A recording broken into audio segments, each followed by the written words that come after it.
Du Hongying fell into the river 3 days before her wedding. And it was her fiancé's younger brother, Gao Zhiyuan, who saved her.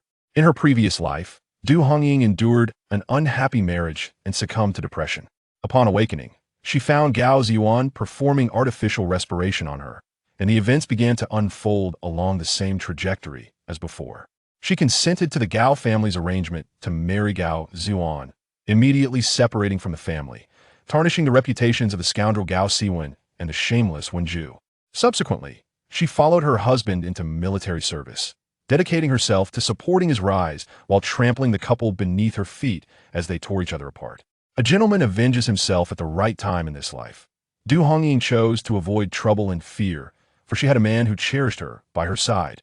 On the evening of June 15, 1973, the gossips of Tongan village gathered in the courtyard, discussing the recent events. Earlier that day, Gao Zhiyuan returned home from military service and had inadvertently rescued a girl from the Tongan River. The girl, having nearly drowned, was revived through his efforts. However, trouble arose when it was revealed that this girl was Du Hongying, the fiancé of his twin brother, Gao Siwen. Not only had the younger brother embraced his sister-in-law, but he had also kissed her for an extended period in plain view of everyone. What is the meaning of this? Gao Siwen glared at Gao Zhiyuan, his eyes reddened with anger. Du Hongying is my fiancé, your sister-in-law. How could you? That was an act of saving a life. Gao Zhiyuan replied coldly. I merely provided her with breath. It is not as sordid as you imagine. You, a substitute teacher, should at least understand basic principles. Nonsense. You cannot save someone with your mouth. I suggest you speak more civilly, Gao Zhiyuan retorted, weary of his brother's accusations. My relationship with Du Hongying is entirely innocent. Huh, kissing in broad daylight. And you call that innocent? Gao Siwen turned to his parents. Father, mother, I am breaking off the engagement. I will not marry this woman. Such cruelty. The wedding is set for June 18th, everything is prepared, and relatives have been informed. You cannot just call off the engagement. How will the Du family handle this? Zhang Guilan, their mother, was distressed. For over a decade since giving birth to twins, she had observed girls in the village, eventually settling on Du Hongying. Although she was a bit dark-skinned, she was hard-working, bold, meticulous, and strong enough to rival a man. The second son, Gao Zhiyuan, had been serving in the military for 5 years at the age of 18, leaving her powerless to intervene. The elder son, Gao Siwen, had become a substitute teacher after finishing middle school. With his refined appearance, he was not suited for labor, and he had chosen Du Hongying to ensure a comfortable life. Once this intention took root, she had intentionally grown close to Chun Dongmei, and their bond was so tight they could share the same pair of trousers. The two families were truly intertwined. With a substitute teacher as her fiancé, Du Hongying was overjoyed, even secretly saving money for 2 years to buy yarn, determined to knit him a sweater. Gao Siwen, you cannot treat Du Hongying this way. Her falling into the water was already unfortunate. Do you truly wish to break the engagement and leave her with nothing? Gao Zhiyuan could no longer contain himself. How could this be his own brother? He felt an overwhelming urge to strike him. Ah, are you suddenly feeling pity? If you care so much, then marry her yourself, Gao Siwen replied coldly. I suspect that's exactly your intention. Gao Siwen, Gao Zhiyuan, their father, thundered. Are you truly refusing to marry her? Since the two families had grown close, Gao Zhiyuan couldn't bear to utter such words. I will not marry her, not even at the cost of my life. I refuse to wear this green hat. Fine, if you won't marry her, Gao Zhiyuan's face turned crimson as he pointed at Gao Zhiyuan. Then you shall marry her. What, father? Zhang Guilan was taken aback. Gao Zhiyuan exchanged incredulous glances with his father. Gao Zhiyuan, do you consider yourself a man? Father, I am a soldier. More than just a man, he was a soldier. If you are a man, then tomorrow you will accompany your mother to the Du family and formally propose to Du Hongying. Having embraced and kissed her, he must take responsibility. No one noticed the faint smile that crept onto Gao Siwen's lips. Gao Siwen, I ask you once more, do you truly refuse to marry Du Hongying? Gao Zhiyuan glared at him coldly. Will you not regret this decision? Regret? Not a chance. I will never marry her. If you wish to, then by all means, I shall call her sister-in-law. Gao Siwen felt a profound sense of relief wash over him. He had finally rid himself of that woman. Very well, mother, I will accompany you to propose to Du Hongying tomorrow. Gao Zhiyuan retreated to his room. Father, mother, did you see that? Gao Zhiyuan harbors no good intentions. I suspect that when he pulled her from the water and saw it was Du Hongying, he kissed her intentionally, Gao Siwen complained. Silence. Gao Zhiyuan glared at him. And what of your affair with that Wen Ju? Do you think I am blind? Oh dear, what are you discussing? Are you truly going to let Ziyuan marry Hongying? Yes. Hongying is a good girl, we cannot allow her to be wronged. After being embraced and kissed by Gao Zhiyuan, and then being rejected by Gao Siwen, who else could she marry? It had to be Gao Zhiyuan. At the Du household, Chen Dongmei anxiously watched her feverish daughter, whose face was flushed. What a good girl. How could she have fallen into the water? And how did Gao Zhiyuan manage to rescue her and take advantage of the situation? What are we to do? Enough. Zhiyuan, save Hongying, do not speak nonsense. Gao Siwen is educated and reasonable. He will not hold onto these trivial matters. The priority is to bring down her fever. She is to be married on the 18th and cannot appear sickly, for that would be inauspicious. Du Tianquan called for his second son, Hongbing. Go fetch the barefoot doctor to give your sister an injection. Oh, all right. 16-year-old Du Hongbing dashed off to the barefoot doctor's house. Soon, Dr. Li arrived, carrying his medical kit. High fever, is it? What's the temperature? I don't know. Let's start by measuring it. Dr. Li took out a mercury thermometer, shook it, and then placed it under Du Hongying's arm. Is she allergic to penicillin? I don't know, what does that mean? Never mind, they'll just do a skin test. Dr. Li carefully injected a small amount of medication into Du Hongying's wrist. After checking the time, he instructed Chen Dongmei to take out the thermometer. Oh, it's a bit high, 39.6 degrees, Dr. Li remarked. They'll observe her for a while. If she's not allergic to penicillin, they'll give her an injection. Rest assured, this medication is very effective. One injection will bring down her fever. Thank you, Dr. Li, thank you. What's there to thank? Hongying is a good girl. How could she have fallen into the water? I was quite startled when I heard about it. Fortunately, Gao Zhiyuan was there to rescue her. Had it been someone else, even if she were pulled out without proper first aid measures, her life would likely have been lost. Dr. Li continued to chatter while examining Du Hongying's wrist, noticing no signs of redness or swelling. Not allergic, she can be injected. After administering the penicillin, Dr. Li collected his fee and advised them to be careful. Make sure she drinks plenty of water. If the fever does not subside, it will be best to take her to the town clinic. I cannot treat pneumonia if it develops. Understood. Thank you, Dr. Li, thank you. Watching her eldest daughter, who was feverish and unconscious, Chen Dongmei began to wipe her tears once more. She didn't dare close her eyes all night, sitting by her daughter's bedside, occasionally checking her forehead. In the later hours of the night, it seemed her temperature had begun to decrease. As dawn broke, Chen Dongmei prepared some thin porridge. Brother Du, sister-in-law, are you home? Zhang Guilan felt a sense of unease. She was uncertain whether this situation was a blessing or a curse. In contrast, her eldest son remained remarkably composed. Oh, it's Osmanthus. Come in, sit down, Chen Dongmei exclaimed as she noticed the young man behind Zhang Guilan. Is this Zhiyuan? He doesn't look much like the Siwen brothers. Are even twins different? After not seeing him for years, I almost didn't recognize him. In truth, Chen Dongmei was even more puzzled. What could Gao Zhiyuan possibly want so early in the morning? A wedding was in the works, but the groom had been switched to the younger uncle. Du Tianquan and Chen Dongmei were left dumbfounded. What is going on here? It was evident that Gao Siwen had rejected the idea.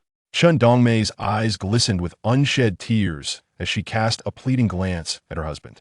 Ultimately, it's Hongying who is getting married. We cannot decide for her. Du Tianquan was both furious and frustrated. If Hongying is willing, we have no objections. If she doesn't want to, then let it be. He had already prepared himself for the possibility of breaking off the engagement. He had expected Gao Siwen to be a knowledgeable and cultured young man, but he never anticipated such blatant disdain and pettiness. His daughter, regardless of her shortcomings, should not be subjected to anyone's scorn. Moreover, this was an unexpected situation. Had it not been for Gao Zhiyuan rescuing her, Hongying might have perished. The age-old tale of repaying a life-saving favor with marriage was indeed a romantic notion. However, it was clear that Hongying's feelings for Gao Siwen were well known to her parents. Suddenly switching to the younger uncle was a difficult pill for anyone to swallow. It would be even harder for Hongying. Then, once Hongying awakens, I will speak with her, Gao Zhiyuan said calmly. I must take my leave now. Ah, Zhiyuan. Zhang Guilan hurriedly followed her son out. Is this how you intend to handle it? Mother, you need not worry. You little rascal, you've always had too many ideas. Zhang Guilan thought, a troubling thought crossing her mind. Was it truly a coincidence that Gao Zhiyuan saved Hongying, or was it intentional? Did he harbor feelings for Du Hongying? The notion startled her. In the Du household, Chen Dongmei looked at Du Tianquan with a furrowed brow. What's the rush? If Hongying wishes to marry, then let her. If not, we'll call off the engagement. If she cannot find a husband, I will support her after I am gone. Hongbing and Hongwei will take care of her. A daughter of the Du family should not be subjected to ridicule. As her future father-in-law, Du Tianquan wished he could confront Gao Siwen. For heaven's sake, was Hongying's life less important than some so-called integrity?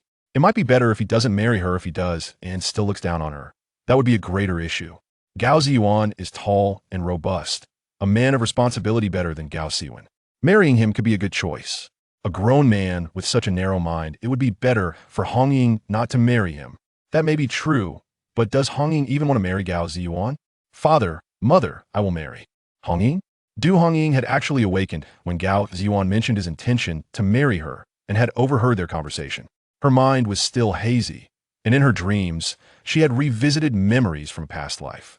In her previous existence, she had married the man she loved, Gao Siwen, with aspirations of being a devoted wife and mother. Gao Siwen was a substitute teacher, and whenever he had classes, Du Hongying handled all the household chores, cared for her in-laws, and worked the fields, becoming as tanned and sturdy as a man, capable of carrying heavy loads. 3 years of marriage had yielded no children, leaving Du Hongying feeling guilty. One day, Gao Siwen brought home a 3-year-old boy he claimed was a stray found by a friend.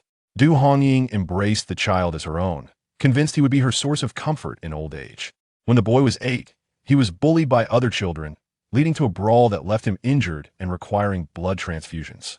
Gao Siwen immediately volunteered, declaring their blood types were identical, thus saving time and avoiding the need for testing. It was in that moment of worry for the child that Du Hongying realized, were they truly father and son? Before she could ponder further, Gao Siwen's colleague, Wen Ju, rushed in to inquire about the child's condition. Rumors had circulated regarding Gao Siwen and Wen Ju, yet Du Hongying had stood by Gao Siwen for the sake of his dignity. However, witnessing the scene before her shattered her heart, revealing that when just kindness toward Gao Kong stemmed from something else entirely. Watching the three of them together, Du Hongying understood that she had been the punchline of a cruel joke. A high fever had restored her memories, making many things clear. The rumors of Gao Siwen's involvement with Wen Ju prior to their marriage were not unfounded, and the incident that led her to fall into the river was caused by Wen Ju standing behind her while she washed clothes. In her previous life, Gao Zhiyuan had also saved her, yet she had adamantly refused to marry him, insisting on Gao Siwen. She had even threatened to take her own life, leaving Gao Siwen no choice but to marry her on schedule. After the wedding, knowing the truth, Du Hongying had not sought a divorce. Instead, she had lived in fear that Gao Siwen might rekindle his relationship with Wen Ju, burying her feelings until she succumbed to despair. Wen Ju had not only taken her fiancé, but had also plotted against her life. Yet, she had no evidence. To live again was a blessing. Gao Siwen, Wen Ju, some debts must be settled. Hongying, Yu Chan Dongmei watched her daughter, her face flushed, leaning weakly against the doorframe while uttering such words. She feared that Hongying might be acting impulsively or had not understood the gravity of the situation. Someone from the Gao family has come to say the groom has been changed to the soldier Gao Zhiyuan. Are you certain you want to spend your life with him? After all, her daughter was initially betrothed to Gao Siwen, having stitched countless pairs of shoes and lovingly crafted sweaters. A mother would surely know. Yes, mother, I have no objections to marrying Gao Zhiyuan. Du Hongying replied with conviction. In her previous life, during those years of depression, Gao Zhiyuan had visited home and always looked at her, his sister-in-law, with pity. He had bought clothes and jewelry for the entire family, never neglecting her. Ironically, throughout their marriage, Gao Siwen had never gifted her even a single thread of yarn. At first, her in-laws had treated her kindly. However, upon learning of her inability to conceive, they lost all patience, with Zhang Guilan even resorting to veiled insults about their old hen not laying eggs. Reflecting on the past made Du Hongying's heart ache. Hongying, Chen Dongmei, filled with worry, approached her daughter, feeling her forehead, and helped her back to bed. When you marry, it is essential to choose someone you truly like. Life will have its challenges moreover. Gao Zhiyuan's military service means he will be away often, which can be perilous. Mother, please ask Hongwei to bring Gao Zhiyuan to me. I have something to discuss with him. Marry someone you love? What if you love him, but he does not love you? Reduced to a mere pawn, and still caught in a web of manipulation. The pain from her previous life would be repaid in full this time. To marry Gao Zhiyuan was an act of vengeance, for she knew that in the future, Gao Zhiyuan would flourish. If she could not be his wife, she would be his sister-in-law, flaunting her superiority before him, proving herself to be 100, even 1,000 times better than Wen Ju. Hongying quickly fetched Gao Zhiyuan. The door to the room was ajar, and Chen Dongmei stood outside, holding her breath. Inside, Du Hongying and Gao Zhiyuan locked eyes. "May I marry you? I am aware that this will raise gossip in the village. If I marry you, I will promptly return to the army to file an application and find a way to bring you along, far away from here, so you need not fear anything. Will you agree?" Chapter 3. Rejection. "Marry her," he said with sincerity, even considering her future. "Gao Zhiyuan, do you like me?" A simple question that caused the tall figure of Gao Zhiyuan to blush. To confess love? She was on the brink of becoming his sister-in-law. To deny it? That would surely break the young girl's heart. "I have always treated you like a sister." "Sister? How can one marry a sister?" "Rest assured, after we wed, I shall not mistreat you. In a few years, if you wish, we can divorce. Get lost." Du Hongying felt an urge to curse. Du Hongying was somewhat dazed, having believed that Gao Zhiyuan harbored feelings for her, mistaking it for love. After all the commotion, it turned out to be her own delusion. The Gao brothers were not good men. Frustrated, she thought that if he didn't like her, there was no need to force it. "You saved me. Yet I ask you to marry me. What will people say? I, Du Hongying, am unworthy of the Gao family." Having already squandered a lifetime, she realized that marrying a man who did not love her was not a wise decision. Having been reborn, she concluded that pursuing wealth was far more pragmatic than seeking a man. In this era of impending opportunities, she aimed to amass a fortune, to escape her mountain village, and to leave behind the 2 crooked trees and the expansive forest beyond. Yes, that was a delightful resolution. She would call off the engagement and not marry him. One would think Gao Zhiyuan would breathe a sigh of relief at her decision, yet the determination in her eyes left him rooted to the spot. "Hongying, I wish to marry you." "What nonsense! I like you." Those 3 light words fell into her heart, striking with painful intensity. Perhaps it was an echo of past obsessions. In her previous life, she had wondered why she married Gao Siwen instead of Gao Zhiyuan. If it had been Gao Zhiyuan, he would never have let her suffer so, for beneath his wild exterior lay a tender heart. Seeing Du Hongying stare at him in disbelief, Gao Zhiyuan could no longer feign indifference. He approached and sat on a stool by her bed, taking her hand. "When we were young, you followed us, calling out to Siwen. When you struggled with your studies, you sought Siwen's help. As you grew older, you only had eyes for Siwen. Did you not notice how he tossed the fruits he picked onto the ground while I carefully stored them in my pocket to hand to you? The problems you couldn't solve, I had already mastered them, yet you never asked me. When you only saw Gao Siwen, I only saw you. I knew you were destined to be my sister-in-law, so I joined the army, wishing to distance myself from you. Du Hongying. In my past life, I was foolish. I ignored what was right in front of me. Marry me, please?" Gao Zhiyuan gazed deeply into her eyes. "As a soldier, I vow to remain loyal to my country, my party, the people, and to you. I will never allow you to suffer even the slightest grievance." "Mother, who said he was crude? His words are quite charming." "Hongying, will you marry me?" "Yes, why not?" Tios trimed daun du Hongying's face. How foolish she had been in her past life. She had blinded herself to the truth. All the tears shed were from her own ignorance. She suspected that Gao Zhiyuan had saved her from the depths of despair, yet the water had already soaked her mind through and through. "Very well, I will marry you splendidly." He gently touched her forehead. "Take your medicine, recover quickly, and become a beautiful bride." When Gao Zhiyuan left, Chen Dongmei was astonished. "Hongying, you too." "Mother, the wedding plans remain unchanged. We simply have a new groom." "That is acceptable." Chen Dongmei had overheard the conversation between Gao Zhiyuan and her daughter. She had not expected the second son of the Gao family to harbor such feelings. Odd as it seemed, love was better than indifference, and their mutual willingness was indeed a joyous occasion. On June 18th, the Du family married off their daughter, and the Gao family welcomed a bride. Everything proceeded as scheduled, and Gao Zhiyuan and Zhang Guilan breathed a sigh of relief. After all, guests had been invited, and the entire village was aware of the news. If the wedding were to be suddenly canceled, it would require returning the invitations to distant relatives, and they would be the subject of village gossip. Yet, Gao Zhiyuan and Zhang Guilan never anticipated that their eldest son, Gao Siwen, had created yet another stir. "Are you getting married that day too? You've given your bride to the second son.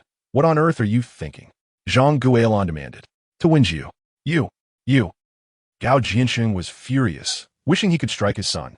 Did you not claim to dislike Hongying because Gao Zhiyuan was engaged to her? Clearly, you are in over your head. Who is this Wen Ju? Zhang Gaolan had scrutinized countless girls from neighboring villages. Who is this Wen Ju that could make their eldest son insist on marrying her? She is a temporary teacher who came to the central school last semester. A youth who has not returned to the city. Gao Zhiyuan stared at his son. You have been contemplating this for quite some time, haven't you? You are a decent person, and as brothers to Du Tianquan, you should not be straddling two boats. What will you do if Hongying is left unscathed? Father, mother, Wen Ju is a good girl. Gao Siwen's face turned crimson with urgency. I have stated countless times that I do not wish to marry Du Hongying. It was you who insisted. Now that Gao Zhiyuan is marrying her, the family has announced that I am to marry on June 18th. Since he and I are twins, it is only natural for us to wed on the same day. If I am the groom, no one will question it. Moreover, it will be seen as a grand occasion, a beautiful tale. Does Wen Ju's family agree? They have yet to meet the in-laws. Can such a decision be made? Wen Ju has no one left. She can make her own decisions. Then, Zhang Guilin pondered this arrangement seemed quite favorable. Marrying off two daughters-in-law on the same day would save a great deal of trouble, fulfilling the task of acquiring brides. However, this matter ought to be discussed with Zhiyuan. Absolutely not. Gao Zhiyuan rejected the idea outright. If Gao Siwen does not marry, I cannot fill that void. And then how can Hongying face the world? Is Gao Siwen not concerned about how others' gossip might tarnish his reputation? What gossip? This only proves that you and Du Hongying are indeed a match. Gao Siwen, your schemes are so loud that even the neighboring village can hear them. Why must all the blame fall on you? I will never agree. Gao Siwen pleaded with Zhang Guilin, who found herself at a loss. After some thought, she went to see Du Hongying. Aunt, what brings you here? One must admit, the antibiotics worked wonders. After a night of rest, Du Hongying had recovered. Facing her future mother-in-law, she felt a mix of emotions. They once had a good relationship, yet she had been cruelly trampled during her most vulnerable times. I have come to discuss something with you. Here is the situation. Zhang Guilin awaited Du Hongying's response. Gao Siwen and Wen Ju wished to marry on the same day. Could they not hide their intentions? No. Du Hongying firmement refused. A wedding is a once-in-a-lifetime event. On that day, I want to be the center of attention, and I do not wish to share my blessings with anyone else. Chapter 4. When I was foolish, Hongying, you have always been a magnanimous person. Huh. A magnanimous person who does not keep score, thus allowing evildoers to trample upon her. After learning that Gao Ankong was the biological son of Gao Siwen and Wen Ju, Du Hongying felt utterly foolish. Her mother-in-law, Zhang Guilin, had advised her, you must be magnanimous. Though you did not bear a child, you raised him. He will care for you in your old age. If you make a fuss, it will only harm Siwen's career. That was all in the past. There is no use in stirring up trouble. After all, Siwen is your husband, and men make mistakes. Do not hold it against them. To hell with magnanimity. Aunt, you may have misremembered. My heart is quite small, and especially in matters such as this. There is no room for leniency. How foolish she is. Hai Zhiyuan has already declined, yet Zhang Guilin comes to persuade me, claiming she will convince him. Hongying, Aunt, do you truly believe yourself to be a soft persimmon? Du Hongying reflects on the grievances of her past life. Aunt, my engagement to Gao Siwen was only agreed upon because your family sought my parents' consent. We have been engaged for 2 years, and as our wedding approaches, I fell into the water, and Hai Zhiyuan rescued me. Gao Siwen used this as an excuse to abandon the marriage. They insist Gao Zhiyuan should marry me for the sake of my reputation. Yet, Gao Siwen promptly turns to wed Wen Ju instead. Aunt, do you take me for a fool? Does Gao Siwen dare to swear that his relationship with Wen Ju is entirely innocent? Zhang Guilin, before coming here, a man hinted to her that this boy is indeed infatuated with that literary youth. Surely their relationship is pure, as they are colleagues. Siwen is also concerned about his reputation. After all, relatives, friends, and teachers all know he is to marry on June 18th. If the groom suddenly changes, it could tarnish his name. Is this truly for my consideration? Reputation does not fill one's stomach. Besides, a person of integrity need not fear shadows. Everyone knows what sort of person I am, Aunt. Du Hongying seethes inwardly, yet her expression betrays nothing. It is Gao Siwen who is concerned for his reputation. It would be best if I married 6 months before his wedding so that no one could accuse him of playing both sides, as he has clearly taken a liking to Wen Ju. Zhang Guilin wished to speak further, but Du Hongying remained resolute, unmoved by her words. Go on. I find that Hongying speaks the truth. Chun Dongmei firmly sided with her daughter, having discerned that Gao Siwen is indeed fickle. Otherwise, he could have found a substitute within 3 days. If this is not the case, then Hongying need not marry at all. Let her Gao Siwen wed Wen Ju, and your family can celebrate the occasion. That scoundrel Gao Siwen seeks to trample on Hongying's dignity. He refuses to marry her, only to pursue Wen Ju. No wonder Hongwei remarked that he saw Gao and teacher One with their heads together at school, urging his sister to keep an eye on Gao lest he change his heart. Hongying playfully flicked his forehead, accusing him of being a child making wild accusations. Looking back now, it seems there was indeed some truth to it. Sister-in-law, how can this be? Our two families are to be in-laws. This has always been agreed upon. Very well, let us proceed with the marriage between Zhiyuan and Hongying. It cannot be altered. Du Hongying is the daughter-in-law I have chosen. Whether for the eldest or the second son, the good fortune shall remain within the family. As for Wen Ju, whether she marries early or late, she will eventually wed.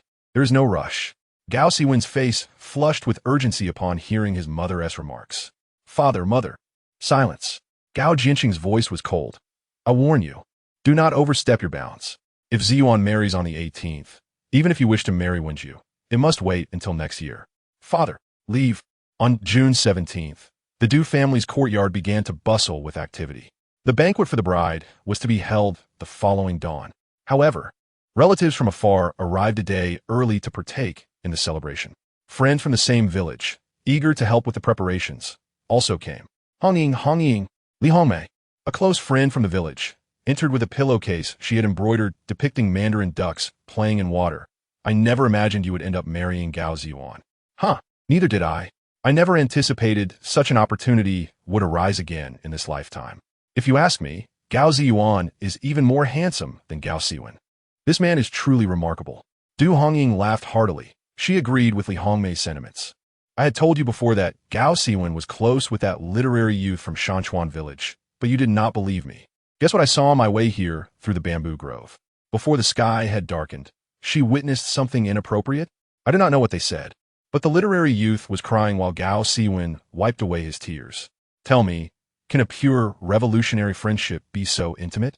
I suspect they are certainly involved. That scoundrel. It is truly a blessing that you are not marrying him. Hongmei, I believe the same. Hongying, do you truly think so? Li Hongmei's eyes widened. Goodness, you have finally come to your senses. Previously, when I expressed my concerns, you dismissed them, thinking I was merely trying to sow discord between you two. Not at all. I simply did not want you to worry about me. This dear friend, in her past life, married out of the province shortly after her own wedding, and it appeared her life was far from satisfactory. This time, I must support her. Sisters must steer clear of unhappy marriages. Hongmei, what kind of partner are you seeking? I shall have Zhiyuan find you a fine soldier brother in the army. Really? Li Hongmei paused for a moment, but ultimately accepted Du Hongying's offer. I have always had a fondness for soldier brothers. You must ensure Gao Zhiyuan helps me. Of course, without fail. As the two close friends conversed, more guests arrived to assist with the preparations. A pair of pillowcases, 2 face towels, a porcelain basin, a thermos, a piece of cloth. The closeness of their relationships was evident from the items they brought. The 1970s style of preparation was distinctly characteristic of its time. Looking at the assortment of small items piled in the room, Du Hongying wondered how many would be included in her dowry. Hurry, hurry. The groom has arrived to fetch the bride. Someone called from outside. The groom's party, a group of handsome young men, bore small baskets filled with meat, rice, flour, wine, new clothes, and even a large red-crowned rooster. Hongying, your groom is quite dashing. Li Hongmei rushed in to tell her, TSK, though he and Gao Siwen are twins. They look nothing alike. One is tall, the other short, one dark, the other fair, both handsome. I misspoke. They are both handsome. However, Gao Siwen's charm is accompanied by an air of gentility and elegance, while Gao Zhiyuan exudes a wild, almost roguish allure. In her past life, she had succumbed to Gao Siwen's charms, never awakening to her own desires, having never truly lived for herself. How foolish. Truly. Du Hongying closed her eyes and took a deep breath. This time around, she would reclaim what was rightfully hers. Chapter 5. The betrothal gift. The dashing Gao Zhiyuan has come to fetch the bride. Aside from the usual gifts commonly seen in rural weddings, The relatives and villagers were astonished to see 3 modern appliances. My heavens, a radio, a Butterfly brand sewing machine, a permanent bicycle, and a Shanghai brand watch. The Gao family is exceptionally prosperous. It is clear that they hold great esteem for Du Hongying as their daughter-in-law. The gifts typically reserved for city dwellers' weddings have now graced Du Hongying. TSK. It seems the Gao family is truly investing heavily in this marriage. The village girls are utterly envious. Li Hongmei was equally thrilled for Du Hongying, as a greater dowry signifies greater satisfaction with the bride. As Du Hongying gazed at the man in military attire smiling at her while holding a bicycle, her heart swelled with emotion and her eyes grew misty. I made 4 sets of clothes for you, Gao Zhiyuan whispered. They should fit. Would you like to try them on? This was an unexpected addition. In her past life, such a gesture had never occurred, but this time, Gao Zhiyuan had made amends. Du Hongying's heart was filled with a mixture of emotions.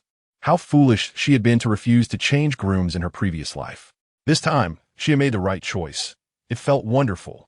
The Gao family's betrothal gifts were unexpectedly plentiful, leaving Du Tianquan and Shen Dongmei feeling somewhat anxious.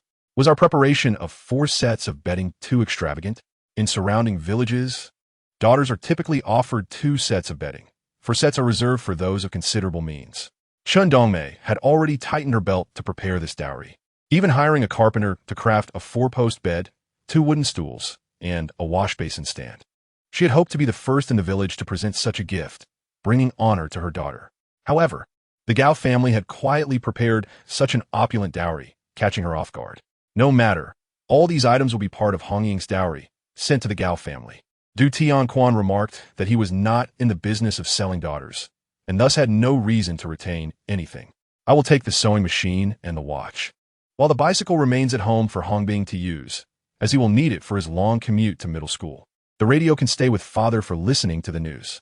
Gao Zhiyuan will soon return to the army after his family visit, and he won't need the bicycle. Du Hongying had never learned to ride a bicycle in her previous life. It was easy to foresee that if it went to the Gao family, it would ultimately benefit someone else. That simply won't do. It would sound unseemly, he thought.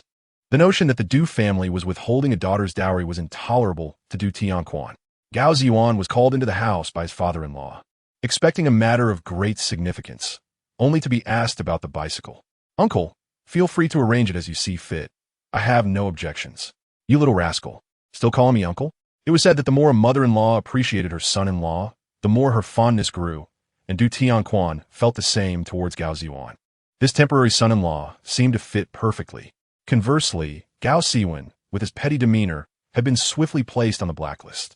Du Tianquan had once been foolishly sympathetic towards him, even orchestrating his substitute teaching job at the central primary school.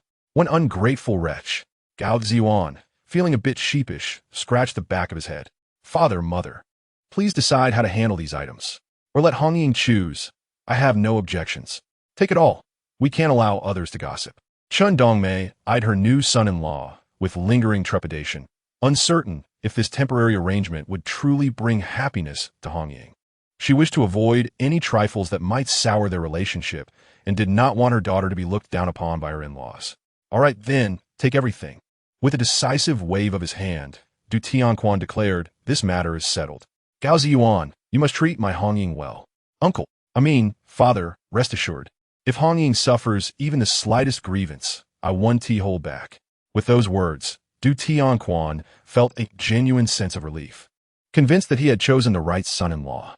The wedding feast for the Du family was set for the following morning and deep into the night. Shen Dongmei found it impossible to rest. Firstly, she had to arrange for various relatives to borrow sleeping space from neighbors. Secondly, the cook was constantly asking her for this and that in the kitchen. And thirdly, she needed to keep an eye on the preparations for her daughter's dowry in Hongying's room. The relatives' contributions had been sorted into 2 piles.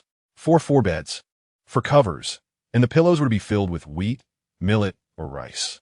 As she watched her mother filling the pillows with the gleaming rice, Du Hongying quickly intervened. Mother, you are too honest. 8 pillows filled with rice would weigh no less than 200 pounds, enough to consume a year's worth of labor points. Let us use millet husks or second-grain husks instead. Don't fill them all with rice. Du Hongying knew that in her village, brides often filled their pillows with cotton or millet husks, and very few families used rice or wheat. This was an indication that the bride's family had ample reserves. In an era where food was earned through labor points, no one was truly affluent. That won't do. You must bring some provisions with you to your new home, where you may be looked down upon, Chun Dongmei insisted. We have only this one daughter to marry off. As a mother, I have no resources. Otherwise, the dowry should have been more substantial. Mother, please. If you insist on filling so many pillows with rice, I won't take them with me. In her previous life, she had taken an extravagant dowry to the Gao family, which had pleased her in-laws immensely. Yet, upon returning to her family, she discovered they barely had enough to eat, surviving on 2 meals a day, often just porridge. To maintain her dignity, her parents had truly tightened their belts. You silly girl, I do this for your own good. Mother, I know you mean well, but I cannot disregard your well-being. If you fill so many pillows with rice, how much will be left at home? There is enough at home. What do you mean by enough? Du Hongying opened the storage cabinet, revealing less than 200 pounds of grain. The harvest will come after autumn. There is nothing to worry about. But mother, we want to receive our share of grain until the new year. Will this little amount last until then? Reflecting on her previous life, where she had ignored such matters in her eagerness to become Gao Siwen's bride, she felt a pang of sorrow. Her mother had insisted that a teacher's bride must have a proper dowry, or else face ridicule. They had all been cautious. Yet her fate had turned out so grim. Rest assured, your father will find a way, Chun Dongmei reassured her. Your father is not only the team leader, but also a carpenter. He can earn provisions with just a few jobs. No, mother. I absolutely cannot agree to you filling so many pillows with rice. The mother and daughter remained in an impasse until Du Tianquan, having overheard their argument, sighed deeply. Hongying is sensible. Let us fill 4 pillows with rice, 2 with millet, and 2 with second grain. We can substitute with mixed grains. Du Hongying reluctantly accepted this compromise. Her parents loved her, and that affection spanned generations. In this life, she vowed to care for them and alleviate their burdens. Chapter 6. An excuse. The joyous union of the Du and Gao families became the talk of the entire village. The sudden change of groom and the dowry created quite a stir. The path from the Du home to the Gao residence was merely 2 miles long. By this time, the tradition of using a sedan chair had faded, as had the popularity of horse-drawn carriages. Thankfully, the road was relatively smooth, and Gao Zhiyuan's dowry included a bicycle. Thus, a brilliant red flower was affixed to the frame of the bicycle, and Gao Zhiyuan pedaled away, with Du Hongying riding alongside, returning home in style, accompanied by 12 loads of dowry. Upon entering the Gao household, the officiant was the esteemed Mr. Zhao, a respected elder in the village. Allegedly a scholar from before the liberation, he adhered to the modern wedding protocols. The first task was to recite quotes from Chairman Mao. The establishment of a socialist system has paved the way for us to reach our ideal state. Yet that ideal state relies on our diligent labor. The proceedings unfolded as they had in her previous life, with the notable difference that Gao Siwen had now become a mere spectator, his gaze filled with resentment. Du Hongying was unperturbed. She understood all too well how Gao Siwen despised her. The wedding and the bride's new chamber, which she had prepared for him, were now bestowed upon Gao Zhiyuan. Although he wanted to marry Wen Ju on the same day, Du Hongying firmly opposed this. Li Hongmei had mentioned that Wen Ju was in tears, and Du Hongying was acutely aware of the reason. Wen Ju was pregnant. If her memory served her right, Gao Ankong would be born within 7 months. This couple was eager to marry to cover up the disgrace of an unplanned pregnancy, for in that era, being with child before marriage was a scandal, especially for someone like Wen Ju, who was expected to be a role model. This was precisely why Du Hongying staunchly refused to allow their weddings to coincide. The pain inflicted upon her in her previous life would not be endured again. Gao Siwen may not have loved her, but he should not have caused her harm. If he had feelings for Wen Ju, why agree to a betrothal with her mother, and even before marrying her, make Wen Ju pregnant, skillfully concealing it for 8 years while treating her like a fool? According to the new wedding customs, the couple was expected to serve drinks to guests. Don't worry, I'm pouring plain water with just a few drops of liquor. Gao Zhiyuan whispered, it won't tea get you drunk. Just drink a little less. Du Hongying recalled that in her past life, during her wedding to Gao Siwen, Gao Zhiyuan had drunkenly taken his brother's place, ultimately being carried back to the room in a stupor, not waking until the 3rd day, appearing disheveled when he finally did emerge. Sister-in-law, he had croaked with a hoarse voice. Rest assured, I won't tea get drunk. A broad smile enveloped Du Hongying, causing her heart to race and her senses to blur. Gao Zhiyuan, who promised not to drink to excess, eagerly accepted every drink, reveling in the festivities, while Du Hongying discreetly tugged at his sleeve several times in concern. It's all right, Hongying, I'm happy. Elder brother Gao, elder sister Gao are worried about you. Indeed, elder brother Gao. Just don't get drunk and miss your wedding night. Ha ha. Du Hongying's face flushed like a shrimp, and she kept her head down, unable to utter a single word. Do not mock Du Hongying.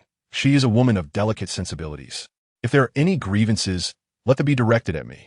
Today, I shall accompany you to the end, declared Gao Zhiyuan, slapping his chest with a hearty laugh. I'm ready for anything, be it martial or literary. Yet who would dare? Everyone knows that Gao is a stalwart in the army. Indeed, Gao, Zhiyuan remarked, the soldiers you lead are formidable. If only I had joined you in the military back then. But hindsight is a luxury, and there is no remedy for regret. Gao Zhiyuan patted Shiju's shoulder. It matters not that you did not serve. The nation's modernization requires talents from all fields. You possess great strength and are a skilled farmer. Apply yourself well, and your future is bright. Thank you, Gao, Shiju replied, his heart swelling with pride at the praise. He raised his glass and exclaimed, Gao, congratulations on marrying your bride. I drink to your happiness. Du Hongying felt a pang in her heart. Shiju was truly a sincere lad. Orphaned at a young age, he had taken care of his younger sister since he was 8, enduring hardships and sometimes starving himself to ensure she had enough to eat.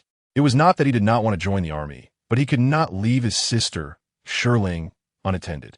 He bore the weight of a father despite still being a child himself. Gao, I have yet to toast you. This drink is for you. Soon, another friend called for Gao Zhiyuan to join the revelry. Very well, I will drink. Today I am in good spirits. With a slight intoxication, Gao Zhiyuan embraced Du Hongying and pointed at the young men surrounding him. Listen closely, brothers. Du Hongying is my wife, your sister-in-law. While I am away serving, I entrust her care to you all. Ensure no one dares to bully her, understood? Rest assured, who would dare to bully our sister-in-law? I shall be the first to oppose. Another chimed in. Indeed, sister-in-law, while Gao is away, if there is any heavy or dirty work to be done, just call out. We'll be there to help you. Do not hesitate to ask us. Shiling, squeezed the back by a few youths, stood on tiptoe to assert her presence. Shiju, Shiling, Li Jiangguo, Zhang Jun, and Wang Hai were all close friends of Gao Zhiyuan. Gao had many brothers in the village, a stark contrast to Gao Siwen, who looked down upon his childhood companions for lacking formal education. As Du Hongying gazed at their earnest faces, she sincerely expressed her gratitude. The group soon beckoned Gao Zhiyuan for more drinks. Not so fast. I must escort my bride to our new home first. Then I will return to challenge you. Gao Zhiyuan was indeed a caring husband. That's right. Gao treats his wife very well. I remember once when we had crabs. He reserved all the meat for her, while we only got a few legs. Is that true? Du Hongying asked, slightly confused. Gao, to be honest at that time, I was only 6. Were you already plotting? Laughter erupted among the group. Gao, no doubt you cherish your wife. As the revelry continued, Gao Zhiyuan, somewhat tipsy, took Du Hongying's hand and escorted her to the entrance of their new home. Suddenly, Gao Siwen, standing at the door, landed a heavy punch on Gao Zhiyuan's face. You dare say you did not do it on purpose? You intentionally stole Du Hongying from me, using the pretense of saving her. Gao Zhiyuan shook his head, wiping the blood from his nose, his mind clearing slightly. He realized he had been careless. How else could he have received such a blow? For the sake of our shared bloodline, I will let this go. But mark my words, should you ever trouble me or my wife again, I shall make you regret it. Du Hongying, how she adored such a man. Chapter 7. The dramatic turn. Gao Zhiyuan. Our dispute is not over. Gao Siwen shouted, his face flushed with rage. Help! Someone come quickly. Zhiyuan, are you all right? Du Hongying, unable to contain her frustration, decided to act. Stepping forward, she smeared Gao Zhiyuan's blood across her face, crying out, Uncle, Aunt, come quickly. Zhiyuan, are you hurt? I'm fine. He reassured her, grasping her hand softly. Do not worry, I am all right. Ah, you must be feeling dizzy and unwell. Zhiyuan, your head. It's serious. She continued to smear the blood while crying out, Oh heavens, so much blood. It won't stop. Was this a performance? Uncertain of her intentions, he decided to play along. Just then, Gao Jiansheng, Zhang Guilan, Shiju, and Li Jiangguo rushed in to find Gao Zhiyuan collapsing to the ground. Gao! Shiju dashed forward to catch him. What happened? Zhiyuan. Zhang Guilan's voice trembled with fear. Hongying, what transpired? Aunt, Gao Siwen struck Gao Zhiyuan. She exclaimed, her performance escalating. Zhiyuan was merely accompanying me home, and Gao Siwen accused him of ill intentions, claiming we were in collusion. It's all my fault. I should never have married into the Gao family. I wish I had drowned that day in the river. Gao Zhiyuan should not have saved me. Gao Siwen did not want to marry me, and now that Zhiyuan has, he accuses me of... She sobbed, barely able to catch her breath as she rushed toward the door. Hongying, do not be upset, Shirling implored, pulling her back. This is not your fault. Do not be disheartened. You are the rightful wife of the Gao family. No one can say otherwise, Gao Zhiyuan asserted, veins bulging with anger. Gao Siwen, have you lost your senses? Father, mother, you all side with Gao Zhiyuan. He deliberately kissed Du Hongying and stole my bride. It was all intentional. Nonsense. Gao Zhiyuan nearly exploded, wishing to silence his son. Is this something to boast about? What do you mean, Gao Siwen? Du Hongying, tears streaming down her face, confronted him. Are you implying that you claim me as your wife? Then why did you not marry me? Why pursue that teacher? I thought you were in love with her, and I was merely a disruption to your happiness. Was I mistaken? You do wish to marry me, do you not? Her eyes sparkled with hope, awaiting his answer. Speak to me. Do you not wish to marry me instead of that teacher? Could he dare to respond? If he admitted it, she would surely leap into his arms. Her gaze was filled with anticipation. Look at you. You still refuse to marry me. What is so special about that teacher? We grew up together. I adore you. We were betrothed for over a year, and just because I fell into the water and Gao Zhiyuan saved me, you turned away from me. Am I not good enough? If I am not enough, then Gao Zhiyuan marrying me is indeed your wish come true. Why do you strike Gao Zhiyuan so brutally? Do you wish for me to enter the Gao family as a widow? Gao Zhiyuan felt a pang in his heart. This girl held nothing back, voicing every thought. Gao Siwen, speak. What is your true intent? The onlookers had grasped the unfolding drama. Gao Siwen's unwillingness to marry Du Hongying, coupled with Gao Zhiyuan's marriage to her, had ignited a fierce conflict. What a captivating spectacle. And there was also that teacher. Hongying, who is this teacher you mentioned? Shirling innocently inquired, unaware of the unfolding tensions. One Laosher is Wen Ju from Shanchuan village, a young intellectual. Du Hongying wears a face of despair. Gao Siwen is unwilling to marry me. Yet he turns around and seeks my consent to hold a wedding with Wen Ziking on the same day. I have come to realize that I have been the fool all along. The crowd erupted in astonishment. So Gao Siwen is indeed playing both sides. Wen Ziking is fair-skinned and tall, more beautiful than Du Hongying, so it is no wonder Gao Siwen is infatuated. Du Hongying is dark and plump, unworthy of teacher Gao. Someone in the crowd even took a jab at Du Hongying. If this were her past life, she would have been heartbroken, having already faced death once. She has turned into tough meat, indifferent to such gossip. Gao Siwen, what do you truly want from me? Du Hongying continues her performance, weeping as she asks him, if you will not marry me, nor allow Gao Zhiyuan to marry me, are you forcing me to my demise? Very well, as you wish. I shall dash myself against the doorpost before you. With that, she made to collide with the doorframe. Hongying, a chorus of exclamations erupted as Gao Zhiyuan, awakened against his will, pulled her into his embrace. Do not be foolish. Since heaven has allowed me to save you, your life is now mine. I will not permit you to come to harm. You shall not come to harm. Gao Zhiyuan, do you despise me? Du Hongying, seizing the opportunity, played the victim. After all, I was once. The past is the past. Who does not have a past? Despite knowing she was merely acting, Gao Zhiyuan was still willing to play along. Indeed, let us live well. Zhang Guilan, seeing her son awake and her daughter-in-law seemingly unharmed, breathed a sigh of relief. All is well. Everything is fine. Let's all drink. As the crowd dispersed, so too did the whispers. So Gao Siwen and Wen Ziking were entangled? Of course they were. I saw them walking together last time, laughing and being quite intimate. Thank goodness Hongying married Gao Zhiyuan.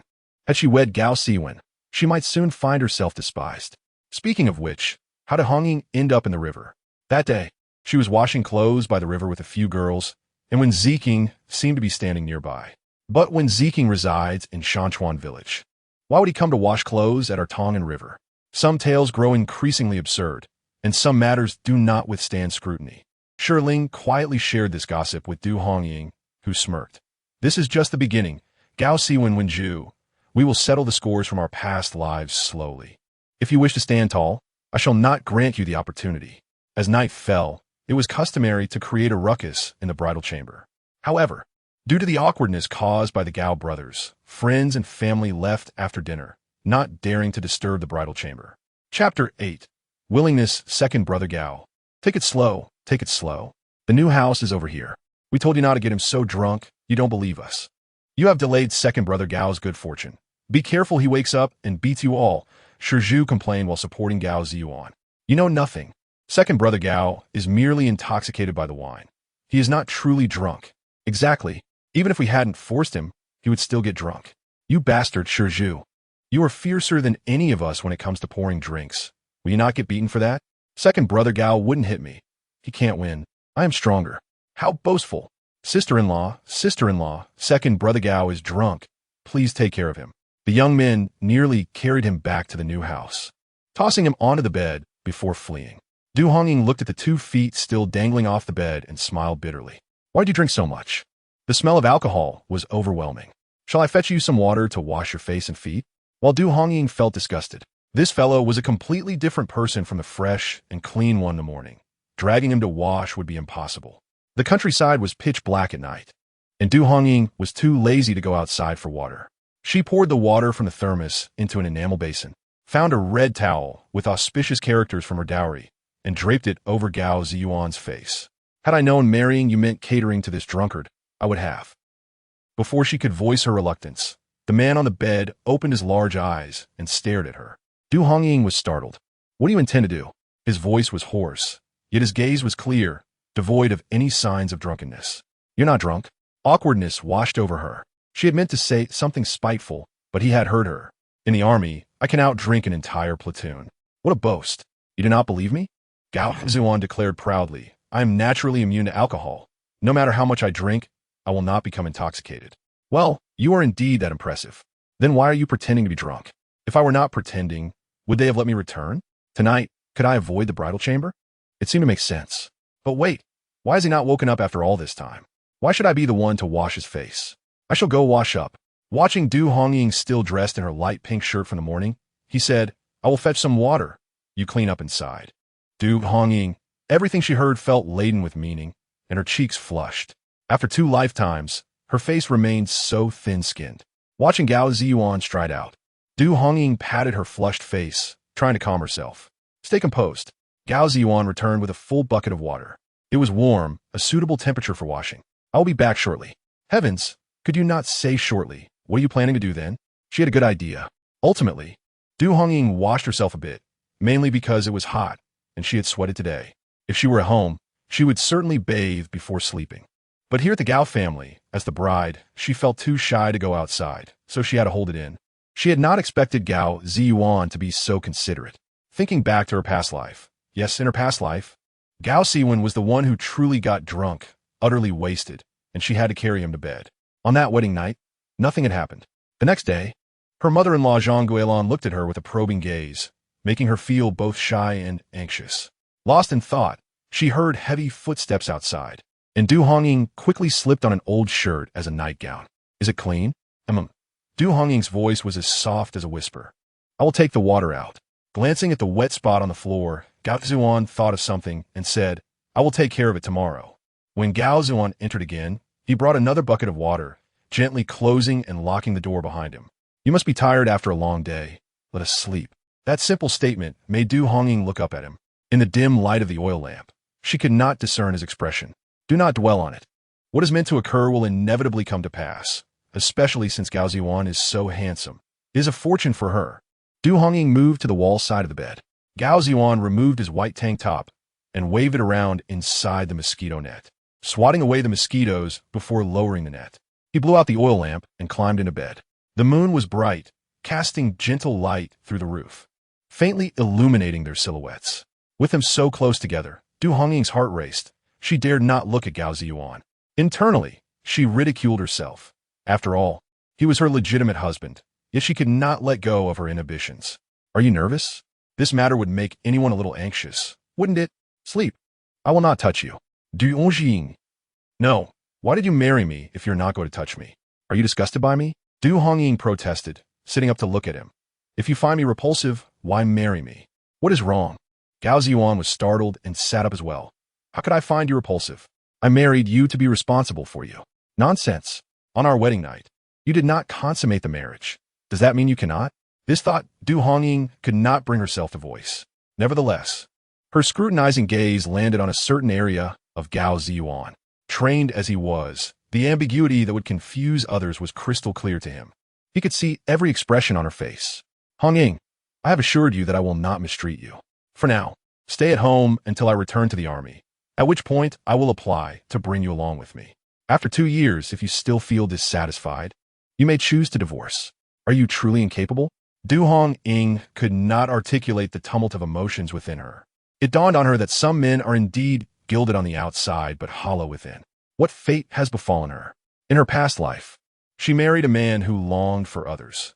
In this life, her husband possesses a commendable character yet lacks capability. Thus, she feels as though she is destined to live as a widow. Who has deemed me incapable? Gao Zhiyuan suddenly comprehended the crux of Du Hongying's concerns. A man must not be inadequate. It is a matter of dignity. If one wishes to ascertain capability, why not test it? Does this girl realize she is stoking the flames? Gao Zhiyuan did not believe his resolve could withstand the allure of the woman he adored. Test? Who fears whom? He was prepared to gamble. If Gao Zhiyuan truly failed, then he would leave, for she could not spend her life bound to the Gao family. Do you understand what you are saying? Gao Zhiyuan pulled her into his embrace. Are you truly willing? I am a soldier, and we cannot act against a woman's will. That would land us in jail. Nonsense. She had already been delivered to his bed, yet he still questioned her willingness. Du Hongying pressed against his chest, feeling its strength, unable to resist the urge to touch his abdominal muscles. Hongying, a man who can endure is not a man at all. However, this man indeed seemed lacking, only discovering a way forward under Du Hongying's guidance. Chapter 9. Reliable. Du Hongying deeply regretted underestimating the lethal potential of men at any moment, especially when a fool finally gains insight. The one suffering is herself. Hongying, my wife. He chuckled, finally marrying the woman he cherished. Gao Zhiyuan felt an overwhelming urge to laugh at the heavens for their kindness. Upon returning home, he spotted the girl who would soon become his sister-in-law from afar, his heart a tumult of emotions. Suddenly, he saw her fall into the river, and in a burst of adrenaline, he sprinted and jumped in after her. 20 meters ahead lay a massive whirlpool, capable of sweeping away even a large bull.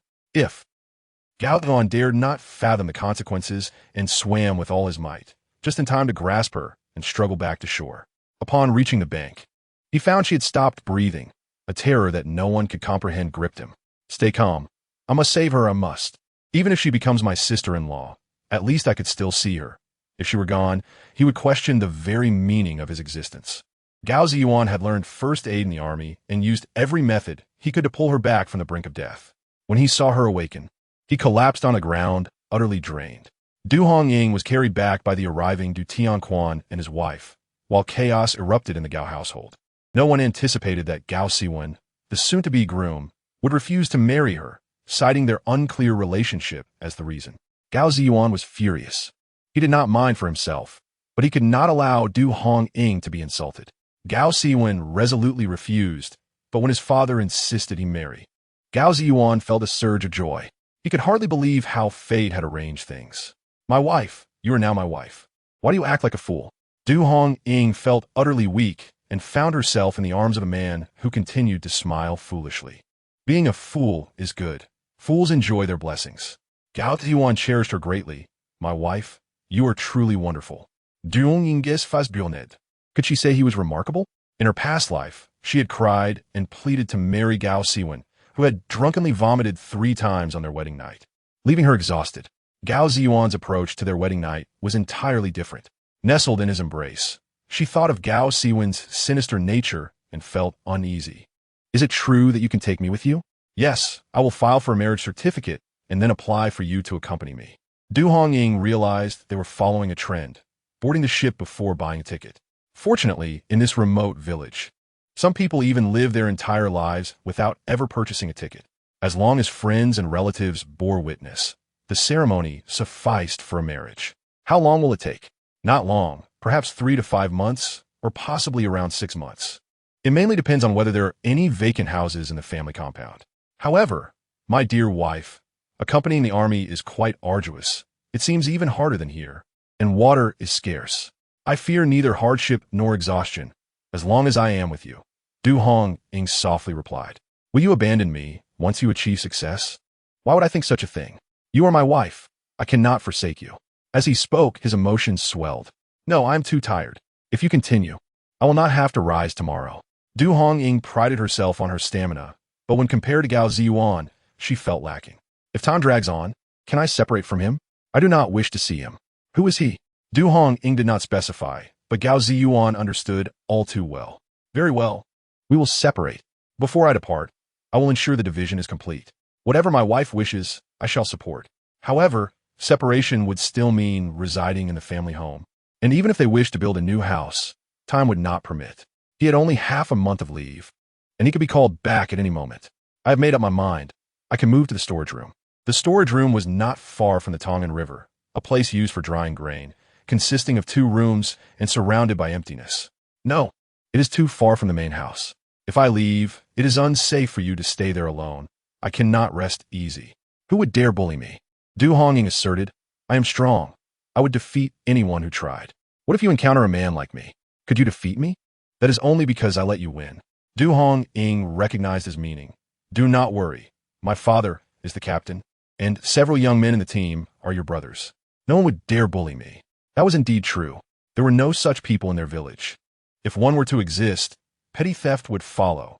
If a rogue woman appeared, the other women would need to be wary. Moreover, I am a soldier's wife. Anyone who dares to bully me would face severe consequences. Du Hongying was aware that people of this era held soldiers in high esteem, and military families were respected, providing her with an additional layer of protection. My father is the captain. I will inform him about living in the storage room. Yet we cannot take advantage of public resources. Gao Zhiyuan replied. We will pay rent. You can reside there before you accompany me. Very well. I will heed your words. Not taking advantage of public resources would benefit both her father and Gao Zhiyuan, and it would also spare them from the gossip of the village women. Let us visit the storage room tomorrow. Gao Zhiyuan said, since we have made this decision, we should procure what is necessary to avoid burdening you after I leave. This man is indeed reliable. Du Hongying felt immense satisfaction. In her past life, Gao Siwen was indifferent to household matters, leaving all responsibilities to her. If things turned out well, it was her merit. If not, the blame fell solely on her. Truly, one could die from comparison. This time, she had cast aside that wretched man, and it felt liberating. After a day of toil, she fell into a deep sleep. Wen Ju awakens. She discovered it was already bright daylight. In her previous life, she had cared for Gao Siwen throughout the night, never closing her eyes. And by the 4th crow of a rooster, she was already in the kitchen preparing breakfast. It felt shameful to sleep in on her first day here, but she resolved never to be that meek and subservient wife again. With a creak, the door opened, and Gao Zhiyuan entered with a bowl. You're awake. Come eat the fried eggs. Not pickled vegetable porridge, but fried eggs. Was life in the Gao family so splendid? Who cooked this? I made 2 brown sugar fried eggs for you. You worked hard last night. Utter nonsense. Du Hongying blushed and glared at her, which, in Gao Zhiyuan's eyes, appeared charming and alluring, stirring his heart. Hurry and eat, then sleep a little longer. Sleep?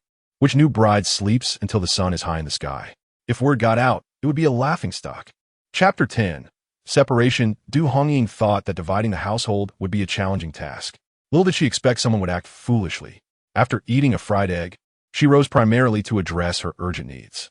When she emerged from the latrine, a basin of wash water splashed at her feet, soaking even her cloth shoes. What are you doing? Gao Zhiyuan had just come out of the room and seized Gao Siwen, delivering 2 punches. Naturally, Gao Siwen would not back down, and they immediately began to fight. Stop fighting. If this family cannot accommodate me, I shall leave. Seeing Zhang Guilin rushing over, Du Hongying cried out, I knew it. Ever since I entered this door, I have not had a single good day. Stop it. Are you two trying to revolt? Gao Zhiyuan grabbed a shoulder pole from behind the door and shouted, if anyone lays a hand on another, I'll give him 2 whacks. Can you two calm down? For heaven's sake, what are you trying to accomplish? Zhang Guilin trembled with anger. These 2 brothers had always been at odds since childhood. They thought growing up would mend their ways. It wasn't until Gao Zhiyuan went to the army that there was finally some peace. Who knew that upon his return for a visit, they would end up fighting again? Father, mother, he hit me first. Gao Siwen cried, his eyes swollen and blood streaming from his nose. Gao Zhiyuan, your hand are itching. Father, mother, shouldn't you ask him what he did to provoke me? What did you do? Zhang Guilan reprimanded her eldest son for his recklessness. I didn't do anything. Didn't he do anything? Father, mother, just look at Hongying's shoes. Only then did Gao Zhiyuan and his wife notice Du Hongying standing in a puddle, her cloth shoes thoroughly soaked. Tears streamed down her face. And if it weren't for Gao Zhiyuan holding her back, she would have run outside. I dumped the wash water. How was I to know she would come out of the latrine? Refusing to admit it. What can you do about it? Gao Siwen shot back. Was the wash water meant to be poured there? The courtyard is just to your left. Are you blind? I truly doubt you are a man. Doing things without taking responsibility. Coward. Insulting me is one thing. But why do you have to drag me into it? Gao Zhiyuan glared fiercely at his youngest son, shouting at his eldest. Siwen, what is the matter with you? Apologize to Hongying. Father, Gao Zhiyuan hit me. You deserved it. While I'm at home, you bully my wife. If I weren't here, who knows how you would mistreat her? Gao Zhiyuan retorted angrily. Father, mother, I want to separate. What? Separate? If this place cannot hold us, we will move out. Gao Zhiyuan, you are quite something. You just got married yesterday, and today you want to separate? Have you forgotten about your mother? Zhang Guilan was furious, her words spilling out uncontrollably. You need not separate. I should not have come into this family. I will leave. Du Hongying struggled to break free. Wife, since you married me, you are mine.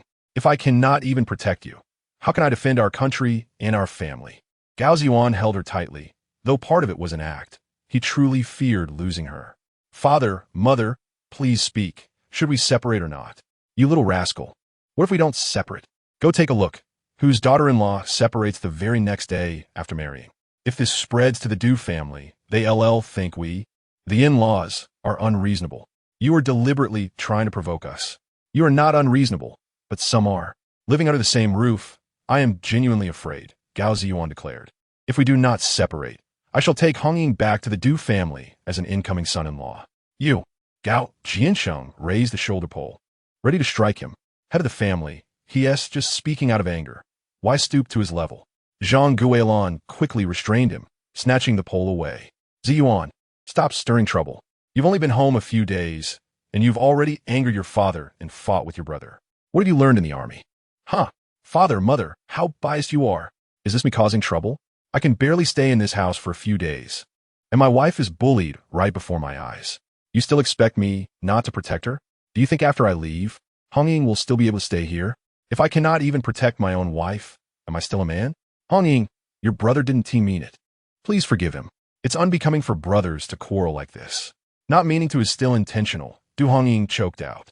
Why is my fate so unfortunate? Aunt, you were the one who proposed this marriage. I thought you and Uncle Gao were kind, and that marrying into the Gao family would mean no quarrels or fights. But I was wrong. I'm married into the wrong family. Stop. Hongying, don't cry. It's Zhang Guilan couldn't even finish her sentence and turned to scold Gao Siwen. Can't you be quiet for a moment? How much cat urine have you drunk? Causing a ruckus from yesterday until today? What on earth do you want? Yes, what do you want? Gao Siwen himself had no idea. But seeing Gao Zhiyuan joyfully emerging from the new house in the morning, cooking eggs, and then seeing Du Hongying looking charming going to the latrine, he suddenly didn't want them to have it easy. I want to get married. I want to marry Wen Ju. Huh, this man truly cannot wait. With no money, where'd you find the means to celebrate a wedding? Gao Zhiyuan was furious. The marriage I prepared for you. You want to pass it on to the second son? Now that the second son is getting married, you go mad wanting to marry too. You can marry without a celebration. Just the certificate will do. How could that be? Father, mother, you are too biased. Gao Zhiyuan gets married with a grand celebration, while I, with nothing. Looking at the bicycles parked in the yard, Gao Siwen exclaimed, Wait, these things are all in our family. Can't they be used for a wedding? Those who are ugly dare to dream beautifully, and that describes people like Gao Siwen. Father, mother, he bullies my wife one moment, then covets my wife's dowry the next. I cannot stay in this house for even a moment longer. Gao Zhiyuan, what do you mean by my wife's dowry? This belongs to our Gao family. Shut your mouth. He had just insulted his own mother. Gao Zhiyuan retracted his previous words. The 3 celebrations were things Zhiyuan himself had managed to acquire. They had nothing to do with the Gao family. When he married Hongying, he had promised that whatever he wanted, he would obtain on his own, and they wouldn't obstruct him or covet his belongings. Whatever he had was Hongying's. What? Even Du Hongying was astonished. She had thought the Gao family was well off, but never realized he had obtained all of it through his own efforts. Those dowries had made the village girls envious, allowing her to shine for a moment. Not only did he dote on her, but he also understood her. With today as performance, the separation was inevitable. Du Hongying glanced at Gao Siwen, whose face was filled with embarrassment, and increasingly felt that her previous life had been blind. Chapter 11. Arrangements one must strike while the iron is hot. Not waiting for the customary return visit after 3 days, Du Hongying had Gao Zhiyuan accompany her back to her family. Marrying nearby has its advantages. Feeling wronged, she could return home to her parents in a moment. What? You want to separate? Hongying just entered the door yesterday, and today she is causing a scene for separation? Du Tianquan glared at Gao Zhiyuan in anger. Father, mother, it is I who wish to separate. Seeing her husband scolded by his father, Du Hongying felt sympathetic. Father, I cannot bear to see that person lurking under my nose. Nor do I wish to share a table with him. Chen Dongmei cautiously glanced at her son-in-law upon hearing this. Fortunately, Gao Zhiyuan did not appear angry. Father, mother, it is my fault, but I believe that since Hongying has married me, I must not allow her to suffer. If she wishes to separate, then let us do so. I came here today specifically to discuss it with you. If you agree, I will go find Grandpa Zhao. What on earth is this? Du Tianquan, as the team leader, had often witnessed separations in the village, serving as a witness for them. Unexpectedly, my daughter is set to separate from her husband just a day after marrying, becoming the subject of ridicule among the villagers regardless of the reasons behind it. After their separation, where will you reside? Chen Dongmei pondered. Since you do not wish to stay there, you may return to your maternal home. Your room will be reserved for you. Thank you, mother. You are the best. Du Hongying felt immensely touché. It is often said that a married daughter is akin to spilled water, and it is quite unconventional for a bride who is just wedded to return to her parents' home with her husband after separation. However, I cannot burden Hongwei and Hongbing. Mother, we will rent the storage room and pay a modest rent each year. That is out of the question. The storage room is quite distant and only has 2 rooms, Chen Dongmei objected. Mother, it is fine. The distance provides a certain tranquility. Du Hongying grasped her mother's hand. Yuan has said that upon his return to the army, he will submit an application for us to obtain our marriage certificate, and he can apply to be with me as a military spouse. The storage room is merely a temporary solution. It is entirely feasible. Chen Dongmei, was inherently reluctant to have her daughter accompany her husband to the military. Ziyuan's station is far, and he would only return every 5 years for family visits. If my daughter were to accompany him, it would mean seeing each other only once every 3 to 5 years, which would surely torment her. Newlyweds ought to be together, whether in the military or not. However, Du Tianquan had different concerns. As a military spouse, she might even secure a temporary job, allowing her to avoid the laborious life in the countryside. As for her father, let it be, Yuan, as long as your parents consent to the separation, you may proceed with the arrangements. He was indeed repulsed by Gao Siwen's demeanor. Separation might be for the best. Very well, father, mother. I shall take Hongying with me now. Stay for dinner before heading back. Chen Dongmei urged them to stay. No, father, mother, we need to check the storage room. We must ensure everything is in order. Gao Zhiyuan led Du Hongying to the storage room. The 2 rooms, while modest, boasted a sturdy roof that should withstand the rain. We will need to construct a latrine, Gao Zhiyuan remarked, as bathing would be more convenient. Renting the storage room means we cannot dispose of the tools kept there. In truth, only 1 room is usable. We can build a latrine and a kitchen. Thus, let us construct an auxiliary room here, effectively solving both issues. Du Hongying pointed to the vacant land on the left. It would be better to place the latrine behind the building rather than in front. Behind the house, we would have to take a long detour from the front gate. Why not just break through the wall from the room itself and avoid the front door altogether? Is there such convenience? One must know that in village homes, latrines are typically situated in remote corners outside the front gate to avoid unpleasant odors.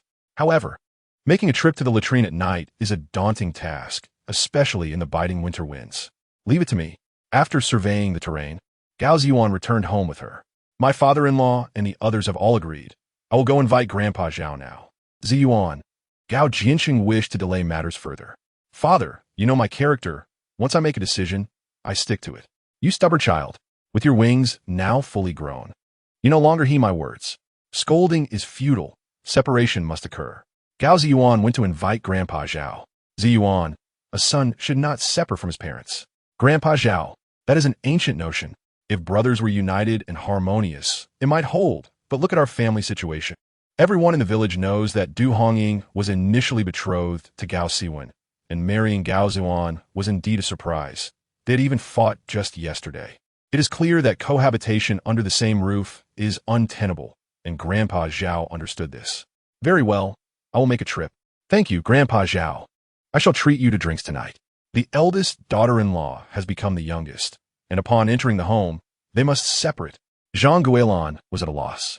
Having invited Grandpa Zhao and the in-laws, there would undoubtedly be a meal to share that evening.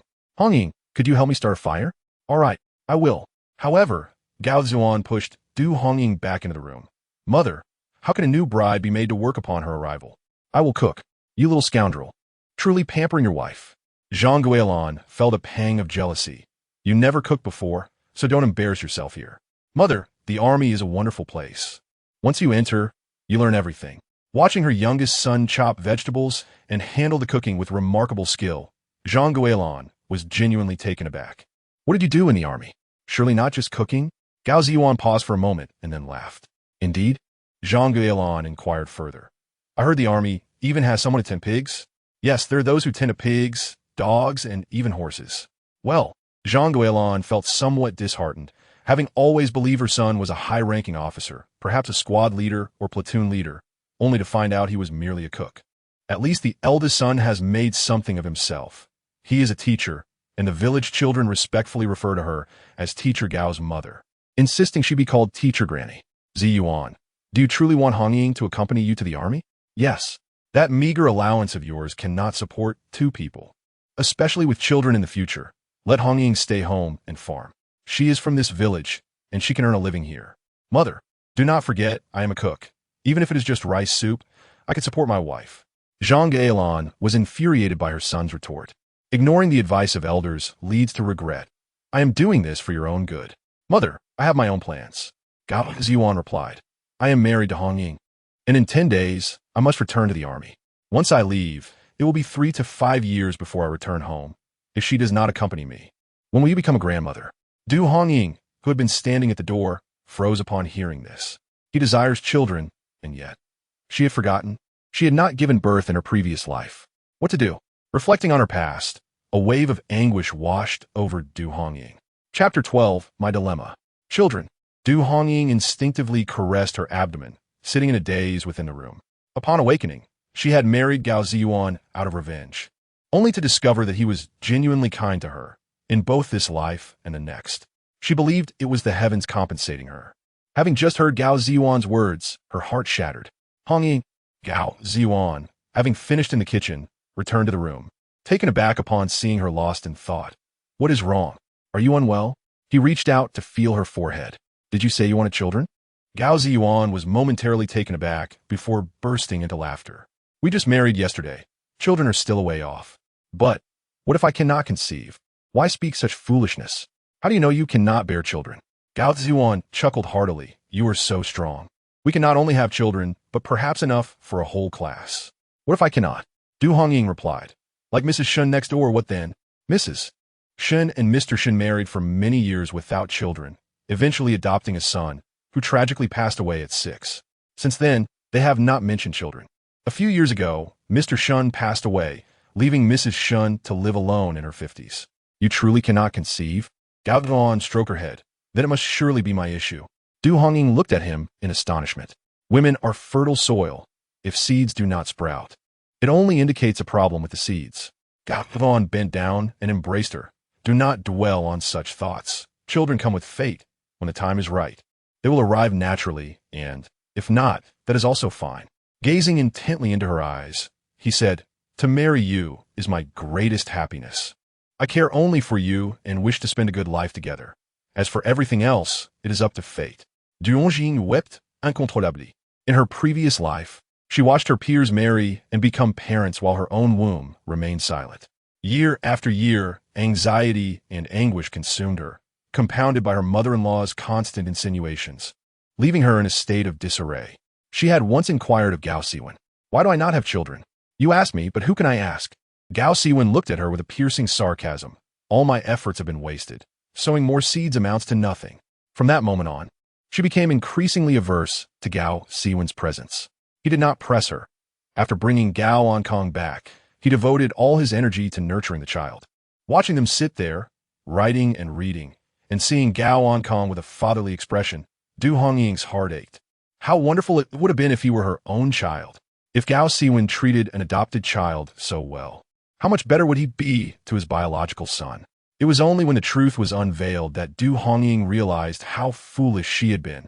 Don't cry. Don't cry. Seeing Du Hongying in tears, Gao Zhiyuan, who was usually fearless, was utterly baffled, unsure of her distress. Clumsily, he used his rough hands to wipe her tears while comforting her. Your tears make my heart uneasy. Watching this big man display such childishness, Du Hongying couldn't help but laugh through her tears. Why cry? She had endured so much hardship in her past life. In this life, even if she could not conceive naturally, surely she could try in vitro fertilization? With enough money, one could certainly have their own children. With this thought, her tears ceased. Upon noticing that Du Hongying had stopped crying, Gao Zhiyuan steadied himself. Soon, Grandpa Zhao and our father will arrive. What are your thoughts on the division of the family property? This was a matter they needed to discuss thoroughly. I have no particular thoughts. Whatever can be taken, we will take. My dowry will go with me, and the rest is negotiable. In rural families, every pot, pan, and dish must be accounted for during a division. Disputes often arise over even the smallest piece of land or a single tree. Du Hongying did not care about such trivialities, but she would not allow Gao Siwen to benefit from the status that Gao Zhiyuan had earned. She adhered to a principle. Anything he desired, she would not yield. It is difficult to manage both a gentleman and a rogue. Du Hongying was not only a rogue but also a woman, holding grudges for a lifetime that she intended to repay slowly. All right, my wife is the most magnanimous. Du Hongying. Her husband surely misunderstood the meaning of magnanimity. Grandpa Zhao arrived, followed by Du Tianquan, and Gao Zhiyuan had also invited their uncle Gao Jianlin to witness the proceedings. Uncle Zhao, in-laws, Jianlin, please take a seat. Gao Jiancheng felt rather embarrassed, yet his two sons were no pushovers.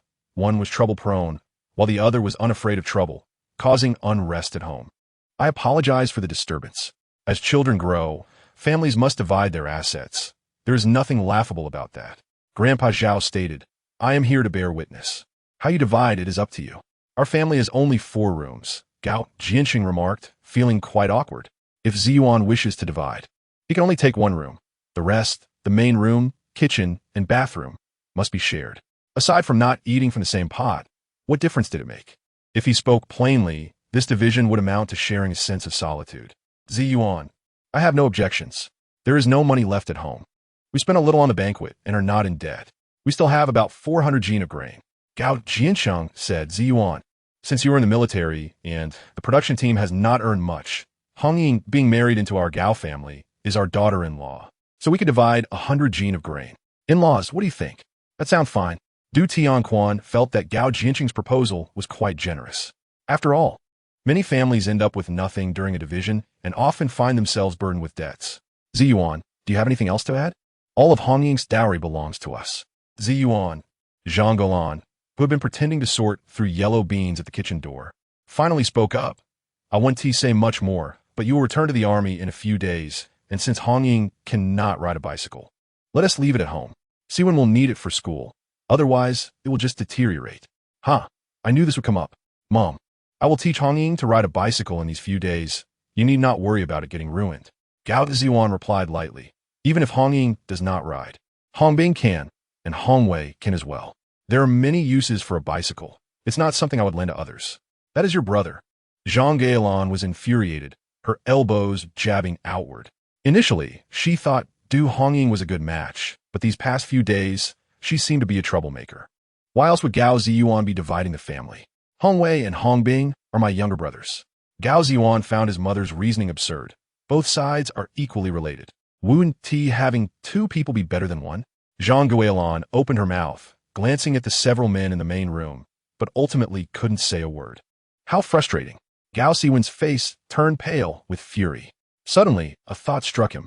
After dividing the family property, they must also support their parents. You receive an allowance. How much do you give to our parents each month? Chapter 13. For Yuan indeed. The issue of supporting parents must be addressed. Everyone turned to Gao Zhiyuan. We are still young. We cannot rely on you for retirement funds. Gao Zhiyuan was momentarily taken aback. You have just started your family. There are many more places where you will need money, so you need not worry about this for now. Upon hearing this, Du Hongying felt that he was indeed a good father. Perhaps Gao Zhiyuan had inherited this trait, not being one to meticulously count every penny. Father, when it comes to division, we must first establish clear boundaries. Whatever it is, we must contribute something. Otherwise, we will become accustomed to neglecting this responsibility. Gao Siwen asserted with a proper demeanor. Moreover, Gao Zhiyuan is far away, not by our parents' side, and cannot help in any way. Isn't it only right for him to give some money? Du Hongying chuckled. Gao Siwen had truly calculated well, implying that supporting their parents was solely Gao Zhiyuan's responsibility. Their parents had 2 sons. Supporting them was a shared responsibility. Whatever amount you give, we will match. No one expected Du Hongying to hit the nail on the head. Everyone felt her point was valid. What a joke. I live near our parents.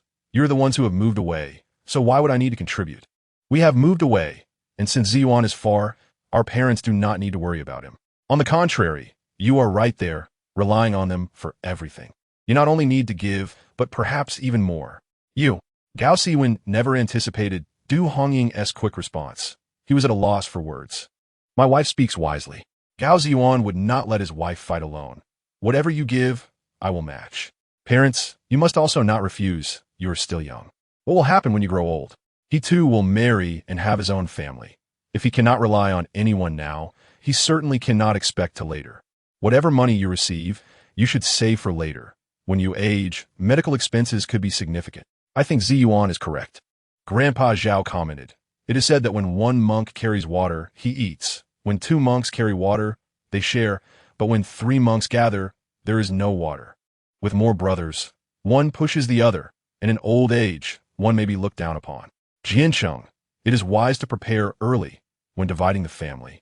It is right that both brothers contribute to the parent support. That works. Let us do it. Gao Zhiyuan thought that if they gave the money, they could save it for them, to be returned when needed. How much? The division agreement must be written down. Gao Zhiyuan looked towards Gao Siwen. As a substitute teacher, my monthly salary is only 7 yuan. Your allowance is higher. When asked to contribute, he complains, feeling inadequate. He believes Gao Zhiyuan should give more. You eat at home, live at home, and use home resources. With 7 yuan, you do not have to worry about anything. I, Gao, have not spent a single penny on the family. Should I be expected to contribute more? Shouldn't he, the one who causes the most worry, give the most? You. Zhang Guilan was furious. You all are refusing to give money. It's always excuses when it comes to finances. Mother, that is not what I meant. Gao Zhiyuan expressed. I merely believe that fairness is essential. Throughout our lives, he's been the elder brother, and I the younger. In our early years, I was shorter than him, and during the New Year celebrations, he donned new clothes while I wore the old ones. They claimed they could not afford to support my education. He attended junior high for 3 years, while I only managed 2. Now, he still relies on our parents for his daily meals and on our mother to do his laundry. I require no such assistance, so why should I contribute more? If he is to receive 7 yuan, then each month I shall also provide 4 yuan. Siwen pondered for a moment, formulating a plan in her mind. He is always near our parents, and what they possess essentially belongs to him. All right, for yuan it is. Excellent. Let's document this, replied Gao Zhiyuan. Grandpa Zhao's calligraphy was impeccable, resembling printed text as he inscribed the agreement stating that each brother would contribute 4 yuan monthly to support their parents. In the past, Du Tianquan would have protested, given that Gao Zhiyuan was responsible for the substantial expenses of marrying Du Hongying. However, today his stance had shifted, and this declaration seemed to favor the son-in-law. Since Gao Zhiyuan proposed this amount, he could only sigh in resignation, contemplating quietly supplementing his daughter's support in the future. Once the division agreement was finalized, Gao Zhiyuan broached the topic of moving in front of Grandpa Zhao and his father-in-law. You plan to relocate to the storage room? Zhang Guilan clearly disapproved, as Du Hongying was industrious, and she envisioned a more leisurely life with a daughter-in-law to assist. The family was well situated. Why move? Mother, our living situation is satisfactory. Would I truly separate from the family? Gao Zhiyuan observed his mother's forced smile. Perhaps I should share what transpired this morning with everyone. Gao Zhiyuan. Family disgrace must not be aired publicly, Gao Zhiyuan retorted, his face pale with anger. If you wish to leave, do so far away. Do not disgrace us here. Am I to blame? Gao Zhiyuan scoffed. Father, I have come to realize that he is your true son, while I am merely an adopted child. You, Gao Zhiyuan, was about to hurl a teacup across the table in fury. Enough, enough. What are you causing a scene for? He is simply a fool. Do not take him seriously. Zhang Guilan's expression darkened as she hurriedly restrained Gao Zhiyuan. Zhiyuan, do not speak recklessly. Everyone in the village knows your mother gave birth to twins at the town health center. Gao Zhiyuan observed the family drama unfolding with a sense of melancholy. While they seemed prosperous, one son a substitute teacher, the other a soldier, the reality was that every household faced its own hardships.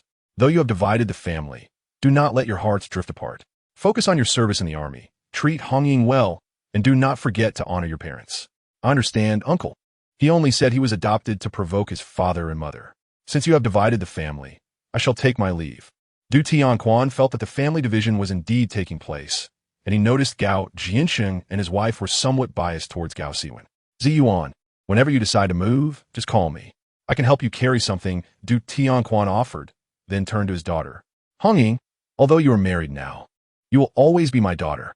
If anything troubles you, do not hesitate to let us know. Your mother and I will be concerned.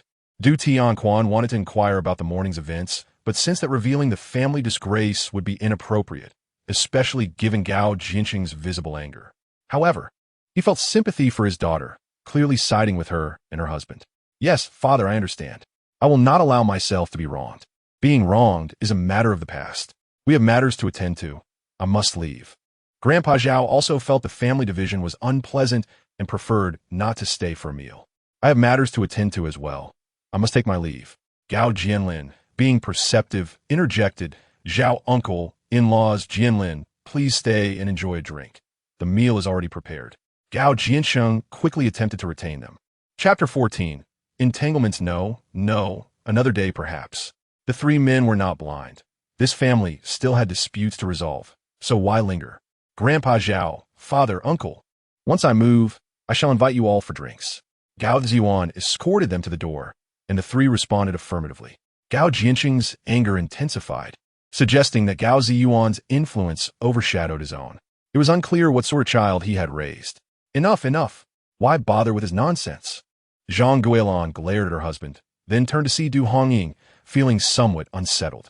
How had this daughter-in-law, whom she had watched grow up, transformed so drastically upon entering their home? Previously, she had regarded her as diligent and capable, which was why she had arranged a match for her eldest son.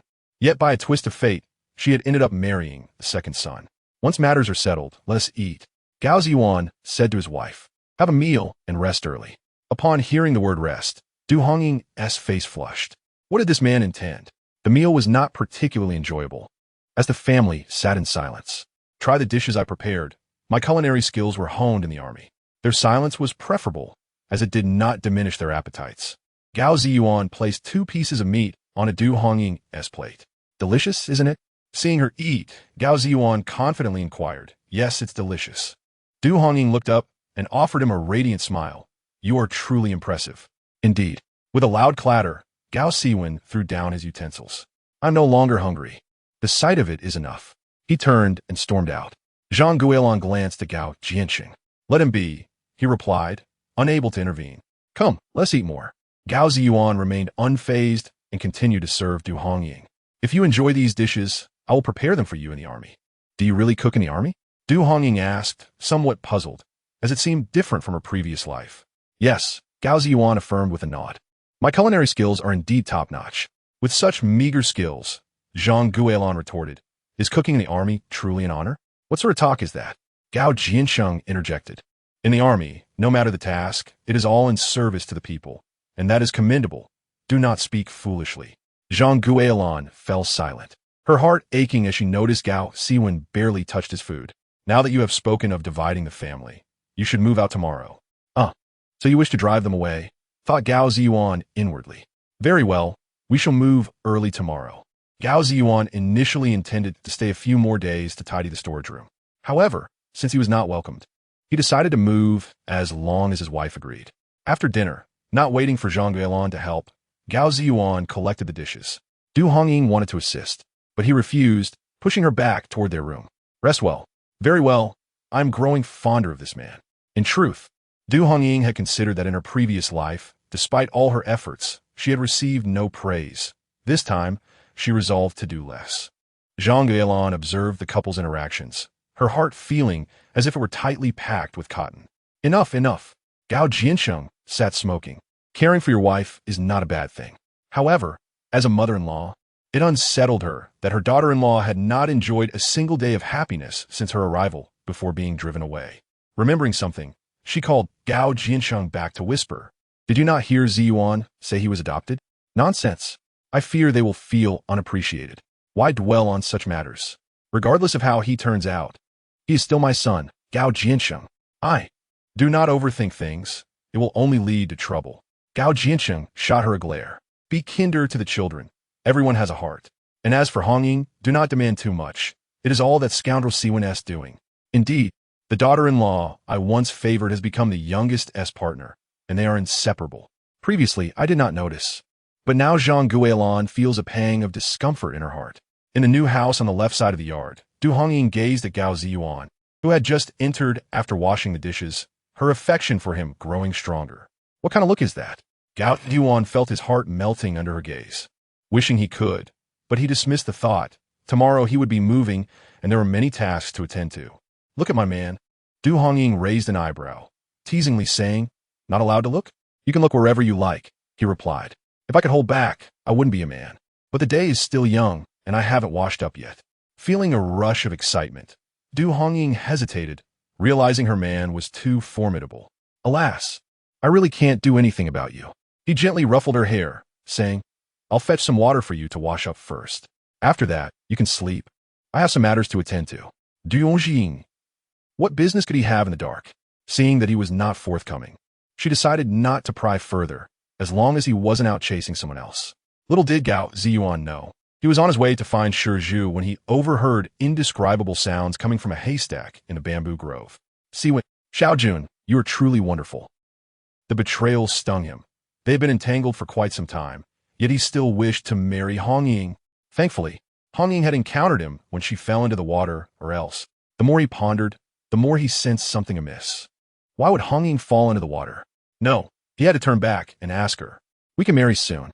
My father said we can register any time without a banquet." "That won't do. I must be treated as an elder sister-in-law. What you have, I cannot have less." "Yes, I know, Xiaojun. Then came the sounds of heavy breathing. Gao Zhiyuan checked the time. It could only be described as a swift encounter. Gao Siwen justa suftia. After enduring a barrage of indecent language, Gao Zhiyuan chose to ignore the couple and went to Shiju's home. "All right, Brother Gao, I'll call Jiang Wo, Junjun, and Wang Hai now." "Yes, you've worked hard these past few days." Gao Zhiyuan turned and asked, Shaoling, "Are you afraid being home alone?" "Not afraid, I've grown up." "Indeed, you've matured into a young lady."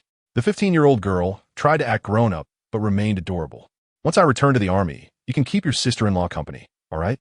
Of course, I can go anytime." "Ahem. Wait until Brother Gao returns to the army before going." Ju was momentarily taken aback by his sister's straightforwardness.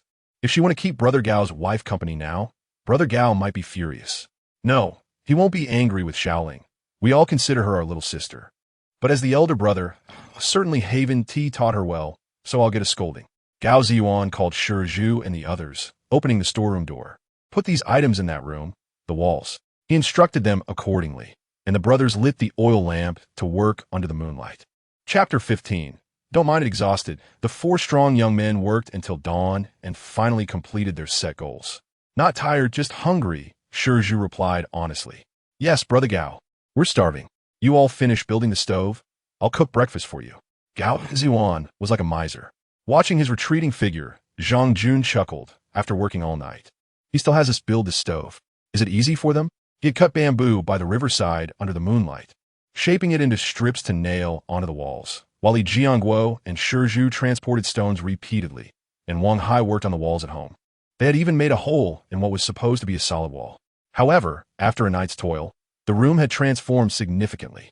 They felt a sense of accomplishment unaware of their own capabilities. Keep working. Brother Gao is moving today. We can't let them cook outdoors. Shiju wiped the sweat from his forehead, saying, Jiang Wo, and I will go to the riverside to find stones. You two better not slack off. You rascal Shiju. When have we ever been lazy? Wang Hai refused to accept the label of laziness. He was of marrying age, after all. Which girl would want to marry someone deemed lazy? Isn't your mother always scolding you for being lazy? Whose mother doesn't scold their son for laziness? Wan Hai Gon said, recalling his mother's loud voice, constantly berating him for it. If I can't get married, let us see how she will handle it. Have you seen me work lazily? That's called being lazy at home, but diligent outside. Exactly. We can't be lazy when helping others. Otherwise, we won't have food to eat. The brothers bantered as they worked. Gao Zhiyuan returned home to find his parents awake. Where have you been so early? Gao Jianchang frowned at him, noticing the dust all over him. Cleaning the storeroom. We're moving today. Why are you all letting him move? He won't just stay here, his father replied. I hired help. Let us cook some rice first. Gao Zhiyuan reassured him, don't worry. We'll deduct the food from our rations when we move. Gao Zhiyuan, must you be so calculating with me? Gao Jiancheng could no longer contain his frustration. You think being calculative means you don't owe me anything? Your life is given by me. You owe me forever. Dad, what are you doing? It's early. Don't wake people up. Glancing at his room, he added, it's not about being calculative. It's just that you don't want to lose anything. I remember the 8 major disciplines and 3 items of notice. I want to take anything from the masses. Gao Zhiyuan retorted, infuriating his father further. Zhang Guilin got up to cook breakfast and saw that it was already ready. A large bowl of porridge and a basket of wheat cakes awaited. My flour. She walked over and was shocked to find 5 or 6 pounds of flour gone. Gao Zhiyuan, you wasteful child, can you eat all this? I can finish it. Perhaps not enough. Gao Zhiyuan pulled out 2 grain tickets from his pocket and handed them to her, saying, consider this alone. These are universal grain tickets. I'll return them. You, this rascal, you've been back for 6 days and haven't shown any grain tickets, and now you suddenly pull out 10 pounds. What other good stuff have you been hiding? In Zhang Guilin's eyes, any salary or allowance before establishing a family should be handed over to her. 9 yuan a month. Those things were borrowed from comrades. I owe debts and favors. Does that mean my mother should pay for me? Dream on. You want to get away with it. Zhang Guilin spat at him. I told you not to buy those things. Don't pretend to be wealthy. Now you'll pay back slowly. That's my business. Ignoring his mother, Gao Zhiyuan took a bowl of porridge and 2 wheat cakes, carrying them into his room under a watchful gaze. Look, look. Zhang Guilin pointed at the scene, calling for Gao Jiancheng. What are you looking at? People care for their wives. Do you have say in that? Gao Jiancheng shot her a glare. Mind your own business. That's why he wants to split from us. I've raised him for over 20 years, and he has never brought me food into my room. That's different, Gao Jiancheng replied. A man who has a wife must take care of her. In the room, Du Hongying had already woken up and overheard the argument outside. As long as her man held his ground, she felt no need to intervene. Hongying, eat first, after breakfast. We'll pack our things. They'll come over later to help us move. All right. Du Hongying looked at her man, covered in dust, even with cobwebs in his hair. What have you been doing? What time did you sleep and wake up? Why do I have no memory of it? I want to tidy up the storeroom. Gao Zhiyuan omitted the fact that he hadn't slept all night. I went to deliver breakfast to them, with a bowl of porridge in one hand and a basket containing bowls and wheat cakes in the other. He walked towards the storeroom under the watchful eyes of Zhang Guilin and her husband. Look, look. Zhang Guilin was once again furious. What are you looking at? I am hungry. Gao Jiancheng said, you're not hungry, but I am. Zhang Guilin had no choice but to get the bowls, her anger flaring as she looked at the wheat cakes and porridge left by Gao Zhiyuan. What's this fuss about? He only left 2 bowls of porridge and 4 wheat cakes. What will Siwen eat? Gao Siwen felt a pang of hunger as he stepped out of his room, overhearing a remark that left him fuming. His face turned a shade of iron as he thought, enough already, since the family has split. It is only natural that they do not prepare meals for him. He turned to his father. Why are you still siding with him? Just look at what a mess this household has become after only a few days. Is this still a family? Zhang Guilin, filled with indignation, wiped away her tears. Siwen is his brother. He couldn't even save a morsel of breakfast for him. To which Gao Jiancheng retorted, if he is a brother, why isn't he up making breakfast himself? Enough of this. Everyone is grown. No one should be waiting on anyone. If you're hungry, go cook for yourself. There are eggs and noodles. Surely you can manage. Gao Siwen was genuinely too upset to eat. Gao Zhiyuan was truly exasperating him. Siwen, Let me make you a fried egg, Zhang Guolan offered, her anger still simmering as she prepared a bowl with 4 eggs, some brown sugar, and a touch of lard. You have looked unwell lately. You need to nourish yourself. In the room, Du Hongying observed the unfolding drama, amused by her mother-in-law's blatant favoritism. As the 3 of them remained outside, she busied herself packing up their belongings, ensuring nothing of hers was left behind. Moreover, she resolved that the room would not be left in Gao Siwen's possession. It would be locked upon their departure. Du Hongying had contemplated every possible scenario and awaited Gao Zhiyuan's return to assist with the move. Reflecting on her life, she felt a sense of optimism, believing that distancing herself from certain individuals would lead to a brighter future. Chapter 16. Reliable. The move was underway, and Du Hongying deliberately removed the lock from her suitcase to secure the door to the room. Hongying, why are you locking the door? Zhang Guolan exclaimed, her eyes widening. Since you are moving out, what if someone else needs to stay here? Oh, but there are valuable items in the room. It would be unfortunate if something were to go missing. Du Hongying was aware that her actions might seem petty, yet she believed in being prudent when dealing with small-minded individuals. After all, one must be cautious.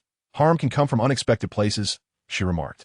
Zhang Guolan, infuriated, could hardly believe the transformation in her once amiable daughter-in-law. How had you become this way? She lamented. Mother, as the saying goes, one should fear not the thief, but the thief's intent. One must always remain vigilant. Du Hongying replied coolly, there's no harm in being careful. What are you even saying? Zhang Guolan fumed. I have said nothing. I must be on my way, Du Hongying replied, departing for the storage room. I wonder how chaotic it has become in there. Upon her arrival, she was greeted with enthusiasm by Ling, sister-in-law. Come quickly and see. What is it? Du Hongying was taken aback by the transformed room, now sparkling with cleanliness, including the bathroom. This was all done by my older brother and his friends overnight. Isn't it beautiful? Indeed, she replied, beaming at the man standing opposite her, clearly pleased with their efforts. Thank you. Haha, look how excited she is. He chuckled. Of course, when I marry, I'll have my new home looking just like this. Then you ought to seek your older brother's guidance, she teased. I'll model it after this. Du Hongying surveyed the pristine room, noting the army green bedspread and the stone-paved floor, recognizing that such designs were typically found in urban homes. In her past life, she had never enjoyed such luxuries in the 1990s. Gao Zhiyuan had elevated her domestic standards by 2 decades. This man was truly dependable. Older brother, sister-in-law. We've moved into the new place. Take your time to settle in. We must be off now. I'm exhausted and ready to sleep. Thank you. Tomorrow, I'll treat you to a meal and drinks. To celebrate your new home, right? Exactly. Then we will definitely come. Come all of you. Ling, you too. Sure. I'll come early to help with the fire. Speaking of the fire, Gao Zhiyuan suddenly realized they had no firewood. I'll chop some this afternoon. After they departed, Du Hongying closed the door and turned to embrace Gao Zhiyuan. You are truly wonderful. But I'm dirty, he replied, stiffening at her touch, his words eliciting both laughter and tears. This unromantic man. Wait, I'll take a shower first. Where will you wash? In the river. No way. Washing in cold water is bad for your health. Nonsense. We've all grown up swimming in the river. That is not acceptable. You're still young, and you'll regret it when you're older. I'll boil water for you to wash, Du Hongying insisted. We don't even have a pot yet. I'll buy one in town this afternoon. Ah, it appears we truly have not divided these items. Gao Zhiyuan opted to wash in the river, a mile away from the storage room. Once he returned, dressed in clean clothes with damp hair, Du Hongying felt her heart race at the sight of his handsome face. Quick, dry your hair. Get it dry and rest for a bit. We have to go to my family's for lunch soon. Today is my return visit. Even though I was there yesterday, it feels different. Will you sleep with me? Du Hongying blushed at the question. I'll return home for lunch and come back afterward. All right.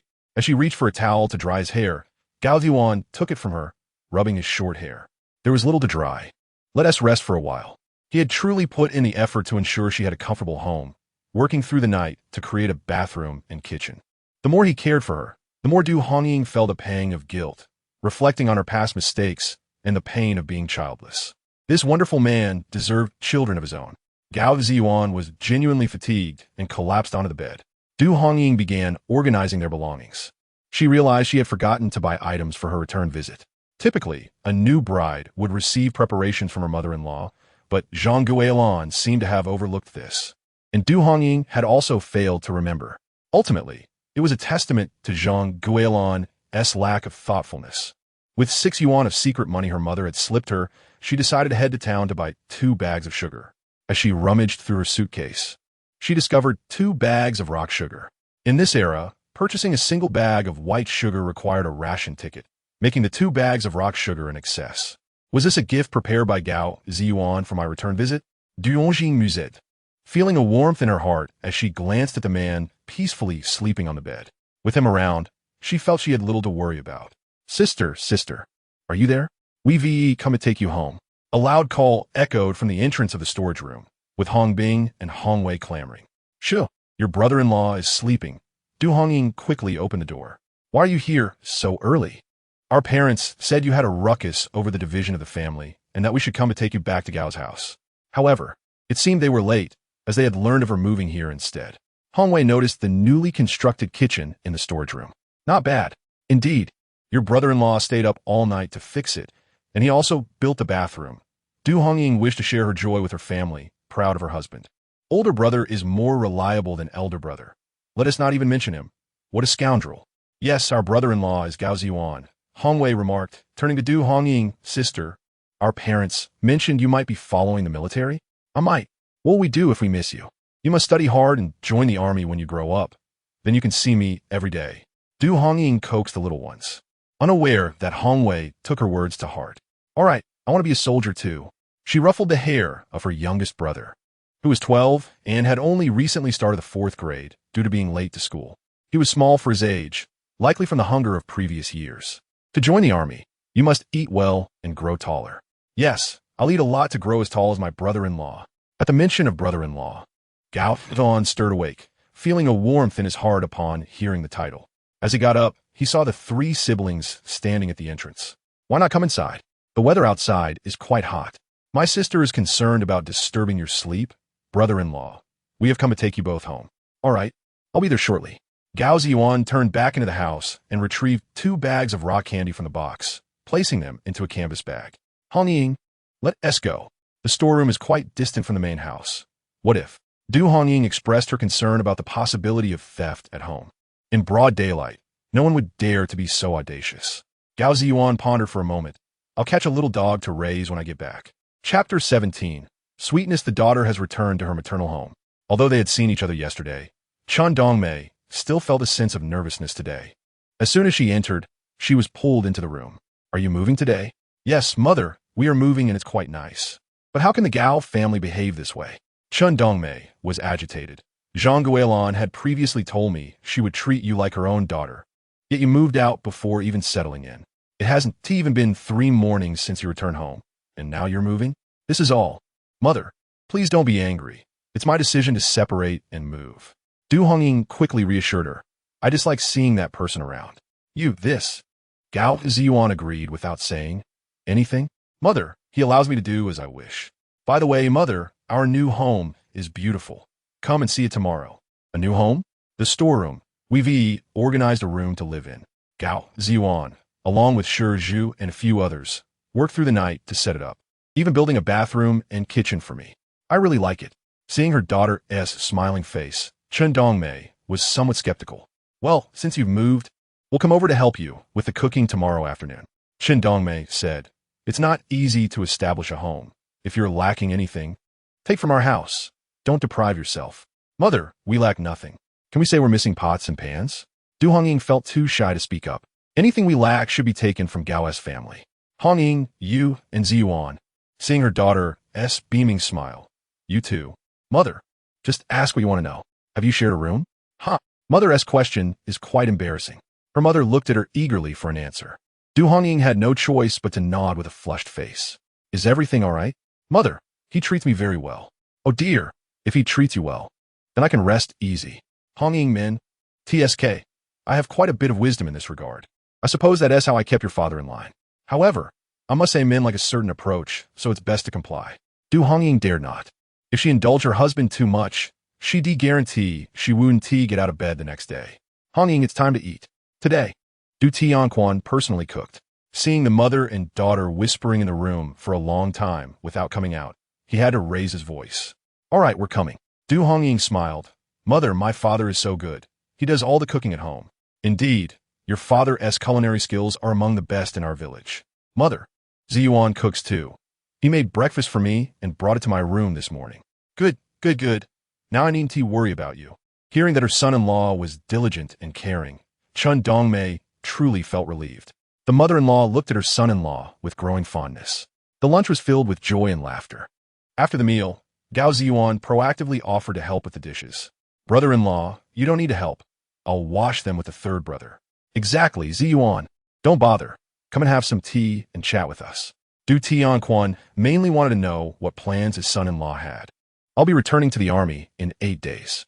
Gao Zhiyuan, reluctant to leave his newlywed wife, said, Father, Mother, after I leave, please help look after Hongying. Once I return and file my report, I'll apply to take her with me. That is only natural. Hongying, after Zhiyuan leaves, you should move back home. Father, Mother, there is no need for that. A married daughter needn't cling to her maternal home every day. I'm quite comfortable in my own home. To be honest, Du Hongying didn't think her maternal home was better than the storeroom. After chatting for a while longer, the couple proposed to head home, mainly because she thought Gao Zhiyuan should catch up on his sleep after yesterday's exertions. Once home, Gao Zhiyuan embraced her. You've been drinking. Father insisted I drink. I couldn't refuse my father-in-law's words. I have little time left to drink with him. Such reasoning is rather abundant. My dear, Gao Zhiyuan could no longer contain himself. What did Du Hongying say? She chose to indulge him. In her lifetime, engaging in such activities during the day was a first. Gao Zhiyuan was quite exhilarated, which resulted in Du Hongying ending up in tears. I'm sorry, my dear, I'm so sorry. Frightened, Gao Zhiyuan dare not move. Beads of sweat forming on his brow. Be gentle. Seeing his remorseful expression, Du Hongying felt a pang of compassion and allowed him to continue. Afterward, Du Hongying was utterly exhausted. Gao Zhiyuan, satisfied, tidied her up and dressed her. You rest first. I'm going to town to buy some things. Will you buy? Everything the house lacks. Then you should return early. Yes, I'll ride my bicycle. It's 8 kilometers to the town. Riding a bike is manageable.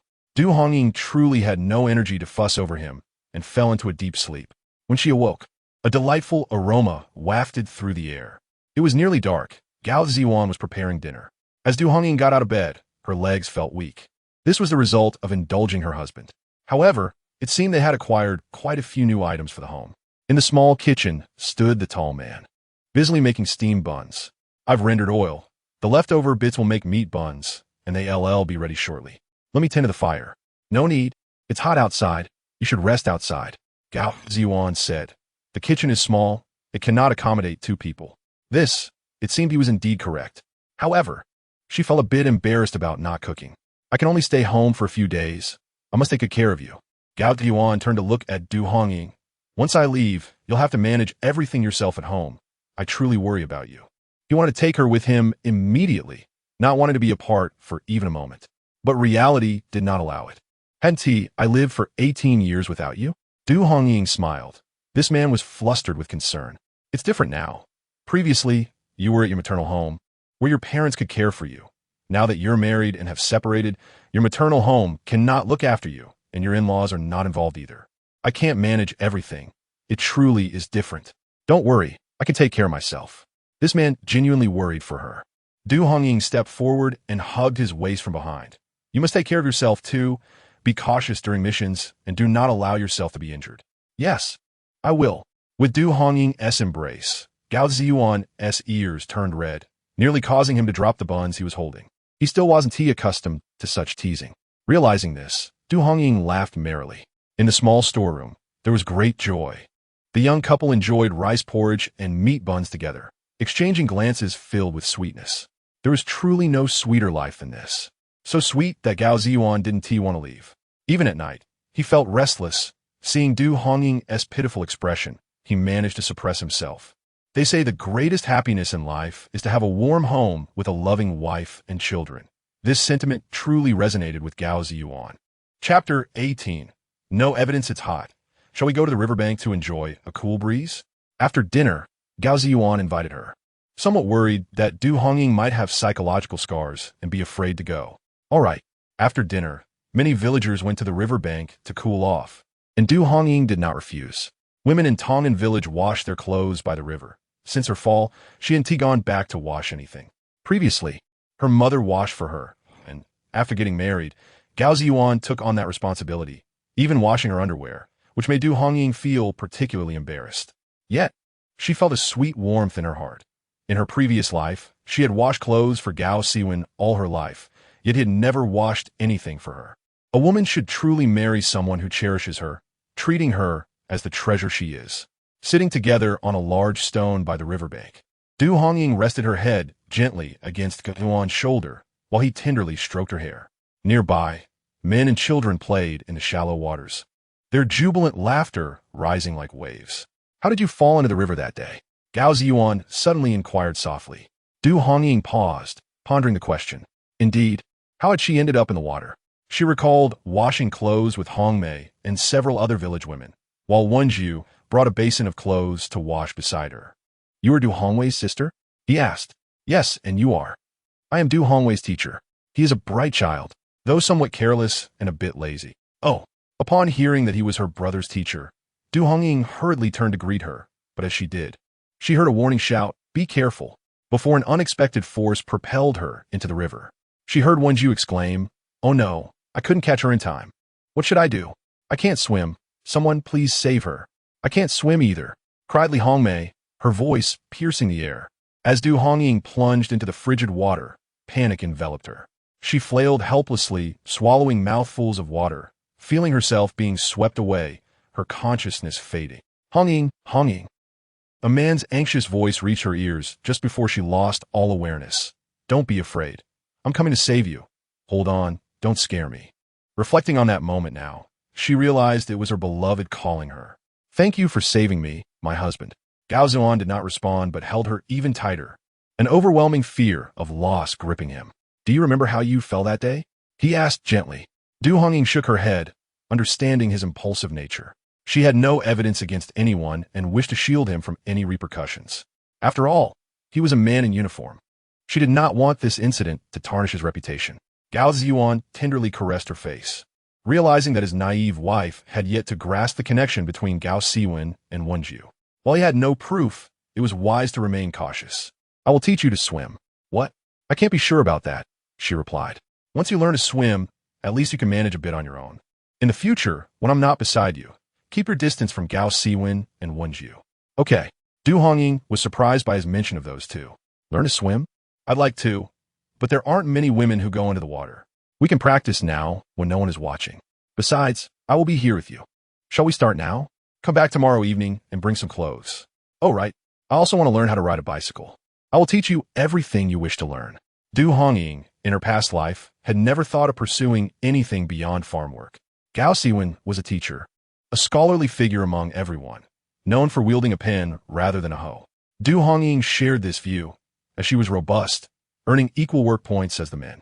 After the land was allocated to households, she was determined to ensure her family's land did not fall behind, taking on tasks typically reserved for men. She even learned to plow and rake from her father-in-law, Gao Zhiyuan, earning praise for her diligence. Yet, it was this very diligence that led to many hardships, as she often bit her tongue and swallowed her pride. Reflecting on her past self, tears of bitterness streamed down her cheeks. "What's wrong?" Gao Zhiyuan suddenly felt her tears and was taken aback. "Are you unwell?" "No, it's just, I can't bear to part with you." Du Hongying was adept at weaving lies. "I feel the same way," he replied, gently kissing her tears away. "These past few days have felt like a dream. I never expected that visiting relatives would lead to marrying you. My dear wife, I'm truly happy." Don't. Someone might see us. It's dark." "They won't see." Gao Zhiyuan whispered hoarsely, "I am kissing my own wife. What of it if someone sees? How embarrassing." "Do you trust me?" "Yes." Under his fervent kiss, Du Hongying felt her body grow weak, her mind clouding. Instinctively, she responded to him. Suddenly, with a splash, they both tumbled into the river. "Don't be afraid. I'm here." Gao Zhiyuan held her firmly, as he continued to kiss her, moving from her face to her neck. "Stop, not here. Be good. No one can see us, dear wife. I want you." My heavens, this is unbelievable. Du Hongying never anticipated such a wild scene with Gao Zhiyuan in the water. Time seemed to slip away as the chaotic river calmed, their fervor subsiding. Du Hongying felt a mix of embarrassment and fear, worried about being discovered. No one would interfere with us. Du Hongying, feeling too embarrassed to respond, thought that no one would be as carefree as they were. My wife, do you like it? Gao Zhiyuan teased, biting her ear softly. His husky, seductive voice nearly sent her spiraling back into the depths. Suddenly, something bumped against her hand. What? What touched my hand? Gao Zhiyuan pulled her close, laughing as he revealed a hefty fish he had caught with one hand. Fish? Indeed, there are plenty in this river. He tossed the fish onto the shore and scooped her up, declaring, I will take you home. Later, we can catch more fish. We need to prepare for the feast tomorrow. All right. With a bountiful catch, they returned to the shore, where Du Hongying felt her legs weaken. Don't worry. Your husband is here. He sprinted back to the storage room, relieved that it was dark enough for no one to see them. Otherwise, she would have been too embarrassed to face anyone. I am heavy. Not heavy. Don't underestimate your husband. He carried her straight into the room. I will boil some hot water for you to wash up before you sleep. This man could be rather unpredictable at times, but more often than not, he genuinely considered her well-being. Lying in bed, Du Hongying felt a sweetness in her heart, though fatigue soon overtook her, and she drifted off to sleep. When she awoke again, she found herself caught by a restless pair of hands. Dear wife, is this all right? My goodness. Does this man intend to treat this matter as if it were a meal? Stop teasing. We have guests to host today. It was crucial not to indulge the man too much, or she might lose her life over it. Du Hongying swatted away the hand that sought to provoke her. I must get up. I still need to prepare the food. Gao Zhiyuan relented and got up. We have fish. I will go to town and buy a few pounds of meat. Do you have any tickets? Meat without tickets is much more expensive. Du Hongying recalled her savings. I will go get some money for you. No need. Gao Zhiyuan produced a handful of tickets and change from his military bag. I turned in my wages. There's not much left. Make do with this for now, and I will send you more later. Du Hongying opened the bundle to find various denominations, including 1, 3, 5, and even a 10-pound ticket, along with fabric, soap, and fuel tickets, all universally accepted. The largest change was a 1 yuan note, totaling 19 yuan and 58 cents. Where did this come from? Didn't you give it to your mother? I exchanged it with my comrades before returning, thinking it might come in handy on the journey and for home. I just didn't expect to come back to this situation. I am angry at Gao Siwen for mistreating you. It's all because of our parents' indulgence. In my frustration, I completely forgot to turn in the grain and money to my mother. Now that I am married, these things should naturally be given to my wife. Du Hongying found such words delightful. In her past life, Gao Siwen claimed his wages went to his mother-in-law, Zhang Guilan, and Du Hongying had to plead with her to buy even some sanitary napkins. By the way, you borrowed quite a bit for that 3-in-1 sound system, didn't you? Du Hongying felt a pang of sympathy. Who did I borrow from? And how much? I'll keep track and pay them back when I have the means. She resolved that once the man departed, she would quietly find a way to earn money. It's all right, I borrowed from my comrades. When they marry, I will repay them then. Yet, she felt indebted to them. It's fine, my comrades are like brothers, and they are all quite good. Gao Zhiyuan pondered for a moment. In a few days, I will take you to the county to meet some people. All right, she replied. Hearing this, Du Hongying realized the extent of Gao Zhiyuan's connections. Moreover, he intended to take her to the county. Looking at this man, Du Hongying recalled her past life. The first time she visited the county was in the 1980s. She was unwilling to accept her childlessness and wanted Gao Siwen to take her to the hospital for an examination. After so many years of marriage, what's the point of checking? It's a waste of money, Gao Siwen coldly remarked. Ultimately, Du Hongying stealthily went to the county, got lost as soon as she alighted, and after asking several people, she finally found the entrance to the county hospital. After registering and waiting in line, she discovered that the doctor was male, and she was so frightened that she turned and fled. Without receiving any treatment, she returned home only to be scolded by her mother-in-law for not completing household chores, cooking, and letting the pig escape from its pen. Life in her past was quite chaotic. Gao Zhiyuan prepared fish soup and baked some wheat cakes. You eat first. I need to head to the town. Wait, you haven't taken a ration tickets. Oh right, I almost forgot. After grabbing the meat ration tickets and shouldering a woven basket, he rode off on his bicycle. The sight of the tall man mounting the bicycle dazzled Du Hongying's eyes. This man, the more she looked, the more she adored him. This man is hers. With these thoughts, Du Hongying's lips curved into a smile, and her mood was particularly delightful. Sister-in-law, sister-in-law. It was Ling who had arrived early. Sister-in-law, I brought you some pumpkins, Chinese cabbage, and water spinach from my family's plot.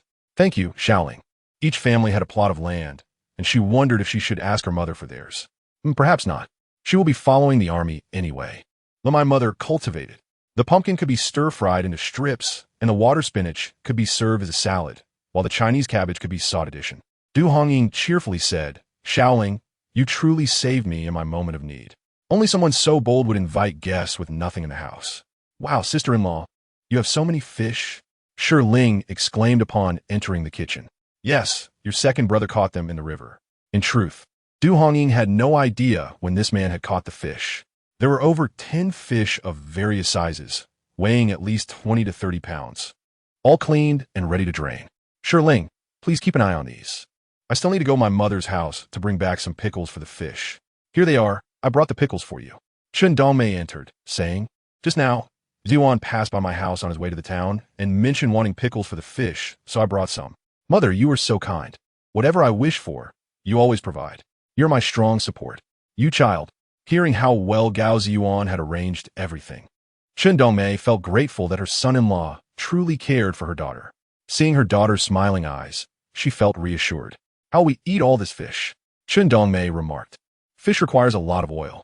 No worries, Ziyuan bought some pork lard yesterday for cooking. Living life requires careful budgeting. Chen Dongmei wanted to teach her daughter to save, but with Shi Ling present, she refrained from saying too much, as they were hosting guests today. She thought it would seem stingy if she spoke openly. Aunt, please tell me. I want to learn too. I've never had a mother to teach me. What I mean is, one must be frugal, but we cannot skimp on guests either. Shi Ling chimed in, and Chen Dongmei was at a loss for words. Skillfully changing the subject. What dishes have you arranged for today? Shi Ling brought me some vegetables. Oh, mother, you also brought me some cowpeas, chili eggplants, and water spinach. I know you don't have any. We must have something to switch out the chopsticks. Chen Dongmei recalled something. Did you invite your in-laws? Du Hongying replied, not yet. Although they had separated, one should still think of the elders when it comes to good food. The old must be loving, while the young must be filial. Only then can a family feel like one. Mother truly knows how to guide her daughter.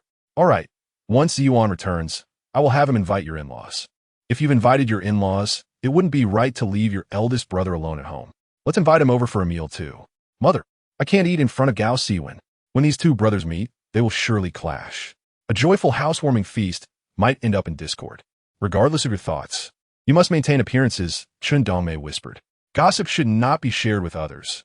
If you do not invite him, that is your fault, but if he refuses to come, that is his business. Indeed, he might feel embarrassed to come. With this thought, Du Hongying felt relieved.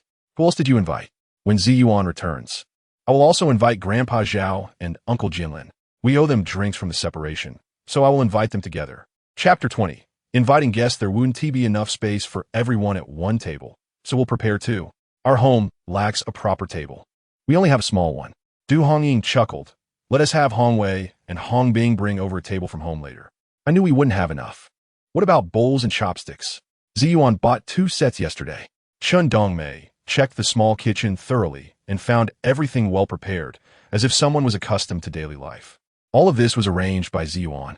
Du Hongying smirked a little in front of her mother. Let us start cooking. If the guests arrive and the food isn't ready, it will be embarrassing. Chen Dongmei was anxious. Mother, it's all right. It's still early. Indeed, it was early. Country folks rise with the dawn. Du Hongying glanced at the time. It was only 8:30. Since it's your first time hosting, you might be overwhelmed. Never mind.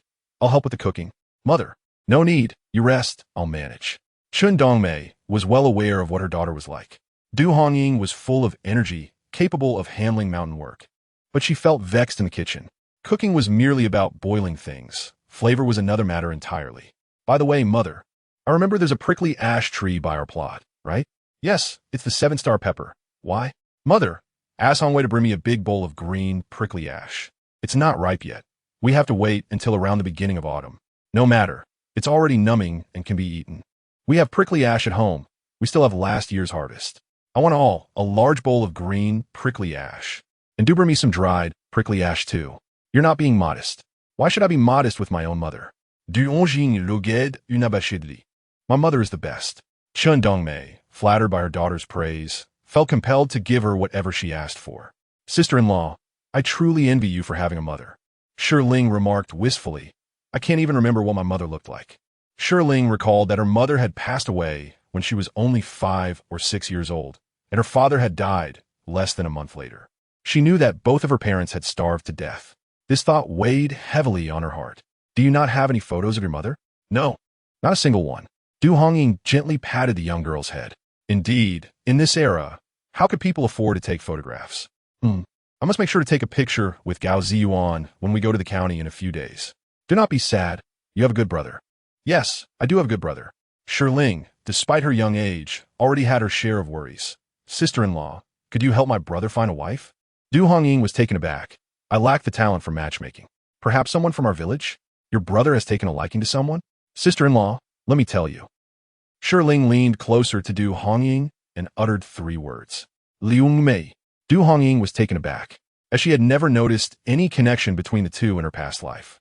Yes, my brother must like Hongmei Jia. He often sits on our lazy couch. Gazing at her with a silly smile, Ling continued, I asked my brother about it, but he scolded me for being ridiculous and insisted that Aunt Li would never agree to it. Indeed, Hongmei's mother is quite a formidable character. Ju, being orphaned and of humble means, would not catch her eye. Sister-in-law, could you lend a hand? I will inquire about it later. Du Hongying felt a twinge of regret.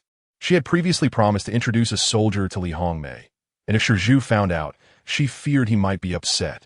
I will call Hongmei to join us for lunch shortly. Really? Ling's eyes sparkled. Will she come? She should. They're good friends. Thank you, sister-in-law. You are the best. Du Hongying, such familiar words, learn from me. When it comes to hosting guests, Du Hongying did not dare to be careless. She selected, washed, and chopped the vegetables. Cold stir-fried water spinach, Han-style stir-fry, and sauteed pumpkin strips, along with yard-long beans. Sister-in-law, the yard-long bean rice is exceptionally delicious. All right, then we shall make yard-long bean rice. Du Hongying was calculating. Cold stir-fried eggplant, braised fish, and she wondered what meat he would return with. Soon, Gao Zhiyuan returned. Riding on the back of his bicycle was Hong Wei, holding a large bowl. Sister, my brother-in-law bought pig intestines. They smell terrible. I couldn't adapt to the peppery scent all the way here. As soon as he entered, Hong Wei began to complain. It may smell foul, but it tastes delightful. Gao Zhiyuan chuckled. I got this pig intestine without a ticket, only costing a mere 2 yuan for several pounds. Pork requires a ticket, priced at 6 yuan per pound, which makes this quite a bargain. I won't be eating it, Hong Wei retorted. How could something so stinky be delicious? Young man, don't speak too definitively. Du Hongying laughed and instructed Gao Zhiyuan. Whoever buys it washes it. I will only handle the cooking. You are cooking? Gao Zhiyuan laughed. I thought I would be the one doing that. This is your time to shine. Du Hongying hesitated. She had forgotten that in her previous life, she was not adept at cooking. Yes, during her time at her family home, she rarely cooked, but after marrying into the Gao family, due to Gao Siwen's picky palate, she had forced herself to become quite the chef. Never mind, you handle it. I will assist. Du Hongying decisively relinquished the spotlight, mainly to avoid her parents' inquiries. Some lies are hard to retract. It would take some time. All right, I will boil it. Gao Zhiyuan said. I will go wash the intestines. Oh yes. I also bought a pig's head, which was inexpensive. You have taken all the bargains. Du Hongying was skeptical. How did he manage that? One must know that the local supply store had limited goods, and tickets were scarce. Who wouldn't want to buy something cheap without needing a ticket? A classmate of mine works at the supply store. Seeing that Du Hongying remained unconvinced, Gao Zhiyuan explained. Was it a male or a female? Gao Zhiyuan chuckled. Is my wife feeling jealous? A female, but we are merely classmates. It is a purely platonic relationship. It better be otherwise. Casting a glance at Ling and Hong Wei, who were busy preparing vegetables, Du Hongying fell silent. Ha ha ha. Gao Zhiyuan laughed heartily as he went off to wash the intestines by the river. Du Hongying then prepared to roast the pig's head. The pork was quite fragrant, but the hairs were plentiful and difficult to deal with. Sister-in-law, you and Gao Ergu are truly wonderful together, Ling whispered. You will also have a good life in the future, Du Hongying replied, blushing. Goodness, what if those two little ones see such flirtation? I must be more cautious about this matter. Sister, my brother-in-law said he would teach me martial arts. What?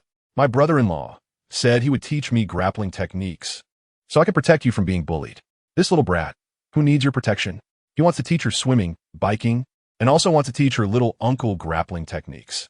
Gao Zhiyuan certainly keeps himself busy. Hong Wei asked eagerly, when will Gao Ergu teach? Can I learn alongside? Ling exclaimed, I am very strong. If I learn, I can protect sister-in-law too. You would have to ask my brother-in-law. I cannot make that decision. Sister-in-law, could you mention it to Gao ergo? All right, I will tell him. If you wish to learn, then learn. The Shi siblings are indeed strong. Du Hongying can lift over 100 pounds, and little Shi Ling can too. They are the only female workers in the village who earn full points. You are the best, sister-in-law. Here we go again. Gao Zhiyuan returned after washing the pig intestines. Du Hongying listened as he arranged the dishes, and each was similar to what she had planned. By the way, go invite Grandpa Zhao, Uncle Jianlin, and your in-laws as well as your elder brother. No need to invite him. Gao Zhiyuan referred to Gao Siwen, and Du Hongying was aware of that. My mother said to extend the invitation.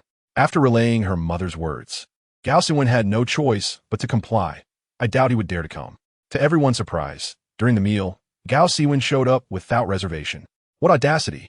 He certainly ate his fill. Du Hongying silently muttered a few words. Chapter 21. Support how fragrant. Sister-in-law truly knows how to cook. Zhang Jun, Wang Hai, and others arrived one after another, entering to praise the meal. Du Hongying's face flushed. She could not claim credit for this. My sister cooked the rice, and my brother-in-law prepared the dishes. Hong Wei, being honest, directly revealed Du Hongying's secret in front of everyone. Guilan, who would have thought that Ziyuan could cook so well? Just as skillfully as my Tian Quan? Chen Dongmei happily remarked to Zhang Guilan. You truly know how to teach your children. Ziyuan learned these skills in the military. They have nothing to do with me. Zhang Guilan felt a mix of emotions, looking at the bountiful spread, featuring fish and meat. She had initially thought that their lives would become difficult after splitting the family, but unexpectedly. What surprised her most was to see Gao Zhiyuan wearing a little floral apron, serving everyone, more diligent than a little bride. She had hoped for a daughter-in-law who was now whispering and laughing with Li Hongying nearby. Then there was Gao Siwen, sitting alone and ignored. His gaze directed at Du Hongying. What a disappointment. Gao Zhiyuan and Du Hongying were living splendidly, and this only added to her discomfort.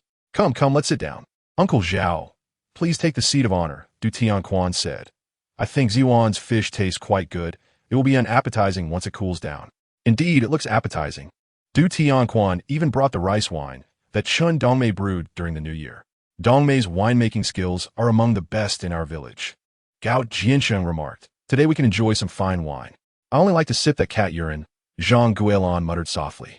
Du Hongying heard this and felt puzzled. Was she not pleased to be invited for dinner? As it turned out, Du Hongying's intuition was correct. Throughout the meal, Zhang Guilan wore a sullen expression, and when Chen Dongmei attempted to engage her in conversation to lighten the mood, she merely responded grudgingly.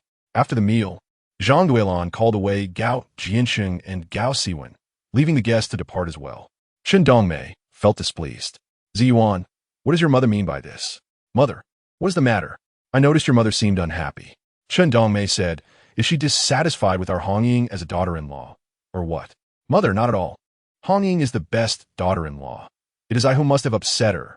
Gao Zhiyuan understood the situation. He felt his mother was partial. She had always favored Gao Siwen since childhood. Hongying was her chosen daughter-in-law, ultimately marrying him, which must have caused her some discomfort. It seemed she was reluctant to see him surpass Gao Siwen. No, this is unacceptable. He would not swallow this indignation. Please convey to your mother that seeking a marriage alliance is the Gao family's intention. Changing partners for the alliance is also the Gao family's decision. Chen Dongmei was equally incensed. What? Do they view our Du family as pushovers? Are they throwing shade at our Hongying? My dear, Hongying must have endured countless grievances. It is no wonder that she immediately sought separation upon entering our home. Truly, she is a remarkable mother-in-law. Mother, no, it's not true. My mother is merely upset with me, she replied. What is she to be upset about?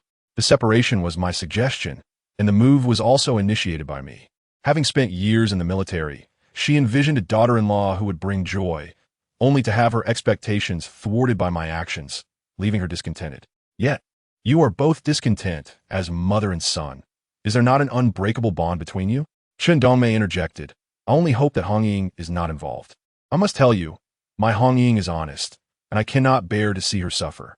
Fear not, mother, no one shall cause Hongying distress. We do not consume the bitterness of life. Gao Zhiyuan reassured her repeatedly until Chen Dongmei relented. Du Tianquan called her back home. I trust Zhiyuan. Do not make things difficult for your son-in-law. You do not understand, Chen Dongmei replied. I intend to speak for his benefit. Did you not see Zhang Guilan's expression? As though someone returned her rice with chaff? I did see it. Women with long hair often lack insight, he retorted. I care not. My Hongying shall not endure the indignities of a young bride. Indeed, she has moved out, which is a positive development. Regarding the rent for the storage room, we shall cover it. I spoke with the accountant, and it is merely 1 yuan a month. Is that not rather pricey? Let's make do. I cannot exploit public resources. Your sense of fairness is commendable, Chen Dongmei muttered. While others are self-serving, you remain apprehensive. You do not comprehend. At this, a man's retort silenced her, and she dared not continue, for men hold the reins of authority in such matters. At the Gao household, Gao Siwen had vanished after leaving the storage room, whereabouts unknown. Where could she have gone? Surely to find that literary youth again, Gao Zhiyuan remarked. This is becoming outrageous. She has long been entangled with him, even stirring trouble for Zhiyuan and others. Father, do you think Zhiyuan and Hongying have? What nonsense are you spouting? Gao Zhiyuan glared at her. It is Siwen who is in the wrong, claiming she would not marry Hongying. Now, Hongying and Zhiyuan are living harmoniously, and you meddle where you do not belong. Were things not good before? Why has she turned so obstinate? That scoundrel, Gao Zhiyuan, used to be so clear-cut with us. What if? Silence. Zhang Guilan interjected. Though she remained fuming inside, her gaze lifted to see Gao Zhiyuan approaching. What brings you here? Have you not already separated? Now that you are married, you have forgotten your mother. Zhang Guilan was taken aback, though her words remained relentless. Mother, I came to inquire what wrongs Hongying and I have committed against you. Gao Zhiyuan pulled a chair and seated himself before her. Today, I invited everyone for dinner, yet you wore a scowl the entire time. What do you expect others to think? You dare say that marriage leads to separation. Do you not fear that others will claim I cannot abide my daughter-in-law? What do you think your son will do in finding a wife? Do not worry about him. Perhaps one day he will return with a grandchild. Gao Zhiyuan's face was laced with sarcasm. Mother, I came to make it clear, Hongying is my wife. If you have grievances, direct them toward me, not to my wife. She, too, is a young woman raised with care by her parents. She shall not bear your displeasure. You, I'm fine, truly. I must take my leave. Unexpectedly, he had come to support Du Hongying, and with that, Gao Zhiyuan departed, leaving Zhang Guilan fuming with indignation, cursing him as an ungrateful wretch. Had I known, I would have let him starve before feeding him. What foolishness is this? Gao Zhiyuan shot her a look. After 20 arduous years of raising him, you spout nonsense. Be mindful that trouble often arises from careless words. Moreover, with Siwen and that literary youth drawing closer, investigate if there is potential there. We must avoid any complications. Chapter 22. Learning to ride with the separation complete. Du Hongying's spirit soared. The storage room's sunlit area was spacious, and Gao Zhiyuan was teaching her to ride a bicycle. Keep your eyes forward, do not fear, pedal. Ah, I'm going to fall. You will not. I am here to support you. Indeed, the bicycle, which seemed on the verge of tipping, stood upright as if welded in place, unwavering. Do not underestimate your husband. As long as I do not let go, it cannot fall. Ride forward with confidence. Very well. I refuse to believe I cannot master this. With a steadfast man backing her, Du Hongying summoned her courage and gradually grew more adept. Initially, she would occasionally miss the pedals, but now her pedaling became increasingly fluid. As she gained momentum, she suddenly noticed Gao Zhiyuan standing in the middle of the area. Ah! A fleeting glance sent the bicycle tilting, yet she felt no pain, for Gao Zhiyuan caught her in his embrace. Why did you not help me steady the bicycle? You could have let go and ridden on your own. Just stay relaxed. But you stood there silently, and it made me anxious. What is there to fear? Just keep your eyes ahead, ride boldly, and focus on your direction. Do not be distracted by others. Where you wish to go, direct your gaze. Is that true? Encouraged by Gao Zhiyuan, Du Hongying rode the bicycle unaided for the first time. I think I can truly do this. Of course, you are remarkable. Wow, Hongying, you can ride a bicycle. Li Hongmei exclaimed as she passed by, her voice brimming with enthusiasm. I just learned. Before she could finish, she sped away, bicycle and all, into the field. Ah, Gao Zhiyuan swiftly leapt forward, catching her just before the bicycle plunged into the field. My heavens! Li Hongmei laughed at the scene. Hongying, are you performing acrobatics? You laugh. But I was terrified. Terrified? Gao Erge is so skilled. With him teaching you, there is nothing to fear about learning. I wish someone would teach me to ride as well. Then find someone to instruct you. Who? Zhu. Uft. He cannot ride himself. Yesterday, Du Hongying had remarked to Li Hongmei that Shi Zhu was rather handsome and quite earnest, making him a suitable candidate. Li Hongmei, however, wrinkled her nose in disdain, yet could not help but sneak glances at Shi Zhu. Du Hongying made a remarkable discovery. Perhaps the two had mutual affections, their previous lives thwarted by Aunt Li's interference. As Li Hongmei chatted with Du Hongying, Gao Zhiyuan went to retrieve the bicycle from the field, washing it clean by the river before returning. Your husband has an excellent temperament. What do you mean? Look, you rode into the field, and he did not utter a single word of reproach. Of course, he would not dare to scold me. Du Hongying chuckled. I was already frightened. If he had scolded me, I might have cried, and that would be irreparable. Ha ha ha, Hongying. Since your marriage, you have transformed entirely. Am I boasting? Indeed, you have become more beautiful. Your skin has grown fairer than before. Is that so? Du Hongying had always been dark-skinned, resembling her father, Du Tianquan, with a bronze complexion. In contrast, her siblings, Hongwei and Hongbing, took after their mother with fair skin, leading to many complaints about their mother's favoritism in producing a daughter with such a dark complexion. In her previous life, she had lamented her skin tone, with Gao Siwen even providing her with numerous remedies to lighten it. Little did she expect that marrying Gao Zhiyuan would bring about such a miraculous change. Seeing how well you are doing post-marriage makes me wish to marry too. Who do you wish to marry? Speak. The two young women exchanged playful banter without hesitation. I shall not tell you. I wager it is someone from our village. You speak nonsense. Your denial is tantamount to an admission. Have you two become involved? That is not the case. Do not spread such rumors. Li Hongmei blushed, exclaiming, his family is far too impoverished. My parents would surely break my legs. One must not underestimate the youth's plight. Du Hongying responded, Shi Zhu is sincere and possesses remarkable strength. Who knows, he might prosper in a few years. But how long must we wait? Li Hongmei lamented, I am already 18. The matchmakers have visited several times, some of whom my mother rejected outright, while others she simply disapproved of. Just yesterday, she scolded me for being too picky. The thought of it troubles me. My mother warned that if I continue to be choosy, the matchmakers will stop coming, and I shall become an old maid, destined to play the stepmother. Such dire predictions. Fear not. If you choose not to marry, others will not seek you either. Imist, Li Hongmei retorted, pulling Du Hongying closer. Please, devise a plan for me. I am at my wit's end. Would you dare speak to your mother about it? That would be disastrous. Li Hongmei exclaimed. If I mention it, she will truly break my legs. Encourage Shi Zhu to visit your home more often. It will increase his presence. No, no. My mother would unleash her wrath, and she is quite formidable. Du Hongying understood this well. Aunt Li's scolding was notorious throughout the village. This is indeed troubling. What are your plans? I am unsure how long I can endure this. If things do not improve, I may have no choice but to marry. After all, she lacked the courage to openly defy her parents. What if we give Shi Zhu a chance? Perhaps in 2 or 3 years, he might no longer be poor? Du Hongying sighed, but we have 5 years until policies relax. Any attempts to earn money must be done clandestinely, let alone for Shi Zhu. It's a precarious time. Where will Shi Zhu find a means to marry? I really do not know. Suddenly, a thought struck her.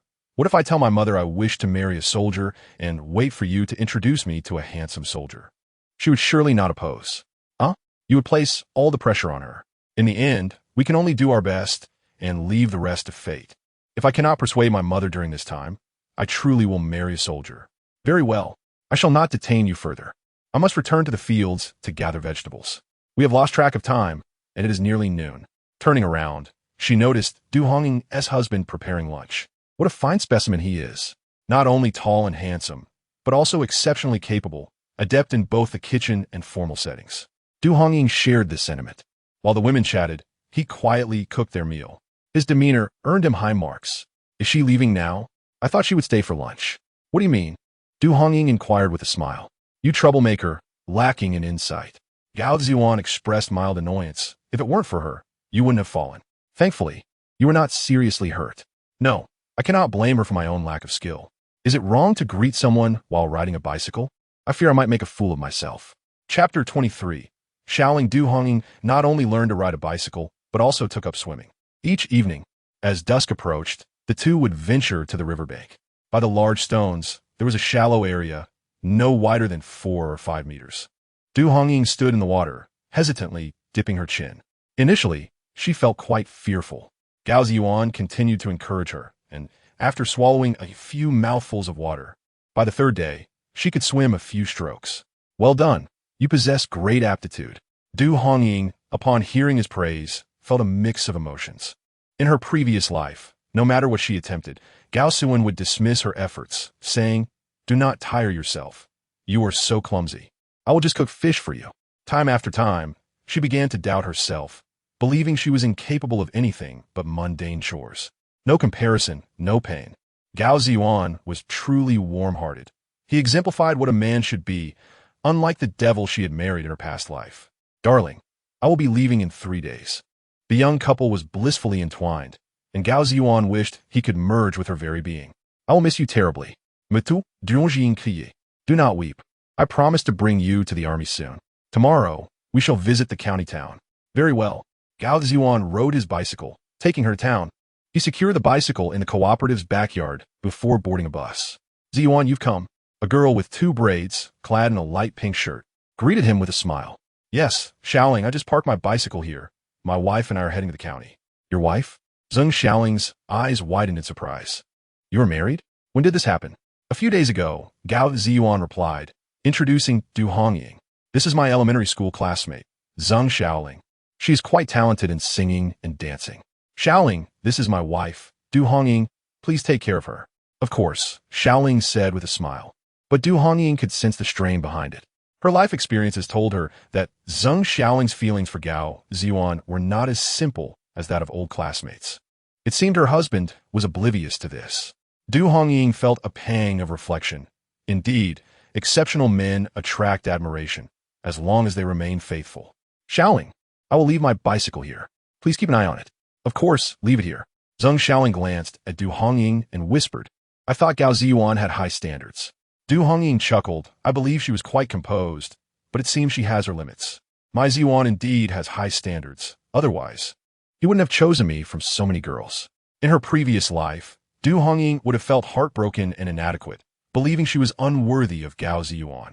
However, after several days of his encouragement and affirmations, she began to perceive herself as a beauty akin to Shi Shi or Wang Zhaojun.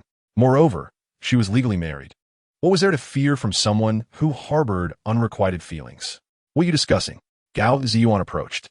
"Nothing," both women replied in unison, exchanging glances filled with disdain. "Your old classmate complimented my beauty." "Oh." Zheng Xiaoling's eyes widened, incredulous at the audacity. Does she even understand what beauty means? "Thank you. I too believe my wife is beautiful," Gao Zhiyuan replied with a radiant smile, revealing a set of bright white teeth. "Xiaoling, we must be on our way. Until we meet again." Du Hongying echoed the farewell, though her thoughts were far from cordial. "I must keep an eye on that woman." As they boarded the dilapidated bus, the conductor shouted, "Tickets, tickets. To the county, 2 tickets." The conductor regarded the uniformed Gao Zhiyuan with admiration. Du Hongying felt a twinge of danger in being seen with such a man. It seemed she was surrounded by potential rivals. The rickety minibus jostled along the pothole-ridden road, filled to capacity, leaving no room to sit. The crowd swayed with the vehicle, and there was nowhere to hold on. "Hold on to my waist," Gao Zhiyuan instructed softly, leaning against the bus window. "If you hold tight, you will not fall. Is that all right?" Du Hongying hesitated, but as the bus lurched, she found herself nearly colliding with the interior. Fortunately, Gao Zhiyuan caught her just in time, though the impact against his chest was painful. "Embrace me. After all, he is my husband." The young people around them whispered, "Such impropriety." A woman in her 30s scoffed, clearly implying Du Hongying. "Excuse me, madam. Who are you referring to as improper?" Du Hongying retorted boldly. "In such a crowded bus where one cannot even stand steadily. How is it improper for me to hold my husband's waist?" Perhaps it was Gao Zhiyuan's presence that emboldened her. She felt fearless. The woman beside her, presumably her partner, was short and unattractive, unable to provide any protection. "Perhaps you are simply envious." "Comrade, kindly watch your words." Gao Zhiyuan, unwavering in his resolve, coldly fixed his gaze upon her, proclaiming, "As a soldier, it is my rightful duty to protect my wife." He had not implicated anyone else. The woman, already flustered and red-faced from Du Hongying's sharp remark, found herself further subdued by Gao Zhiyuan's formidable presence. "If you dare to say we are the best, I shall sue you for defamation," she retorted, but her words faltered. With a smile illuminating her face, Du Hongying looked up at Gao Zhiyuan, her heart swelling with appreciation for this man. No matter her actions, she was never alone in her battles. He stood steadfastly by her side, offering unwavering support. After a bumpy ride of over 40 minutes, the bus finally arrived at the county station. Gao Zhiyuan took her hand as they disembarked. At last, we've arrived. If it had gone on any longer, I would have been sick, she exclaimed. I apologize for your discomfort, Gao Zhiyuan replied. Have you ever visited the county before? Du Hongying shook her head. In her previous life, she had wandered here once and was jostled about on the bus. Allow me to show you around the department store, and then we shall visit the cultural square and the park. Afterward, we can enjoy a meal and meet my comrades. Du Hongying nodded, feeling somewhat disoriented. Even with a second chance at life, she remained unfamiliar with the county. This 3-story building is the department store, where they sell clothing and shoes. It was the first department store established in our county. Others have yet to follow suit. How does it compare to the supply cooperative? The selection here is far more comprehensive, and the sales staff are all formal employees with secure positions. Du Hongying remained silent, recalling that her previous existence coincided with the era of breaking the iron rice bowl, when layoffs were rampant, and even formal employees at the department store likely faced the same fate. Do we need tickets to purchase anything? Indeed, I hope you brought the tickets you were allotted. Buy whatever you desire. It is not often one visits the county. After a leisurely stroll, Du Hongying found herself purchasing nothing. Shall we buy that shirt? No, you already bought me one for our wedding. True. What about these sandals? No, I can make cloth shoes. My wife is indeed easy to please, Gao Zhiyuan chuckled, offering her a pair of white plastic sandals with a slight heel. Try these. They will look lovely on you. Who would I wear them for if you're not around? Du Hongying returned the sandals to their place. Too expensive. I won't buy them. After exploring, Du Hongying remained steadfast in her decision not to purchase anything. It's sufficient to simply look. These items will lose their novelty in a few years. I must say my money is capital. Gao Zhiyuan, unable to persuade her otherwise, acquiesced to her wishes and led her to the square. The square of this era was barely wider than a storage room. He then took her to the People's Park, where she noticed a bustling atmosphere. This park had only been established the previous year, and the residents of the county were fortunate to have a place to stroll. Du Hongying mused to herself about the park's appeal. Its artificial hills paled in comparison to the mountains behind their village, featuring merely some trees, grass, and flowers. The sole picturesque aspect was a lake adorned with pink and white lotus flowers in full bloom. If only we could capture a photograph, she thought, glancing around for a photographer. In this era, photography is also state-run. Shall we take a picture? This was the only desire Du Hongying harbored for her visit to the county. Yes, let's develop 2 photos, and please send me one. I wish to see your face every day. His words filled her heart with warmth. Gao Zhiyuan guided her down 2 more streets until they arrived at the entrance of a photo studio. The storefront displayed various collective, family, children's, and identification photos, all in black and white. Comrade, we would like to take a photo. Please queue, the staff replied coldly. Du Hongying sighed. The formal employees of state-run institutions were known for their brusque service. There were not many people ahead, but she merely wished to inquire about the price. How much for 1 photo? If we wish to take 1 and develop 2. 2 yuan. Oh dear, that is quite expensive. Will you take the photo? If so, please pay. If not, allow the next person to proceed. We'll take it. Please issue a receipt. With no fight left in her, Du Hongying obediently paid the 2 yuan and received a ticket. Present this ticket to claim your photos. Lost tickets will not be replaced, nor will you receive your photos. Understood. I shall keep it safe. As they prepared for the photo, Du Hongying felt a flutter of nerves. Ladies, please move closer. Gentlemen, focus on the camera, not the lady. The photographer's words made her chuckle. The flash captured a moment, though she had no idea how it would turn out. Next, upon exiting the photo studio, Du Hongying still felt a tinge of dissatisfaction. What troubles you? Gao Zhiyuan asked, sensing her discontent. I can't see how the photo turned out. What if it captures me poorly or makes me look foolish? Fear not. Regardless of the outcome, you remain the most beautiful in my eyes. His comforting words gradually eased her anxiety. I wish to take you somewhere, he said. When they arrived, she discovered it was a dog training facility. Brother Gao, what a surprise. Zhang Hai exclaimed upon seeing Gao Zhiyuan. Old Xie mentioned you were returning to duty. We gathered today for a reunion. That is fine, but do not stay too late. I must catch the last bus home. No worries. If need be, Old Xie can drive you. That would not be appropriate. Brother Gao, do not be so serious. Zhang Hai then noticed Du Hongying. Your wife? Indeed. Ah, sister-in-law, how well Brother Gao has hidden you. I almost did not notice you. Sister-in-law, greetings. Suddenly, Zhang Hai saluted her, leaving Du Hongying somewhat flustered. Hello, hello, she stammered, feeling anxious about meeting his comrades. She feared embarrassing him and tried to maintain her composure. Sister-in-law is truly beautiful. Cough. Is that a compliment meant for you? Gao Zhiyuan shot him a glare, and Zhang Hai laughed as he darted off. I will find old Xia, Brother Gao. You and sister-in-law can wait here. Instead of waiting, Gao Zhiyuan led her into their base. Why are there so many dogs? This is a police dog training facility, he explained. The storage room is far from the main building, and one police dog was injured and unsuitable for service. Shall we adopt it? Yes.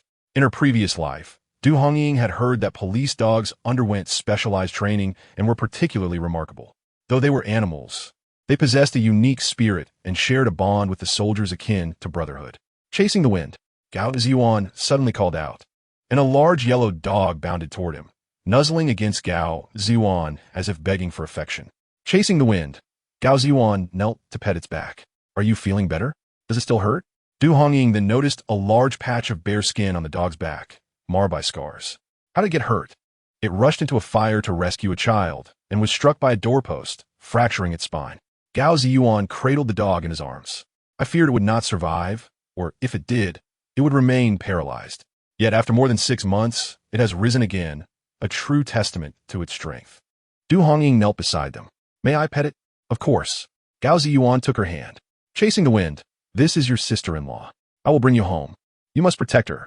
The dog's bright, trusting eyes locked onto Du Hongying's, and she felt tears welling up. Is it truly possible for us to adopt it? Yes. Let Hai Zi handle the paperwork, and we shall bring it home today. Chasing the wind, come with me. Du Hongying stroked its back. You are such a brave little one. The wind chaser remained still, allowing this couple to indulge, particularly obedient. From now on, take the wind chaser wherever you go. It possesses remarkable defensive abilities and will undoubtedly assist you in times of need. With it by your side, I feel at ease. Well, I will certainly take good care of the wind chaser. Du Hongying pondered a question. What does the wind chaser typically eat? Whatever we eat, it will eat too. As it is not picky, Du Hongying thought to herself, given its size, it likely has a hearty appetite, so she must put in the effort, lest she become the laughingstock of being unable to afford to keep a dog. Gao Zhiyuan arrived. Zhang Hai rushed in. Oh, the wind chaser. Why are you out? Hai Zi, we are adopting the wind chaser. Please handle paperwork. Ah, sure. Chapter 25. Comrades Hai Zi, Lao Xia, Lao Qiao, Lao Lu, Li Ming, they're all my comrades. Gao Zhiyuan took Du Hongying to the state-run restaurant, introducing her to several individuals. Sister-in-law, greetings to you all. Du Hongying was noticeably younger than the others, yet they all addressed her as sister-in-law, causing her to blush. We couldn't attend your wedding due to work, so today we treat you as a belated gift. What are you saying? I said I would treat you all, Gao Zhiyuan replied. Come on, brothers, don't be polite. After all, I am the one getting married, so I should treat you. He had previously benefited from their assistance in purchasing items, and he expressed his gratitude to everyone. Gao Zhiyuan bought several dishes, primarily alcohol. He poured a drink for himself, and then for Du Hongying. Come, my dear wife, let us toast to them. Du Hongying quickly raised her glass and stood up. Lao Gao, sister-in-law, may you enjoy a happy marriage and bear children soon. Thank you. Gao Zhiyuan laughed heartily. Brothers, strive to marry soon yourselves. Absolutely. Cheers. Observing Gao Zhiyuan's exuberance, Du Hongying felt a twinge of discomfort as their wishes for early childbirth evoked pain from her past life. Silently, she drank, inadvertently choking on her drink. Here, have some soup. Gao Zhiyuan hurriedly scooped some soup and offered it to her. Your sister-in-law cannot drink alcohol. Just this one sip. Ha ha. Lao Gao is truly protective of his wife. Of course, a man who does not protect his wife is no man at all. Ha ha. Lao Gao, you've changed. Indeed, Gao has changed significantly. Yes, you talk more now, and your demeanor is no longer dark. What nonsense. When was my face ever dark? Oh, dare you say it wasn't dark? Do you know what the younger ones in the team call you? What? The Black King of Hell. Those little rascals. I'll deal with them later. Ha ha ha, Lao Gao. Take it easy. You can handle it, but they might not. If they can't handle it, they can leave. I don't keep cowards. Du Hongying listened quietly, unable to interject, as Gao Zhiyuan chatted and drank with his comrades, while also serving her food. It is no exaggeration to say that she did not pick up a single piece of food during this meal.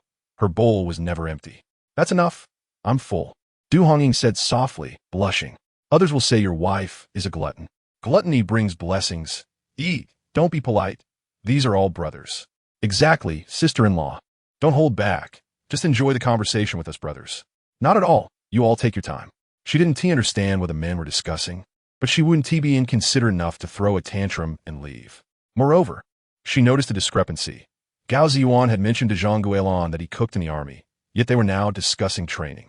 Honestly, Lao Gu, you were truly fierce. During my first month in the team, I had nightmares of you yelling at me. Ha ha, Li Ming's psychological shadow is quite large. You brat, Gao Zhiyuan laughed. I trained you as a fine seedling, but it's a pity you transferred out so early. What could I do? Something happened at home. I couldn't balance loyalty and filial piety, so I had to return. Indeed, Lao Gao is good. You have an elder brother at home, one devoted to loyalty and the other to filial piety, so no need to worry. That's true. Speaking of Gao Siwen, Gao Zhiyuan felt speechless, but he didn't get angry following their conversation. The group drank 3 gin of alcohol until the state-run restaurant announced its closing. Du Hongying glanced at the time and realized she would miss the last bus back to town. It seemed she would have to stay at the guest house in the county. Fortunately, she carried the money Gao Zhiyuan had given her, along with her own savings. It should suffice. It's getting late. We must head back. Gao Zhiyuan said as he stood up. Gao Gu, let me drive you. Lao Xie stood up, burping from the alcohol. Are you sure you can still drive? Are you joking? I am an experienced driver. Then let us go. They walked to Zhanghai's side, where Gao Zhiyuan took the wind chaser before following Lao Xie to a street corner where a jeep was parked. Rest assured, my skills are excellent. I know your skills are good, but my wife is in the car, so I can't trust you to drive. You and the wind chaser sit in the back. Gao Zhiyuan snatched the car keys and opened the passenger door. Hongying, get in. Du Hongying obediently climbed into the car. I've become someone who sits in the same row as the dog. Lao Xie mumbled as he got in. Gao Zhiyuan ignored him. And Du Hongying watched her man start the engine and accelerate, the car shooting off like an arrow. So impressive. When did you learn to drive? In the army. You have to learn everything. All right, I want to ask again. This answer was impeccable. Du Hongying found it quite remarkable. In her past life during the 1990s, being a driver was a sought-after profession, let alone owning a car. She remembered Gao Siwen going to a meeting in the county, returning in the school's special vehicle, boasting about how comfortable it was and that he didn't get carsick. Du Hongying looked at Gao Zhiyuan, who glanced back at the rear seat where Lao Xie was sprawled out, snoring loudly, pushing the wind chaser into the corner. Then he turned to Du Hongying and asked, "Fella good? What? You've been staring at me, drooling." Huh? Du Hongying hurriedly wiped her mouth, realizing she had been tricked. Gao Zhiyuan, you rascal. Hee hee. When we get home, you'll have plenty to see. Don't say such things. Du Hongying blushed and turned her head to glance at the back. There are still others here. You want to wake up even if thunder strikes. What now? Du Hongying asked. When we get to town, how will he drive back? Don't worry. When he wakes up, he'll drive back by himself. Isn't that a bit excessive? Just take him home. First, the car can't drive into Tongan village, and second, there's no space at home. It's fine. Let him stay at the police station for a couple of hours to sober up. Thus, when Lao Xie woke up, he found both himself and the car at the police station's doorstep. Comrade, you're awake. What is going on? I'm a bit confused. Your comrade said they had a task to execute and took the police dog with them. If you wake up, you can either wait here or return to your unit. What? Wait for what? Lao Gao is such a dog. What task are they executing? Nonsense. He felt utterly abandoned, having driven himself back only to be left at the police station's door. As for Tongan village, Du Hongying still felt worried. You say they're executing a task. That must be a lie, right? No lie. Creating life is also a task. Gao Zhiyuan's heart raced. Once inside the room, he pinned her against the wall. Wind chaser. I've matured into a dog. I know to avoid. The wind chaser, squatting at the door, sensed its owner's excitement, perhaps sensing that soon a little master would need its protection. Happiness is always fleeting. From the visit to marriage to returning to the unit, Gao Zhiyuan's total time was merely half a month. Tomorrow morning, he is set to depart. The young couple is reluctant to part ways. Gao Zhiyuan wishes he could submit an entire year's worth of grain. Du Hongying can hardly bear it any longer. My dear, you are wonderful, delightful, and beautiful. Gao Zhiyuan is aware of his own restlessness. This situation truly drives one to distraction. Du Hongying is terrified and remains motionless. He is a man to be reckoned with, especially a man who is about to leave. I truly cannot bear to part with you. Du Hongying nestles in his embrace. I will miss you. I will write to you and await your good news. She muses. Is it possible for you to return before the new year? It should be. Then there is hope. I do not wish to be apart from you for too long. I cannot endure it. Her face flushes. This man is shameless and uninhibited. After I leave, take good care of yourself. Buy whatever you wish. Do not skimp. As soon as my allowance arrives, I will send it back to you. Also, do not worry about my parents. I know you are skilled, but do not assist them. They are still young. Gao Siwen can manage the work on the private plot. I did not marry you to work. Do not strive for labor points in the team. You consistently earn 10 points each time, and it pains me. Just engage in the tasks suitable for a woman. Earning 6 or 7 points is commendable. Your husband can support you. Moreover, encourage Hongwei and Hongbing to study more. Those who study in the army have brighter futures. Are you studying in the army? Yes, we have a high school student in our team who is teaching us. Du Hongying ponders whether she should also pursue her studies. She recalls that the college entrance examination would be reinstated in a few years. Gao Siwen and Wen Ju both took the exam, but did not succeed. Should she attempt the college entrance examination in this lifetime? Lost in thought, she is jolted by his grip. What are you thinking about? Nothing. After I leave, keep your distance from Gao Siwen and that literary youth. They're not good people. Goodness, he knows. Buy whatever you need from the supply and marketing cooperative. Zheng Shaoling is an old classmate of mine. She will take care of you. Wait, there are still some matters I forgot to address. Are you close with Zheng Shaoling? We have a good relationship. I met her before joining the army, and later, I do not know how she found my mailbox address, but she wrote to me a few times. We have kept in touch. She likes you. Du Hongying said with a tinge of jealousy. Gao Zhiyuan was taken aback.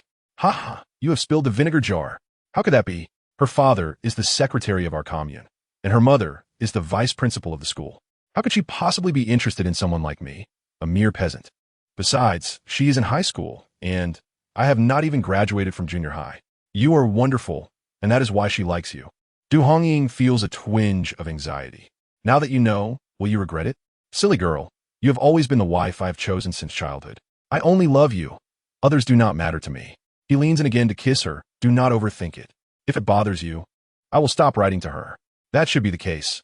If you did not like her, how could you correspond? At the mention of this, Du Hongying pouts. I truly never considered it. She said she admires soldiers and asked me to tell her about life in the army. But we must keep it confidential. So every time I replied, it was only a few lines. I said nothing else, truly. Gao Zhiyuan resolved that he would not write to her again after returning. No wonder that day when he rode his bicycle, Zheng Shaoling's eyes were red, and she asked why he did not tell her about his marriage. At the time, he found it inexplicable, but now it seems there is indeed something amiss. Keep your distance from her. Yes, not just from her, but from all women 3 meters away. Darling, are you satisfied now? That is more like it. Du Hongying is genuinely content. In the previous life, Gao Siwen had numerous women around him, colleagues from school, young brides from the village, and even parents of students. He always presented himself as refined and gentlemanly, particularly endearing to women. Gao Siwen took pride in this. While he was indifferent to her, treating her coldly, in his heart, she, a rural woman, was unworthy of his transition from substitute teacher to a permanent position. They had no common language, and their worldviews were entirely different. He even stated that their union was a mistake. Du Hongying never comprehended this in her past life. Now she realizes it was indeed a mistake. In that life, Gao Siwen was always too shy to introduce her to his friends. She did not even know who he was closest to. She only knew he had many female friends, and some said that teacher Gao was the school's great talent. Du Hongying's jealousy festered, but it was futile. She could only silently seethe, becoming almost deranged with her feelings. What are you thinking about now? Each time she drifted off, Gao Zhiyuan would catch her. Nothing, just go to sleep. We have an early start tomorrow. All right, let us sleep. In his dreams, Gao Zhiyuan held her tightly. This, perhaps, is the feeling of being loved, providing Du Hongying with a profound sense of security. With Gao Zhiyuan's company, she gradually drifted into slumber. When she awoke, she was startled to find the bed empty. In the kitchen, the fire in the stove had already gone out, and there were steamed buns and porridge left behind. Chasing Wind circled her anxiously. Chasing Wind, where's Gao Zhiyuan? Du Hongying felt a surge of panic as she checked his backpack in the room. Indeed, it was gone. On the small table, a note lay awaiting her. Wife, I have left. I did not want to see you send me off. I feared you would cry, and I was even more afraid of not being able to leave. Be good. My dear, take care of yourself and await my good news. The time was 5 o'clock on June 25th. Du Hongying glanced at her watch. It was now 8:46. He had been gone for over 3 hours and had likely boarded the train. Gao Zhiyuan had mentioned that Lao Xie would meet him in town. Gao Zhiyuan, you scoundrel. Du Hongying buried her face in her bed and cried. Why did he not allow her to see him off? Just watching him leave the village would have sufficed. With him gone, her heart felt empty, and she was overwhelmed with sadness. Woof, woof, woof. Chasing wind reminded her that he was still there, accompanying her. Chasing wind. Du Hongying could not overlook this new family member. She turned and embraced him. From now on, we will live well together. I must earn money and seek revenge. Well, now that he is gone, she could freely seek out certain individuals for retribution. Du Hongying washed her face and then ate the breakfast he had prepared for her. Alas, not to mention, I will have to rely on myself to cook 3 meals a day without anyone to feed me. This is truly an adjustment. Chapter 26. Let her work. Hongying. When is Zhiyuan leaving? I noticed he enjoys the red tofu I make, so I prepared a jar for him to take. Just as Du Hongying finished washing a bowl, she heard her mother calling from outside. Mother. Taking the jar, Du Hongying smiled bitterly. He left at 5 this morning. He should be on the train by now. Why the rush? Chen Dongmei paused. Then Zhiyuan has left. You should move back home. The rooms have not been touched, and you do not enjoy cooking. You will not go hungry with your mother around. Such is a mother's love. No, mother, I am married now. It is not appropriate for me to move back. Du Hongying felt deeply touched. I cannot rely on my family forever. I must learn to adapt. I'm just worried about you. Mother, it is all right. I am married now. Indeed. Seeing Du Hongying's cheerful demeanor, Chen Dongmei felt a wave of sentiment. She never expected that, just before the wedding, her daughter would change suitors. And this new husband seemed more suited for her daughter. Once married, one is no longer alone and cannot act on a whim. You must frequently visit your in-laws and show filial piety. Goodness, her mother is now giving her a lesson in life. This was precisely what she had said in her previous life, and she had indeed followed her advice. In an era marked by scarcity, she dutifully prioritized her family, often sacrificing her own needs to provide for them. As conditions improved in the 1980s, Gao Siwen became particular about his meals. Du Hongying, who had little interest in cooking as a young woman, would inquire about the preparation of any delicious dish she encountered at banquets. Watching Gao Siwen enjoy a meal brought her immense satisfaction, as long as he was pleased. Mother, I understand. You have repeated this countless times, she sighed. It's easy to be content at home, but marriage brings myriad challenges. I fear you might face disdain from your in-laws. Mother, am I not good enough? You're not lacking in ability, but you do not embody the traditional feminine qualities. Look at you, dark-skinned, petite yet strong. Even your lifting bears the mark of a man.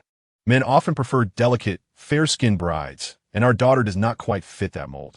Villagers would praise her capabilities, claiming she could outdo a man. Yet privately they would criticize her as being too tomboyish. Chen Dongmei was acutely aware of the worries surrounding her daughter's prospects for marriage.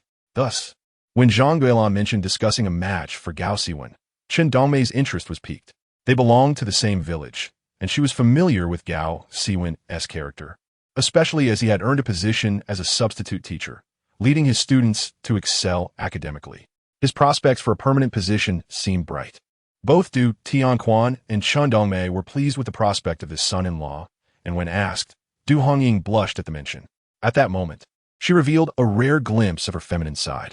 Both families were satisfied with the union, particularly given the many pairs of shoes and insoles Du Hongying had crafted for Gao Siwen, along with a knitted sweater that she had yet to present. Chen Dongmei inquired, "What have you prepared for Zhiyuan?" Du Hongying felt embarrassed. Could she admit to bringing nothing? After all, he had packed his belongings himself and had left early that morning. Have you not sent him any cloth shoes or insoles? Chen Dongmei worried that her daughter's heart still belonged to Gao Siwen. Mother, how could I manage that in just 10 days? What about the ones you made before? Did you give them all to Gao Siwen? This question lingered unspoken between them. Zhiyuan has large feet. I've seen he needs at least size 44, much bigger than your father's. The old ones won't fit him, so I'll make him some when I have the time. Oh well, you must make at least 2 pairs of insoles. All right, I'll do that when I find the time. You're such a worry, she lamented. Before the engagement, there were fears of not marrying well. Now that the moment had arrived, complications arose. The new son-in-law seemed fine. Yet Du Hongying was resolute. Since you were engaged to Zhiyuan, focus on building a good life together. Du Hongying blinked, sensing her mother wanted to say something more. Gao Siwen is not a good match. Just ignore him. Ah, mother, you worry too much. I understand the situation well. That's good. Being a mother is indeed fraught with endless concerns. Shall I carve out a piece of land for you to cultivate? Suggested Chen Dongmei. Your father insists we farm together, so you can pick whatever you want from the fields. However, since you're getting married, if you continue to help your family's home, your in-laws might disapprove. It's best if you tend to your own little plot. That's fine. In truth, Du Hongying did not wish to farm, as she would soon be following her husband. However, uncertainty loomed over when she would depart, and she needed to establish a routine. The personal plot could not be neglected, as she still had to earn her work points. Mother, why are you sighing? I was just thinking, after 18 years of raising you, you're now someone else's daughter-in-law. At home, I could never bear to scold you, yet I fear your in-laws might look down on you. Will they truly disapprove of me? In her previous life, she had faced blatant disdain for her inability to bear children, and her mother had wept alongside her. I doubt it. I know Zhang Guilin well. And Gao Zhiyuan is easygoing. Rather than comforting her daughter, she was reassuring herself. You're married now. Have faith. You know, fool, you can manage on your own without needing anyone's approval. Du Hongying insisted her mother sit down. Besides, I've separated from my family now. They would hardly come to criticize me. Du Hongying considered her independence a significant achievement.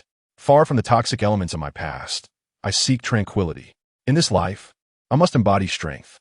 Having already faced death once, I owe it to myself to live fully. Should I falter again, I might as well end it all. Chen Dongmei offered a few more pieces of advice before heading out to gather some cowpeas. Shortly after her mother left, another voice called for her. Hongying, when is Zhiyuan leaving? It was her mother-in-law, Zhang Guilin. He left early this morning before dawn. Oh, that rascal left without a word. Du Hongying observed her mother-in-law approaching empty-handed and thought, what did she prepare for him to take? Hongying, our little plot is over by the grove. It's dry, and the vegetables need tending. Could you help me water them? What? You want me to work? Du Hongying pretended not to hear, offering no response. Hongying. Ah, mother, did you call me? What are you thinking about? I'm thinking about Zhiyuan. I wonder where he is now, if he made it onto the train. All this was mere small talk, yet it served well to counter her mother-in-law's fanciful notions. Your son leaves, and immediately you want your daughter-in-law to work. And my own mother claims you'll be a good mother-in-law. Perhaps you are among the best. Whether it was a psychological effect or a lingering memory of her past life, Du Hongying felt a peculiar tension in her mother-in-law's demeanor. What do you want from him? Men have their own affairs to manage. They toil outside, while women should tend to household duties, bear children, and cultivate their plots without burdening their husbands. Such was the mindset from her previous life, and it had resurfaced in this one. I am speaking to you. Are you listening? The grove plot requires watering. You should tend to it this afternoon. Otherwise, there will be no harvest, and we will have no vegetables to eat. Did your family not eat vegetables before I arrived? Du Hongying inquired with curiosity. What do you mean? I mean, before I married into the Gao family, did you not tend to your plot? Did you all go without vegetables? How could that be? Your father would take care of it. Oh, how old is my father-in-law now? If memory served her right, Gao Zhiyuan was the same age as her own father, though her father celebrated his birthday on the 6th day of the first lunar month, while Du Tianquan's was on the 6th day of the 12th month. Thus, her father called him Brother Du, and Zhang Guilin referred to her mother as sister-in-law. They had once shared a close bond, with her mother often saying, I have no daughter of my own. I cherish Hongying as my own. Ah, so a beloved daughter is only expected to fetch water and tend to the fields? He is 45. Why do you ask? Oh, I thought he might be quite elderly. Du Hongying replied nonchalantly. If he was capable of fetching water before, why is it now my responsibility? As our daughter-in-law, you are expected to contribute to the household. Isn't that the purpose of a daughter-in-law? To toil for the family? Du Hongying was far from intimidated. You didn't say this when you were seeking a marriage proposal. If we're to speak frankly, it should be about asking for a long-term commitment rather than taking a daughter-in-law. Oh, I forgot. We are liberated now. The role of a long-term laborer no longer exists. However, I am uncertain about the duties of a daughter-in-law. I shall inquire with the neighbor aunties this afternoon. Zhang Guilin apparaît visibly disappointed du Hongying. How have you changed since before the marriage? Oh, how was I before marriage? And how am I now? It was indeed a comedic exchange, as Du Hongying probed deeper. Before marriage, you were such an honest girl, diligent and cheerful, treating me well. At this point, Zhang Guilin grew displeased. Look at how lazy you have become since the marriage. It's always Zhiyuan cooking, and I have yet to see you contribute to the field work. You haven't even participated in the production team's labor. And when I ask you to fetch a few buckets of water for watering the vegetables, you haggle. Du Hongying, I am your mother-in-law. Do you not regard me with any respect? True, you are my mother-in-law, but I am unaware of any mother-in-law who demands their daughter-in-law to work after a separation. I will ask around to see if anyone has done so, and if there are, I will come. If not, please do not call on me. Du Hongying smiled wryly at her. Regarding respect, my mother always taught me that the elderly should show kindness so that the young can reciprocate with filial piety. Just today, Gao Zhiyuan left, and you are already bullying me to work. How can I respect you under such circumstances? You merely wanted to fetch a few buckets. You asked me to do this today, and what tomorrow? I have no idle time. My mother just mentioned that she has allocated a piece of land for me, and I haven't even tidied up my own plot. As for yours, I'm afraid I cannot assist, nor will I. Gao Siwen, a towering figure, ambled aimlessly, avoiding field work altogether, yet the family treated him like a deity. Du Hongying wished she could slap her previous self for being so foolish. Zhang Guilin, clearly incensed, pointed a finger at her. Just wait, I will write to Zhiyuan. Feel free. Complaining? Huh, do you think this is kindergarten? Du Hongying recalled clearly that Gao Zhiyuan had instructed her. Marrying her meant she was not to labor, not just in his family, but even in the production team, where she was only expected to handle domestic tasks. He doted on her, fearing she would complain. Ultimately, she was curious about how Gao Zhiyuan would react to such a petty letter from his mother. Unintentionally, she believed he would likely disdain his mother. Zhang Guilin left in a huff, having failed to assert her authority over her daughter-in-law. Du Hongying chuckled at her retreating figure, admiring her newfound courage. Indeed, those who have lived two lives grow increasingly bold. Without fear, she no longer cared about her reputation. The ideal of a dutiful and obedient daughter-in-law could be discarded. This was mere brainwashing. Mutual respect must be established. One must discern the truth in this lifetime. Initially intending to check on her plot of land, Du Hongying, having been provoked by Zhang Guilin, decided against it. Feeling weak all over, she recalled last night's wildness, her face flushing at the thought. She also remembered that man was quite inconsiderate, leaving without a word, lingering in her thoughts. Wong Wong. Chasing Wind seemed to sense her discontent, barking at her pant leg. This clever creature, having met villagers during their return, was introduced as this one by Gao Zhiyuan, wagging its tail at compliments. Everyone in the village recognized it, and it never barked or bit indiscriminately. Thus, when Chun Dongmei and Zhang Guilin arrived, it simply lay beneath the table, resting. Who knows how much it overheard? If it were human, it would likely gossip about everything. My mother-in-law is difficult to please. I shall ignore her from now on. After a moment's thought, she added, Chasing Wind, shall we go for a swim by the river? The weather is warm, and I wonder what to eat. If only I could manage to catch a fish for grilling. Gao Zhiyuan had taught her to swim, even showing her where to catch fish for grilling, which was truly delightful. As he left, Du Hongying's cravings resurfaced. Unfortunately, the fishermen were no longer around. She took Chasing Wind to the river, seeking shade beneath a large rock, reminiscing about their wild moments together, covering her face. No, it was only one day since he left, and his presence lingered everywhere, her longing intensifying. Chapter 28. Catching Fish with a Loud Splash. Du Hongying jumped at the sudden commotion. Chasing Wind. In an unexpected moment, the creature had jumped into the shallow river. Have you lost your mind? You mustn't swim outside of this shallow area. The current is swift, and you could be swept away. How envious she was of the dog, free to leap into the water during the day. Unlike her, who had to be cautious about swimming in daylight to avoid being seen. In recent days, Gao Zhiyuan had taught her to swim, even pointing out shallow areas, whirlpools, and strong currents. He wished to impart all his skills to her, learning to ride a bicycle, swim, and even teaching her self-defense techniques, revealing the body's weak points to strike when in danger. Truly, he cherished her, treating her delicately like a precious jewel. The thought of him leaving her alone at home filled her with unease. As she watched Chasing Wind splash about in the water, her mind wandered back to Gao Zhiyuan. In the brief span of 10 days since their marriage, she felt she had experienced more than in her previous 22 years with Gao Siwen. In just 10 days, she learned what she had failed to grasp in 2 decades. How could she not miss such a man? Wang. Chasing wind finally emerged from the river. Noticing Du Hongying's indifference, it let out a plaintive bark. Have you had your fill of swimming? Du Hongying snapped back to reality, looking at the dog, which wore a pleading expression, its wet fur hiding a sizable fish at its feet. My goodness, you didn't just go for a swim. You went fishing? This revelation brought immense joy to Du Hongying, who affectionately patted its head. How clever you are, just like Gao Zhiyuan. The comparison made her chuckle at herself. Let us head home for a special lunch.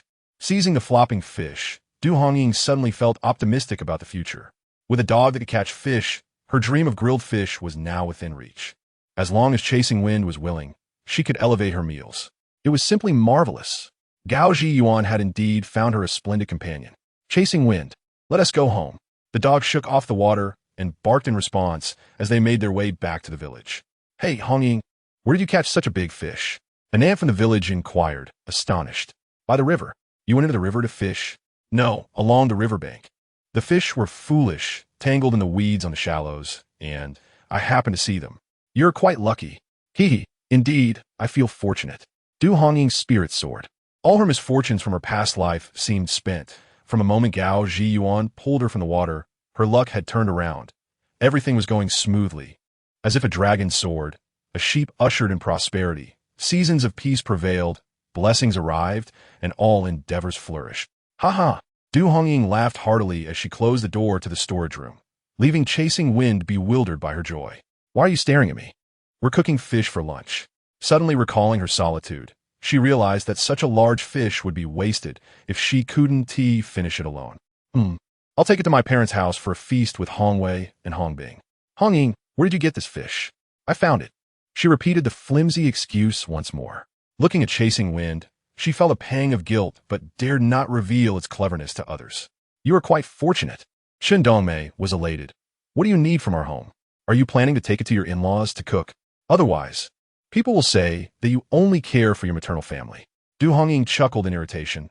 Mother, I merely picked up a fish. I did not take anything from their home. Let them say what they wish. You child, once married, you must attend to your in-laws. Your maternal family is now secondary.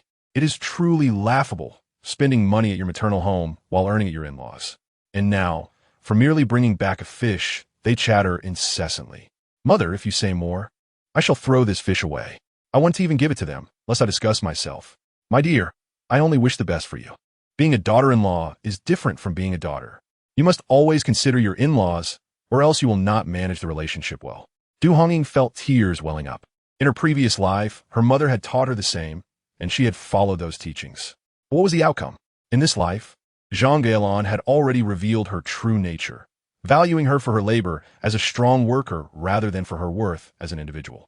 In front of outsiders, Du Hongying could stand her ground, but it was difficult to face her mother's concern. She could not possibly tell her mother that she was forced to tend to Zhang Gaolan's garden. She knew her mother would insist that her strength was limitless and that young people should work harder. This sense of helplessness made tears spill down her cheeks. Oh, why are you crying now? Seeing her daughter in tears, Chen Dongmei felt a pang of heartache. What is the matter? I'm not scolding you. I am merely teaching you. Come now, it is just a fish. Let's cook it. Your father, cook the fish well so that it can be enjoyed. Chen Dongmei raised the fish, calling for her husband. Hongying didn't get to eat fish and is in tears. Mother Du Hongying felt both exasperated and amused. The fish weighed about 4 or 5 pounds, and Du Tianquan hurried to prepare it. Hongying is quite lucky. I have not caught a fish in years, and she found a sizable one. Yes, indeed. Our Hongying is fortunate, Chen Dongmei soothed, fearing her daughter might truly be upset. With the fish cooked, the family feasted joyously, and Du Hongying felt her spirits lift. Afterward, she headed to the storage room. You refused to move back, and despite my urging, Chen Dongmei, feeling for her daughter, handed her a basket containing 12 eggs. This is all we have left. Take them home to make soup. Since Ziyuan is not home, you need to be diligent and not starve yourself. Mother, how long have you saved these eggs? We only have one old hen at home. Aren't you saving them for grandmother? Your grandmother's birthday is next month. They will spoil by then. Take them back. Mother, keep them for home, Du Hongying replied. Hongwei and Hongbing are growing boys. They are boys. They do not require as much attention. You are a girl. You must take care of yourself to ensure future health. Du Hongying felt a pang of bitterness at her mother's words as she took the eggs back to the storage room. Chapter 29. Unsuccessful, Du Hongying did not regard the matter as significant. However, gossip spread through the village. Zhang Galan learned about her bringing the fish to her maternal home and came to inquire. Hongying, did you take the fish back to your mother's house? Yes. My father cooks well. His fish is the best. Du Hongying feigned ignorance of Zhang Galan's implication. All the meals at my house are prepared by my father. My fish would smell foul. Then why didn't you bring it to our house to cook? Will my father cook? Next time I catch a fish, I will take it back for him to prepare. Is that what I meant? Zhang Guilan was exasperated. You are married into our family now. You are a member of the Gao family. Why take things back to your mother's house? You said it yourself. I am married into your family, not sold to it. Du Hongying replied nonchalantly. I took a fish there, and my mother gave me eggs she was saving for grandmother. My mother treats me well. Is it wrong for me to honor her? Now that you are married, you must be fair to both families, Zhang Guilan admonished.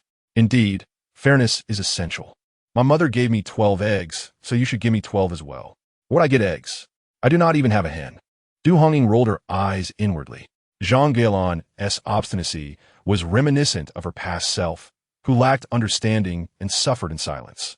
Ignoring Zhang Guilan's further comments, Du Hongying simply took her clothes and a basin to wash by the river. Angered, Zhang Guilan stalked away.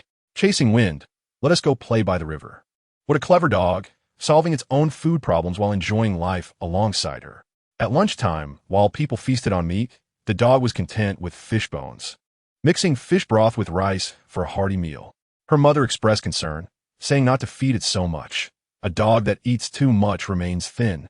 Du Hongying reassured her that chasing wind was well-behaved and thoughtful, keeping her company in the storage room, and she could not neglect it. Her mother relented. With clothes in hand, Du Hongying and her dog went to the river to wash. As she crouched to wash, memories of nearly drowning returned. And then Hongying, I saw you washing clothes, and hurried over. Li Hongmei exclaimed, arriving with a bucket of clothes. My mother asked me to wash this morning, but I didn't tea until I saw you. Du Hongying smiled. You were so considerate. Did you hear? I saw Aunt Kai chatting with your mother-in-law. And then your mother-in-law came looking for you. Are you all right? It turned out to be concern for her well-being. Everything is fine. I cannot broadcast my family's troubles. After all, Du Hongying wished to maintain her dignity. Family shame should not be aired, even among the closest of friends. Hongying, your mother-in-law glancing around, seeing only the dog. Li Hongmei whispered, your mother-in-law is difficult to deal with. Isn't Say what you wish, I'm all ears. But if I say this, don't get angry. Why would I be angry? Life is too short for anger. It only harms oneself. What did your mother-in-law say? Your mother-in-law said you have changed since marriage, becoming increasingly lazy, and that you are good for nothing. Huh, I appreciate her concern. In her previous life, the villagers praised Du Hongying for her diligence and capability. Back then, she viewed these traits as her only worth in marrying Gao Siwen. Reflecting now, what purpose did such capability serve? A woman's industriousness often stemmed from necessity. A single individual carrying the weight of the world only highlighted a man's inadequacy. Her entire life, she had reveled in being seen as a competent and dutiful daughter-in-law, doing everything, yet lost her own identity in the process, pleasing everyone but herself. Hongying, I know you are not that kind of person. What does your mother-in-law mean? Li Hongmei regarded Du Hongying as diligent. Perhaps I truly have become a good-for-nothing person. Du Hongying just did. She likely misjudged me. I never cooked in my mother's home. I do have a weakness for good food, particularly my father's delicious dishes. That is not true, Li Hongmei replied awkwardly. I just feel that your mother-in-law seems to have a considerable issue with you. It's not merely an issue. It is indeed a significant one. But it's all right. If she does not voice her grievances in front of me, I will pretend to be unaware. Ruining her reputation. Is it? Zhang Guilan really has no face left. Hongying, to be honest, I think Gao Zhiyuan is a decent man, but it's the mother-in-law. Li Hongmei sighed, stating, it is said that the conflict between mothers-in-law and daughters-in-law has persisted for centuries. After enduring years of hardship as a daughter-in-law, one often wishes to pass on that suffering to the next generation. Is that not the case? Du Hongying remained silent. If that is truly the case, I would rather remain unmarried. You could marry Ju. His parents have passed away, so there would be no mother-in-law issues. Du Hongying teased her. Oh, don't say that. Siga, Liumi. The other day, I was fetching water, and Ju saw me and offered to help carry it back. Guess what happened next? That sounds good. The lad is quite considerate. What good is it? My mother Wen Ti even let him through the door. Du Hongying. My mother said, you have not finished your own chores. There is no need for you to help us. We don't require it. And what did Ju say? It's fine, Annie. I'm strong enough. It's just carrying some water. I can help you. And then, my mother replied, don't T think that carrying a bit of water will earn you favor. Do you even know your own family situation? Leave. We do not welcome you here. She even pushed him away and made it clear. Don't T think about my Hongmei. I do not approve of this. How embarrassing. A direct rejection. What to do? My mother scolded me fiercely, saying I was foolish, that I was attracting all sorts of men, and marrying into such a poor family would only mean suffering. And what did you say? I said, do not underestimate a young man's potential. And then, I got beaten. My mother took off her shoe and hit me, saying that rather than watching me jump into a pit of fire, she might as well put me out of my misery to spare herself the heartache. Is there no hope for this? Well, I think it will be quite difficult. Li Hongmei shook her head. My mother raised me. If I don't heed her words, she might truly be driven to despair. After all, she only wants what's best for me. Thus, Li Hongmei also gave up. Sigh. My aunt came yesterday and told my mother she wanted to introduce a young man to me, someone from their county, a formal worker. The script from a past life reappears. Chapter 30. Are you moved? In this era, having a formal job is significant. It's akin to holding a secure position. If one could marry a worker, it would be a matter of family pride, akin to the ancestors blessing the family. But I feel like I am from a rural household, marrying into the city without a job or land of my own, not even an opportunity to earn work points. What would I eat? Du Hongying did not look at Li Hongmei. My mother says, marrying a man means having clothes and food. It seems she believes that marrying a formal worker would ensure a life free of worries. Li Hongmei found this puzzling. I asked my mother, what would I do if I married into the city? She said, just do some housework, take care of the children, and cook. After all, there is a man to earn a living, so you want need to work in the fields. It sounds wonderful, and she says I'm fortunate to have such an opportunity. Do you want this opportunity? I do not desire it. Li Hongmei shook her head. I feel like I'm not going there to enjoy a comfortable life. Rather, I would be going to be a maid. What a clear-headed girl. How could she possibly marry into such a situation? Du Hongying was zomavat so peist. Oh, my mother keeps nagging me. It gives me a headache. It's quite irritating. Li Hongmei said defiantly, the one I like does not like me back. If she doesn't approve, then I will marry whoever I please. If she agrees, then I will marry. Marriage cannot be taken lightly. One must marry someone they truly love, someone who occupies their heart and mind. Otherwise, it is not living. It's merely enduring. This was a true reflection of her past life's marital experiences, and Li Hongmei's previous life was not much better. Do you like Gao Zhiyuan? Li Hongmei asked curiously. I do, Du Hongying admitted openly. Did you like him before you got married? What a pitfall this is. This girl wants to dig something up, doesn't she? Before we were married, I had no idea I would end up with him. However, he saved my life and did not shun me, so I felt it was acceptable to marry him. That is indeed a valid point. A life-saving grace deserves reciprocation.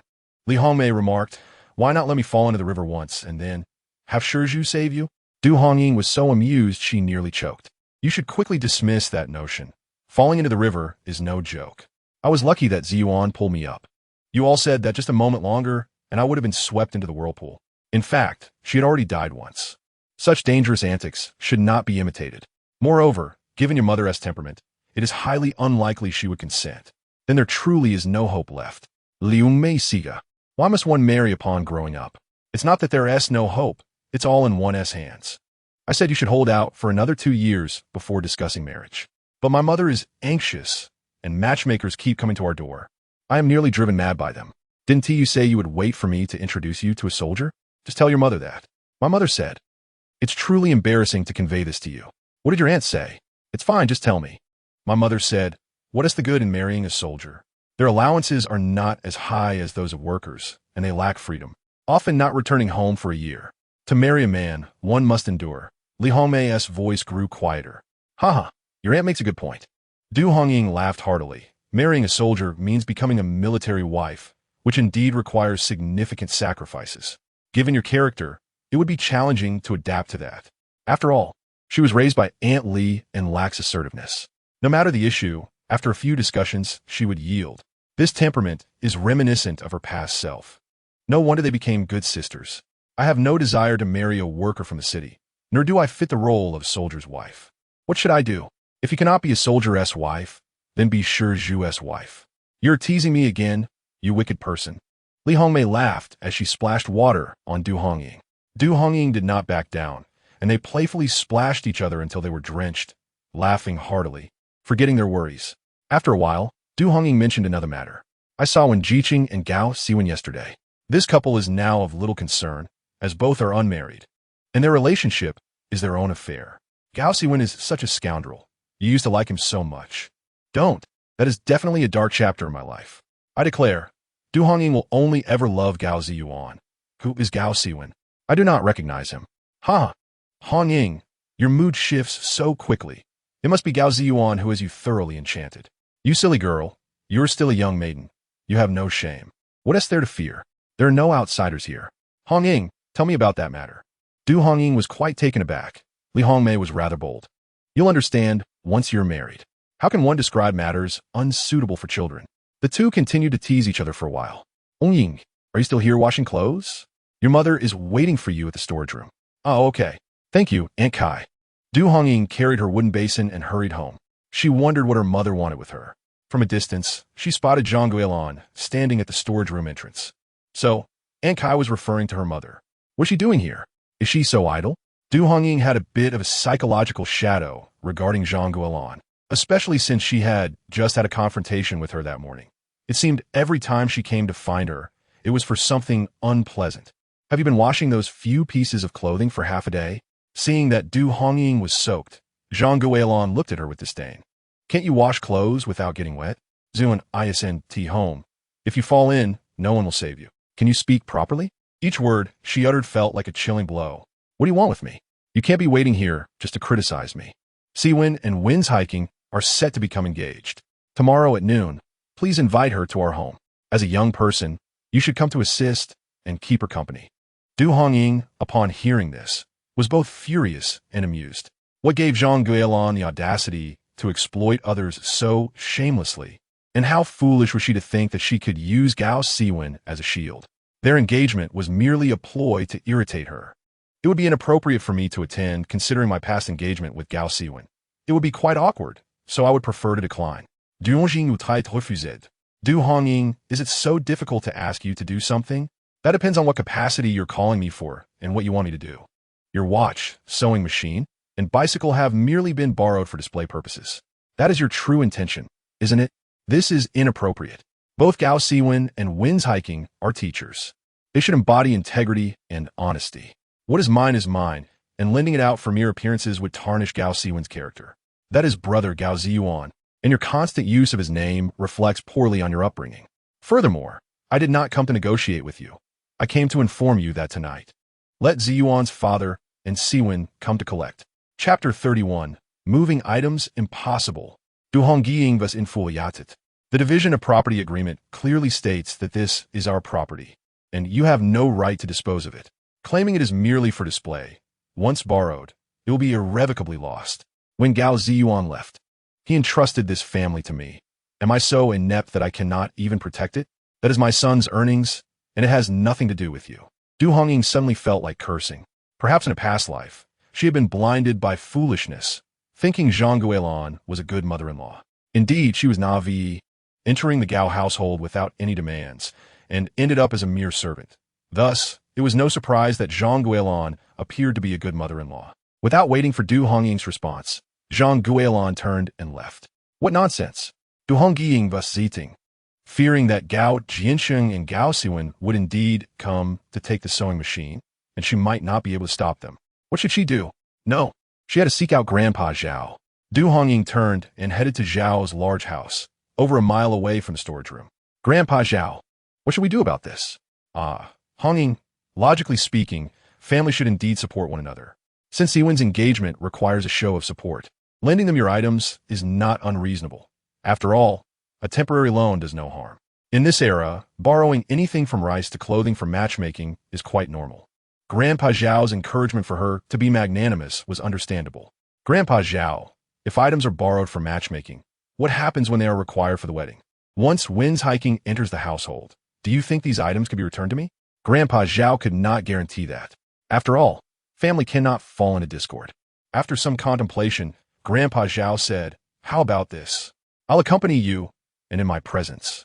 Let Gao Zhiyuan and his son declare that whatever is borrowed must be returned immediately. There should be a record of borrowing and returning. Then we shall draft a loan agreement. I would appreciate your assistance." Du Hongying was internally reluctant to lend her possessions. However, since the esteemed elder had spoken, to refuse would indeed seem petty. Moreover, if she did not fulfill what was promised in front of Grandpa Zhao, Gao Zhiyuan would lose face. Du Hongying insisted on having them draft a loan agreement. With a written record, they could not evade their obligations, regardless of inconvenience. Ziyuan told me before he left to look out for you, fearing you might be bullied. Grandpa Zhao stated, having promised him, "I must see it through, otherwise, at my age, to lack credibility would be disgraceful." Grandpa Zhao followed Du Hongying to the storage room. However, to their surprise, the door was ajar. Gao Zhiyuan and Gao Siwen were in the process of carrying out the sewing machine when Shuei phone blocked their exit, barking ferociously as if to say he would attack if they did not set it down. "Grandpa Zhao, I locked the door before leaving. Du Hongying was frantic." The key to the storage room was only held by her father, the team leader, and herself. Where had Gao Zhiyuan and his son obtained key? "Zhiyuan, what are you doing?" Grandpa Zhao's face darkened with anger. "Isn't this akin to burglary? Gao Zhiyuan entrusted me to watch over Du Hongying to protect her from outsiders. Yet who would have thought the ones bullying her would be from the Gao family themselves? Uncle Zhao, what brings you here?" Gao Zhiyuan gestured for Gao Siwen to set down the sewing machine. "Hongying, we came to collect the machine, but this dog is fierce and won't let us leave." Du Hongying knelt down to pat Shuei Feng's head, her voice firm yet audible to all present. "Shuei Feng, you are doing a great job guarding our home. Should anyone attempt to steal our belongings, you must protect them fiercely." Du Hongying felt deeply aggrieved. Without Shuei Feng's protection, her possessions might have been entirely taken. "Hongying, what do you mean? What do you mean by stealing? Entering someone's home and taking items without the owner's consent is stealing. It could also be termed as burglary.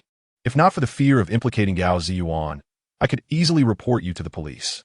"Hongying, did you not give the key to your mother, allowing us to take these items?" Gao Zhiyuan was taken aback, glancing at Gao Siwen. "Indeed, you clearly consented. Now you claim we are stealing. This is contradictory and slanderous." Gao Siwen was furious. "I consented? Who among you heard me agree? The key? This is my key. There are only 2 keys to the storage room. One with my father and one with me. Where did you get your key?" Du Hongying silently prayed that her father had not given them the key, for that would be disastrous. "Isn't the key from your mother?" Gao Zhiyuan inquired, furrowing his brow. "You truly did not consent?" "Your mother said you," Du Hongying firmly stated. "I did not agree." Grandpa Zhao was displeased. "These items belong to her. If you wish to borrow them, you must consult Hongying and draft a loan agreement. Do you know why I am here?" Gao Zhiyuan shook his head. "Hongying does not wish to lend. I advised her to do so, as we are family. It is only natural for siblings to support one another. But I must serve as a witness. What you borrow must be returned. There should be a record of the transaction. I will be a witness." Gao Zhiyuan was rendered speechless. If Du Hongying did not agree, how could Zhang Guilan insist they take it now, claiming they were to move it? "Siwen, go call your mother." "Oh, very well." Gao Siwen glanced nervously at Shuei Feng, afraid of being attacked. However, Shuei Feng ignored him and focused on Gao Zhiyuan. Gao Zhiyuan never imagined he would one day be regarded as a thief by his daughter-in-law. "Hongying, I am not clear on this matter. Rest assured, if you do not agree, we shall not take anything." Gao Zhiyuan still cared for his dignity. Quickly apologizing to his daughter-in-law. "Where did you get your key?" "Your mother gave it to us." "My mother, Chen Dongmei?" This indeed seemed like something Chen Dongmei might do, as she had always insisted on being a good daughter-in-law. But wait, the key to the storage room had always been with her father. Did her mother take it from him? Was it Gao Zhiyuan's mother who took it? How did she obtain a key? They said you gave it to her. That's absurd. My key is in my purse. Big sister. At that moment, Hongwei rushed in, exclaiming, "Aunt, my younger aunt has arrived. Mother says you do not need to cook tonight. Come home for dinner. Mother made your favorite chai pockets." "Hongwei, you came at the right time. Quickly go fetch our father. Just tell him I have urgent matters in the storage room." "What matters?" Hongwei noticed Grandpa Zhao and Gao Zhiyuan and saw the anger on her sister's face. Sister, is someone bullying you? Yes, quickly go call father. Do they think they have no family backing them? All right, I will go get father and mother immediately. Hongwei not only called for her parents, but also summoned her aunts. They came to discuss taking her mother to her grandmother's house tomorrow. Upon hearing that Du Hongying had been bullied, Aunt Qin Shanhua and Aunt Shun Qiuyue immediately rolled up their sleeves and rushed over with Du Tianquan and his wife. Hongying, who has wronged you? Just wait and see if I don't scratch her face. Chapter 32. The simple-minded wife, seeing her family arrive, Du Hongying felt a wave of emotion wash over her. Her nose tinged with bitterness. She had never fought her battles alone. Her family had always been her support. In her previous life, she had lived within a cage of her own making, believing that good behavior would yield a good life. She had never revealed the injustices and hardships she endured in the Gao household to her family, who had assumed she was living well, as Gao Siwen was a respected teacher with a stable income. Everything had merely been a fade, not the true nature of her existence. She had been foolish, trying to bear everything alone while forgetting that her family was her formidable backing. Misunderstanding, purely a misunderstanding, Gao Zhiyuan said, blushing as he looked at the Du family. In-laws, it's nothing serious, just a small misunderstanding. The Du family ignored him, directing their inquiries solely at Du Hongying. Father, where is the key to the storage room? She asked. Right here, Du Tianquan replied, tying 3 keys onto a yellow shoelace. 1 for the storage room, 1 for the main door, and 1 for the pig pen in the commune. How many keys are there for the storage room? Just 2. 1 is with me, and you and Ziyuan took 1 when you rented the storage room. Could there be a 3rd one? That would be something to ask my mother-in-law. Zhang Guilan, Du Hongying sneered. She took the key and sent my father-in-law and brother Ziyuan to move the sewing machine from the storage room. If it weren't for chasing wind guarding the door, who knows how many of our things would have been taken away. What's going on, Gao Zhiyuan? Du Tianquan had lost the will to address him as his in-law. In-law, it's a misunderstanding. Just wait until Siwen's mother arrives, and we'll clarify. He briefly recounted what Zhang Guilan had instructed, fully aware that his wife had likely stirred up trouble. As they waited, neither Zhang Guilan nor Gao Siwen appeared. Jiansheng, Grandpa Zhao said, dozing off while waiting, you're like a child I have watched grow up. Whether it's Siwen or Ziyuan, they are both promising from our village. However, the way you're handling this situation is a bit excessive. With Ziyuan not at home, how do you think he would view your treatment of Hongying? Uncle Zhao, my wife is thoughtless. I'll have a word with her, Gao Zhiyuan quickly replied. Hongying, be magnanimous and don't hold it against your mother. Having said that, Gao Zhiyuan slipped away. Watching his retreating figure, Du Tianquan furrowed his brow. Is this how it ends? Aunt Qin Shanhua looked at the silent Aunt Qin Dongmei. 4th sister, I always thought you were wise. How can you endure your daughter being bullied like this? It's not that I can endure it. I just think it would be unbecoming to make a scene. Besides, my daughter still has to live in the Gao household. If we deepen the conflict, it could lead to irreparable damage. You're too timid. Let me handle it, Aunt Qin Shanhua declared. My daughter Hongying is capable, yet she is too mild-mannered. If they dare to bully her, we'll confront them directly next time. Elder sister, Aunt Chun Chia interjected, you have a point, but let's let this slide this time. If it happens again, we will take action. Turning to Du Hongying, she added, Hongying, don't be so meek. If they dare to bully you again, inform your parents. Your uncles are strong. No one can best them in a fight. Thank you, Aunt and little aunt. Du Hongying replied, suddenly feeling a smile creeping onto her face. The Du family was indeed slender in numbers, but the Qin family was not to be trifled with. All right, let's leave it at that, Du Tianquan said. Mother, you go home and prepare dinner. I will head to the Gao household. The matter of the keys needed resolution. At the Gao household, Gao Zhiyuan berated Zhang Guilan fiercely. What madness has overtaken you? If Hongying agrees, then fine. If not, so be it. How could you insist we move? That storage room was bought by Ziyuan. Du Hongying refuses to let us take it. She wants to keep it for her maternal family. Zhang Guilan insisted, feeling justified. Nonsense, Gao Zhiyuan retorted. I have told you countless times that Hongying is a good child. Why do you always make things difficult for her? Are you trying to drive a wedge between Ziyuan and us? I raised him for over 20 years. Be quiet, Gao Zhiyuan shouted. You even took the keys. Where did you get them from? None of your business, Zhang Guilan snapped, snatching the keys back. If I can't manage them, who can? Du Tianquan strode directly into the Gao household. The key to the storage room should not be in your possession. Where did you obtain it? The storage room belongs to the production team. Only I, as the team leader, should have the key. I made it clear to the accountant and the women's director that Zhiyuan and Hongying rented the storage room. Zhang Guilan remained silent. Speak up. Are you deaf? Where did you get the key? Gao Zhiyuan yelled. You foolish woman. If this escalates, what good will it bring you? I simply got an extra key. It's no big deal. Zhang Guilan spoke defiantly, though she felt a twinge of fear. There's nothing valuable in the storage room. I'm not taking advantage of anyone. I just thought it would be handy for using tools when drying crops. Each family should manage their own affairs. You, foolish woman, do you think anyone can just make a key? Then what is the purpose of locking the storage room at all? Gao Zhiyuan was furious. If word gets out, people will think poorly of us. If you damage Yuan and Siwen's future, I will hold you accountable. Zhang Guilan, seeing his fierce demeanor, felt intimidated and fell silent. The situation could escalate or diminish. As the team leader, Du Tianquan felt he needed to take a stand. We are relatives. If it were anyone else, I would handle it strictly. In-law. My foolish wife is thoughtless. Please, overlook this matter for the sake of Zhiyuan and Hongying's reputation. Let's not make a big deal out of it, Gao Zhiyuan pleaded, sighing. Today, I'm not the only one aware of this incident. Uncle Zhao knows as well. You might want to speak with him about it. As he reached the door, Du Tianquan turned back. One more thing. Hongying is my daughter. When we married, we did not take any of the betrothal gifts sent by Zhiyuan. It was to ensure Hongying's security. It would be best if you did not lay claim to them, for it would not reflect well on us. Of course not. It's all a misunderstanding. This is all my foolish wife's doing. In-law, please don't be angry. Safe travels. Once Du Tianquan left, Zhang Guilan opened her mouth to speak. Be quiet. Do you know what it means to handle things fairly? I could have you sent to the police station. Nonsense. I haven't stolen anything. You even secretly made a key. Isn't that an act of theft?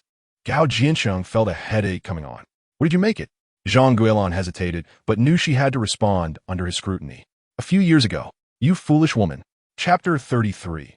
Idle talk. Zhang Guilan realized the gravity of the situation and remained silent under her husband's scolding. Gao Zhiyuan ran to the Zhao household to speak with Uncle Zhao, asking him to keep it confidential. Zhiyuan, your wife has overstepped in this matter, both publicly and privately. The old man values tradition and propriety. A virtuous wife brings peace to her husband. A good daughter uplifts 3 generations, while a bad daughter can ruin 6. The family's fortune often hinges on the wife. Just look at the trouble your wife is causing. In private matters, Hongying is your family's legitimate daughter-in-law, and Zhiyuan is also a child of your household. If you wish to borrow something, it is not out of the question, but you must discuss it among yourselves. After all, Hongying is not unreasonable. What sense does it make to take matters into your own hands?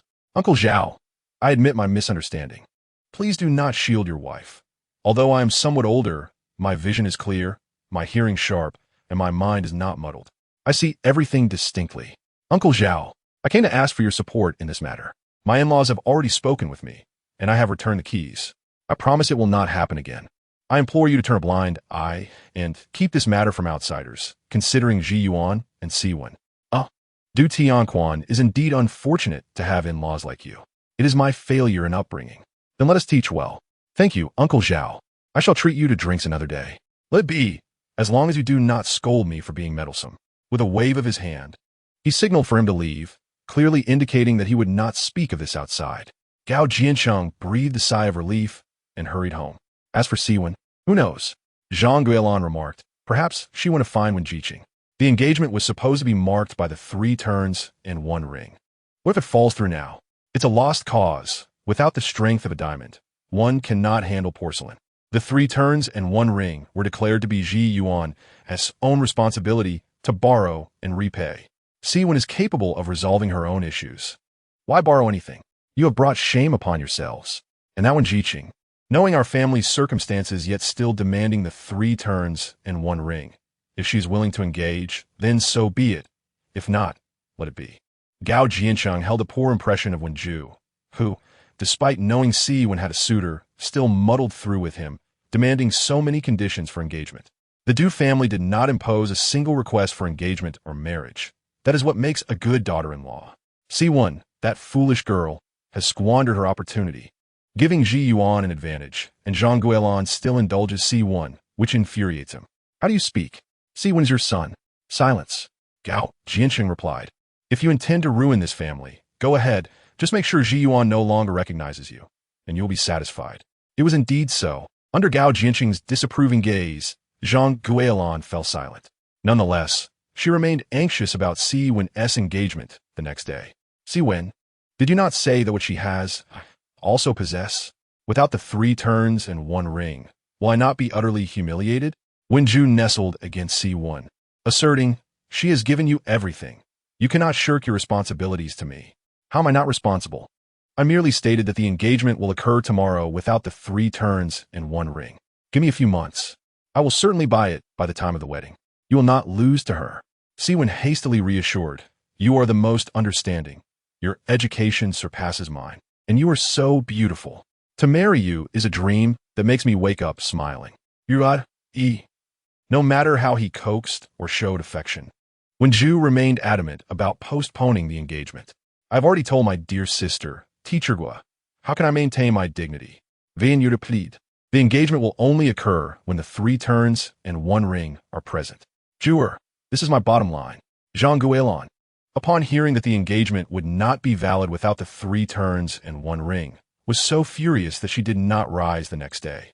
In the afternoon, she vented to Aunt Kai and others in the village about Du Hongying, accusing her of selfishness and failing to consider her in-laws. Good news does not leave the house, but bad news travels far and wide. Soon, the village gossips were abuzz with the tale, reaching Li Hongmei's mother's ears, painting Du Hongying in a negative light. Li Hongmei, clutching a shoe sole, rushed to the storage room. Did you say I am selfish toward my maternal family? Indeed, that is what they said. Hongying, your mother-in-law is quite difficult to deal with. That is why I have separated. Indeed, Li Hongmei continued, by the way, Hongying, my mother says you are clever and advised me to learn from you. Lending things for engagement means you'll eventually have to lend for marriage, and then it will all be his. Your calculations are astute, so do not be fooled. Aunt Li understands me well. Du Hongying laughed heartily. Do not worry. I will not let her take advantage of me. Let them talk. It will not cost me a thing. However, she still feared upsetting her own mother. No one will tell your mother. True, in such matters, the parties involved are often the last to know. Then you found out early. Because of you. You are so wonderful. Sisters, who is not with whom? As Li Hongmei expertly stitched the shoe sole, she remarked, when Jiqing taught our Hongyuan and your Hongwei. They look impressive, yet it is all a fade. TSK. How can such people be teachers? They should not corrupt the children. Hongwei and your Hongyuan are classmates. Du Hongying replied, we must teach them well ourselves. However, boys are usually not close to female teachers. It should be fine. Previously, Hongwei had returned to tell her that his brother-in-law and teacher when were laughing together. That teacher when was shameless. And that his brother-in-law should know better. The brother-in-law in question was Gao Siwen. At that moment, Du Hongying had tapped his head, saying he was clever yet ignorant of what he should understand, pretending to know what he should not. In truth, Hongwei was quite astute. Du Hongying was not interested in the gossip Li Hongmei shared, but knowing that Gao Siwen and Wen Ju had not engaged, she smiled subtly, feeling as though the heavens were aiding her. A good show was about to unfold. Hongying, what are you thinking? Why are you smiling? Nothing. Du Hongying shook kitli, conseillinger sauts. Are you missing your man? Du Hongying. Li Hongmei was indeed bold in her remarks. Hongying, shall we go to town tomorrow for the market? There has not been much work in the team lately, and I wish to buy a piece of clothing. The market? Du Hongying recalled that she and Gao Zhiyuan had intended to retrieve something from the county town. Gao Zhiyuan had mentioned asking Lao Xie to return it, and she had requested Lao Xie to help mail it back. That works. It is better to leave early in the heat. Do you not have a bicycle? Will you take me along? I just learned. I am scared when there are many people, and besides, if I dare to ride, will you dare to ride with me? We would both surely fall. Du Hongying laughed, for this girl had an extraordinary audacity. Is that so? Rubbing her head. Then your practice has been in vain? I will practice more. In time, I will be able to ride to the market alone. Biking with someone is something I can manage. I am strong, and it will not be difficult for me. I said it. Hongying, you are the best. Du Hongying. I truly appreciate your praise. Chapter 34. Purchasing fabric at the supply and marketing cooperative, Zheng Shaoling recognized Du Hongying long before, yet pretended not to. Du Hongying did not mind, for people of their ilk often look down on others. Besides, without Gao Zhiyuan present, there was no need for pretense. Comrade, please bring me that water-red piece of fabric to take a look. Zheng Xiaoling remained silent, tossing the shirt onto the counter.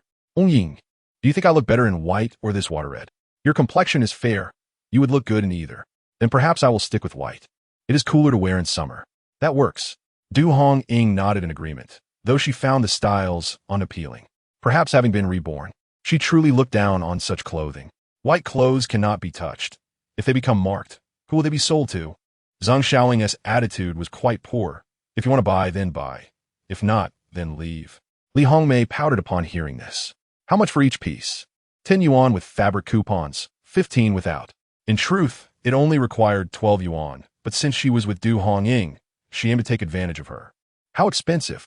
Li Hongmei exclaimed. When I inquired the other day, it was only 12. Why is it 15 today? The fabric coupons at home are all used up. I only brought 12 yuan today, so I cannot buy it. Li Hongmei said, feeling dejected. It is normal. In hot weather, many people buy shirts, so prices have risen. Is that so? Du Hongying calmly inquired. You need an invoice for your purchase, correct? Yes, Zheng Xiaoling replied, her voice tinged with unease. The invoice could not possibly indicate a mere 15 yuan, as that would be a subtle increase in price. The goods at the supply and marketing cooperative were sold at fixed prices, unlike the fluctuating rates of the market. Well then, Hongmei, do you prefer white or water pink? Forget it. I've decided against buying. 15 is far too expensive. Li Hongmei quickly shook her head. She wouldn't dare borrow money for clothing, fearing a scolding from her mother upon returning home. After much contemplation, she resigned to her impoverished state. Zheng Xiaoling disdainfully returned the shirt to the rack, muttering, Comrade, we'll take this white one. It's only 15 yuan, after all. Let us get the invoice. Du Hongying reassured Li Hongmei, if you like it, just buy it.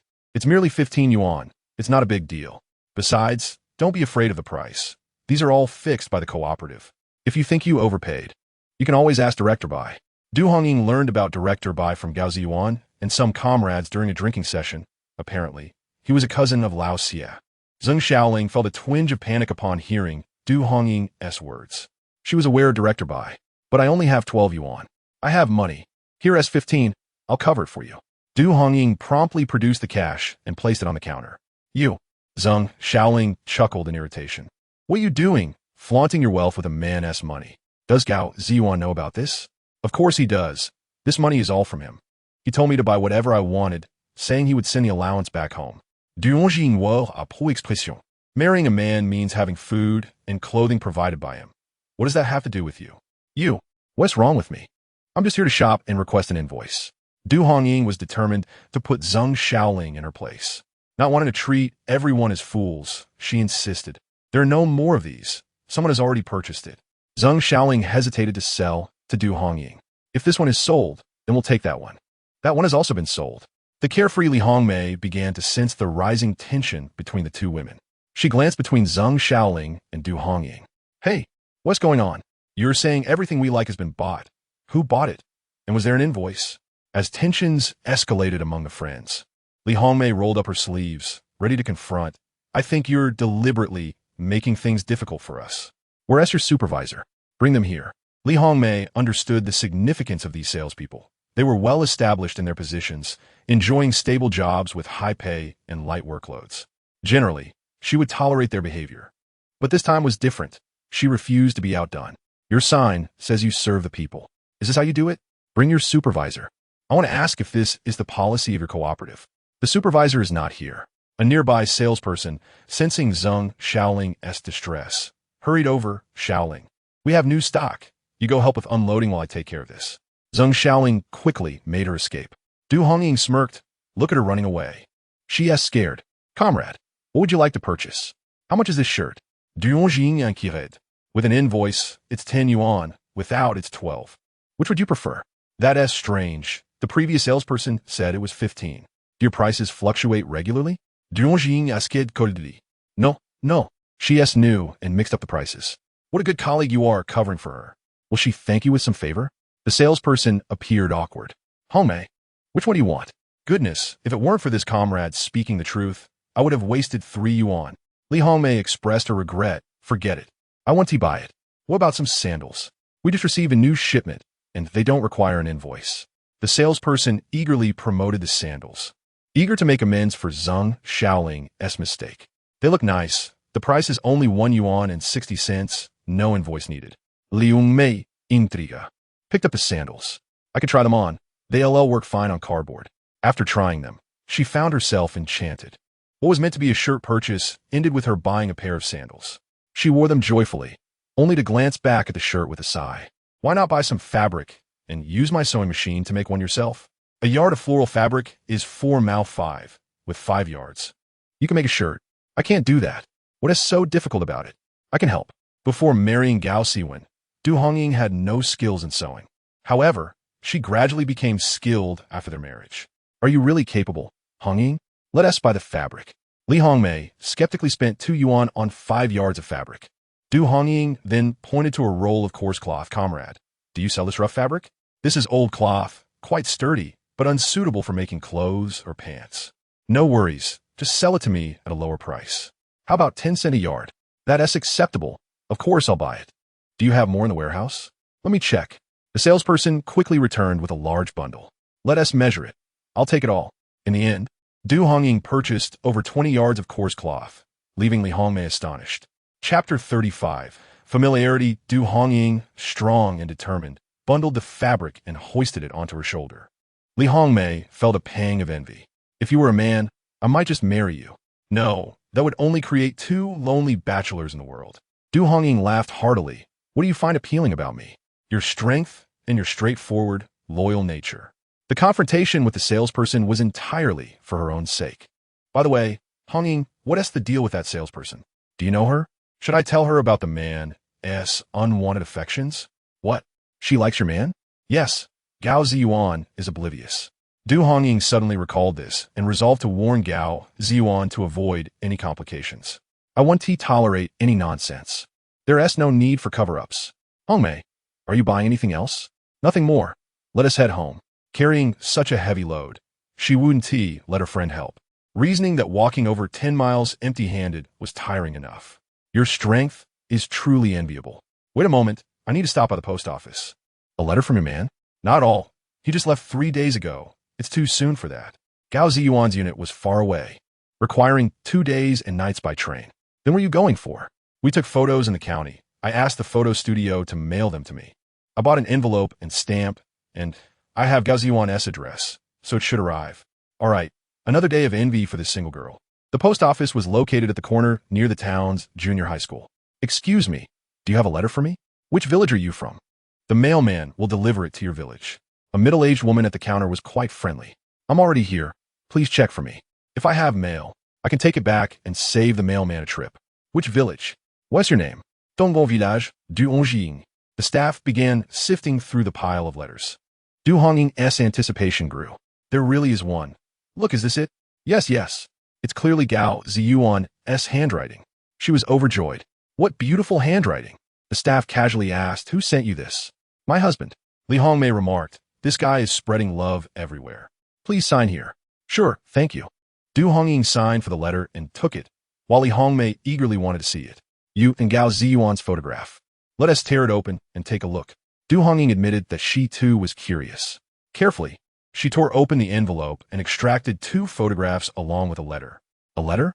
Du Hongying was taken aback, though the photographs captured her attention first. In the images, both she and Gao Zhiyuan wore smiles. He, clad in military uniform, was extraordinarily handsome. Wow, Hongying, you and your man are quite the match, exclaimed Li Hongmei. Your man is truly good-looking. Hearing Li Hongmei's exclamation, a middle-aged woman at the counter craned her neck to see. Upon glancing, she was momentarily stunned. Comrade, may I see your photographs? Sure.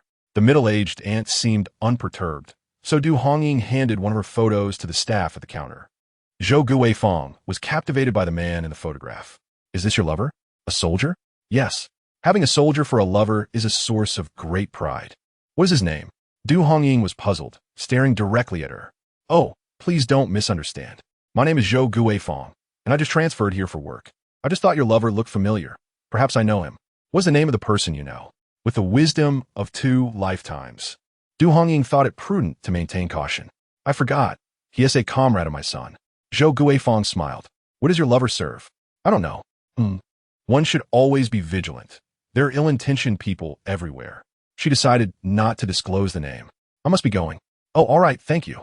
No need to thank me. Feeling somewhat uneasy, Du Hongying placed the 2 photographs back into the envelope, choosing to read the letter later at home. Hongying, I truly believe you and your man are well matched, far stronger than Gao Siwen. Please don't say that. Du Hongying felt a twinge of regret for showing her. She wondered if Zhou Guifang's interest was a good or bad omen, especially since Gao Zhiyuan would be writing to her again. Hongying, you're carrying so much. You must be tired.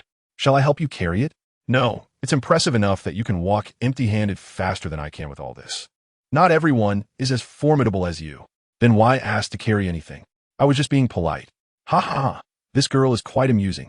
Eager to read the letter, Du Hongying hastened back to the storage room, clutching the rough fabric in her arms. Hongying, when will we make shirts? Li Hongmei asked eagerly. Not today. I am utterly exhausted. Ah, all right then, take a good rest. I'll head back.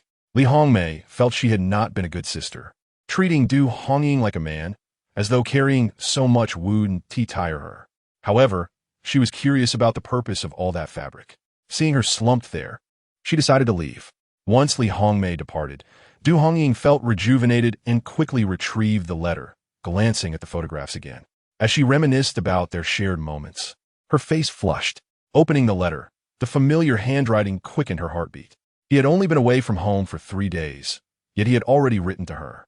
My dearest wife, I truly did not wish to leave you, but donning this military uniform binds me.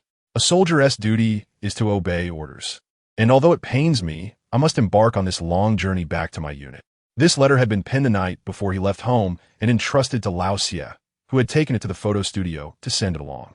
The letter concluded, I miss you, thinking of you at every moment, longing to love you, to kiss you, to... This made Du Hongying blush fiercely.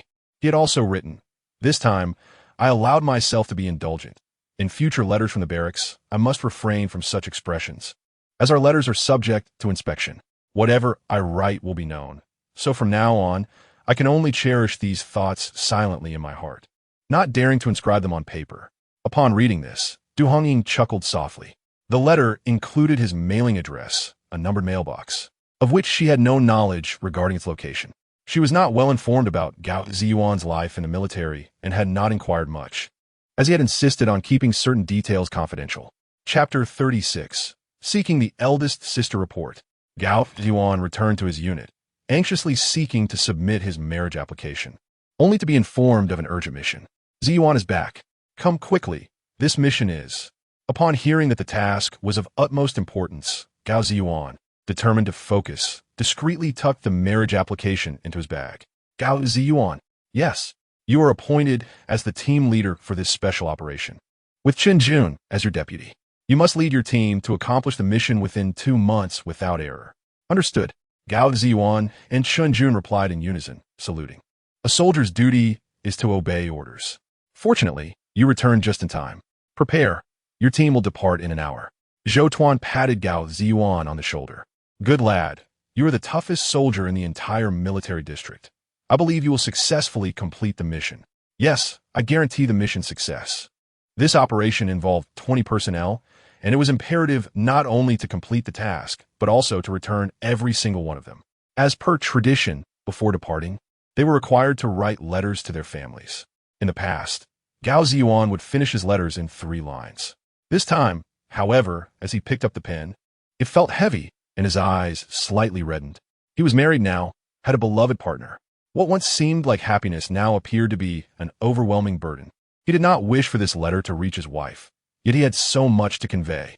Ultimately, he penned only 2 lines. Comrade Hongying, I am off to execute a mission.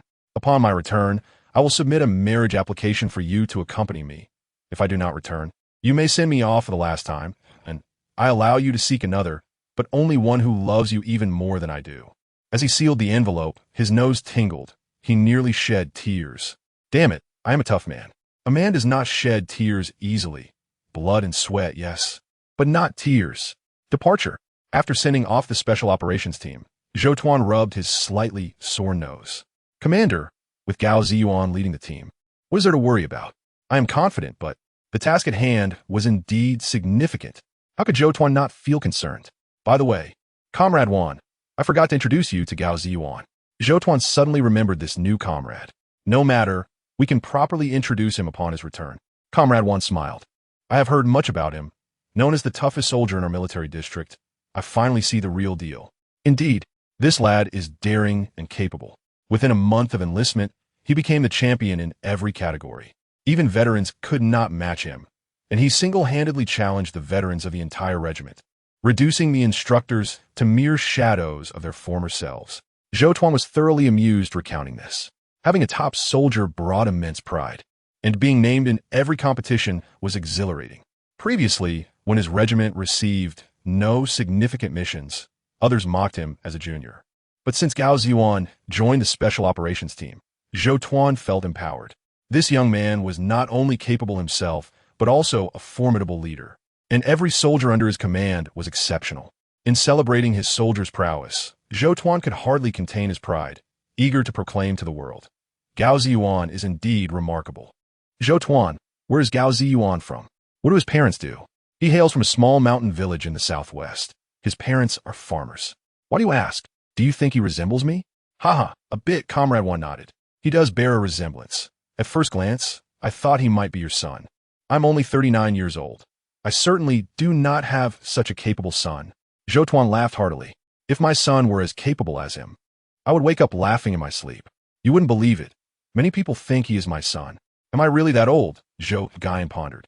Zhou Tuan touched his own face and joked. Should I apply some Baike Ling to lighten my skin and appear younger? Among us soldiers, how many are fair-skinned? However, one political commissar had a lingering question in his mind, but chose to swallow it back. Upon returning to the office, they resumed discussions about the upcoming training. One political commissar gradually forgot about his earlier thoughts. Near the end of the workday, Zhou Tuan received a phone call. This is Zhou Gaian. Gaian, it's me, Gu Weifang. Second sister, what's the matter? Zhou Gaian hurriedly inquired. Is there news about eldest sister? No, Gifan Diplaith. Today, a woman from Tongan village came to collect a letter. It was sent by her husband, a soldier who looks quite a bit like you. There are many people in this world who resemble one another. I have a soldier here who looks like me, and people think he is my son. That's true, Gu Weifang said with a hint of regret. But that soldier has eyes strikingly similar to eldest sister's, bright and spirited.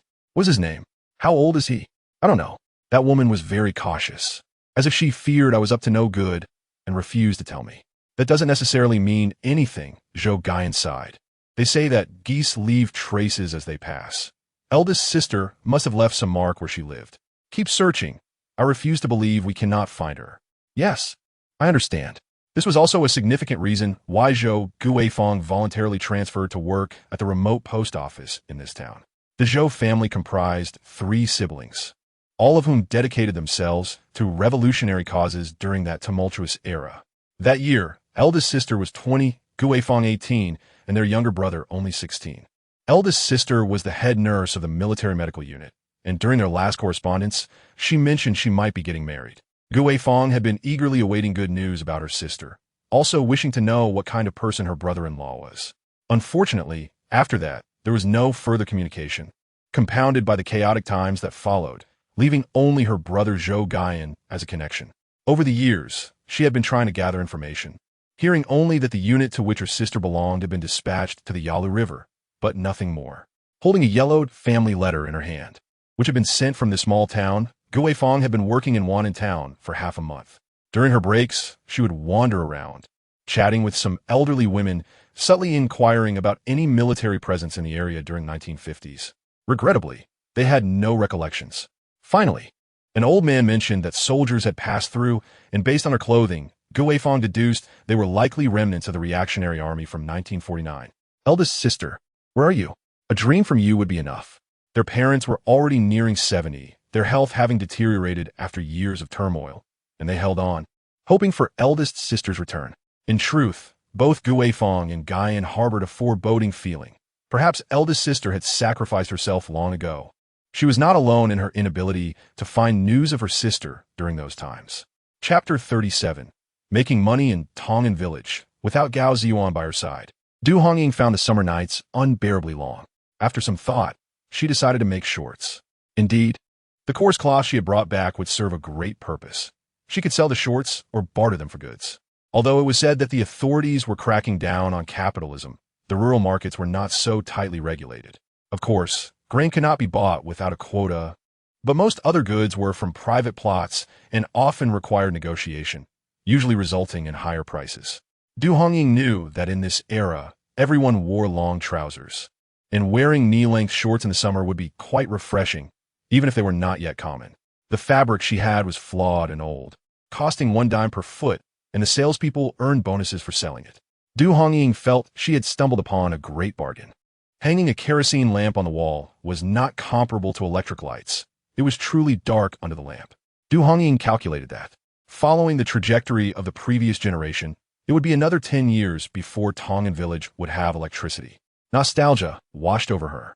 Du Hongying pulled out a long wick to make the light brighter and began to operate the sewing machine. Her youthful eyes made the task effortless, and in less than half an hour, she completed 3 pairs of knee-length shorts. Without elastic bands, she fashioned leather belts instead. In this era, who in the countryside would wear a belt? Most would simply tie their trousers with shoelaces from yellow rubber shoes. Everything seemed to be going smoothly. Pleased with her creations, she planned to give them to her father and the Red Guards. Du Hongying also wanted to make a pair for Gao Zhiyuan, but soldiers would not wear such shorts. So she saved herself the trouble. Checking her watch, she realized it was already 10:30 at night.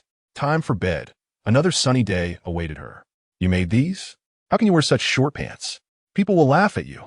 Chun Dome laughed at the sight of the shorts, finding them utterly wasteful. Mother, city folks wear them like this. It's quite cool. Du Hongying retorted. Father, Hongwei, Hongbing try them on.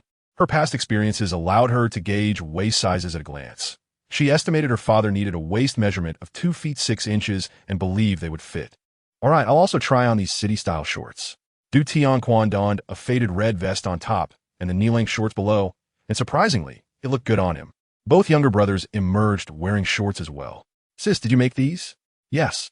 You're impressive, Hongwei exclaimed. Mother, I'm going out to play with Li Hongying, said the mischievous child, eager to escape. That little rascal, the moment he opens his eyes, he wants to run out. Shun Dame shouted after him. No swimming in the river. I know. Many children would sneak into the river to bathe when adults weren't watching, and accidents occurred every year. Yet, the mischievous ones never seemed to fear danger. Even after recent incidents, they would return to play the next day. No amount of scolding seemed effective. At least our two are fairly obedient. Since falling into the water, Hongwei and Hongbing have been too scared to play in the water. Obedient? They're hardly ever home, always teasing cats and dogs. They'll raise the roof if they go 3 days without a beating. Our boys are just like that. If they were truly obedient, you'd worry. Children only stay home when they're unwell. Otherwise, it's normal for them to be out of sight. After lamenting her son's disobedience, Qin Dongmei turned her concerns to Du Hongying. Raising a son for 100 years means worrying for 99. Cloth is so expensive, and you're making pants for your father and the others. If your mother-in-law finds out, she'll have something to say. Mother, if you don't tell her. How would she know? Du Hongying thought marrying into a family brought so many complications. Did she truly have no freedom? Everything she did had to be considered from Zhang Guilan's perspective. Besides, so what if she knew? Did she fear her? Then, why not make a pair for them too? Mother, please don't mind me. Du Hongying felt exasperated. Her mother was always so concerned with how others perceived her. Influenced by such thinking in her past life, she had suffered in silence for the sake of appearances. Skipping lunch, she returned directly to the storage room. Cooking alone was tedious, and ultimately, she prepared a simple noodle soup for herself. With the sun blazing at noon, Du Hongying shut the door and took a nap. She was awakened by Li Hongmei's call. They're here. Having not slept well, Du Hongying felt slightly dazed as she opened the door and asked, What's the matter? Did you make the shorts Hongwei and Hongbing are wearing? Yes. You've doomed me. Li Hongying came back and caused a fuss, insisting I make him a pair. I can't manage that. Quickly help me make one. I'll provide the fabric and pay you. Fabric and payment? What are you talking about? We're practically family. Li Hongying and Hongwei are of similar age and waist size. As familiarity breeds comfort, Du Hongying deftly crafted a pair of shorts. Hongying, you are truly remarkable, exclaimed Li Hongmei, her eyes wide with admiration. How much is it? I will pay you. There's no need for payment. After all, we are good sisters, Du Hongying replied. That cannot be. Even brothers keep accounts. If you refuse to accept money, I would feel embarrassed to take it. Consider it a gift for Hongying. I would feel embarrassed to accept it. Li Hongmei insisted. How about this? Dongjing Bondi. Let us say these shorts sell for 2 yuan each. We can have Hongying and the others help sell them. For every 5 sold, I will gift him a pair. Hongying, are you starting a business? Sure. We must keep a low profile. Just tell them not to mention that I made them. 2 yuan each. Or they can trade 20 eggs for 1. For adults, it's 5 yuan, or 30 eggs for 1. Du Hongying knew that eggs were a scarce commodity in the city. To avoid drawing attention, she opted to trade shorts instead, planning to sell 5 or 6 dozen at once to earn some money. She was determined not to wait idly for that day to arrive, but aimed to secure her first earnings before it came. All right, I will return and inform them. Li Hongmei said, please ask Shirling to come to my house. Oh, sure. Shirling was uncertain about why Du Hongying wanted to see her. What is your brother busy with? Aside from working in the production team, he tends to our private plot. Does he wish to marry his sister-in-law? He does. He dreams of it, Shirling replied. Did Hongmei agree? Her agreement matters little. It is Aunt Li's approval that counts. That's hopeless. Aunt Li came to our doorstep last time and scolded my brother, leaving him utterly humiliated. That was because you are poor. Who can argue with that? Sighed Shirling. I want your brother to help me make money. Upon hearing Du Hongying's words, Shirling's eyes widened. Is that really possible? Will we be caught? These days, only the bold survive, and even if caught, it's merely a reprimand before release. I will enlist my brother. Chapter 38, Taking Apprentices. All right, let us do it. Ju was strong, but rather simple-minded, while Shirling was clever. Shirling thought about the prospect of marrying and realized that if they could earn money this way, her brother would find the courage to pursue it. With someone to help with sales, Du Hongying began her work in the storeroom. Drawing from her previous life's experience, she categorized the waist sizes into XL, L, M, and S, maintaining a fixed pattern for cutting. With one snip, she could produce 2 or 3 pairs.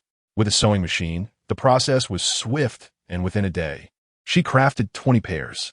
After some thought, Du Hongying decided to cut the black buttons from her 3 winter garments and affix them to the waistbands of each pair of shorts, achieving a perfect finish.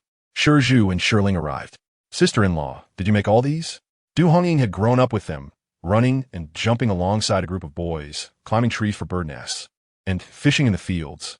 As she matured, she contributed to the team's labor as much as any young man, earning her keep by hauling dung and millet with the boys, often outpacing the others.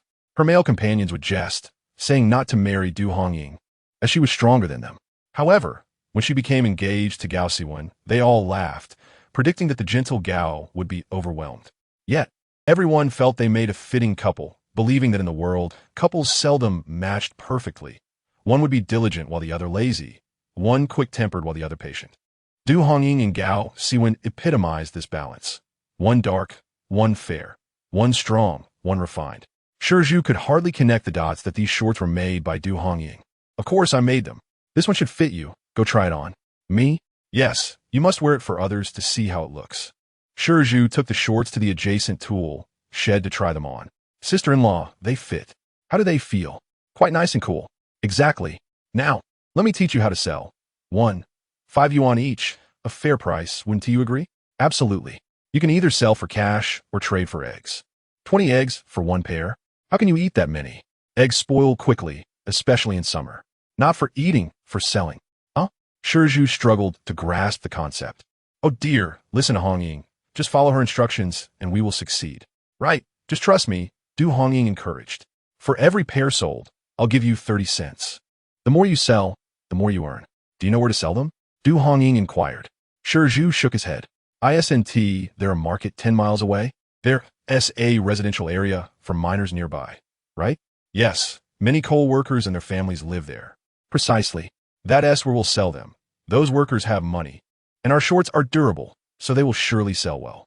All right, I'll go check it out. Du Hongying then asked how he planned to get there. I'll ride a bicycle, but Ju can't ride. You should learn. It will be much easier once you master it. Just come over when you have time. But I don't have a bicycle. Don't worry. I have one you can use to practice. Once you earn some money, you can buy your own. Ju found the idea of owning a bicycle surreal, costing 120 yuan and requiring a coupon, something he had never envisioned in his lifetime. You can dream. You can even aspire to buy a car. As long as you have dreams and are willing to work hard, they will surely come true. Yes, brother. Let us listen to Hongying. We can do it. Shiling added. Hongying, please teach me how to make clothes too. Of course. Come, I'll teach you. Du Hongying was eager to take on an apprentice, realizing that managing everything single-handedly was not feasible. She quickly discovered that Shiling was quite talented, picking up the skills with ease. Come, you try cutting. But what if I cut it wrong? Shiling hesitated with the scissors. If it gets ruined, it's just a lesson, a necessary cost of learning a craft. Without taking risks, you'll never improve. The more you practice, the better you will become. Encouraged by Du Hongying, Shiling finally made her move. And to her relief, she did not ruin the fabric. See how skilled we are? In her previous life, Du Hongying had been reticent, often labeled as taciturn. Now, having lived anew, she found that speaking freely alleviated her feelings of oppression and anxiety. Bottling everything inside could lead one to madness. Expressing her feelings brought relief and healing. Moreover, she learned the value of complimenting others. When others felt good, she too felt uplifted. Receiving praise from Du Hongying made Shiling beam with joy. Sewing was straightforward. Du Hongying provided her with cloth to practice. At first, Shiling struggled, but with repetition, she soon mastered it. Shiling, so the pants you just cut, can I really do it? Of course. If I say you can, then you can. With newfound confidence, Shiling set to work. How is it? I really can do it.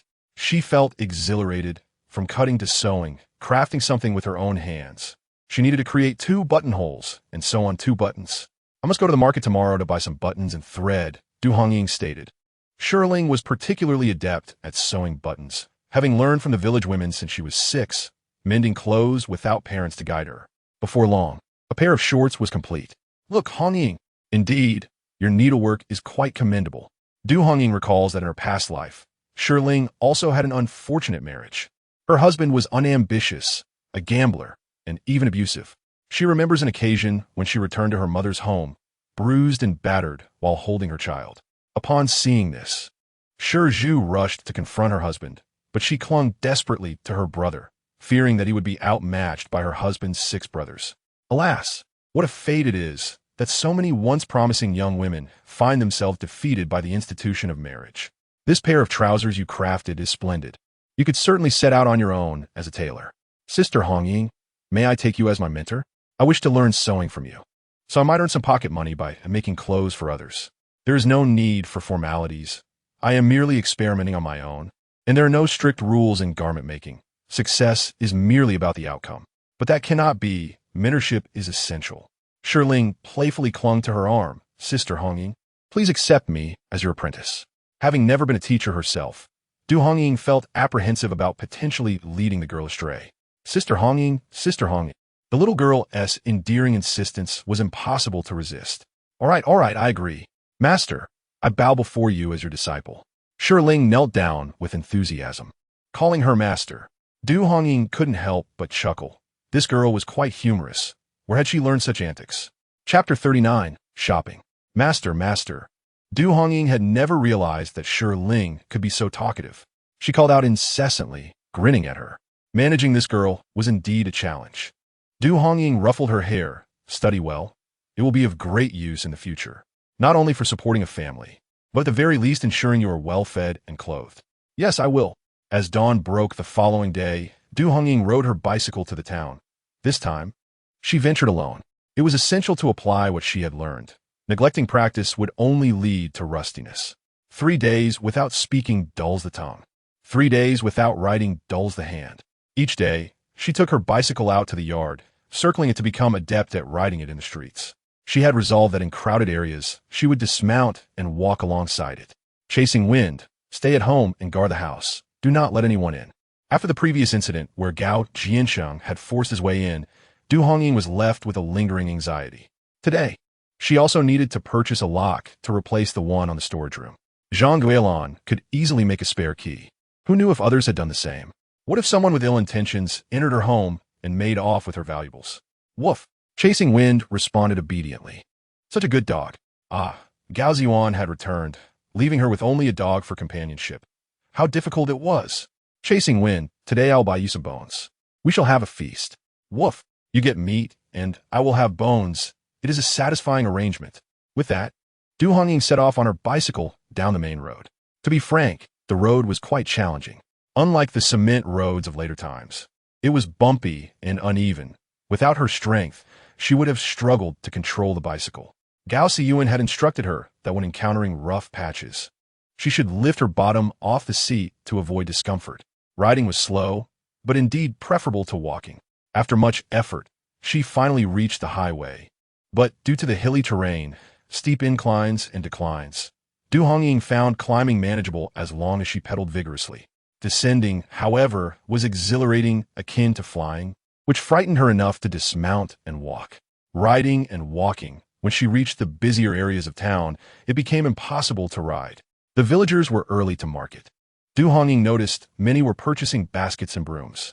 Hongying, are you here for the market too? Du ti angkvan va so heist. Did you ride your bicycle here? Yes, father. Have you bought a basket? Indeed. We need to prepare for the grain harvest, as the production team's baskets are mostly unusable. Will you buying? I wrote a letter to Gao Zhiyuan to send.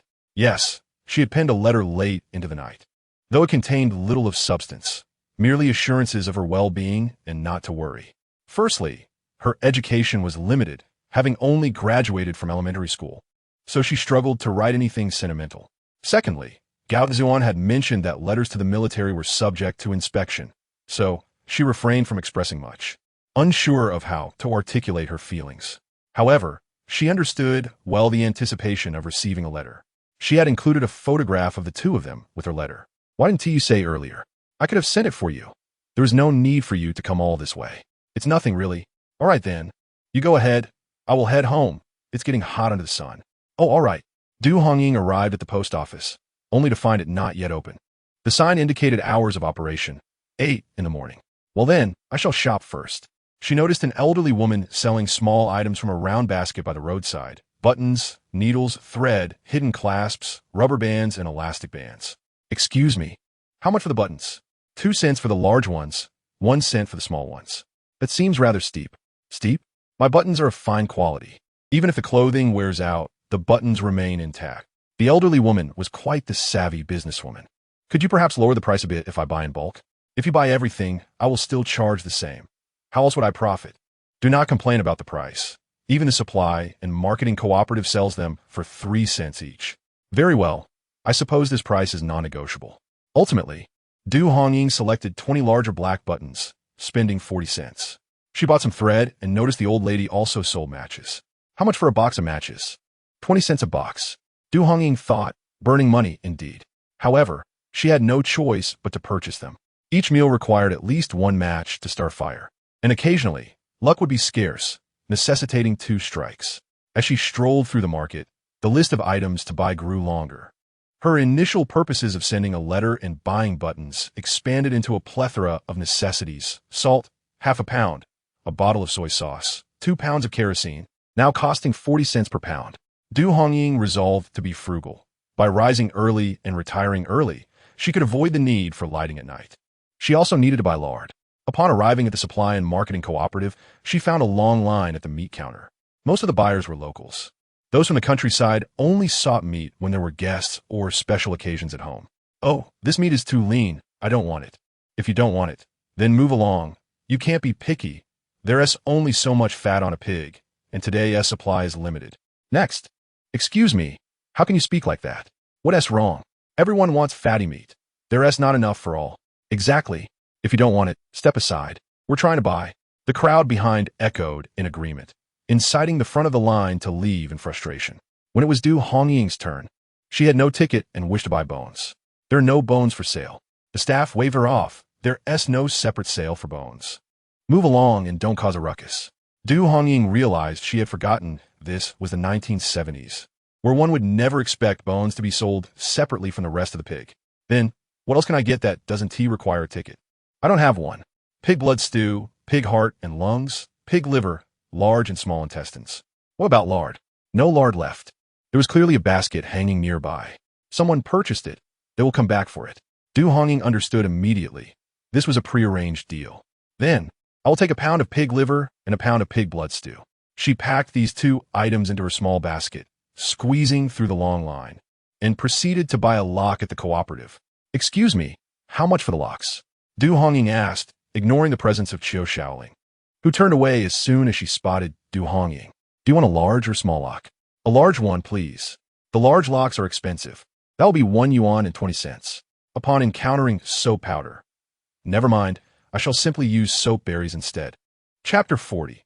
Purchasing eggs. Having glanced at the clock, Du Hongying realized it was nearly 8 o'clock and hurried off to the post office. Zhou Guifang immediately spotted the girl from that day. Comrade, I would like to send a letter, she said. Du Hongying also recognized Zhou Guifang, feeling a twinge of annoyance. She had hoped to avoid this encounter, yet fate had other plans as she worked there. Ah, you wish to buy stamps and envelopes? Yes. Local mail costs 4 cents, while out-of-town mail is 8 cents. Which one do you need? Du Hongying was momentarily taken aback, for she had no idea where the mailbox was located. Don't know? I can check for you, Zhou Guifang offered. After a brief internal struggle, Du Hongying divulged the mailbox address. Oh, this address. Are you sending a letter to your beloved? I have a brother who is stationed here as well. Regret ost over Du Hongying. She should have sent the letter when Zhou Guifang wasn't on duty or prepared the address and affixed a stamp beforehand to avoid her gaze. Comrade, do you think I appear sinister? Seeing Du Hongying's expression, Zhou Guifang chuckled. Not really. Primarily because you have no markings on your face. Who can tell good from evil? Rest assured, I'm definitely not a villain. I enlisted in 48 and later returned to work at the municipal post office. Due to work requirements, I was transferred to your town less than a month ago. Soon enough, you will become familiar with me. I don't believe you. Villains always claim they are innocent. Zhou Guifang laughed more heartily upon seeing Du Hongying's wary demeanor. I assure you, my brother is indeed here, and his name is Zhou Guiyan. He is a regiment commander. You could write to your beloved to confirm. Perhaps he even knows him. Is it really that coincidental? Du Hongying pondered the possibility of writing a letter to inquire. Perhaps next time.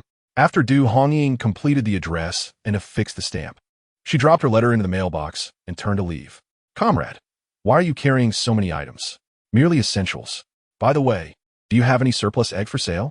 Zhou Guifang inquired. This Sunday, I will be visiting my parents. They are quite elderly and could use more eggs. Purchasing them in the city requires a ticket, so I plan to bring some from the countryside. How many do you need? Recognizing the opportunity for profit, Du Hongying decided to prioritize making money over other concerns. I will buy as many as you have. It's not easy for me to go home. Too many will spoil. They one tea spoil. Many of the uncles and aunts in our courtyard need them. Given the distance I'm traveling, it will serve as a gift. Ah, a wealthy person indeed. What day is today? Today is the 29th, which falls on a Friday. Are you returning tomorrow? The day after. I still have to work tomorrow. Du Hongying nodded in understanding. All right, I'll gather them for you. She turned to leave, but paused. We haven't settled on a price yet. How much do you charge per egg? Isn't it customary for you egg sellers to quote a price first? Then I can negotiate. No, let us establish a price first to avoid confusion. You should provide a deposit. Du Hongying realized that if Zhou Guifang found the price too high, she might refuse to buy the eggs. It seemed she needed to learn more about conducting business. All right, you tell me your price. For 10 eggs, it's 80 cents with a ticket. Without a ticket, it's 1 yuan for 10. How does that sound? That works. Zhou Guifang calculated the price, which was the same as in the city, but purchasing eggs there was quite challenging. The city was rife with capitalism, and one had to be cautious of black market dealings, unlike the more flexible rural markets. Now, please provide a deposit. Is 5 yuan acceptable? Yes. Du Hongying was astonished. This person was quite generous, offering 5 yuan up front without fear of being deceived. You are Du Hongying from Tongan village. I recognize you, hence I'm not worried about you fleeing. Du Hongying realized her carelessness. Clearly, Zhou Guifang had ulterior motives, or else how could she remember her name?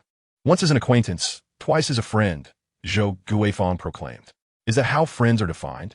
Du Hongying thought it rather dubious, especially since Zhou Guifang was over 40. Was this to be a friendship across generations? Regardless, one was willing to deposit and the other to accept. They had completed the transaction and even struck a deal. As Du Hongying rode home, her spirits soared. Unexpectedly, she encountered her father along the way. Father, oh, riding a bicycle should be quicker. Perhaps you should learn to ride a bicycle as well. It would make trips to town more convenient. I'm old. What use is there in learning to ride a bicycle? Old? You're just in your early 40s. Once you learn, it will be far quicker than walking. That may be true, Du Tianquan replied, but where would I find time to learn? Harvest season is fast approaching, and I must prepare to deliver grain and tend to the fields. I am swamped with work. But that doesn't fall solely on our family, Du Hongying laughed. As the team leader, you need only to organize. That one do. I must lead by example, or I will be seen as detached from the community. Her father was an honest man, so Du Hongying refrained from further persuasion. By the way, father, please tie the basket to my bicycle's rear seat so I can take it back. No need, it isn't heavy. Father, even a strong person can carry a few extra pounds. Hurry up. How do I tie it? There are no ropes. Just use the string you have to secure the basket's ears and attach it to the back of my bicycle. Ah, I see. Du Tianquan proceeded to tie the basket onto the bicycle, perhaps in an effort to demonstrate his capability to his daughter. Du Hongying hold up swiftly. How did such a capable girl end up with a daughter? Du Tianquan shook his head, amused. Upon returning to the storage room, Shiling had gathered some loofahs and snap beans from the field. Master, you finally returned. Why do you pick vegetables for me again? You need to eat as well. First it was mother bringing vegetables, then it was Shiling, and even Hongmei contributes, despite not having garden. I can't seem to finish all the vegetables. If you've gathered more than you can consume, then bring some over. In that case, you must have lunch here. I bought pig liver and blood pudding. No need. My brother left early this morning and will surely return for lunch. I must return to cook. Your brother can join us for lunch here. That's absurd. It would be laughable. Don't be polite. You all are helping me with work. Du Hongying added. By the way, Shiling, do you have any blood amaranth at home? Please pick some for me to stir-fry with the pig liver. Yes. We have some in our private plot. I'll go fetch some right away. Du Hongying washed rice and prepared the meal, slicing pig liver and planning to make a spicy blood pudding. The thought alone made her mouth water. Chapter 41. Good fortune when the pig liver was finally ready. Her father arrived from town. Riding a bicycle should indeed be quicker. All right, I shall learn as well. Their trips to the market consumed over 2 hours, and carrying heavy loads was exhausting. Du Tianquan's once rigid heart began to stir. Perhaps after dinner, I can come to learn. There will be nothing to do, and the weather will be cooler. Du Hongying set aside a bowl of stir-fried pig liver in the basket for him to take home. Have you brought anything for your in-laws? One must consider the elderly when eating. That is true filial piety. Du Hongying. This time, she had purchased too few to bother with it.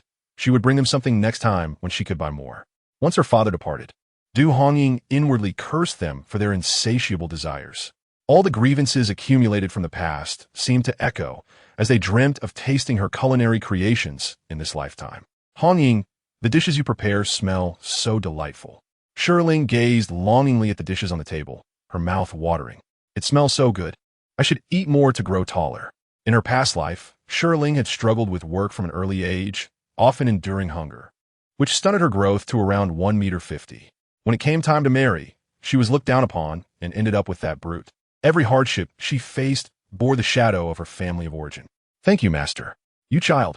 Du Hongying felt an inexplicable sense of responsibility as she took on Shiling as a disciple. She vowed not to let her follow the same path as in her previous life.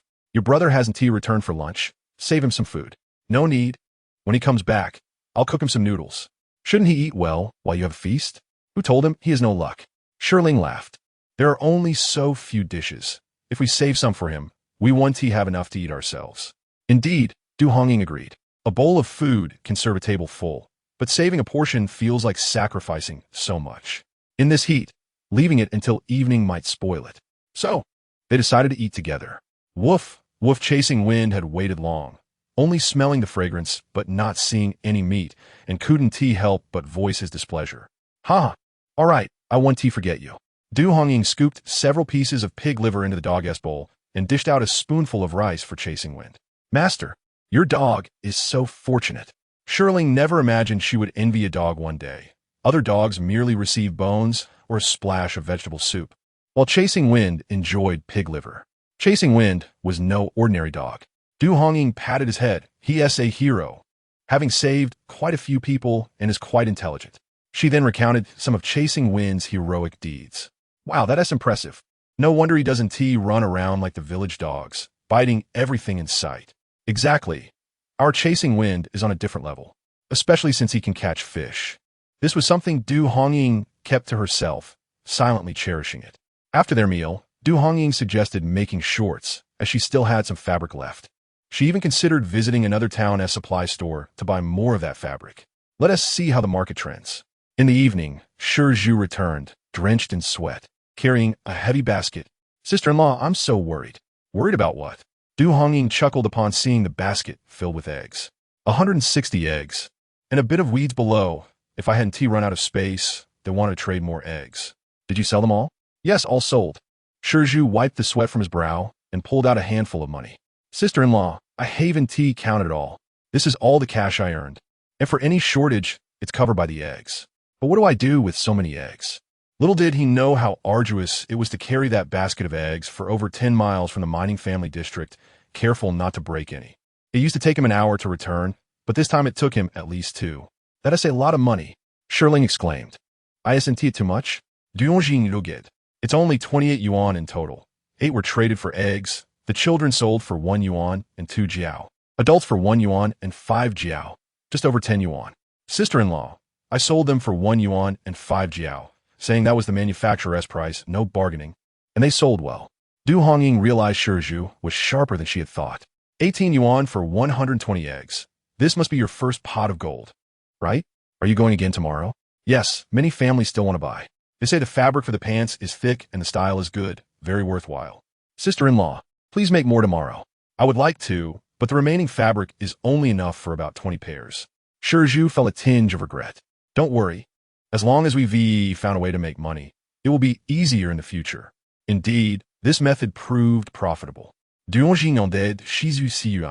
That is too much, sister-in-law. You don't have to give me so much. Well, even a carpenter or stone mason in the village earns only 1 yuan and 2 jiao for a day's work. And they still have to give part of it back for work points. You earn 6 yuan in 1 day. That is 180 in a month. You'd be quite well off. You're thinking too far ahead. Business isn't always that easy, and you can't sell that much every day. Have you heard the saying, 3 years without opening a shop, then 3 years of eating well? When you do, you make money when you can, and when you can't, you just play around. Take this, don't argue. I have to work overtime tonight. Shirling will help me. Okay, master, I will do my best. Yes, I will pay you as well. No need for that. I shouldn't be paid for learning from you. I should be giving you a gift for becoming your disciple. But she had no money on her. Wait, my brother has some. I'll tell him tomorrow to buy something for you.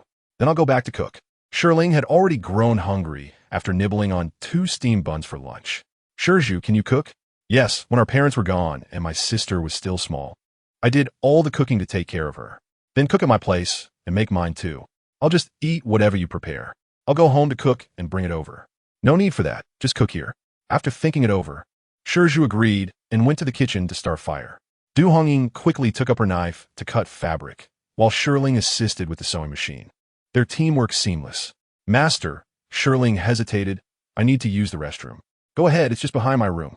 When Shirling entered the restroom, she suddenly screamed. What happened? What happened? Du Hongying rushed in, and Ju, startled, grabbed a spatula and ran towards Du Hongying's room, then realized it wasn't right for him to intrude. He quickly stepped back to stand at the door. What is wrong with Shirling? In the restroom, seeing Shirling so frightened, Du Hongying felt both exasperated and amused. Master, am I going to die? It's nothing. If you're not bleeding, it's just that Shirling is growing up. Good things are coming. Good things? Du Hongying whispered about how girls grow up and have monthly visits from friends. Shirling was doubtful. Really? Does Master visit every month? Yes, it does. Upon saying this, Du Hongying sut dans les froze. What day was it today? Her friend visited on the 9th of each month, and it had been nearly 20 days since the last visit. Could she be unwell? Chapter 42. Taking control, Ju, in the outer room, vaguely heard something, his face flushed, and he quickly left to continue cooking. Du Hongying retrieved menstrual pads and sanitary paper, teaching Shirling how to manage things. Girls should cherish their bodies. During these days, each month, avoid cold water. Refrain from cold drinks, don't overexert yourself, and eat well. Master, is it really that troublesome? It's not troublesome. It's about being responsible for yourself. In her previous life, she had never taken such matters seriously, often working hard even during her period planting and harvesting crops, and gulping down water from the tank without a thought.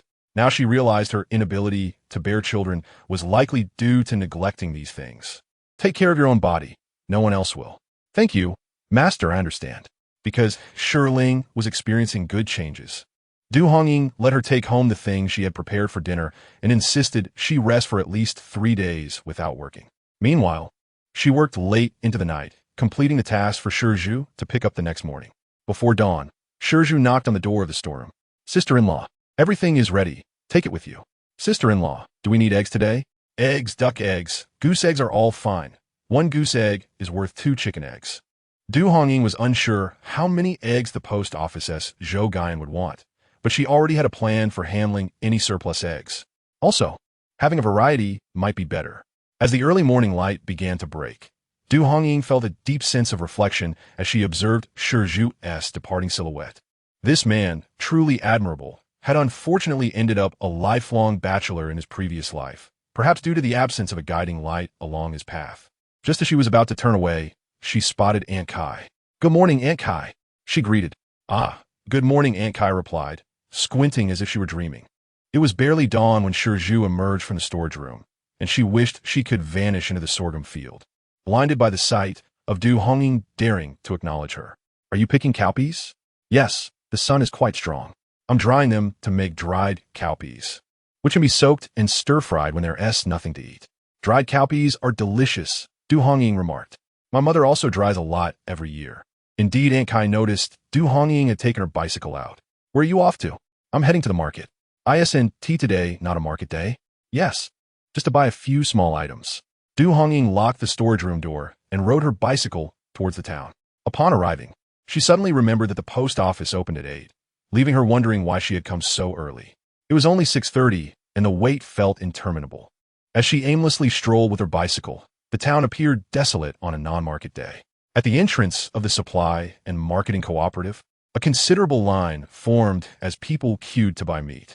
Despite the era, people could still afford meat, given the low prices. The queue was a result of insufficient production.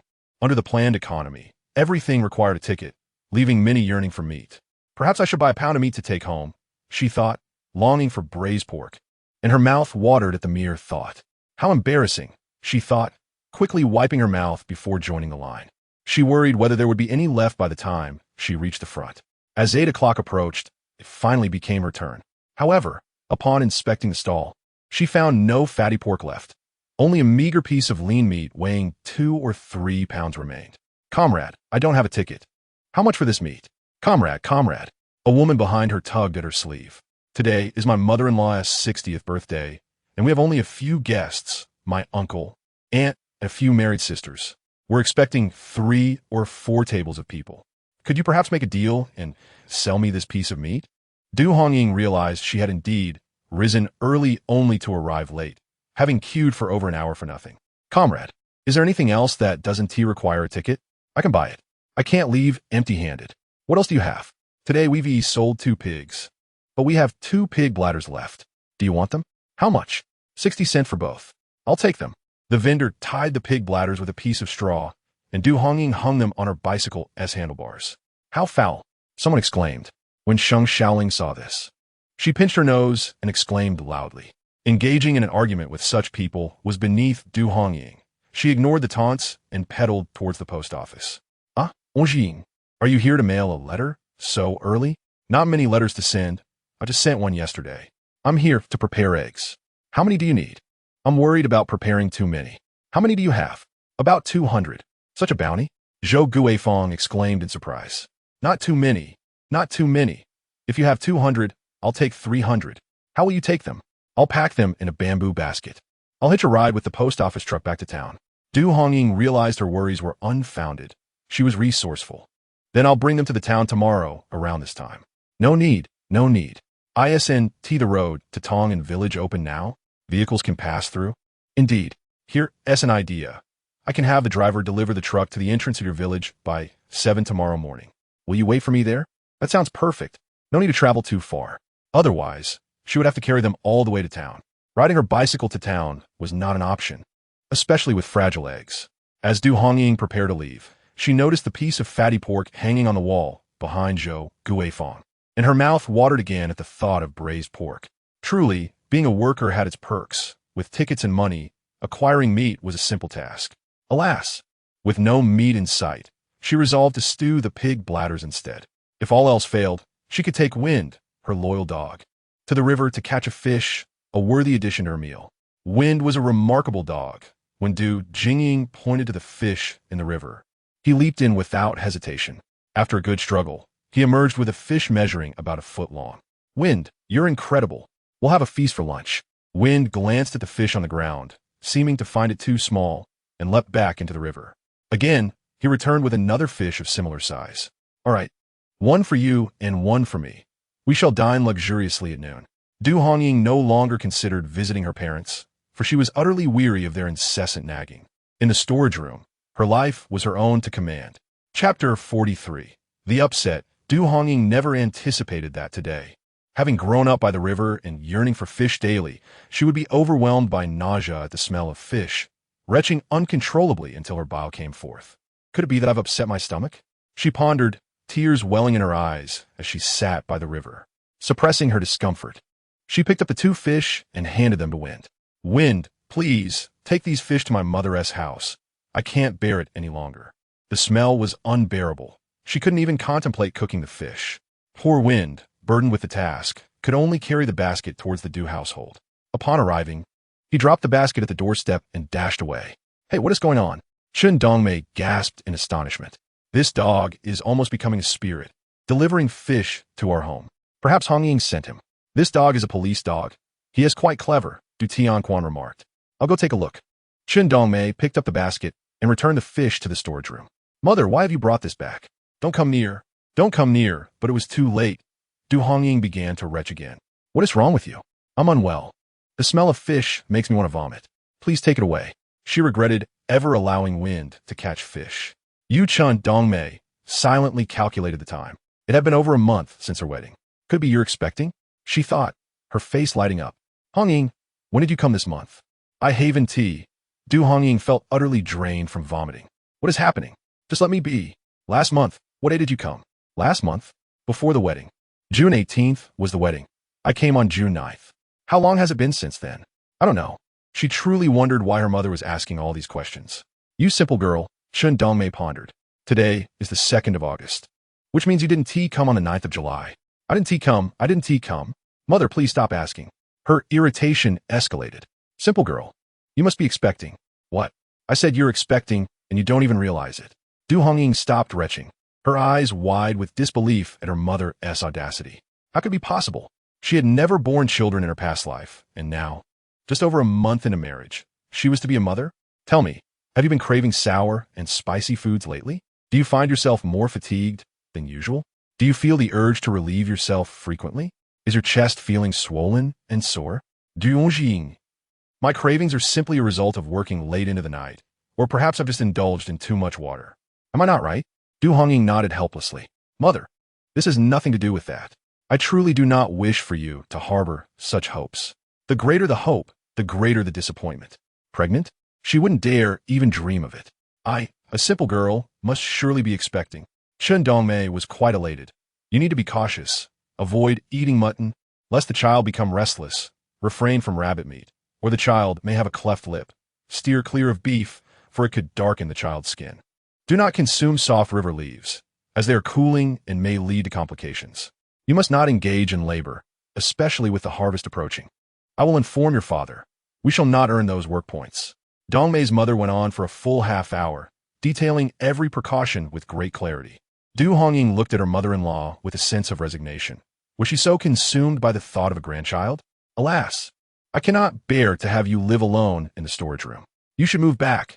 I worry for you, and you cannot even cook for yourself. Moving back will allow me to look after you. Mother, there is no need. Hongying sighed. I am certain I am not pregnant. Please do not fret unnecessarily. Indeed, a pregnant woman enjoys royal treatment. In her previous life, while washing clothes by the river, Hongying had often heard the elderly lament. When a daughter-in-law is pregnant, she must not do this or that, fearing mishaps, much like a queen. How different it was in our time. We were still working in the fields while on the brink of childbirth. You, my child, do not heed the wisdom of the elders and will pay the price. Chen Dongmei replied, you have the means now to care for yourself better. Unlike our time, when we had no choice, I was still planting seedlings while pregnant with you. I once stumbled on the ridge and went into labor. Truly, every elder carries their own history. In our time, we were not so particular. We lacked such fortune. You are different now. The hardships I endured shall not be yours. I will take good care of you. and I shall attend to you during your confinement. By the way, I must send your father to the town to buy 10 chickens to ensure you have plenty to eat during your recovery. And so, for another half hour, Dongmei's mother planned everything concerning food and clothing. She recalled a saying, "A mother's suffering shall never befall her daughter again." All the hardships endured by a mother-in-law must be passed on her daughter-in-law. Listening to her mother's instructions and warnings, Du Hongying dared not argue. "Have you heard all I've said?" Du Hongying. "I heard you, mother. It's nothing, really. Whether I am pregnant or not remains uncertain. If it turns out I am, I can always move back when I cannot manage alone. It is still early, mother. Please take the fish and leave quickly." Unable to endure any longer, Du Hongying rushed to the outhouse to vomit. This foolish girl, still insisting she is not pregnant. Chen Dongmei chuckled helplessly. "Be careful. I will take my leave now." Once her mother departed, the fishy scent dissipated, and Du Hongying felt slightly better. But wait. She was truly feeling better. She was hungry. Her stomach ached with hunger. She grabbed for eggs to boil, adding a touch of sugar until not a drop of broth remained. Sighing, Du Hongying placed her hand on her abdomen. "Why do I not wish to be pregnant? It seems I am not destined to be a mother. I lack even the fortune to enjoy nourishing foods during confinement." Regardless, she resolved to treat herself well. She would eat whatever she desired. Wealth was not measured by frugality, but by the ability to save her life. She had ample time to earn money, to indulge, and to relish in comforts, unlike her previous life of hardship. Having worked late and risen early, Du Hongying closed the door for a nap. She slept soundly until past 3 in the afternoon. Such a life was truly delightful, free from her mother's incessant chatter and her mother-in-law's scrutinizing gaze. The division of households had indeed been the right choice. Marrying a soldier had its advantages. The distance allowed for brief reunions that felt like a new romance. Avoiding the constant scrutiny of each other's flaws, and not imposing one's desires upon the other. It was rather pleasant. The afternoon sun blazed fiercely, and with autumn approaching and the harvest season upon them, Du Hongying gazed across the golden fields from the storage room. This year promised another bountiful harvest. As for the harvesting, her mother insisted she refrain from laboring for work points, and Gao Zhiyuan had also advised against her participation. Very well. She would only take on the task of drying the grains this year. Chapter 44. Do not worry, Du Hongying felt as if her mouth could produce a bird's song. She had not yet savored the pork belly she craved. This morning, she had cleaned 2 pig intestines, marinated them in ginger slices and scallions for about half an hour, then added some soy sauce and a sprinkle of salt to cure them. She had one for lunch and planned to have another with some porridge for dinner. However, porridge was not filling. Perhaps she should steam some rice cakes. Any leftover could be stored in the water jar for breakfast the next day. Just as she finished boiling the eggs, she spotted her father bringing water to the storage room. "Father, what are you doing? Your mother said you are now with child and must not lift heavy objects. From now on, I will carry the water for you. This year, during the harvest, you should not go into the fields or carry anything. It's fine not to earn work points. We can weigh some grain at home later. No need for that. You want to use much water alone. This water jar can hold 3 loads, and I can manage it myself." Du Tianquan poured the water into the jar. "A full jar can last you 2 days, can it? It's not that troublesome. I can carry it. Listen to your mother. She has experience." "Father, All right. I'm leaving now. Remember your mother's words. With Zhiyuan away, you must take care of yourself." All parents worry the same. Watching her father sway away with the empty water buckets, Du Hongying found herself both amused and exasperated. The pampered treatment was making her uneasy. Her mother always insisted she was pregnant. But Du Hongying felt as if she were deceiving herself. She simply could not be with child. "Sister-in-law." On the main road, Ju returned. "Sister-in-law, I've finished selling." "Remarkable. 20 fish sold out." Who said Ju was dim-witted? There were even inquiries for more. "I've been asked to return tomorrow." "You didn't agree to them, did you?" "No. I told them we have no more fabric." Ju wiped the sweat from his brow. "Today, eggs fetched a good number, though there were some duck and goose eggs as well." "How many in total?" 80 chicken eggs, 60 duck eggs, and 20 goose eggs. 11 fish sold. Here's the money." At the entrance of the storage room, Ju began counting the money. "No, come inside first. If someone sees, who knows what they might say." After counting, Du Hongying handed Ju 6 yuan. "Sister-in-law, if we could sell every day, that would be great. One day it will come to pass." Du Hongying too wished for a steady income. Wasn't there a shortage of raw materials? The fabric sold at the supply and marketing cooperative was generally 50 cents per foot. There was little profit in making shorts at that price. However, she had already devised a plan to source coarse cloth from other cooperatives. Yes, once the eggs are sold tomorrow, I can set my plan in motion. Sister-in-law, what will you do with so many eggs? They'll spoil if not eaten. They won't spoil. I'll sell them tomorrow. Sell them? Sure, Zhu's eyes widened. Who will buy so many eggs? Someone from the post office mentioned her family was from the city, where eggs are hard to come by, and they need tickets. I'll sell them all to her. How splendid. That eases my worries. What are you worried about? I'm concerned that if your eggs spoil, we'll incur losses. And then Gao Urge will scold me. Haha, that won't happen. Du Hongying laughed heartily. We must keep our business dealings hidden from Gao Urge. If he finds out, he'll scold me too. What business are you hiding from Zhiyuan? Du Tianquan entered the house with water and caught sight of the money on the table and the eggs in the basket. Hongying, Shizhu, what are you up to? Oh no, caught in the act of doing business by her father. Where did all this come from? Du Tianquan set down the water bucket. Hongying, Shizhu, what is this? Hush, father, lower your voice. Let me explain the situation. The entire sequence of events has been revealed. Are you engaging in speculative activities? Du Tianquan grew anxious. If caught, you would face imprisonment. As a military spouse, you would only bring trouble to Zhiyuan. Look at you. Father, you are overly cautious. This isn't speculation. It is merely providing a convenient service to the community. Father, selling these trousers is akin to selling vegetables at the market. I have more than I can wear myself, and if others are in need, they can purchase them without requiring fabric coupons. For those truly short on cash, trading with eggs is also an option. Father, consider this. Making a pair of trousers requires fabric coupons as well. I am merely covering my costs and labor. There is no profit involved, so it cannot be deemed speculation. Du Hongying has it tough. She cannot boldly state that everything will be liberalized in a few years, so she resorts to various fabrications. It would be one thing if you were to act recklessly, but how could you involve Shizhu?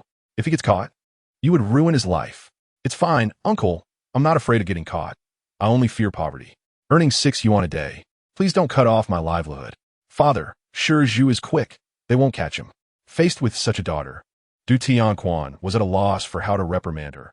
He couldn't hit her, for that would spell disaster for both. Enough of this nonsense. You must cease these activities from now on. All right, I will listen to you. Father, I won't do it anymore. Shizhu glanced at Du Hongying, who winked at him, instantly easing his worries. Furthermore, Hongying, what are you going to do with all these eggs? Looking at the basket brimming with eggs. If you cannot consume them all, they will spoil. Isn't that a loss? How can you manage like this? Father, why not take some home? Perhaps it will silence your constant nagging. No. If I take them home, I will have to explain to your mother, and she is too timid. I wouldn't want to frighten her. Indeed, not telling your parents is also to spare them fright. Du Tianquan, both angry and frustrated, turned to Shizhu. Well then, uncle, sister-in-law, you continue your conversation. I shall take my leave now. If not now, then when? Shizhu dashed away swiftly. On the way, he nearly collided with Aunt Kai, and while dodging, he stumbled and fell into the mud. What a disgrace. Shizhu, why are you running? Are you being chased by a dog?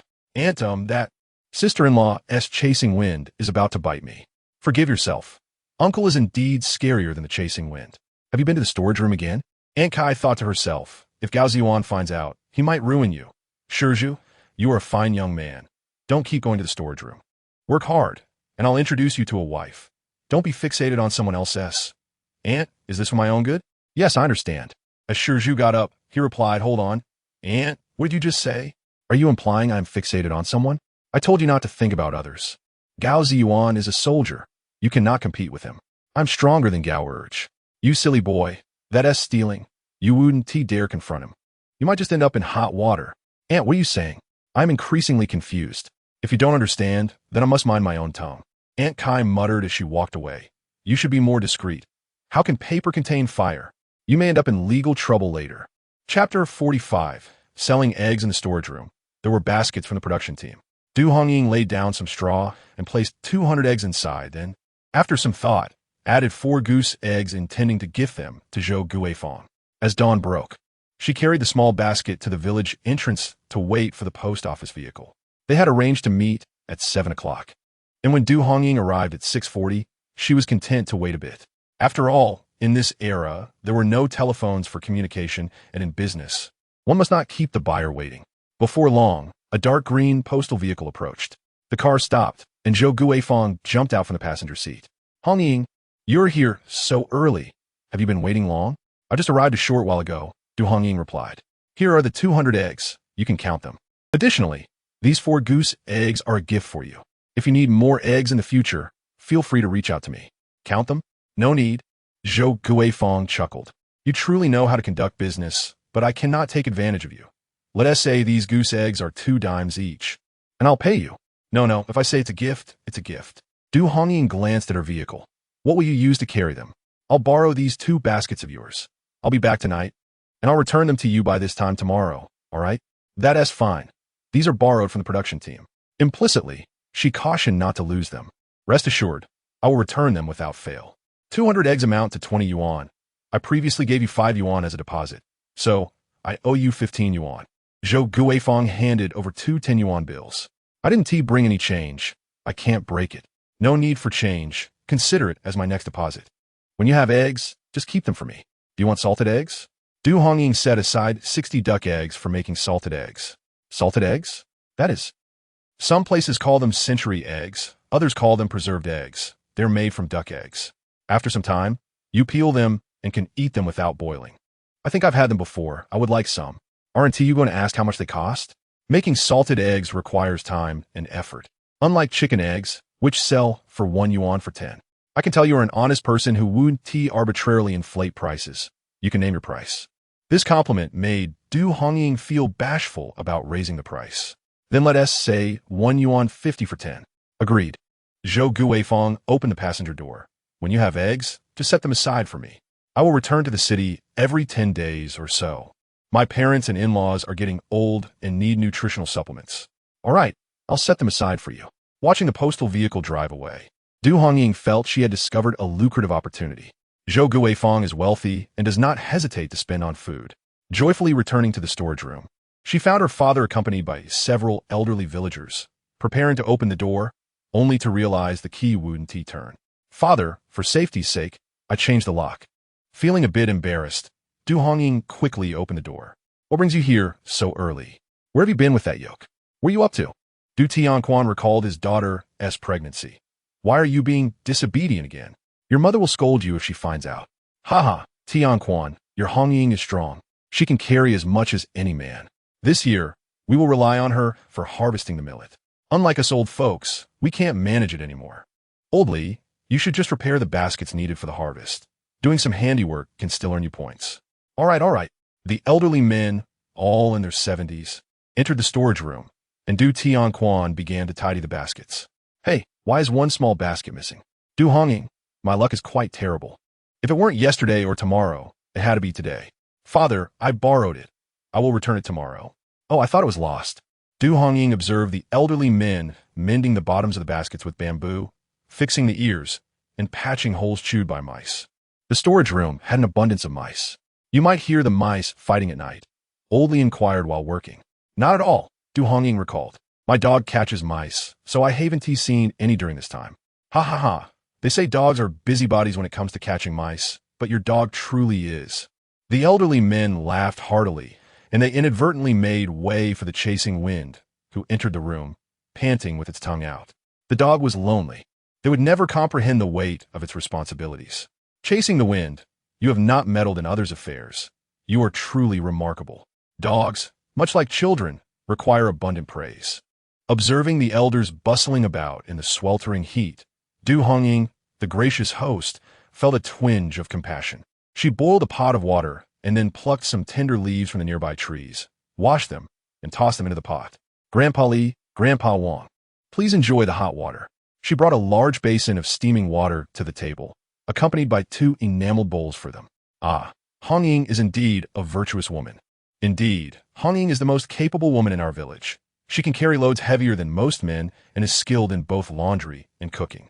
Gao Zhiyuan is fortunate to have married you. Yes, that Gao Zhiyuan is quite a good fellow. Hongying, ensure you cherish your life together. Du Hongying chuckled. Am I not living well? Seeing them so busy, Du Hongying could not remain idle. She ventured to the small hillside and gathered a small basket of pine and cypress branches, then sought out her mother for 2 bundles of soybean sprouts and even requested some straw. "Are you making century eggs?" Shen Dome interjected. "You might end up wasting ingredients. If you have never done it before, best not to try." "Mother," Ziyuan assures me it can be done, so I wish to give it a try. Du Hongying had become clever. When unsure, she would shift the responsibility to Gao Zhiyuan, and if he could not explain, she would turn to her parents, knowing they would not confront her over trivial matters. "Well, if you insist, just think of what you want to eat, and if you wish to try, then go ahead." "I shall not." What did Du Hongying say? She realized that seeking a technical advisor for such matters was futile. She would have to manage it herself. Having witnessed the townsfolk making century eggs in her previous life, she casually inquired a few questions and gleaned a general idea of the ingredients: lime powder, baking soda, wood ash, water, yellow clay, and salt, though the challenge lay in achieving the correct proportions. Du Hongying incinerated the pine branches, soybean stalks, and straw into ash. Upon learning she intended to make century eggs, Grandpa Li offered his guidance. "It is quite simple. You can wrap them in a layer of chaff." "Grandpa Li, can you wrap them?"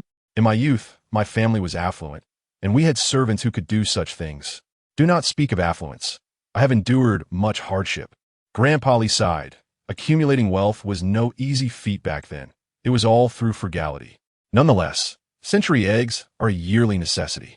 Chapter 46. Change chaff is indeed a rare commodity. Each family receives a fixed amount of grain, and the chaff for milling rice barely suffices for feeding the chickens and ducks, let alone wasted on Du Hongying. Ultimately, Grandpa Li suggested using chopped straw to roll the wrapped century eggs in, ensuring the ash would not easily fall off. Du Hongying decided to wait until the elders finished their work before proceeding, fearing that revealing so many duck eggs might alarm them and lead to unflattering gossip. She also dreaded the possibility of Zhang Guilan overhearing and causing a ruckus. Having lived in the countryside for over 40 years, Du Hongying understood the idiosyncrasies of rural folk. Most of the time, they are kind-hearted, living their lives behind closed doors. However, once a rumor starts circulating, good news seldom leaves the house. While bad news travels far and wide, especially jealousy can spread like wildfire. People resent the poor and envy the wealthy. If you prosper, others may grow envious. While if you struggle, even your relatives may look down upon you. The greatest wisdom lies in keeping one's wealth concealed. The gossipy ants can spread news throughout the village in no time. Thus, discretion is paramount, which is also why Du Hongying moved to the storage room. Even her own parents were unaware of her activities, quietly amassing her first fortune. After 2 hours of labor, Du Hongying, having handled 60 duck eggs, stood up with aching back and sore waist, realizing that even the simplest tasks could be exhausting. It was quite ironic that a woman who could carry hundreds of pounds found making century eggs laborious. She had not anticipated this. Du Hongying retrieved a ceramic jar from her mother's home and carefully placed the wrapped duck eggs inside, filling the jar to the brim. She covered it with canna leaves and placed a stone on top, allowing them to ferment for 20 to 30 days before consumption. The thought of the century eggs flavor made her mouth water. What was happening to her? Why was she suddenly so craving? It was quite amusing yet perplexing. After a hearty dinner of steamed pumpkin rice, she found herself ravenous once more. After boiling 2 goose eggs, Du Hongying finally fell asleep. "Master, I have arrived." Du Hongying awoke to the sound of Shiling's voice calling at the door, glancing at her watch in disbelief. "Goodness, I slept until 8. This was unprecedented. In rural households, anyone who slept until 8 or 9 would surely face scolding. Her parents would say that sleeping in was a wasteful habit, depriving not just themselves of fortune, but also their descendants. Consequently, they had been raised to rise early, especially in the scorching summer. Her father would rise at dawn to toil in the fields, returning for breakfast after a couple of hours of labor. "If I can work for a while, I can enjoy an extra bowl of rice at breakfast," he would say. Du Hongying was once accustomed to rising early to fetch water and gather rabbit grass. But after marrying, living in the storage room, she could now sleep as long as she wished. It felt as if she were setting a poor example for the younger generation. "Why did you come? Should you rest for a few more days?" "Master, Shirling's face flushed. "Why am I bleeding so much? Will I bleed out and die?" The master had advised her to rest and take care, to avoid cold water and heavy labor, and Shirling complied. Her brother insisted she heed the master's words, even washing her clothes for her. She felt a slight pain in her abdomen and grew somewhat anxious. That is normal. Without a mother, she had not received any guidance on such matters. Du Hongying spent some time reassuring her until Ling felt considerably more at ease. Master, I am feeling much better today. I can learn to make pants now. There's no fabric. What? Then what shall we do? In truth, it was her brother who wanted her to inquire about when they could sell those types of shorts. The Shanchuan coal factory's housing area had great demand. Let me think of a solution. Du Hongying was eager to earn some money as well. She resolved to visit the Shanchuan supply store the next day to see if they had coarse fabric available, and perhaps also check in the neighboring Shay town, as she now had a bicycle, which made things much more convenient. To her surprise, when Zhou Guifang returned her basket the following day, she also brought several pieces of fabric. This is some leftover fabric from my family from years past. It has faded a bit and is of no use to us. I thought a young lady like you might make 2 pieces of clothing to wear while working in the fields, so I brought it for you. Du Hongying was momentarily taken aback. This was no ordinary fabric, but silk. What ordinary family could possess silk? Though the color had faded, it was evident that it had been stored for quite some time. She certainly would not disdain it. She just could not accept it for free. How much do I owe you? Let me pay you. Why would I need to pay? You're not a bad person. It is nothing. The eggs you sold me were a great help. I shared some with the neighbors in our yard, and they were all delighted. Zhou Guifang repeatedly stressed that she was not a bad person, but Du Hongying remained slightly apprehensive. She understood that accepting favors could lead to indebtedness. I still need to buy eggs from you, so I must take my leave now. I have to hurry to work. As the post office vehicle departed, Du Hongying carried the 2 baskets back. Upon examining the fabric, she discovered 6 pieces, each 2 meters long, more than sufficient for making a shirt. This was no coarse cloth. Holding in her hands, she felt uncertain about how to proceed, fearing she might waste it. In that moment, she comprehended the hesitation Ling had felt before taking action. Hongying, Li Hongmei rushed in with a vegetable basket. I picked cucumbers and bitter gourds. Now you have vegetables to eat today. Thank you. With the way you provide vegetables, I no longer need to grow my own. Both my mother and Li Hongmei send their own vegetables. It's amusing that someone who doesn't farm can still have an abundance of produce. What is the matter? The shirts you made for me, Haven Tea, cost me a penny, saving me a great deal. I noticed the fabric on Du Hongying's table. Are you making clothes again? What kind of fabric is this? It looks more comfortable than the usual. Yes, it's silk. My goodness, how much did this cost? Did Gao Zhiyuan buy it for you? Your husband is truly wonderful. It's a complete misunderstanding. However, explaining this to Li Hongmei is a bit awkward.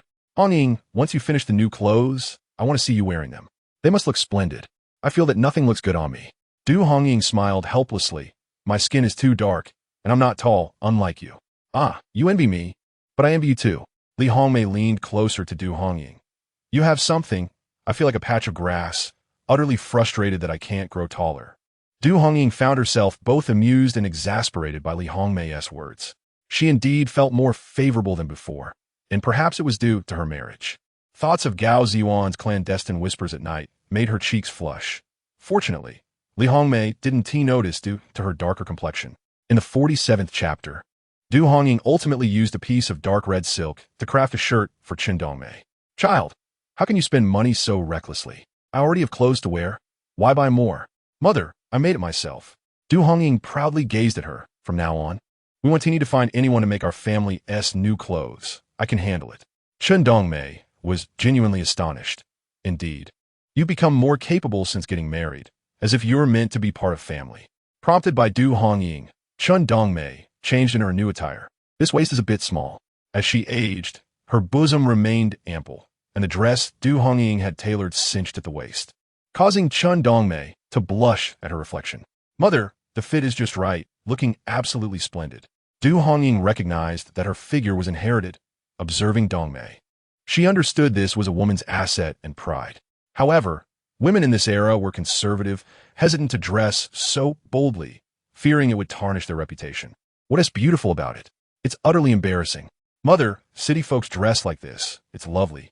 You silly girl, I would never wear that. Chen Dongmei swiftly changed back into her oversized old shirt. We farmers are suited for this kind of attire. Don't make me clothes like that anymore. Du Hongying. Some perspectives are indeed hard to change. Tomorrow, the production team will be harvesting millet.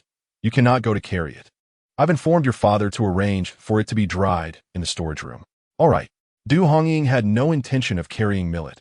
In her past life, she had always taken on the role of a strong woman, But in this life, she yearned to embrace her femininity.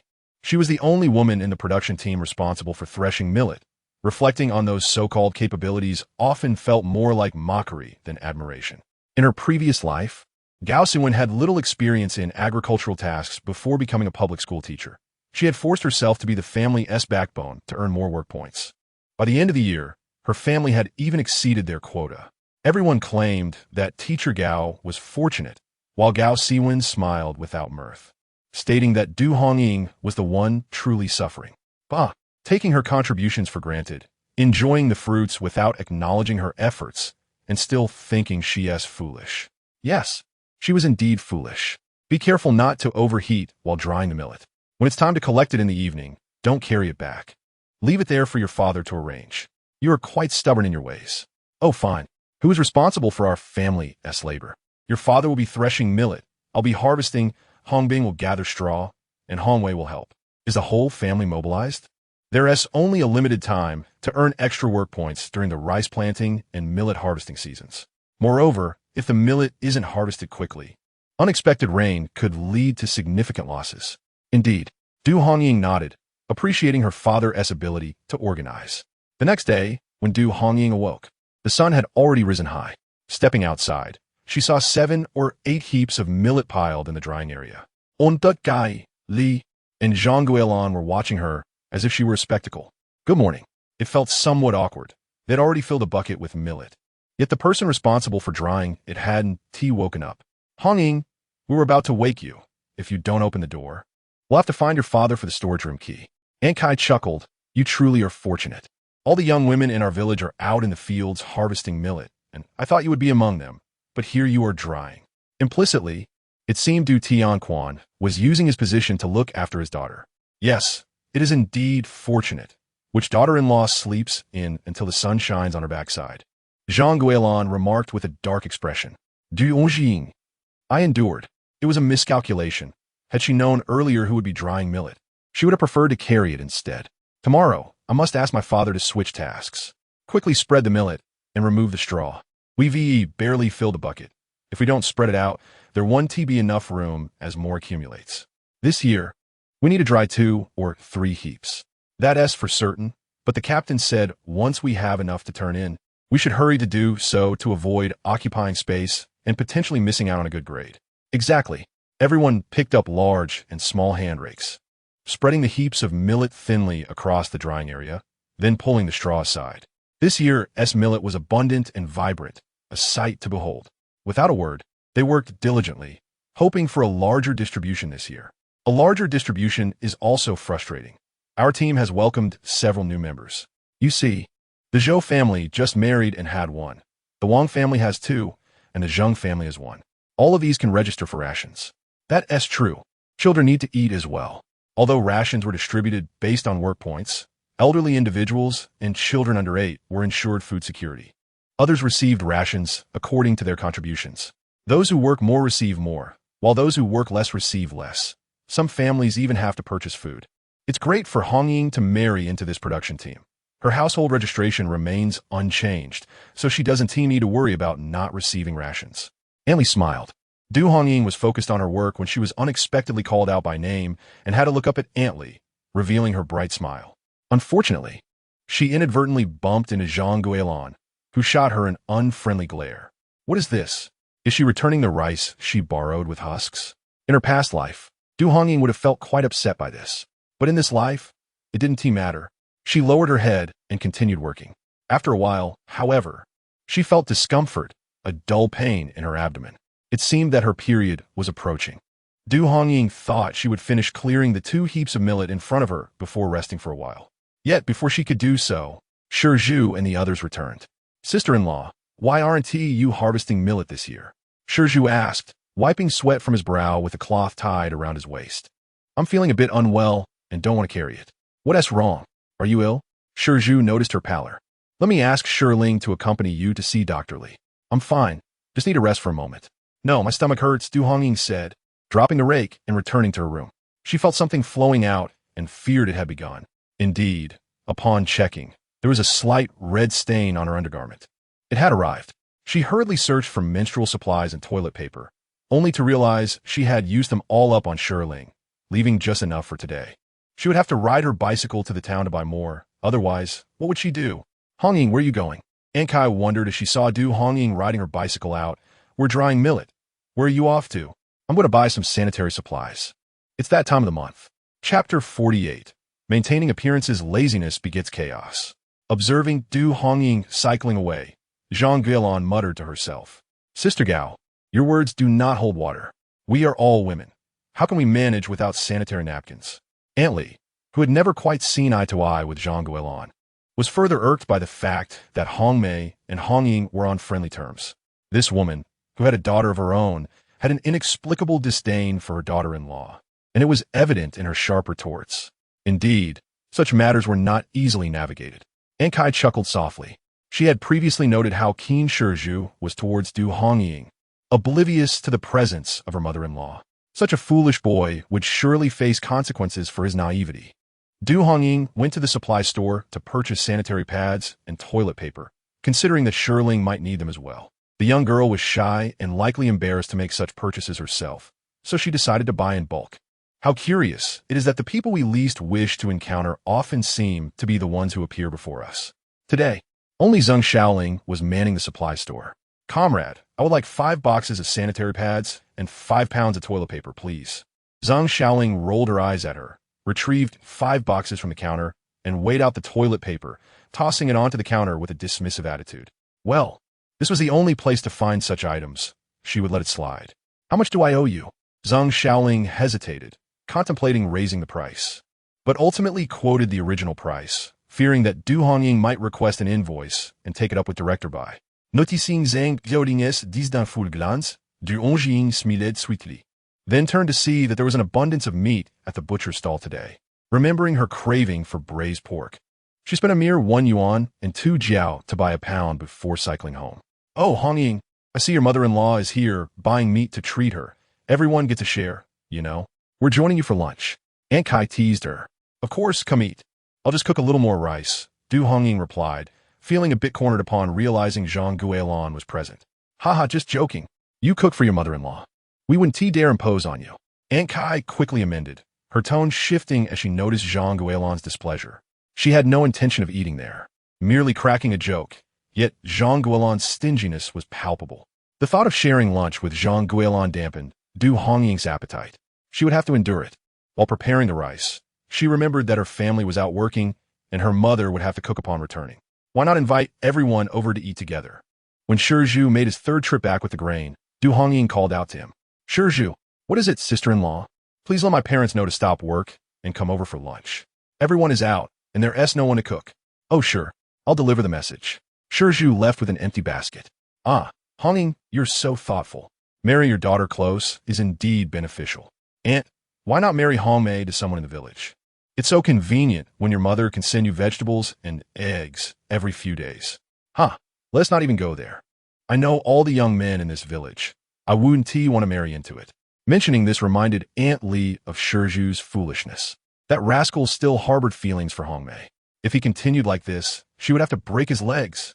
Clumsy as he was, while carrying a load of grain, he managed to pile it high, at least 160 or 70 pounds, while others only managed around 130 or 40, earning the same 10 work points. What was his point? Such foolishness was unworthy of her respect. Du Hongying silently lit a candle for Shizhu, wishing to help, but feeling powerless. She spread the grain on the drying rack and turned over the previously dried grain, feeling anxious from the heat. She dashed back home for a few sips of cold water to ease her discomfort. A slight cramp tugged at her lower abdomen. The clock struck 11. It was time to cook. Reflecting on the day, she decided to cook an extra pot of rice, keeping the dry rice for lunch and preparing a small pot of porridge for dinner. With her parents coming, she decided to make a cold cucumber salad and stir-fried bittermelon with meat. 2 dishes were not enough. If only she had fish. No, she couldn't think of fish without feeling nauseous. But she had goose eggs. Du Hongying prepared 2 goose eggs, mixing them with rice soup and a pinch of salt, steaming them atop the rice. 3 dishes should suffice. At noon, Shizhu returned for the last time with the grain. Sister-in-law, Uncle Du and Aunt said they want to eat. Aunt said she's cooking at home. Shizhu rushed to the kitchen door. Tell them to cook less. Du Hongying sighed. I truly appreciate your message. But it's rather late now. I've already prepared everything. She untied her apron. I'll go call them. Hey, sister-in-law, it's too hot. Don't go. I'll pass by your door and call them for you. Fine, just tell them if they don't come, I'll have to feed it to the dogs. Oh, all right. Sure as you thought it unnecessary to insist, but he chuckled as he walked away. Aunt Kai remarked, TSK, if they don't come. I'll fry some fish for them. Zhang Guilin wore a frown throughout the exchange. The grain had been threshed. They just needed to level it before heading back to eat. Anli addressed them. Kaida, we'll head back for lunch. Gouda, you stay here with Hongying.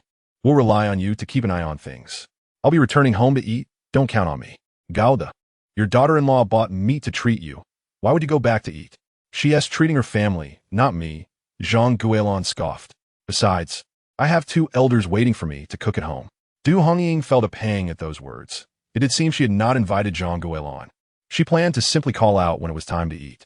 No need to expect her to summon Gao Zhiyuan and Gao Siwen to join them. She didn't have that kind of patience. The tension from the sewing machine incident had yet to dissipate. Inviting them to lunch? How absurd.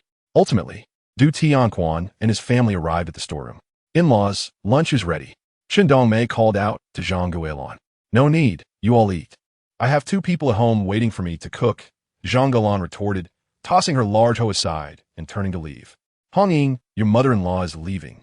Chen Dongmei said anxiously, knowing that Du Hongying had not invited her in-laws to eat while only calling the others. It would surely lead to gossip. Mother, lunch is ready. Du Hongying shouted after her retreating figure. I can't afford your meal. Oh, I bought the meat specifically because I knew you were here drying grain. Why are you leaving? Du Hongying noticed a group of neighbors harvesting grain nearby and called out loudly. What with all the formality? We're family. Why be so polite? Do you truly see me as an outsider who cannot maintain appearances? Du Hongying watched Zhang Guilin's figure disappear, her smile unwavering. Chapter 49. A craving. Du Hongying found herself reproached. I know you mean well, thinking of our family working hard in the fields, but now that you're married, you must call your in-laws for meals too. Look at us eating together here while she's out drying grain without food. What will others think of you? Hongying, from now on, don't cook for us. We'll eat at home. We only came because we thought you'd cooked too much and didn't want to go to waste. My mother feels the same. Gossip should not be shared. Du Hongying, it's hard to be a good person. I won't invite anyone in the future. Hongwei and Hongbing were already famished. Their parents had spoken, and the 2 brothers ate heartily. Naturally, with only a little meat, they had to conserve it, resorting to eating 3 large bowls of soup with rice. We went to the drying field. My sister worked hard under the sun, and my 2 brothers were quite considerate of her. Du Tianquan and his wife had their meal and then took a nap in the afternoon. Before leaving, they reminded their 2 sons, as usual, you 2, don't run around and don't go swimming in the river. Stay here and help your sister. Help her turn the crops over a few more times so she can rest. Don't worry, we will, replied the boys. The 15-year-old Hongbing had grown wise enough to understand that his sister, being pregnant, needed extra care. Although Hongwei was restless, he dared not argue with their parents at such times. Not being allowed to swim in the river was of little concern to him. He decided to go with Hongying to the bamboo grove to search for bamboo worms to roast. Du Hongying was awakened by the delightful aroma of the bamboo worms. What are you doing? She asked, noticing Hongwei, Li Hongyun, Zhang Laolu, and Zheng Laosi gathered around the stove, roasting the worms. Sister, have one. They are delicious. Urged Hongwei. Du Hongying, feeling unreserved, accepted one and confirmed its deliciousness. Stepping outside, she saw Hongbing working diligently. It was already 2:30 in the afternoon. Yet none of the 3 women responsible for drying the crops had come. Du Hongying felt a mix of admiration and exasperation. This was the chaos that arose from the collective distribution of work, yet everyone was still cheerful while working. Hongbing, come take a break, she called out. Her eldest brother, honest and earnest like their father, was working hard with a sunburnt face, completely oblivious to any shortcuts. I'll be done with the work soon, he replied. After finishing, he swept the area clean and then fetched himself a scoop of water from the water tank, intending to drink it. Don't drink cold water, Du Hongying admonished him just in time. There's peppermint tea I brewed in the earthen pot. It's cooled down. Drink that instead. Oh, all right. He gulped down 2 large bowls. Why are you being so earnest? You don't even know how to take it easy. It's nothing. I'm young and have plenty of strength, he replied. Du Hongying smiled at his sincerity. Outside, someone was calling out. Hey, Hongying, the ridge we turned before we left hasn't been opened yet. It's been 3.5 hours. It was Aunt Kai's voice. With such good sunlight. We're worried it won't tea dry properly, she added. Du Hongying couldn't help but smile in irritation. Has it really been 3.5 hours? Didn't you just arrive? Why the rush? Who doesn't know that the most crucial time for drying grains is during noon? The production team rests for 3.5 hours, and who would dare argue against that? Well, I had lunch and took a short nap, and washed the family's clothes, so I lost a bit of time, Aunt Lee admitted sheepishly. But Sister Gao just arrived, and we all know that big brother and second brother are similar. We'll come earlier tomorrow.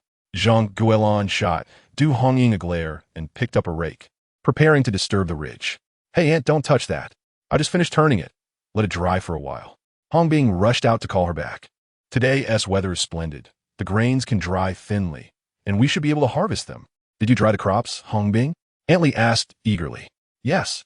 My parents said my sister isn't feeling well, so they asked me and Hongwei to stay and help. I didn't rest at all during lunch. I turned the ridge twice. Now that you're here, I'll leave the rest to you. I'm off to gather some straw. Good. Hongbing is such a diligent lad. Aunt Lee praised him. A few of you aunties, please take extra care of my sister, since she's not feeling well. I'll come back to dry the crops tomorrow. That's right. Hongwei is thoughtful. He'll marry a good wife in the future, Aunt Kai added cheerfully. The mention of marrying a good wife made Hongbing blush even more. Hongwei, what are you children still doing? Hurry up and prepare for work. Didn't Dad say we could start later because of the weather? It's almost 3. If we wait any longer, we'll be having dinner. Oh, understood. Let us go. A group of half-grown boys dashed out of Du Hongying's kitchen. Sister, there are still 2 bamboo worms. You should eat them. Hongwei didn't forget to hand her the delicacies. Du Hongying was indeed eager to eat, but as soon as she popped one in her mouth, she felt the gaze of 3 pairs of eyes on her. I didn't see anything. I just wanted to eat. From that moment on, Du Hongying gained a reputation for being greedy in Zhang Guolan's eyes. In the afternoon, they threshed the grains 3 more times. As the sun descended, it became impossible to continue drying, so they spread out the grains to let the moisture evaporate. The morning's work had indeed yielded dry grains. Aunt Lee took a handful and popped it in her mouth with a satisfying crunch. The grains need another dose of sunlight. Otherwise, the rice will turn out too broken. Those delivering the public grain don't need to worry about that, another chimed in. That's true. Let us gather these. They collected 6 baskets and piled them in the drying field. Hongying, you have the strength. Why don't you carry some back? Aunt Kai suggested. I'm not feeling well, so I won't carry any. I'll wait for the others returning from gathering the straw to help. In previous years, those responsible for gathering straw also handled the dry grains, but Du Hongying was reluctant to do so. Oh, you're taking good care of yourself, huh? My mother says your body is your own. If a woman doesn't cherish her health, she will suffer for it. Du Hongying smiled faintly. I didn't understand before, but now I must take care of my own body. If you keep repeating foolish mistakes from your past life in this one, you're no better than a pig, Zhang Guolan remarked coldly. Unlike us, who would work ourselves to the bone even if we were left with just one breath. Du Hongying wanted to retort. If you let yourself go, they would all starve. But she held her tongue. After all, if she didn't get angry, they couldn't provoke her. She had learned to be strong without being stubborn, living for herself. When thoughts of Gao Zhiyuan crossed her mind, a wave of melancholy washed over her. He had promised to write frequently, yet it had been 50 days since he returned to the army, and not a single word had reached her. Was he writing only to his parents, forgetting he had a wife? The mere thought of this possibility left Du Hongying feeling despondent. Chapter 50. No letters. The grains drying in the field were collected, and even the freshly threshed grains were cleaned and stored in baskets.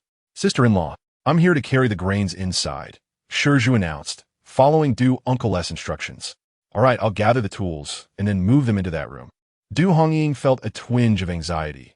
In previous years, the storage room had 2 rooms, and the production team's grains that weren't fully dried were kept there, requiring 2 night watchmen. This year, since she occupied 1 room, how would they manage the night watch?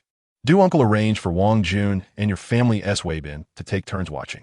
From now on, it will be just a few of us young lads in Weibin. With Uncle Du rotating in, Ju explained. With her brother present, Du Hongying felt somewhat reassured. After more than 20 baskets of grains, Ju managed to carry them all alone. Du Hongying thought it unfair for her father to make him shoulder such a heavy burden alone. Couldn't they assign another young man to help? Aunt Kai, Aunt Lee, and the others collected the tools for drying the grains.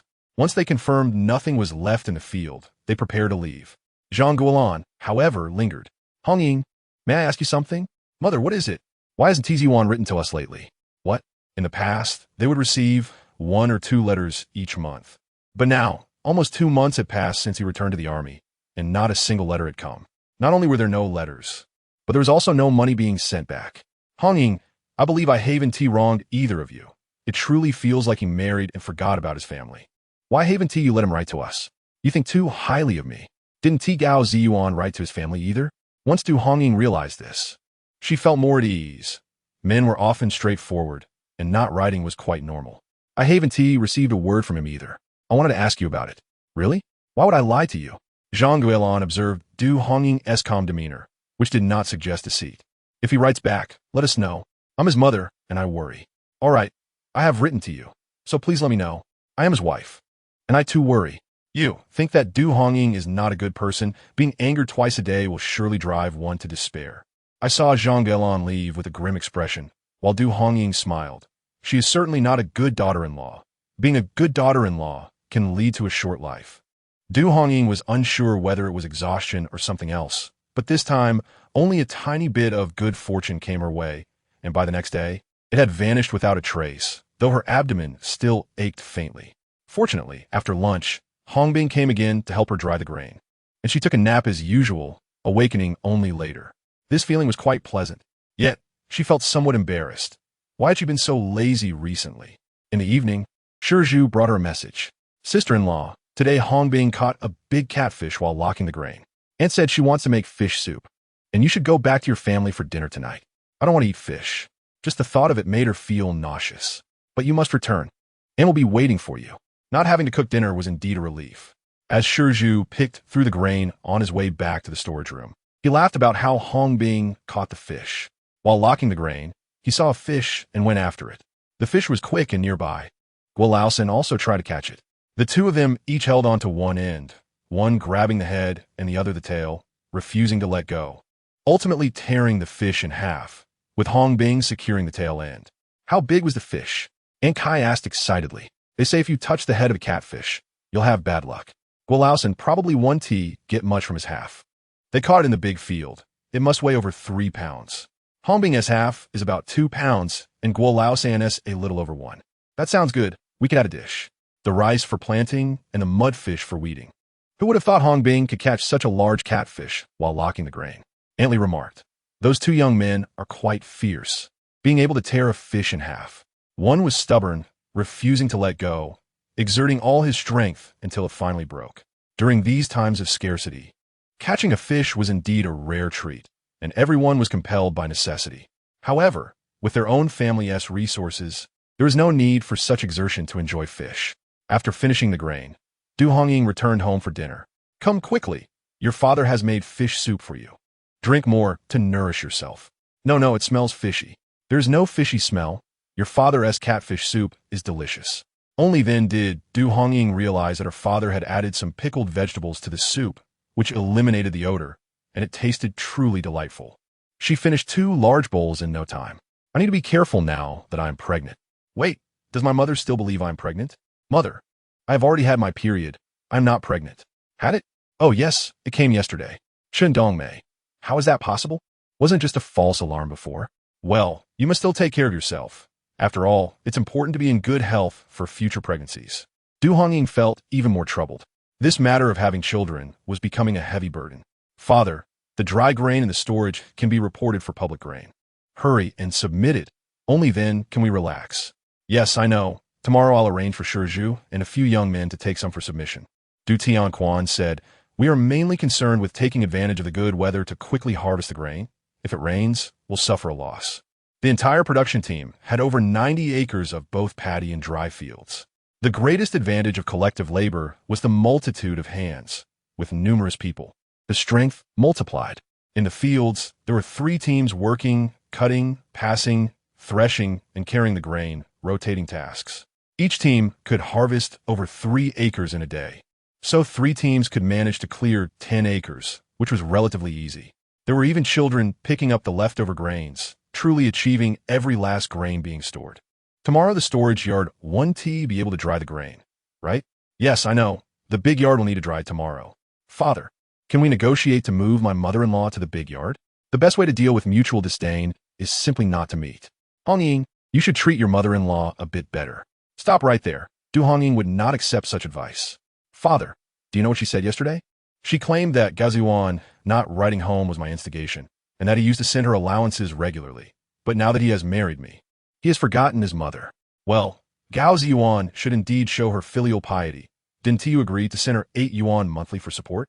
Father, Gao Zhiyuan has been gone for so long, and I haven't received a single letter, let alone any allowance. That 8 yuan was promised to be given once a year during the new year. Where am I supposed to find money for her now? She has money, but won't he give it? His father, Shen Dongmei, also grew unhappy. What does Zhang Guilin mean by that? Why don't you ask Gao Zhiyuan? Wasn't he everything fine before? Why has so much trouble arisen since Hongying married? Chapter 51. The Choice to Attend School Sigh. Du Tianquan was also perplexed. He felt that raising his daughter at home was fine, but once she married into another family, everything seemed amiss. It is difficult for a fair judge to resolve domestic disputes, and the mother-in-law and daughter-in-law conflict has been irreconcilable for millennia. Hongying, remember, she is older than you. She is your mother-in-law. One must yield to the elder, and you should do your part without spreading idle gossip. Yes, I understand. Du Hongying would not argue with her parents. Some notions were deeply ingrained and could not be changed. In her previous life, she had also been accommodating, only to realize too late that she had been wrong from the start. The so-called yielding requires a stable foundation. If the elder is unkind, how can the younger be filial?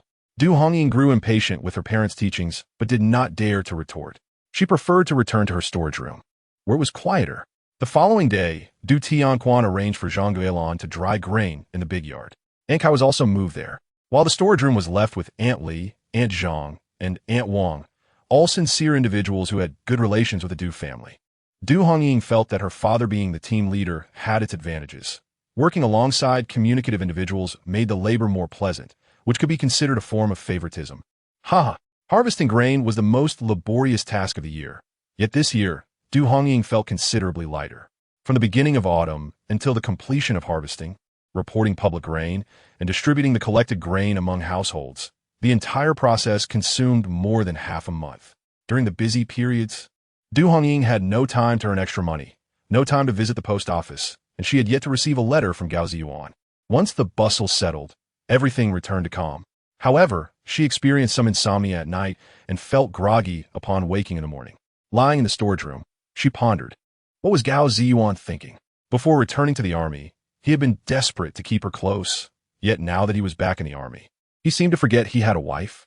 From Zhang Guilin's words, it appeared he hadn't written home at all. Did she marry only to experience loneliness? Sister, it was Hongbing calling. What's wrong? Du Hongying looked at her younger brother, who was drenched in sweat, as he rushed in. Glancing at his watch, it's 7:48 in the morning.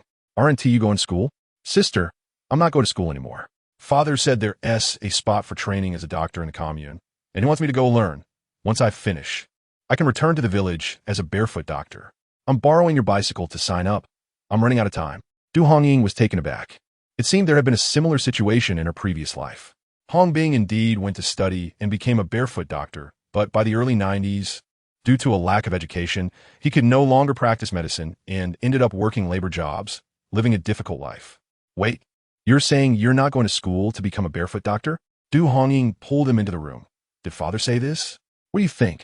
Hongbing was not particularly academic, only performing moderately well. However, in this era, there were many who did not pursue education. Many bright students could not afford it. And as long as he persevered, he would ultimately emerge victorious. I'm following Father's plan. Fool, Du Hongying replied. What is a barefoot doctor? They can treat minor ailments, but anything serious is beyond their capacity. In pursuit of becoming a physician, one must diligently engage in their studies, gain admission to a university, and ultimately aspire to become an expert in a prestigious hospital. However, my father insisted, listen to your sister. Her advice is invariably sound. Do you not recall what your brother-in-law said before he returned to the army? Of our father, then. Come, I shall accompany you to speak with him. Du Hongying fluently articulated her holds, while Du Tianquan regarded her silently. Attending university ultimately leads to becoming a doctor. Why not pursue the path of a barefoot doctor? which requires only a year and a half of study, thus avoiding years of unnecessary detours. Father, can they truly be compared? Du Hongying retorted, her voice tinged with exasperation. Broaden your perspective. Furthering your education will allow you to secure a position in a major hospital and obtain a stable job in the city, which is far superior to being a barefoot doctor. Barefoot doctors are merely villagers, still tied to the rural household registration and reliant on labor points. The prospect of stable job piqued Du Tianquan's interest. What if I fail to gain admission to the university? Chun Dongmei cast a worried glance at her eldest son. If you miss the opportunity to become a barefoot doctor, will it not be akin to carrying a heavy burden on both ends? Hongbing, what say you? Whether or not you can gain admission truly depends on your own efforts. Du Hongying insisted, eager for him to commit. I will strive for it. Hongbing, let me impart this wisdom. The easiest endeavor in life is to study. If you can endure the hardships of learning, your future will be sweet. If you cannot, your days will be far more difficult. Look at our grandfather and parents, toiling endlessly in the fields, generation after generation scraping by. Now observe those educated individuals in the city, dressed respectably and sheltered from the elements, earning substantial salaries. What could be better? Du Hongbing found himself momentarily dumbfounded by his sister's words. Hongbing, I do not wish to obstruct your future. It is your decision alone, whether to continue your education or pursue becoming a doctor. Du Tianquan, having listened to his daughter's counsel, felt a shift within himself. But if I do not go, who will take my place in the production team? I have considered it. You and Zhou Yong are the only suitable candidates. Should you choose not to attend, I shall inform Zhou Yong. Zhou Yong, being half a year older than Du Hongbing, regrettably only completed 6 years of elementary schooling. Apart from Gao Siwen and Du Hongbing, currently in the second year of junior high, he was among the most educated in the production team. Hongbing, think long-term. Du Hongying feared her brother might hastily opt for the path of a barefoot doctor. Father, then grant this opportunity to Zhou Yong. I have more chances ahead. Zhou Yong and Du Hongbing were good friends, and the former, having lost his father, was the sole support for his mother and sister after finishing elementary school. Very well. If you have made your decision, you must strive to succeed. Understood. Du Hongbing declared, Father, mother, sister, I shall pursue my studies. He set off on his bicycle, but arrived late. It matters not. Many students arrive late. Du Hongying thought to herself, with such an attitude, he is unlikely to succeed in university. I must have a serious conversation with him later. How many of these children genuinely dedicate themselves to their studies? Chun Dongmei mused, observing her son's retreating silhouette. Hongwei left early, but you would never guess what he is up to. What is it? He and Li Hongyun, along with a few others, went to the fields to catch loach. I overheard Sister Kai mention that they ran off when she went to check. They are probably just arriving at school now. Turning to her husband, Chun Dongmei said, You should have a good talk with him tonight. Otherwise, it will lead to chaos in the future. Chapter 52. Morning sickness. Li Hongyun, Du Hongwei, Zhang Erjian, and Wang Changyu. Stand outside. Wen Ju glared at the 4 muddy boys, exasperated. This afternoon, I expect your parents to come to school. Teacher, Li Hongyun timidly began. What is it? Teacher, we saw many loach in the field and went to catch them. We wanted to bring them to you as a treat. The others exchanged glances. And Du Hongwei thought, who would be the dog, Li Hongyun or himself? They had agreed to catch the loach and fry them up at his sister's place, but now... Well, he decided never to play with him again. Are you trying to deceive me? No, really, teacher, look, we have 3 or 4 kilograms of loach. All for you. Li Hongyun desperately added, Teacher, you work hard. This is for your health. He produced a bag filled with loach from behind him, presenting it to Wen Ju. See, there's plenty, and they're fat. We want you to have them. Do you think giving me this will spare you from your parents coming? Is this a successful trade? Li Hongyun appeared bewildered, and suddenly, Wen Ju doubled over and began to vomit. Teacher, what is wrong? Oh no, the teacher is ill. Quickly, fetch the principal. No, fetch a doctor. Outside the school gate was an elderly traditional Chinese medicine practitioner, known for his prowess. With just a pulse check, he could diagnose any ailment. A flurry of eager students swiftly organized themselves. In no time, not only the principal and headmaster arrived, but also Gao Siwen, who had been in class. What happened? The teacher is vomiting severely. She has been at it for quite some time. Wen Ju, what ails you? Gao Siwen rushed forward. Step aside. This does not concern you. After which, she continued to retch violently, emptying her stomach even expelling her bile. Recently, Wen Ju had been embroiled in a spat with Gao Siwen, but she had a new interest. A public school teacher from the town had expressed admiration for her, though he was not as tall or handsome as Gao Siwen.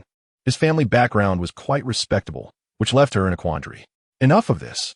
Let us get her to see a doctor. Two female teachers supported Wen Ju on either side, guiding her towards the elderly doctor at the school gate. The principal, headmaster, Gao Siwen, and a few eager students followed closely behind, creating a crowd. Ugh! Wen Ju had nothing left to vomit but continued to gag. Why are you all crowding around? Out, out! The doctor, taken aback by the commotion, exclaimed, What is all this fuss? Have you never seen someone experiencing morning sickness? I thought it was a terminal illness. The doctor had a notoriously irritable temperament and rolled his eyes dismissively. I've never seen someone so delicate. How many people don't vomit during morning sickness? What? The crowd was stunned. You must be mistaken. I'm not pregnant, and I am not even married. Wen Ju's face turned pale, unsure if it was from retching or fear. Indeed, doctor, you must examine her carefully. Our teacher is still a young lady, unmarried. Director Jiang, a middle-aged woman, cast an uneasy glance at Wen Ju. Unmarried? If she is not married, I can't treat her, the doctor huffed. Out, out. He brusquely shooed everyone away. Teacher Wen, perhaps you should visit the town hospital for a checkup? The principal was exasperated. How could an unmarried girl be accused of pregnancy? If it were his daughter, he would present the report to the doctor, dispelling any rumors. It's nothing. There is no truth to it. He is just talking nonsense. In truth, Wen Ju felt utterly panicked. She had noticed herself sleeping more and gaining weight over the past 2 months, and her menstrual cycle had been irregular, but she had not paid much attention to it. It was only when the old doctor made his remark that she realized she was in deep trouble. In an effort to dispel any concerns regarding her well-being, Wen Ju wiped away the tears she had expelled and mustered her spirits to return to the classroom. Inside, the urea bags remained. The teacher was unwell, and these loaches were meant to bolster her health. Hongying believed she was undoubtedly a good student, insisting on placing the mudfish behind the door. Upon entering, Wen Ju felt the urge to vomit again. Teacher, I understand now. It is your aversion to the fishy smell. Hongying and Du Hongwei, it is your mischief that has caused our teacher to be ill. Indeed, it is so. Bad students commit misdeeds. We must confront them. Nonsense. I am merely concerned for the teacher, demonstrating compassion. Exactly. The teacher is unwell, and these loaches can help restore her strength. No, the teacher is not ill. She is simply pregnant. That cannot be. The teacher is not married. Two groups of students argued vehemently, each unable to sway the other, leading to an outright brawl. Wen Ju felt a tumult of emotions: anger, embarrassment, and fear. The news of teacher Wen's pregnancy spread like wildfire, and no matter how much one tried to suppress it, it would not be contained. Even more troubling, Wen Ju was a single woman, not yet wed. In this era, becoming pregnant before marriage was a scandal of significant proportions. Within the span of a single lunch, several parents living near the school approached Principal Zhou, demanding a change of teachers for their children. They had long been dissatisfied with the substitute teacher and now seized the opportunity to leverage this scandal. Pregnant indeed? Li Hongmei rushed to inform Du Hongying, who responded with a smirk. Heaven truly is generous. Before I could even address her, the storm has erupted so swiftly. Indeed, Dr. Xiao at the school gate is quite adept in traditional Chinese medicine. Not only can he accurately determine whether one is pregnant, but he can also ascertain the baby's gender. She claimed he was merely speaking nonsense. Can this even be acknowledged? Du Hongying said with a keen interest, Who do you suppose is the father? That would be Gao Siwen, of course. Li Hongmei, snapping back to reality, remarked, Hongying, if that is the case, she and Gao Siwen must have been involved for some time, and Gao Siwen had previously expressed a desire to marry you. Some truths, when contemplated, are indeed chilling. Fortunately, you ended up marrying Gao Zhiyuan. Otherwise, you would be in quite the predicament, wouldn't you? But wait, men are the ones who are unworthy. What about women? Nothing at all. Du Hongying sighed. Marrying Gao Zhiyuan may not necessarily be a blessing. One sees neither the man nor receives any letters. How do you suppose this matter will conclude? Chapter 53. Locked in this day and age, society is not particularly kind to those who are pregnant before marriage. Principal Zhou watched as several women stormed into his office, rubbing his forehead in exasperation. How many times have I said it?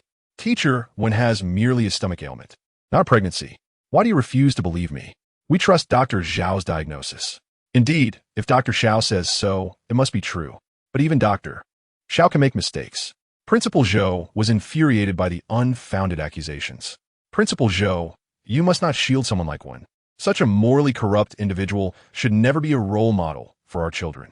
We cannot allow her to corrupt them. Absolutely. Enough, enough. The school will handle this matter accordingly, Principal Zhou declared. If you do not replace the teacher, we will come to see you every day. Yes, we will return this afternoon. Principal Zhou found himself overwhelmed by the situation. Ultimately, with no other options, he sought out Wen Ju. You must prove that you are not pregnant. Go to the health clinic for an examination. A report will silence them. Why should I go for an examination when I'm not pregnant? To prove your innocence, Principal Zhou said wearily. Nothing we say will suffice. Presenting the test results to them is the most effective way to clear this up. Wen Ju was too afraid to comply. You aren't really pregnant, are you? Seeing Wen Ju's flushed face and reluctance to respond, Principal Zhou had a sudden realization. How about this, Director Jiang? You take Teacher 1 for a checkup, and if she's not pregnant, the school will reimburse the examination fees. If she is, well, then the outcome will be different. Wen Ju was too intimidated to go, and Principal Zhou was at a loss. Then perhaps you should resign. Wen Ju was taken aback and began to cry. Tell me, who is the father? Is it Gao Siwen? Wen Ju glanced at Principal Zhou, a thought suddenly striking her. Principal Zhou, we are both unmarried youths. We are free to love. Had it not been for an unforeseen incident in his family, we would have married on June 18th. Thus, this cannot be deemed morally corrupt. Well, that is the truth. Principal Zhou relayed this to the women who had come to see him. Principal Zhou, I am aware of the Gao family situation. One woman chuckled lightly. June 18th was meant to be Gao Siwen and Du Hongying's wedding day, but Du Hongying fell into the water, and Gao Zhiyuan rescued her. Consequently, Gao Siwen decided not to marry her, and Gao Zhiyuan ended up marrying her instead. When did Gao Siwen and Wen Ju ever engage in free love? Oh, I have heard of that as well. Isn't it related to the affairs in Tongan village? I know. I even saw Gao Zhiyuan with Du Hongying. Is Gao Siwen straddling two boats? I fear Wen Ju has ulterior motives. Gao Siwen has been engaged to Du Hongying for a year or two. So that's how it is. Principal Zhou, a woman like this cannot be a teacher. We strongly recommend her dismissal. And Gao Siwen too. Principal Zhou had never anticipated that a minor issue would trigger a chain reaction, ensnaring even Gao Siwen. To be fair, Gao Siwen was a commendable teacher, leading his class to achieve the highest scores in the entire township. The school was preparing to promote him to a permanent position. But now personal conduct had become an issue. Gao Siwen and Wen Ju were summoned to the principal's office. This matter was originally your private affair, and I had no authority to interfere. However, it has now impacted the school's reputation and normal teaching order, so both of you must present a resolution. Gao Siwen looked at Wen Ju, who was weeping profusely. Principal Zhou, we will marry immediately. I will take responsibility for this matter. I was wrong. It is not Wen Ju's fault. Gao Siwen exhibited commendable accountability. For now, that is the only course of action, Principal Zhou conceded. However, the school must also impose a penalty on Wen Ju. Upon hearing that her qualification as a substitute teacher would be revoked, Wen Ju felt darkness envelop her, and she fainted. Why? Why must I be dismissed when you are unscathed? It seemed that only she bore the brunt of their entanglement. Upon regaining consciousness and seeing Gao Siwen, she wished to strike him. The promises made under the moonlight paled in comparison to the stability of a job. Wen Ju, are you out of your mind? Gao Siwen's face darkened at her words. Principal Zhou stated that both of us were to be dismissed. However, given my teaching performance, the school has chosen to retain me. Did you think I emerged unscathed? My plan to secure a permanent position this semester has been dashed. Principal Zhou said I must be observed for at least 2 more years. Gao Siwen's frustration was palpable. And you think I am all right? If I truly were, who would provide for you and the child? The more he spoke, the angrier he became. Principal Zhou said, we can save one of us. Do you wish to drag me down with you? No, I did not. I simply cannot comprehend. What is there to understand? Gao Siwen now recognized that indulging in forbidden fruit would indeed incur consequences. Did you not say we would marry on June 18th? Had we wed then, none of this would have transpired. It would indeed be strange if Wen Ju could grasp that concept. Without an engagement, her aspirations of a secure future were now non-existent. Yet she was compelled to marry. Gao Siwen returned home to discuss the situation with his parents. You are pregnant? For how long? Zhang Guilin gazed at Gao Siwen in astonishment. Are you certain it is yours? Mother, what do you mean by that? What do I mean? To become pregnant without even being married. Such a careless woman. The father of the child could genuinely be anyone. Mother, the child is undoubtedly mine. Gao Siwen understood that Wen Ju was genuinely devoted to him, urging her not to entertain any unfounded thoughts. Zhang Guilin, however, remained slightly apprehensive about Wen Ju. Could a city-dwelling, educated youth truly commit to a lifetime together? Mother, we will obtain a marriage certificate as legally recognized spouses, protected by law, Gao Siwen asserted. Moreover, she has no relatives left in the city and naturally must follow me. Our family cannot afford extravagant gifts. Zhang Guilin harbored a grudge, recalling Wen Ju's earlier insistence on not getting engaged without a substantial gift. Yet the times had changed. She scoffed inwardly, having recently arranged a wedding for Ziyuan, and the family finances were already stretched thin. You should get the certificate first. We can host a celebration together once the child is born. Upon hearing this arrangement, Wen Ju broke down in tears once more. But what could she do? She had lost her job, could not return to the city, and her previous alternative was no longer viable. Ultimately, she had no choice but to obtain the marriage certificate with Gao Siwen. She packed her daily necessities from the educated youth station and followed him back to Tongan village, stepping into the Gao household as their daughter-in-law. Ah, lovebirds finally united, while the scoundrel and the petty woman were bound together, preventing them from causing further harm to others. Li Hongmei stood up for Du Hongying, who smiled faintly. Sister, you understand me. Chapter 54. Dining out. Hongying, let us attend the market tomorrow. Li Hongmei was particularly enthusiastic about market days, frequently inviting her to shop. What are you planning to buy this time? She hesitated, her cheeks flushing. What are you hiding from me? Speak up. This straightforward girl could hardly keep secrets. It was him. He gifted me a piece of clothing. Him? Which him? Oh, you know who I mean. Zhu had given Li Hongmei a shirt, surprising Du Hongying. Goodness, he must have spent his hard-earned money from selling shorts on this shirt for you.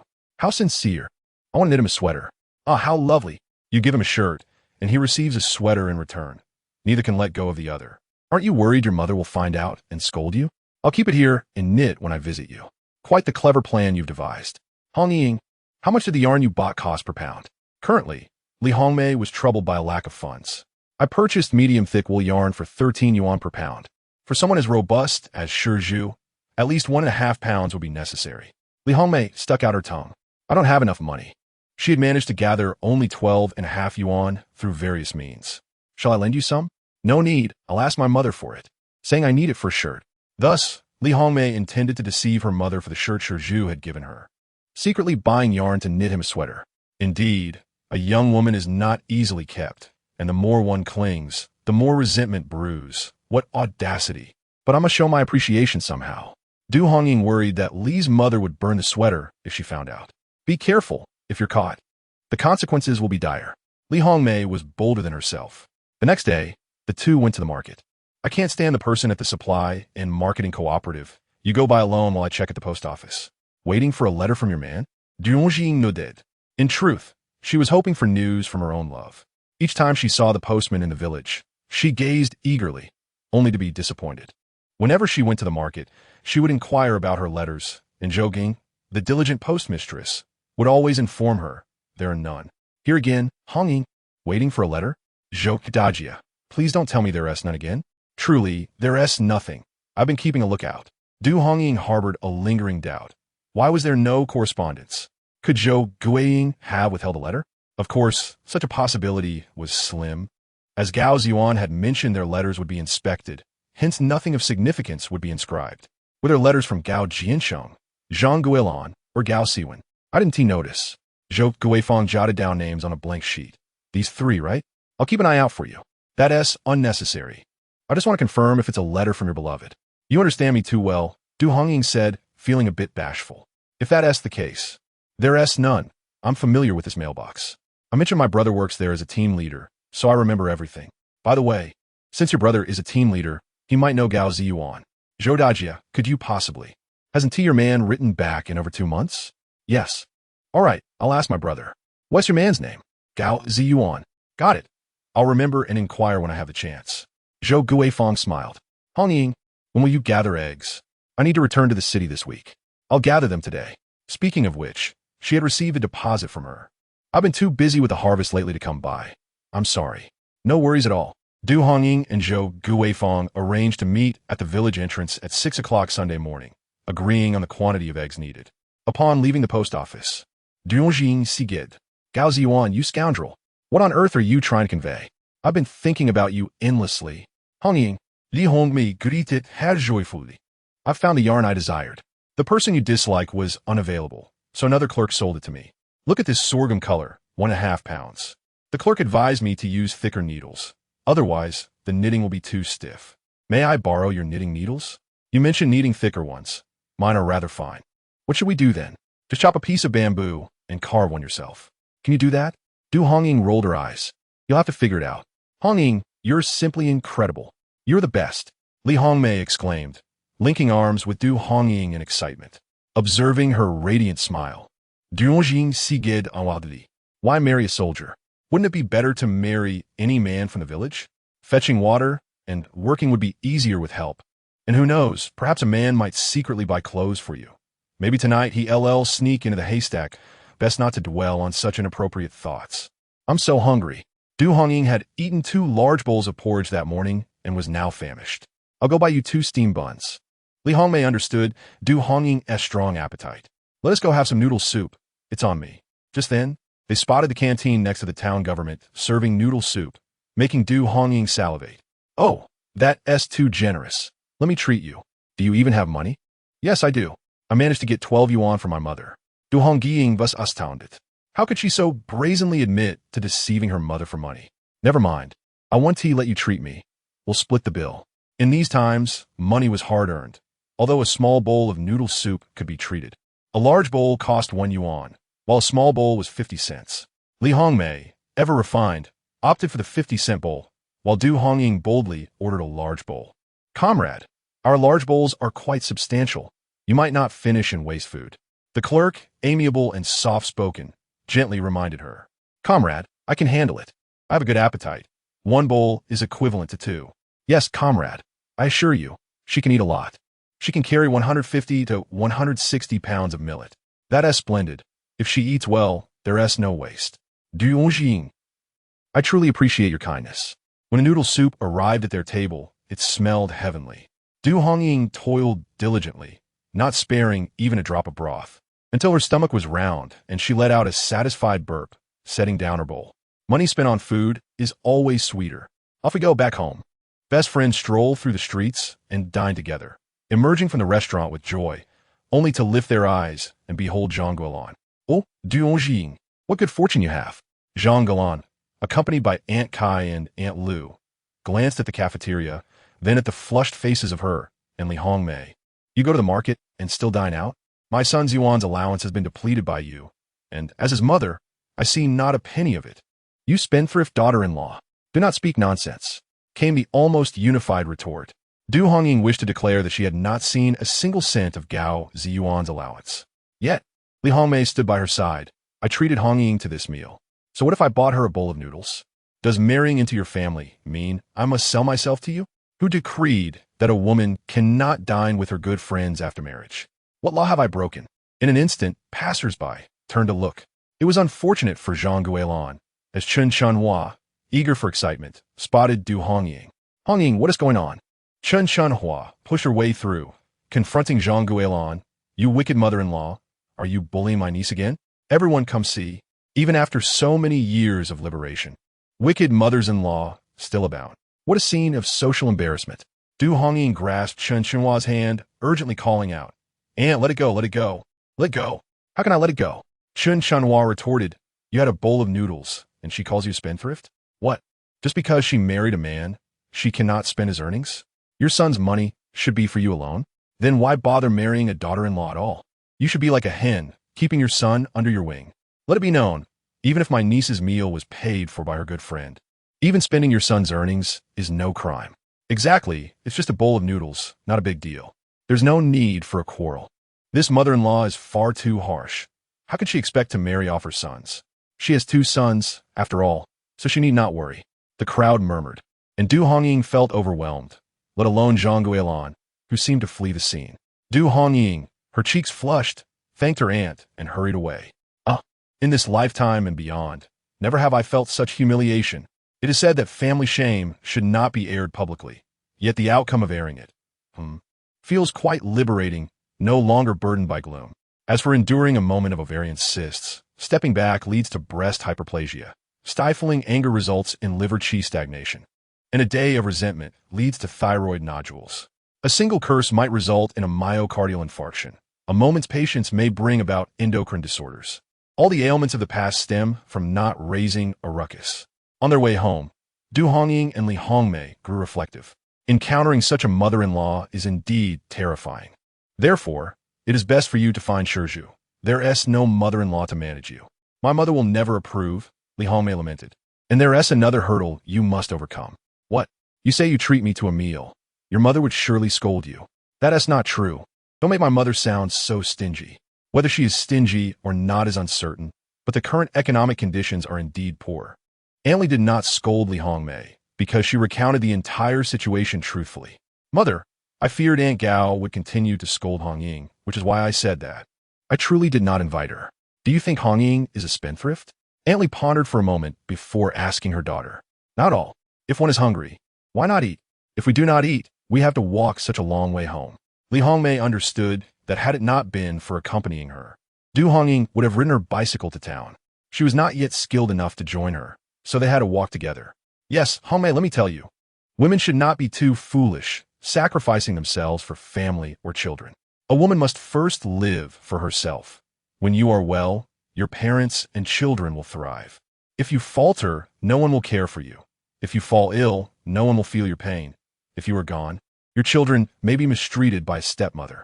Mother, the more you say, the more terrifying it sounds. What is there to fear? Your mother teaches you to be wise. If you encounter such a wicked mother-in-law, do not spare her feelings. Give her a piece of your mind. If she dares to strike you, come back and tell me, and I will ensure she pays double. Mother, you are so good. Li Hongmei playfully clung to her mother's leg. Mother, I see many people fear their mothers-in-law. I want to marry a man without a mother-in-law. So I want to fear her. Rubbish. Aunt Li smacked her forehead. Families without mothers-in-law either do not marry or are exceedingly poor. Wait. You aren't still thinking about the neighbor, are you? Mother, what is wrong with him? Why do you look down on him? Everything about him is unappealing. Aunt Li gazed at Shizhu. He harvests the season's grain, yet he alone carries all of it to the drying yard. When it comes time to divide the grain, he receives no more than anyone else. This fool has no sense. Why marry him? The children born will not be clever. Li Hongmei laughed in exasperation. Her mother seemed to predict the fate of future generations. Have you not considered that he gathers grain just to impress you? Impress? I do not allow it. Cast aside that thought. Mother, he is honest, strong, and lives close to my family. If something arises, he can assist swiftly. Moreover, he has no parents. I would be in charge upon marriage. Do you not realize your daughter is not clever either? If you marry someone smart, you might be sold and end up counting money for someone else. That would be tragic. Are you determined about this? One cannot deny that Li Hongmei's points did indeed sway Aunt Li. Most importantly, she could keep an eye on her daughter. There is a saying that the girl spoke wisely. She truly lacks wit, is rather careless, and does not think as she acts. If she were to marry outside, encountering a cunning mother-in-law like Zhang Guilan would be unbearable. Mother, he is so poor. You'll be drinking the wind from the northwest. Poverty was due to his youth and lack of strength. Now he works full-time and has received a considerable grain share. I will not starve. His 3 rooms are about to collapse. I say, Hongmei, can you not have better taste? At least look for a house that is sound. Mother, if he can repair the house. Will you agree? You. Aunt Li was both angry and frustrated. Fine, as long as he can repair the house in these 2 years. Not asking for much. Just 3 proper rooms, nothing borrowed. I will agree. Mother, you said it. Do not change your mind. Chapter 56. The quarrel. Shizhu ran to the storage room to seek Du Hongying again. Sister-in-law, whether I can marry a wife depends entirely on you. You must help me. Seeing the anxious state of this young man, Du Hongying couldn't help but smile. I will help. There is a profitable opportunity coming up. Collecting eggs? Yes. 80 cents for 10. Collect as many as you can. It seems the town sells at the same price, though not many people are selling eggs. Nor are there many buyers. Du Hongying suggested he go to the countryside, visiting each household to collect eggs. Even 3 or 5 would add up to a significant amount. For every 10 eggs, you earn a dime. I earn a dime too. Sister-in-law, how many? 2 or 300. no less. Du Hongying recalled the preserved eggs she had eaten yesterday. By the way, duck eggs are also acceptable, same price. Du Hongying first provided him with 20 yuan as capital. If that is not enough, come back for more. Du Hongying could hardly believe that he could acquire 200 eggs in a single day.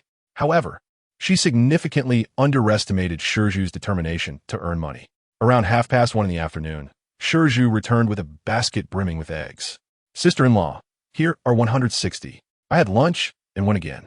In Shizhu's eyes, these were not mere eggs, but a source of income, earning him a tidy sum of 1 yuan and 60 cents in just one morning. All right, I'll give you another 20 yuan. Du Hongying replied, after this purchase. That should be enough. Great. Remember to buy duck eggs. Witnessing Shizhu's fervor for making money, Du Hongying felt compelled to contribute as well. She resolved to inquire at the supply and marketing cooperative in the neighboring town the following day.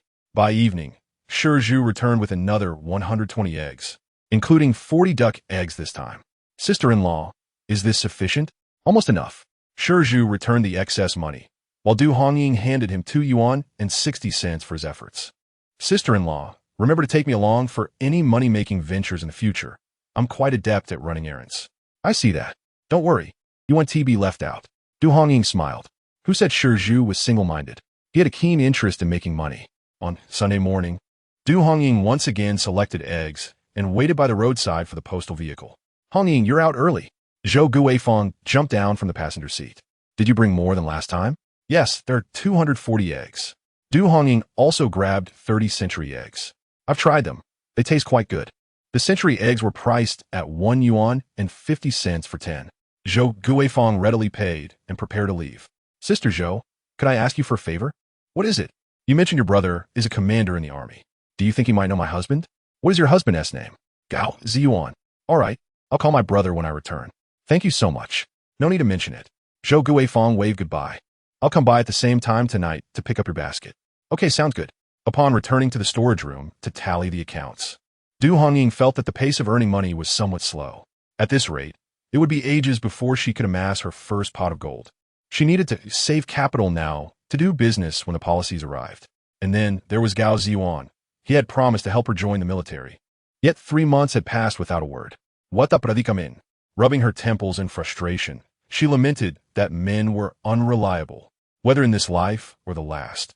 Her choices seemed to have been wrong. Wen Ju echoed similar sentiments. She had married Gao Siwen, becoming a daughter-in-law of the Gao family. Subsequently, Zhang Geilan took her to the clinic for a checkup, only to confirm that she was indeed pregnant, over 4 months along. Having lost her job as a substitute teacher, she transitioned into the role of a housewife. Wen Ju, it's already noon. Why haven't you started lunch? Mother, I'm coming. Wen Ju felt a wave of tears threaten to spill. Her mother-in-law, Zhang Geilan, treated her like a servant. She had to rise early to prepare breakfast and wash the family's clothes. Once the laundry was done, she barely had time to prepare lunch. In the afternoons, she was taken to the family plot to dig, weed, plant vegetables, and water them, leaving her with an endless list of chores. Pregnant and perpetually fatigued, she felt exhausted by the day's demands. And when she confided in Gao Siwen, he simply remarked that all women underwent similar hardships. My mother worked until the very last moment before giving birth to twins. She was even shoveling manure an hour before we were born. Can't you toughen up? Tears streamed down Wen Ju's face. Was she being too delicate? Wen Ju, what are you doing? Rice is scattered everywhere. As Zhang Geilan entered the kitchen for a drink, she saw Wen Ju washing rice, the white grains spilling onto the floor, and she shouted in anger. Do you think you're not a farmer? Food is hard-earned. Every grain represents 10 drops of sweat. How can you be so careless? I didn't mean to. Wen Ju hadn't anticipated that her distraction would result in half the rice being spilled. A typical case of being caught in the act of making a mistake. You can't do anything right. You are the queen of laziness. How unfortunate that my Siwen married such a wasteful person. Zhang Geilan snatched the bowl from Wen Ju's hands, exclaiming, Why is my life so miserable? Wen Ju glanced at Zhang Geilan and silently left the kitchen for her room. She lay on her bed, crying uncontrollably, and eventually fell asleep. I'm back. I'm starving. Huh? Is the food not ready? Gao Zhiyuan had been laboring in the fields all day, feeling both exhausted and famished. Cook. The house is filled with ancestors to serve. Zhang Geilan was also having a rough day, having accidentally sliced her left index finger while peeling pumpkin, and it was still bleeding. Meanwhile, the men were clamoring for food. I'm the one who's unfortunate. After taking care of your old folks, I still have to serve you, and now I have to attend to your daughter-in-law. What's wrong?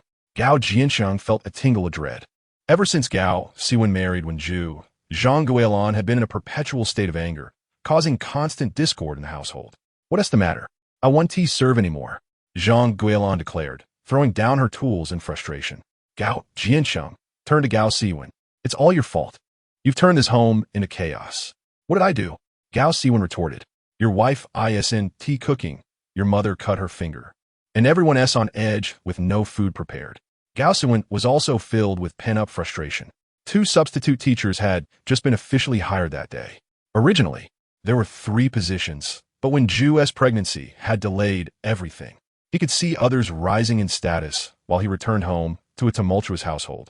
Unable to even enjoy a proper lunch, only to be berated by his father. Why isn't she cooking? What is she doing? Who knows? Gao Siwen kicked open the door to find Wen Ju fast asleep. Sleeping again? You could still sleep? Gao Siwen shouted, startling Wen Ju awake. Siwen, what's wrong? What's wrong? Look at the mess you've created. Wen Ju was taken aback.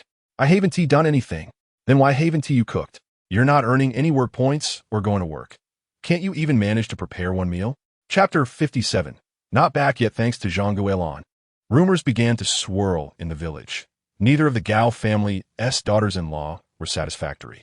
The elder was lazy and incompetent, while the younger was greedy and disrespectful, showing no regard for her in-laws. When marrying a daughter-in-law, one must be discerning. A careless choice may lead to the arrival of a troublesome ancestor. Hongying, why are you still smiling? Aren't you angry? Li Hongmei found it quite astonishing. Isn't it said that family troubles should remain private? Dealing with such a mother-in-law is truly a nightmare. She recounted her thoughts to Du Hongying, who continued to smile. Why should I be angry? Wouldn't it be better if she were infuriated? Today, Du Hongying craved sunflower seeds but couldn't justify a trip to the market for just 2 taels.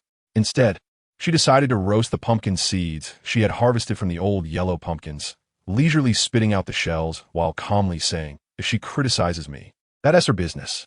Why should I let her anger me? If I get worked up, wouldn't that be precisely what she desires? Exactly. My mother always says you're wise. After marrying, you moved into the storage room. Otherwise, you would have been the pillar of that household. If you don't work, you're considered lazy. Ah, Aunt Lee, you seem to have eyes that see through time. You've grasped the essence of my past. This morning, I saw Wen Ju washing clothes by the river, tears streaming down her face. Hongying, it's not that I'm heartless, but I believe she deserves it. Who told her to interfere between you and Gao Siwen? I can't help but resent her. Enough, Du Hongying clapped her hands, sticky with pumpkin seed shells. She is indeed facing the consequences of her actions. However, I don't harbor hatred towards her. Instead, I am grateful that she and Gao Siwen are bound together. Otherwise, I would have been the one doing all the work. Isn't that a bit premature to start crying? Perhaps it is. Li Hongmei still struggled to comprehend. After all, she was brought into the family without any bride price. Why doesn't your mother like her? Because she ruined Gao Siwen's chance of becoming a public school teacher. It cannot be solely blamed on her. Can one become pregnant simply by sleeping alone? Isn't Gao Siwen responsible as well? Huh? Do you believe that Gao Siwen harbors resentment towards her? In their hearts, they truly think so. Du Hongying understands Zhang Guilan and her son all too well. Exquisite egoism. If you deviate even slightly from their wishes, you are deemed a villain. The role of the villain suits Wen Ju perfectly. Not only did she intrude, but she also sought to end her life. In a past life, she narrowly escaped death, only to become Gao Siwen's red mole, and even bore a son to raise. Just the thought of it is unsettling. As Du Hongying's life improves, she feels that fate is decidedly unfair. It serves him right. In my opinion, Gao Siwen is equally morally depraved and deserves to be dismissed. But who can deny his abilities? His prowess stems not only from his genuine ability to produce high-achieving students, but also from his talent in managing his public persona. With his polished demeanor and courteous nature, who would not regard him as a good man? Enough about him. Fortunately, you marry Gao Zhiyuan, who shares the same mother and is, by all accounts, a better man. Du Hongying gently bit her lip. Does he truly deserve to be regarded better?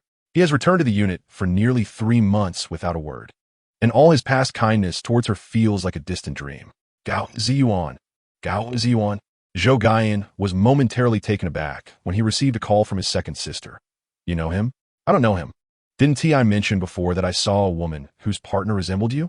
His name is Gao Zhiyuan. That fellow hasn't sent a letter since returning to the unit after his visit. His young wife is anxiously awaiting news. I believe he is in the same unit as you, so I thought to ask if you know him. He has a wife? Zhou Gaiyan was startled. When did this happen? Why are we unaware? It seems he is indeed in your unit. Please let him know. His wife is eagerly anticipating a letter. This young man is rather careless. He probably forgot he even married. Zhou Guifang chimed in cheerfully. His wife might have given birth. During my last 2 trips to the city, I asked her to send me many eggs, which delighted our parents and the uncles and aunts in the courtyard. Understood. Zhou Gaiyan sighed inwardly, then cautioned his sister. If that young wife inquires about you, just say you don't know. Why? Confidentiality. All right. Zhou Guifang chuckled at herself, having almost forgotten some things after being away from unit for so long. However, you must remind him that his wife is waiting for his letter. She frequently visits the post office and looks quite pitiful. Second sister. Has there been any news about elder sister? None. The siblings exchanged a few more words before ending the call. Zhou Guifang. This was merely a lonely inquiry. After hanging up, Zhou Gaiyan slammed his fist heavily on the table. Commander? Is there still no news about Gao Zhiyuan and Lan Yong? None. Zhou Gaiyan closed his eyes in agony. While Deputy Political Commissar Wan sighed deeply. Everyone knows this mission is arduous, which is precisely why Gao Zhiyuan was dispatched. He has always managed to complete his tasks and return triumphantly. Yet, this time, unforeseen circumstances arose. They encountered an enemy ambush while executing their mission to protect their comrades.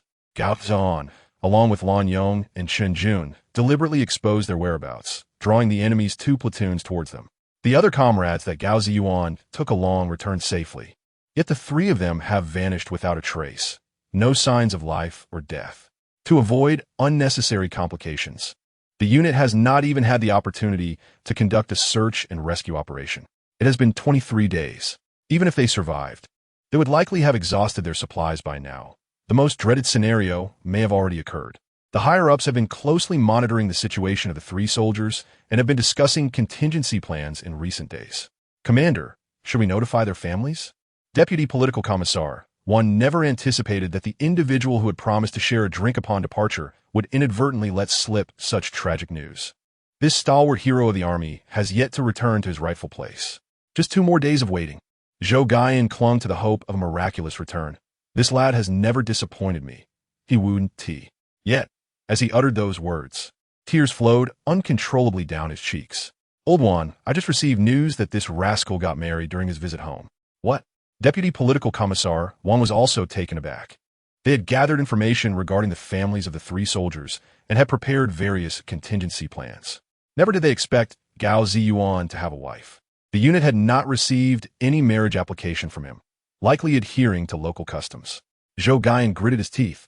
This scoundrel, if he does not return, he will have doomed that poor girl. Chapter 58. A hero. Du Hongying's preserved eggs received high praise from Zhou Guifang's family. Make as many as you can. I will buy them all. Very well. Encountering a significant buyer is indeed a blessing in life. Du Hongying calculated that while the process of making century eggs is somewhat tedious, the raw materials cost almost nothing. It is a matter of exchanging time and skill for money, a hallmark of this era. Master, are you making century eggs again? Wen Ling arrived. She saw her at work. Master, can I help you? Helping me doesn't come with pay, you know. The way she called her master made Du Hongying feel a twinge of guilt. She had visited the supply and marketing cooperatives in Shanchuan Town and Shuangha Town, and the fabric they used had already been sold out. It is said that some families, still impoverished, used this fabric to make clothes for their children. Thus, this avenue of income was no longer viable, and Ling, who had apprenticed as a tailor, found herself in vain. She refused to change her address. Recognizing Du Hongying as her master, Du Hongying no longer dwelled on this minor issue. She now needed to focus on making century eggs to increase her income. No pay. Is there such a thing as helping the master without compensation? Ling was quite diligent, bustling about assisting Du Hongying in gathering the ash, mixing the batter, and cutting the straw.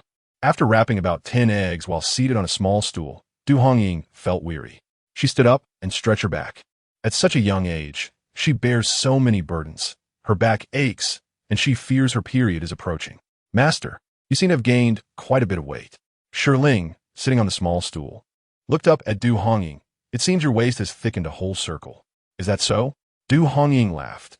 Eating well and sleeping soundly brings contentment and fullness. Indeed, I must have gained some weight. Having married in this life, her days are leisurely and carefree. She devours 3 large bowls of food at each meal, never neglecting a single meal, and sometimes even rises at midnight to prepare noodles just to feel satiated enough to sleep. It would indeed be strange if she didn't gain weight. After stretching her back a couple more times, Du Hongying suddenly wondered why she was sitting on a small stool when she could sit on a higher bench. Thus, she had Shiling assist in moving the equipment to the table and sat on a higher stool to package the century eggs. This feels much better, Du Hongying said. Shiling, remember, one must learn to be adaptable. Solutions always outnumber difficulties. You can still wrap century eggs sitting on a higher stool. Why must you insist on the small one? But I don't feel tired sitting on the small stool. Du Hongying, this method only suits me. Just as they were busy wrapping century eggs, Hong Bing suddenly burst in. Sister, hurry. Father wants you to go to the commune. What happened? Du Hongying asked, noticing his anxious demeanor. What is going on? You wanted to go to the commune alone? Not just you. Uncle Gao, Aunt Gao, and Teacher Gao are also there. The commune sent someone to find Father to inform you all to go. Hong Bing glanced at Du Hongying, hesitating to speak. Gao Zhiyuan. Du Hongying's heart raced. Has something happened to your brother-in-law? It can't be, sister, it can't be. Even if something has happened, it must be good news. Hong Bing, recalling their father's instructions, felt uncertain and could only blush while lying. Sister, let us go. I'll accompany you. Father went to notify Uncle Gao and Aunt Gao. They went to the commune first. Master, you go. I'll take care of the work here, Shiling quickly offered. I'll finish up and wait for your return. All right. Du Hongying's mind was in turmoil. There had been no news of Gao Zhiyuan for a long time, and now that there was, it only heightened her inner turmoil. Du Hongbing accompanied her sister to the commune. Upon entering the office of the Armed Forces Department, Du Tianquan spotted his father and Gao Shan. The sight heightened Du Hongying's awareness of the connection to Gao Zhiyuan, leaving her mind blank. Hongying has arrived. Quickly, come in. Du Tianquan hastily motioned for his daughter to take a seat, glancing at his son for support. Du Hongbing nodded gently.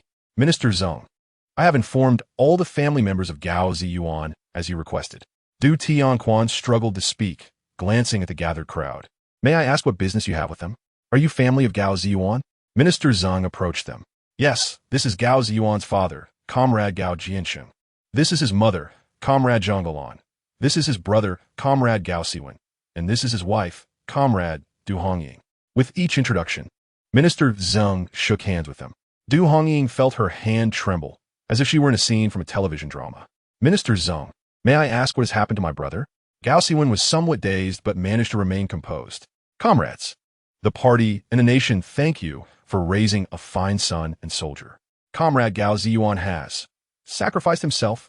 The weight of those 3 words struck Du Hongying like a hammer, rendering her deaf to everything around her, her vision darkening as she collapsed. Sister, Hongying, Du Tianquan and Du Hongbing swiftly caught her. Quickly, let's take her to the rest area. Minister Zhang sighed internally. He had heard that she had only been married for 3 months, and this news was indeed a tremendous blow. Has Dr. Xiao arrived? Yes, he is here. A female colleague in military attire ushered in Dr. Xiao. Dr. Xiao, please check on this martyr's family. We must ensure there are no complications. Dr. Xiao took her pulse. The emotional turmoil has aggravated her condition. He retrieved silver needles and administered a few acupuncture points to Du Hongying. She will be fine once she regains consciousness. But she must be kept calm for the sake of her unborn child. Unborn child? Both Du Tianquan and Minister Zhang were startled. Yes, she is 3 months pregnant. We must be cautious during this period to avoid any mishaps. That is wonderful news. Comrade Gao Zhiyuan will live on through his child. Minister Zhang quickly added, Shaoli, I order you to protect Comrade Du Hongying in the coming days. Encourage her to remain strong for the child. Yes, Minister. Gao Zhiyuan was gone. Gao Jiansheng and Zhang Guilan remained silent for a long moment. Gao Siwen's head buzzed. This cannot be true. I refuse to believe it. After raising him for over 20 years, he cannot simply vanish. Zhang Guilan began to wail. Du Hongying awoke to the sound of Zhang Guolan's cries, feeling utterly disoriented. Comrade Du Hongying, Comrade Gao Zhiyuan sacrificed himself to protect our country and comrades. He is a hero. As his family, you must remain strong. You carry his legacy within you. Do not take this lightly. Your primary task now is to care for yourself, ensure the child is born healthy, and instill the spirit and will of this hero in his offspring. Du Hongying, wait, what did she hear? I am pregnant? Indeed, Dr. Xiao confirmed. You must take care of yourself. You're no longer alone. You bear an important responsibility, so you must be strong. Gao Zhiyuan was gone, and she was with child? This was entirely different from her previous life. She could hardly believe it, feeling as if she were trapped in a dream. Chapter 59. Compensation. In light of Comrade Gao Zhiyuan's extraordinary contributions, the military will provide compensation to his family. Wait, Du Hongying regained her composure. Disbelief still etched on her face. She could not accept that Gao Zhiyuan had perished. In her previous life, he had risen to the rank of regiment commander in the 1980s and achieved further promotions in the 1990s, often sending money back home to Zhang Guolan, who had enjoyed a life of comfort. Their eldest son became a public school teacher, while the youngest held a high-ranking position in the military.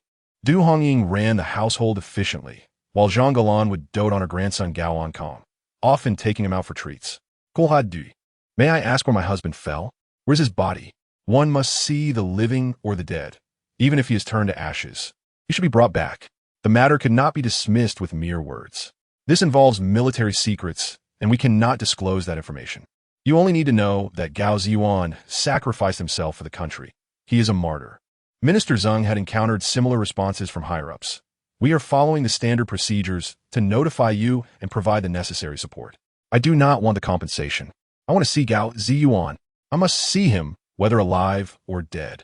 Du Hongying could not fathom that fate would be so cruel, having been reborn with the role of the female lead, only to hear that her male counterpart had perished after just 3 months of being together. She refused to accept it. Her demand seemed entirely reasonable to Minister Zheng and the others. After all, it was unbearable for a newlywed couple to be so abruptly torn apart. Gao Siwen consoled the weeping Zhang Guolan. Mother, do not cry. He is not only our hero, but also the pride of our entire village and commune. We should feel proud of Zhiyuan. Remember, you still have me. He has fulfilled his duty, and I will honor him by taking care of you. Du Hongying, still insisting on seeing Gao Zhiyuan's body, pleaded with Xiao Li, who was assigned to care for her. Without this, she could not accept his sacrifice. Comrade Du, we understand your feelings, but this matter involves military secrets, and we truly cannot fulfill your wish. Gao Jiansheng and Du Tianquan felt a wave of despair. Before arriving, they had anticipated trouble, but had never imagined it would be of this magnitude. Comrade Gao, I empathize with the family sorrow. Here is the compensation from the military. Please sign to acknowledge receipt. Without a glance, Gao Jiansheng trembled as he signed his name, accepting the thick envelope from Minister Zheng. Comrade Gao, please accept my condolences. And to ensure the well-being of Comrade Du Hongying. Gao Jiansheng's mind was clouded, merely nodding numbly. Du Tianquan remained silent, his heart heavy with mixed emotions. Why was his daughter's fate so cruel? Looking back, perhaps her falling into the river 3 days before the wedding had been an ominous sign. Gao Siwen should have decisively called off the engagement instead of settling for Gao Zhiyuan. He had made the wrong choice, harming his sister, returning to Tongan village. Du Hongying was unaware of how she arrived. She had been placed in her family's care. Chun Dongmei, having learned of the incident, was already in tears. Why must my Hongying suffer so? Oh, heavens, she is such a good girl. Why inflict such misery upon her? The villagers, upon hearing the news, gathered to comfort Chen Dongmei and encouraged Du Hongying. Li Hongmei held onto the dazed Du Hongying, refusing to let go. Hongying, you must stay strong for the child. You always told me that life, whether good or bad, must go on. You still have your parents, brothers, and me. Du Hongying silently wept, her mind in turmoil. Part of her believed that Gao Zhiyuan would be all right, for in her previous life, he had thrived and achieved great things, while she had perished before him. After a moment of contemplation, she began to believe that Gao Zhiyuan might truly be gone. After all, in her previous life, she had neither married him nor carried his child. Fate had altered many things. Was this merely a punishment from the heavens? Was she truly destined to be a person of misfortune? Du Tianquan remained silent for a considerable time before finally saying, "Do not cry any longer. Let us make proper arrangements." Arrange what? Ziyuan is gone. Minister Zeng said that due to military secrets, even his remains cannot be returned. At the very least, he and Hongying were married. We must hold a funeral for him and erect a memorial. He continued, Hongying is over 3 months pregnant. She cannot be left alone in the storage room. She must return home and live with us. You must take good care of her. Understood, Chun Dongmei replied numbly. Yet a nagging sense of unease lingered within her, though she could not pinpoint its source. You all keep an eye on Hongying. I will seek out Uncle Zhao. The village elder was highly respected. Such matters should be discussed with him to ensure that propriety is maintained. Ziyuan is gone? Uncle Zhao sighed deeply. What a fine young man he was. Why has heaven taken him? I, an old fool, am still alive. How is it that he has met such a fate? Uncle Zhao, I came to ask for your guidance on certain matters. Upon hearing that Du Tianquan intended to arrange a funeral, he paused momentarily. What does Gao Zhiyuan say? Du Tianquan. Well, he may be overstepping. He is the team leader and my son-in-law, so he may be considering things more thoroughly. Even neglecting the main point, this matter must ultimately be decided by the Gao family. Inside the house, Gao Siwen sat in the hall, contemplating what his parents were discussing behind that door, a conversation he was not privy to. Wen Ju also wanted to eavesdrop, yet she dared not linger near the door. For Gao Siwen had instructed her to prepare meals instead. How much? Zhang Guilan inquired about the compensation. 680 yuan, she was told. Due to the unique nature of Ziyuan's mission, a reward was added, which is why it is so substantial. Ordinary soldiers do not receive such amounts. After raising him for over 20 years, 680 yuan is all there is left. What more do you expect? Gao Zhiyuan shot her a glare. Hongying is pregnant. On my way back, I pondered this matter and decided to allocate 480 to Hongying and the child, leaving us 200. You are insane. Zhang Guilan nearly leaped up in outrage.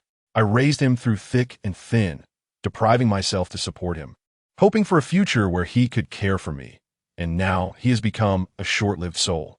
You wish to give 480 to Du Hongying merely because he slept with her for 10 days? How dare you speak that way? Gao Zhiyuan glared at her in anger. Hongying carries Ziyuan's child. Regardless of anything else, we must consider the child. The child? Huh. He only slept with her for 10 days. Who knows whose child it truly is? Suddenly, Zhang Guilan recalled a few words spoken by Sister Kai earlier. No, the child in Du Hongying's belly is not Gao Ziyuan's. You are out of your mind. Gao Zhiyuan thought Zhang Guilan was trying to monopolize the compensation by tarnishing Du Hongying's reputation. Beware, Sister Du might tear your mouth apart. I am not mad. This is the truth. Zhang Guilan recalled a day when Sister Kai had whispered to her about Du Hongying moving to the storage room, and Shizhu often helping her with chores. At the time, she had responded that Shizhu, Li Jiangguo, Zhang Jun, and Wang Hai had been close friends with Gao Zhiyuan since childhood, so it was only natural for them to assist Du Hongying. Sister Kai had laughed then, but her smile had seemed eerie. That is nonsense. Hongying is not that kind of person, and besides, Shizhu is so honest. Gao Zhiyuan remained unconvinced. Ask Sister Kai, and you will know. Regardless, Du Hongying should not provoke me. She should not use the child in her belly as leverage, or else I will ensure she regrets it. That wretched woman. Indeed, Ziyuan was doing well until he married her, and now look at his misfortune. Be quiet. Gao Zhiyuan glared at her. That old woman Kai is nothing but trouble. You are foolish to listen to her. If you dare to stir up trouble, I will not hesitate to deal with you. You're a foolish thief. Gao Siwen and Wen Ju overheard the quarrel from within the room. They hesitated, unsure whether to intervene, when they saw Uncle Zhao and Du Tianquan arriving. Father, mother, come out quickly. Uncle Zhao and Uncle Du are here. Gao Siwen knocked on the door, hoping to quell the argument. Keep that mouth of yours from causing trouble. Ziyuan was a hero and a martyr. If you smear his name, I will not spare you. Gao Zhiyuan was fuming, his temples throbbing.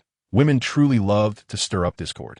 With Ziyuan's body barely cold, this woman had the audacity to claim he was unworthy, that even the child in Du Hongying's womb was not Gao Ziyuan's? What kind of talk was that? Realizing Uncle Zhao and Du Tianquan had arrived, Gao Zhiyuan swung the door open. Uncle Zhao, in-law. Then he turned to Gao Siwen, instructing, fetch some stools, get cigarettes, and boil water. Is it too much to expect some initiative?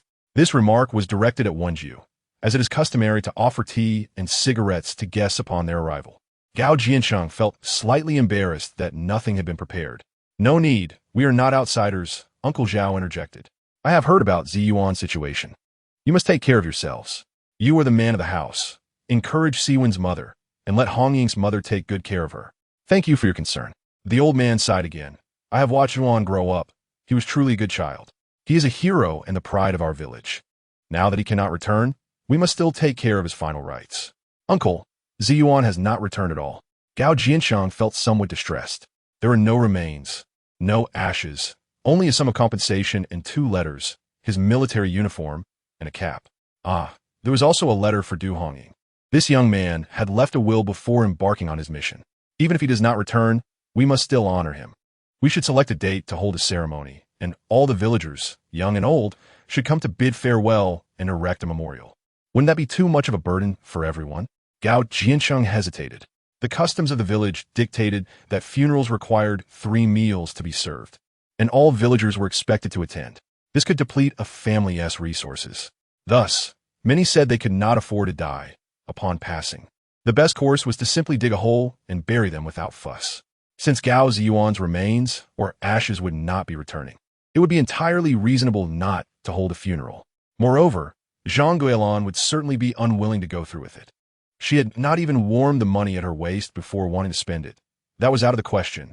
This is the sentiment of the community. At this point, the old man suddenly understood. You mean to say you do not wish to hold a funeral? Uncle Zhao, brother Du. Perhaps it would be best not to proceed. This is primarily because Siwen's mother cannot bear the blow. Since learning of this tragedy, she has been weeping profusely. I fear that holding a funeral would only exacerbate her grief. Using Zhang Guilan as an excuse, Gao Zhiyuan felt he had struck upon a clever notion. Well, that is acceptable. What has happened. Just be sure to console Siwen's mother. Uncle Zhao stood up. The child has departed, but those who remain must continue living. Take care of yourselves. Uncle Zhao, allow me to see you off.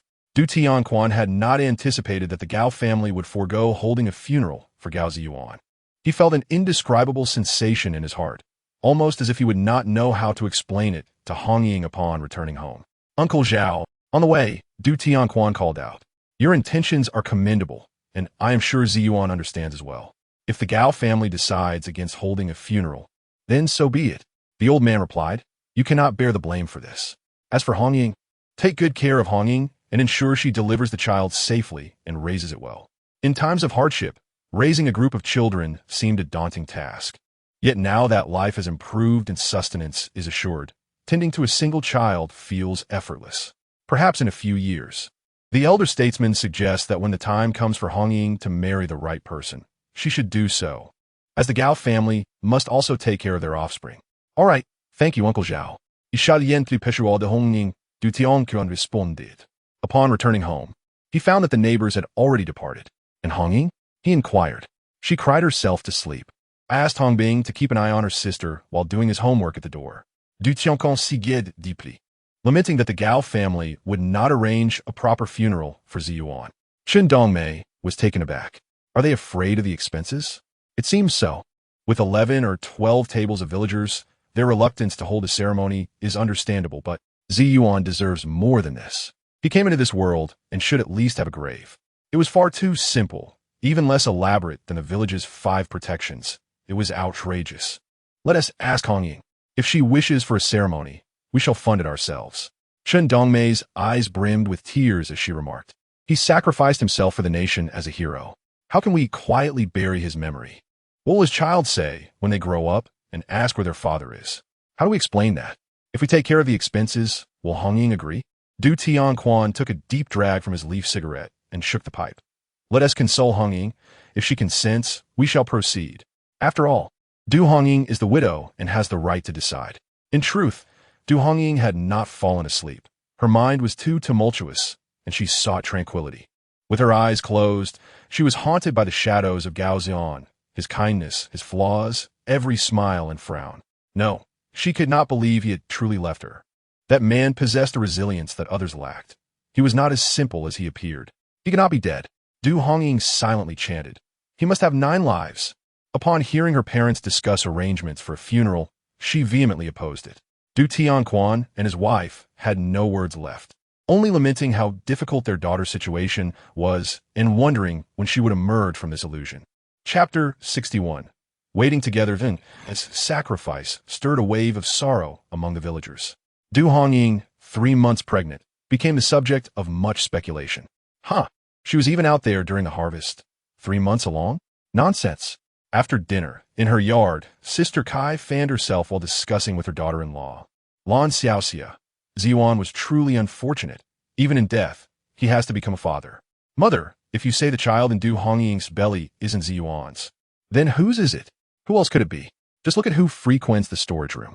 Lan Xiaoxia blinked, intrigued by the gossip. She had once been familiar with the educated youth from Shanchuan village, and they had become good friends over time.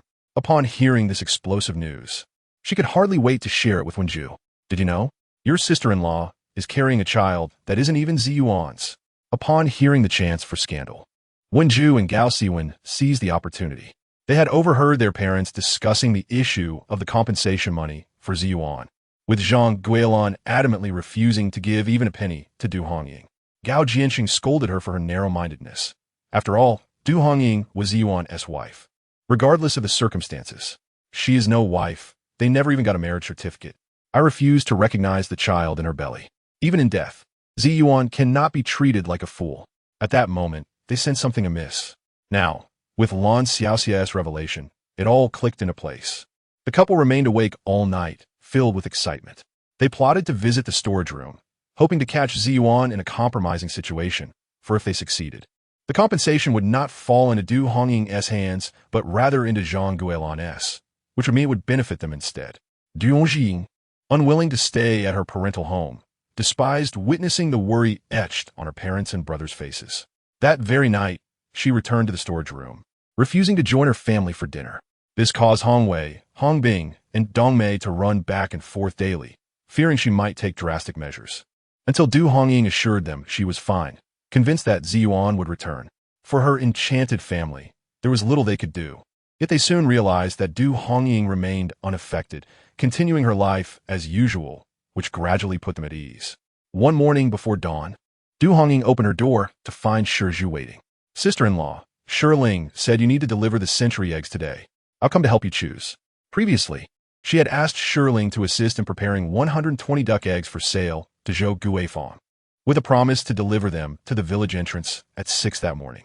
The rain fell steadily, making the roads slippery, and Shiling worried about her pregnant mentor going alone, so he had come to help.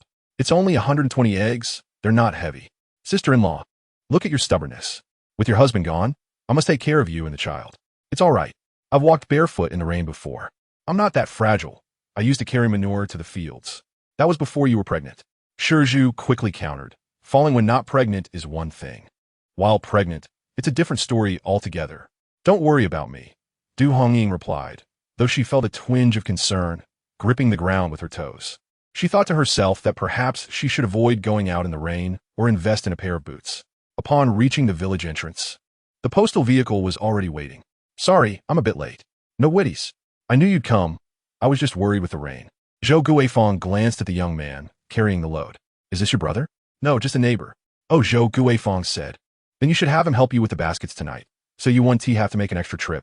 Seeing Du Hongying barefoot, struggling with the torch, Zhou Guifang felt a pang of sympathy. Being a soldier's wife was no easy task. Without her husband, she had to rely on herself. Zhou Guifang refrained from mentioning Ziyuan, recognizing it was not the right moment to ask. All right, sister-in-law, I'll come by tonight to help. Shizhu interjected. You don't need to come tonight. Fine. The rain showed no signs of letting up, and with nothing to do, Shizhu decided to help. After escorting Du Hongying back to the storage room, he sat at the entrance with his dog, watching the raindrops fall.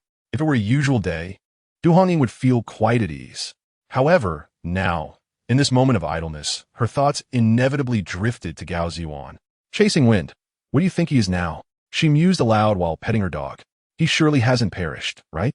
He promised to take care of me, to ensure I wouldn't suffer. If he goes back on his word, he is no better than a little dog. Woof woof. Chasing Wind objected to this analogy, asserting that dogs possess integrity and would never engage in such behavior. Chasing Wind, you survive perilous missions. He can do the same, can't he? Woof woof woof. Chasing Wind barked a few more times, which Du Hongying took as agreement. These long days, she pondered how to pass the time. She instinctively placed a hand on her belly. Yes, she still had a child and a future. She would wait with her child, eagerly anticipating his return. Chapter 62. Who seed something has happened, Andy? Hongying is in trouble, Li Hongyun exclaimed, rushing to the Du household and knocking loudly on the door. What is it? Chen Dongmei and Du Tianquan, startled, hurried out without even putting on their shoes. You must go check the storeroom, quickly. Li Hongyun was summoned by Shi Ling for assistance, and his sister was already racing towards the storeroom. What happened?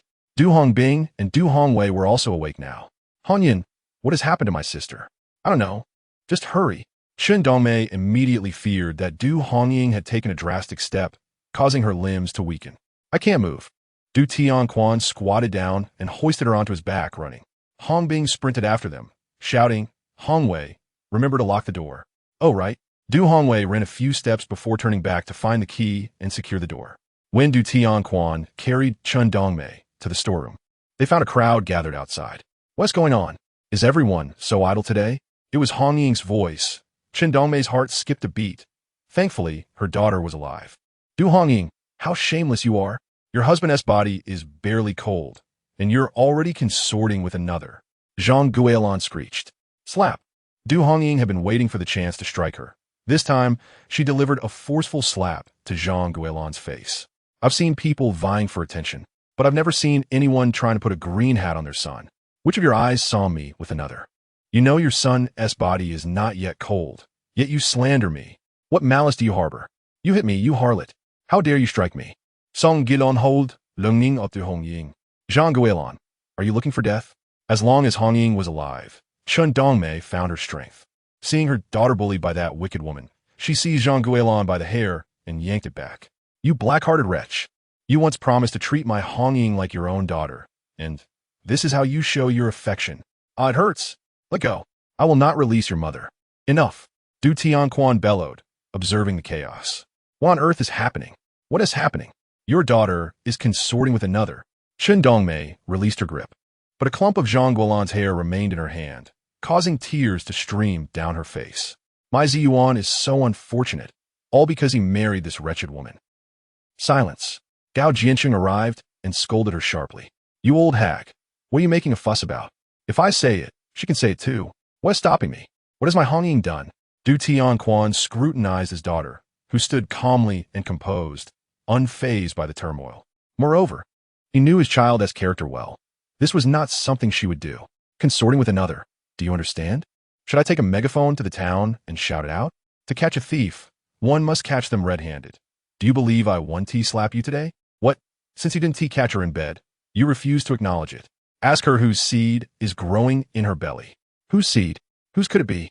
When we were harvesting, he was around. Now she claims she is pregnant. My Ziyuan returned to duty over 3 months ago. Can you conceive across such distances? Chen Dongmei and Zhang Guilan's arguments spiraled into chaos, with accusations flying. Is it true? During the harvest? That doesn't add up. If he was there, how would she say 3 months? A lie. It must only be over a month. TSK, Gao Zhiyuan can still be called a father even in death. Who knows if she was with him during the harvest? How could she not know? She barely worked those days, sleeping half the time. She even went to the supply store to buy paper. I saw it myself. Wen Ju and Lan Xiaoxia deliberately spoke loudly, inciting the gossiping wives in the village. Aunt Li glanced at Shi Zhu, whose face was flushed with anger, then at Li Hongmei. Sister Gao, you say Hongying is consorting with another. Who is the man? Who else could it be? Running to the storeroom in the dead of night? Shi Zhu, you're truly a good brother to my Ziyuan, caring for her even in bed. Aunt, you can't say that. I and my sister are innocent. We did nothing. Shi Zhu was furious. You are being utterly nonsensical. Shi Zhu, recount today as events from beginning to end. Shi Zhu glanced at Du Hongying, uncertain if he should speak. Shi Zhu, just say it. Fine, I will. Here's what happened. Du Hongying sold eggs to someone at the post office. They took the eggs and left a basket.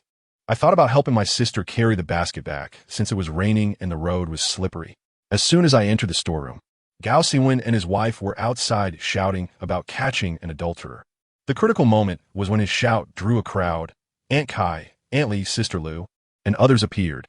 What are they doing out so late? No one sleeps at this hour to catch a thief. Shi Zhu, though silent, was acutely aware of the absurdity of the scene. Once the backstory was shared, some began to panic. Selling eggs? ISNT that speculation? Yes. That could lead to jail time. Du Hongying wanted to curse them all. Where did these fools come from? Always scheming to trap her. Gao Siwen, Wen Ju. Are you so bored that you think such matters can be shouted about? Du Tianquan interjected. You have no proof. This is slander, and you will bear legal responsibility. What proof? The flesh in her belly is proof enough. Wen Ju aimed to ruin Du Hongying's reputation, determined that she could never step foot in the Gao household again. The flesh in my belly is legitimate, unlike some who are already with child before marriage. Du Hongying couldn't fathom why the harvest incident was now being brought up, nor why she claimed to be 3 months pregnant, while others believed she was exaggerating to cover some truth. Hongbing, go fetch Dr. Xiao from the school gate. He could determine how many months along I am. All right, sister, I will go. However, Du Hongbing returned empty-handed. The Xiao family informed her that Dr. Xiao had gone to visit his daughter in the neighboring county and had no set return date. If not, you should go to the health clinic tomorrow for a checkup. Li Hongmei was deeply shaken by the revelation. Zhu and Hongying? She couldn't believe it. One was her dear sister, the other a man she favored. The gazes from those around her pierced her, and she understood their implications. If she could prove the child's gestation period, it might also prove Zhu's innocence. She still believed in Du Hongying more, but only if there was evidence. Chapter 63. Do not target the child. The health clinic could not provide any clarity. Du Hongying understood that in this era, not even the county hospital had ultrasound machines. They could not ascertain anything. My belly didn't grow overnight, nor will it vanish in a day. I will wait here for Dr. Xiao to return. Hongying? Hongmei, rest assured, I am a person of remarkable resilience. Though some ill-intentioned individuals wish for my downfall, I find myself thriving even more. I cannot allow myself to fall into their schemes. Du Hongying gazed at Zhang Guilan and Gao Siwen, realizing the malice lurking in their hearts. How wicked your thoughts are. I have only just come to understand. Enough with your nonsense. What a foul odor. Du Hongying pinches his nose. No wonder the air is filled with stench. The crowd found her amusing. Du Hongying was indeed fearless. You insist that Gao Zhiyuan has passed and collected his compensation. I do not know how much he received, nor do I expect to benefit from that money. However, you must not use the child in my womb as a pawn in your schemes to harm both of us. For the sake of this trifling compensation, your hearts are truly rotten. No, it is you who is unfaithful. I can swear that if I were unfaithful, I would suffer a fate worse than death. Conversely, if I am innocent, those who falsely accuse me will face their own punishment. Do you dare to swear that your actions were motivated solely by that compensation? Is money truly that significant that you would endanger Gao Zhiyuan as only bloodline? I question whether he is even your own flesh and blood. The villagers murmured. So that is the case. Indeed, Gao Zhiyuan is gone, yet Zhang Guilan seems hardly mournful. Were it not for the knowledge that she once bore twins at the health clinic, one might suspect Gao Zhiyuan was not truly hers. Is Du Hongying truly being framed for the sake of compensation? How heartless! You speak foolishly. Who does not know about your flirtations with Zhu? Who knows? Step forward if you have the courage to speak. Du Hongying est un giflard. Some people cannot help but spread rumors, yet here I stand, resilient. If I were of a lesser temperament, I might have sought revenge, turning 2 lives into ghosts to settle the score. Naturally, no one dared to step forward after her scolding. Aunt Kai shrank back into a corner, reducing her presence. Indeed, who claimed that Zhu and Hongying were involved? Li Hongmei was equally enraged. Only a blind person would say such a thing. When has Zhu ever had anything to do with Hongying? Ha! Li Hongmei. If he has no relationship with Du Hongying, does he have one with you? What of it? We are merely in a normal romantic relationship, both unmarried. What? Aunt Li felt like slapping her daughter. You foolish girl. Do you desire to marry off into a family while making such declarations in public? Zhu assists Hongying at my behest. Who among you dares to gossip? Beware, or you might find your tongue punished by the king of hell. Li Hongmei quickly understood. By stating this, she could clear any suspicion regarding their relationship. Indeed, Sister Hongmei will soon be my sister-in-law, yet you dare to slander us.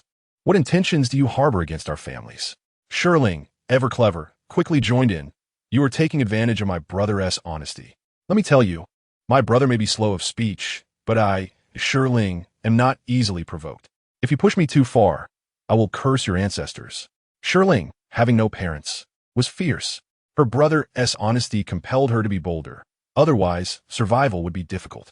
Unfortunately, A girl so formidable in her family had been married off to someone who mistreated her, her claws clipped. So it turned out, Shi Zhu and Li Hongmei were a couple. The village gossip shifted focus, and no one spoke of him and Du Hongying anymore. Du Tianquan turned to Gao Zhiyuan. Will you not manage your wife? Apologies, in-laws. This foolish woman cannot bear to hear gossip and believes the worst. Gao Zhiyuan shot a glare at Zhang Guilan. You better leave, or you will see how I deal with you tonight. Gao Siwen and Wen Ju, standing by, were also the source of his anger. Gao Siwen, are you still standing there like a sentinel? Get back, all of you return. With the troublemakers gone and the spectators dispersed, only Du Tianquan's family remained. Hongying, Chun Dongmei's emotions were tumultuous, calling her daughter's name as tears streamed down her face. It is our fault for not recognizing the danger. Who would have thought Zhang Guilan would behave in such a manner? How will you endure in the future? Why are you crying, mother? Life continues. Gao Zhiyuan is gone, and they will not handle his funeral. They will not even share the compensation with you, and they resort to such underhanded tactics to harm you. How will you manage alone, raising the Gao family as child? Merely contemplating this was heartbreaking. Gazing duomingispidi, an unsettling thought crossed her mind. Perhaps it would be better not to keep this child. Mother, what do you mean? Du Hongying was frightened, clutching her stomach. Mother, do not entertain such thoughts about the child. Hongying, I only wish what is best for you. Raising a child is no easy task. Everything rests on your shoulders, and you may not be able to bear it. Mother, I can manage. In her past life, she had been alone, ultimately raising another's child. In this life, the child was a divine blessing, and she would never abandon it. Do not worry, we will support sister, Red Soldier chimed in, already understanding sister. If the Gao family neglects the child, it will take the surname Du when I grow up and enter the city for university. I will earn money to support the child's education. Sister, I can help too. Redguard quickly offered his support. Enough, do not dwell on this. Du Tianquan sighed. Hongying, you should return home. In the storage room, we are often caught off guard. What if father, mother, do not worry? It will not happen again. The reason Du Hongying faced ridicule and scrutiny was that she had locked Chasing Wind in the kitchen to prepare for sleep. Thus, when the uproar began, Chasing Wind was unaware of the commotion outside, simply obeying its master's command not to bite. In the future, she must keep Chasing Wind closed for safety. Hongying, get some rest. Du Tianquan led the family away. Upon returning home, Chun Dongmei remained troubled. Should she allow the Gao family to bully her? Didn't Tu pull out a strand of her hair? Is that not enough for you? Unable to swallow her indignation, she resolved, tomorrow, you will go find Uncle Zhao. Du Hongying deserves every cent owed to her. They are nothing but insatiable dogs. They have been too weak to withstand such bullying. Kindness invites cruelty, just as a docile horse is ridden. They previously ignored her, and now she is even more formidable. Chapter 64. Buyout. Du Hongying was summoned to Grandpa Zhao's house by her parents. Gao Zhiyuan and his wife were also present. You all have come. Please take a seat. Grandpa Zhao took a few puffs of his leaf tobacco, tapping the pipe against the table leg. Uncle Zhao, we apologize for troubling you. Du Tianquan, being the team leader, usually dealt with family matters, but now he sought the wisdom of the esteemed elder. Uncle Zhao, in-laws, what is the matter? Gao Zhiyuan and his wife were somewhat bewildered. It is like this, Du Tianquan began. Yesterday's commotion in the storage room led my wife and me to contemplate a question. With Gao Zhiyuan's passing, does Hongying count as his widow? Does the child in her womb count as his orphan? When he posed this question, Du Tianquan was looking at Gao Zhiyuan and his wife. If they dared to utter a single negative word, he would have grounds to bring his daughter and her child home, allowing the child to bear the surname Du. In-laws, how could you say such a thing? Zhiyuan and Hongying were married. We even held a banquet for the occasion, and the child is undoubtedly Zhiyuan's. This fact cannot be altered. No Zhang Guilan attempted to deny, but Gao Zhiyuan shot her a glare, and she fell silent. If Shuwen has something to say, let her speak, Grandpa Zhao said, narrowing his eyes. It is better to lay everything bare than to engage in a family dispute that leaves everyone unhappy. It is often said that harmony within the family leads to prosperity in all endeavors. Let us hope that a farce like yesterday's does not repeat itself. What more can Zhang Guilan possibly say? The man yelled and berated her last night, nearly raising a hand against her. It is of no consequence, Uncle Zhao. We have nothing further to discuss. Very well then, if you have nothing to say, Tianquan and Hongying, do you have any thoughts to share? Indeed, Du Tianquan stated.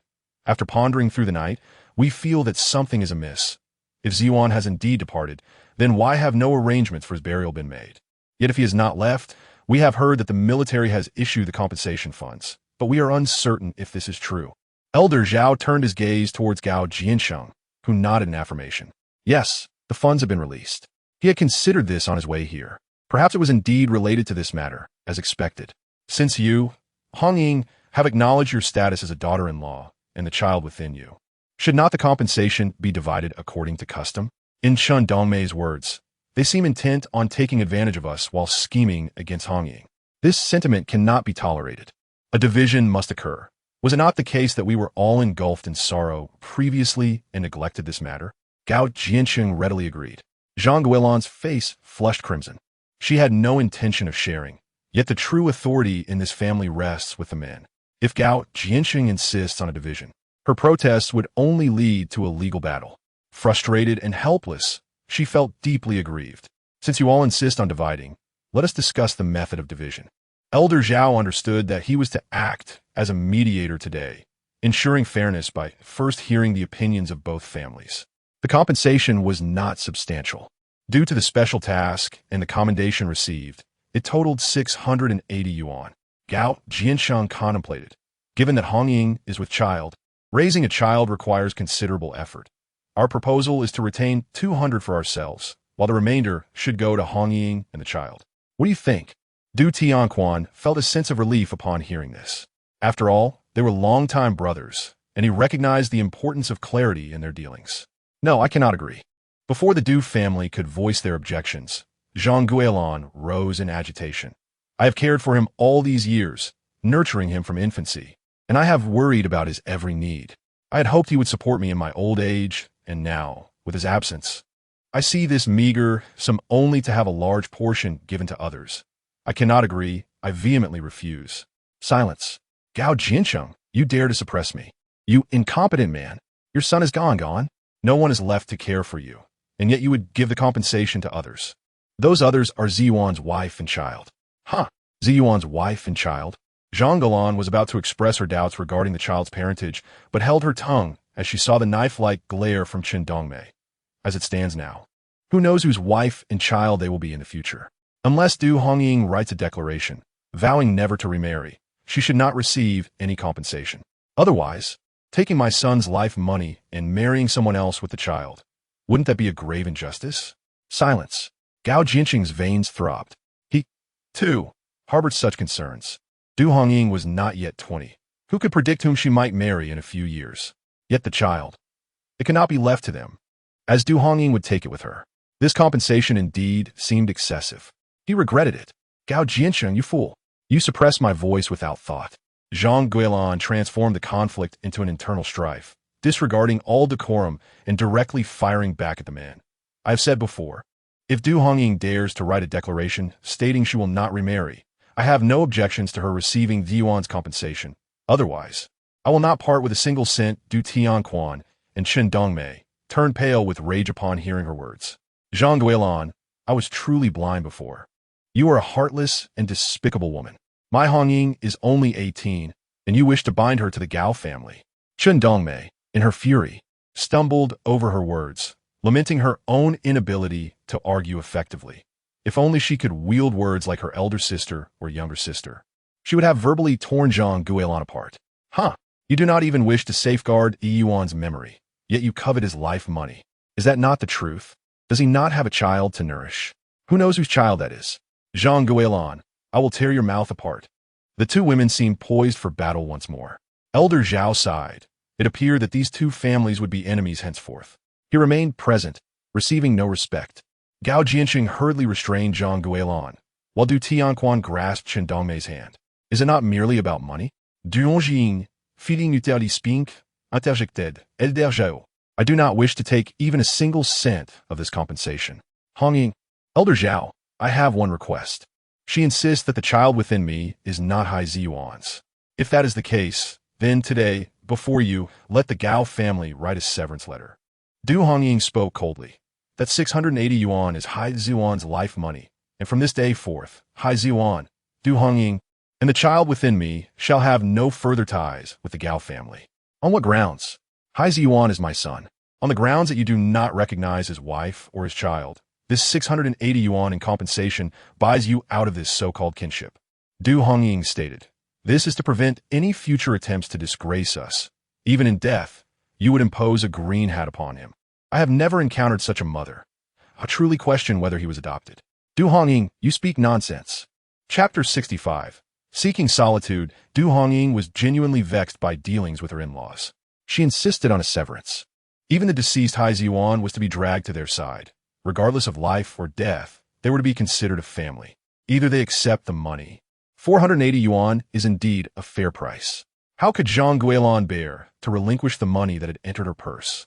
She agreed to sign the documents, severing all ties between Zhiyuan, Du Hongying, and the child from the Gao family. You madwoman, what nonsense are you spouting? Gao Zhiyuan attempted to intervene, yet one party insisted on buying out, while the other insisted on selling. Ultimately, he reluctantly joined in signing the documents. 3 copies were made, with Elder Zhao retaining one as a witness. Gao Zhiyuan was utterly humiliated, cursing Zhang Guilan as he returned home. Elder Zhao, I regret causing you such trouble today. Du Hongying, disregarding her parents' astonished expressions, offered her thanks to the elder. Not at all.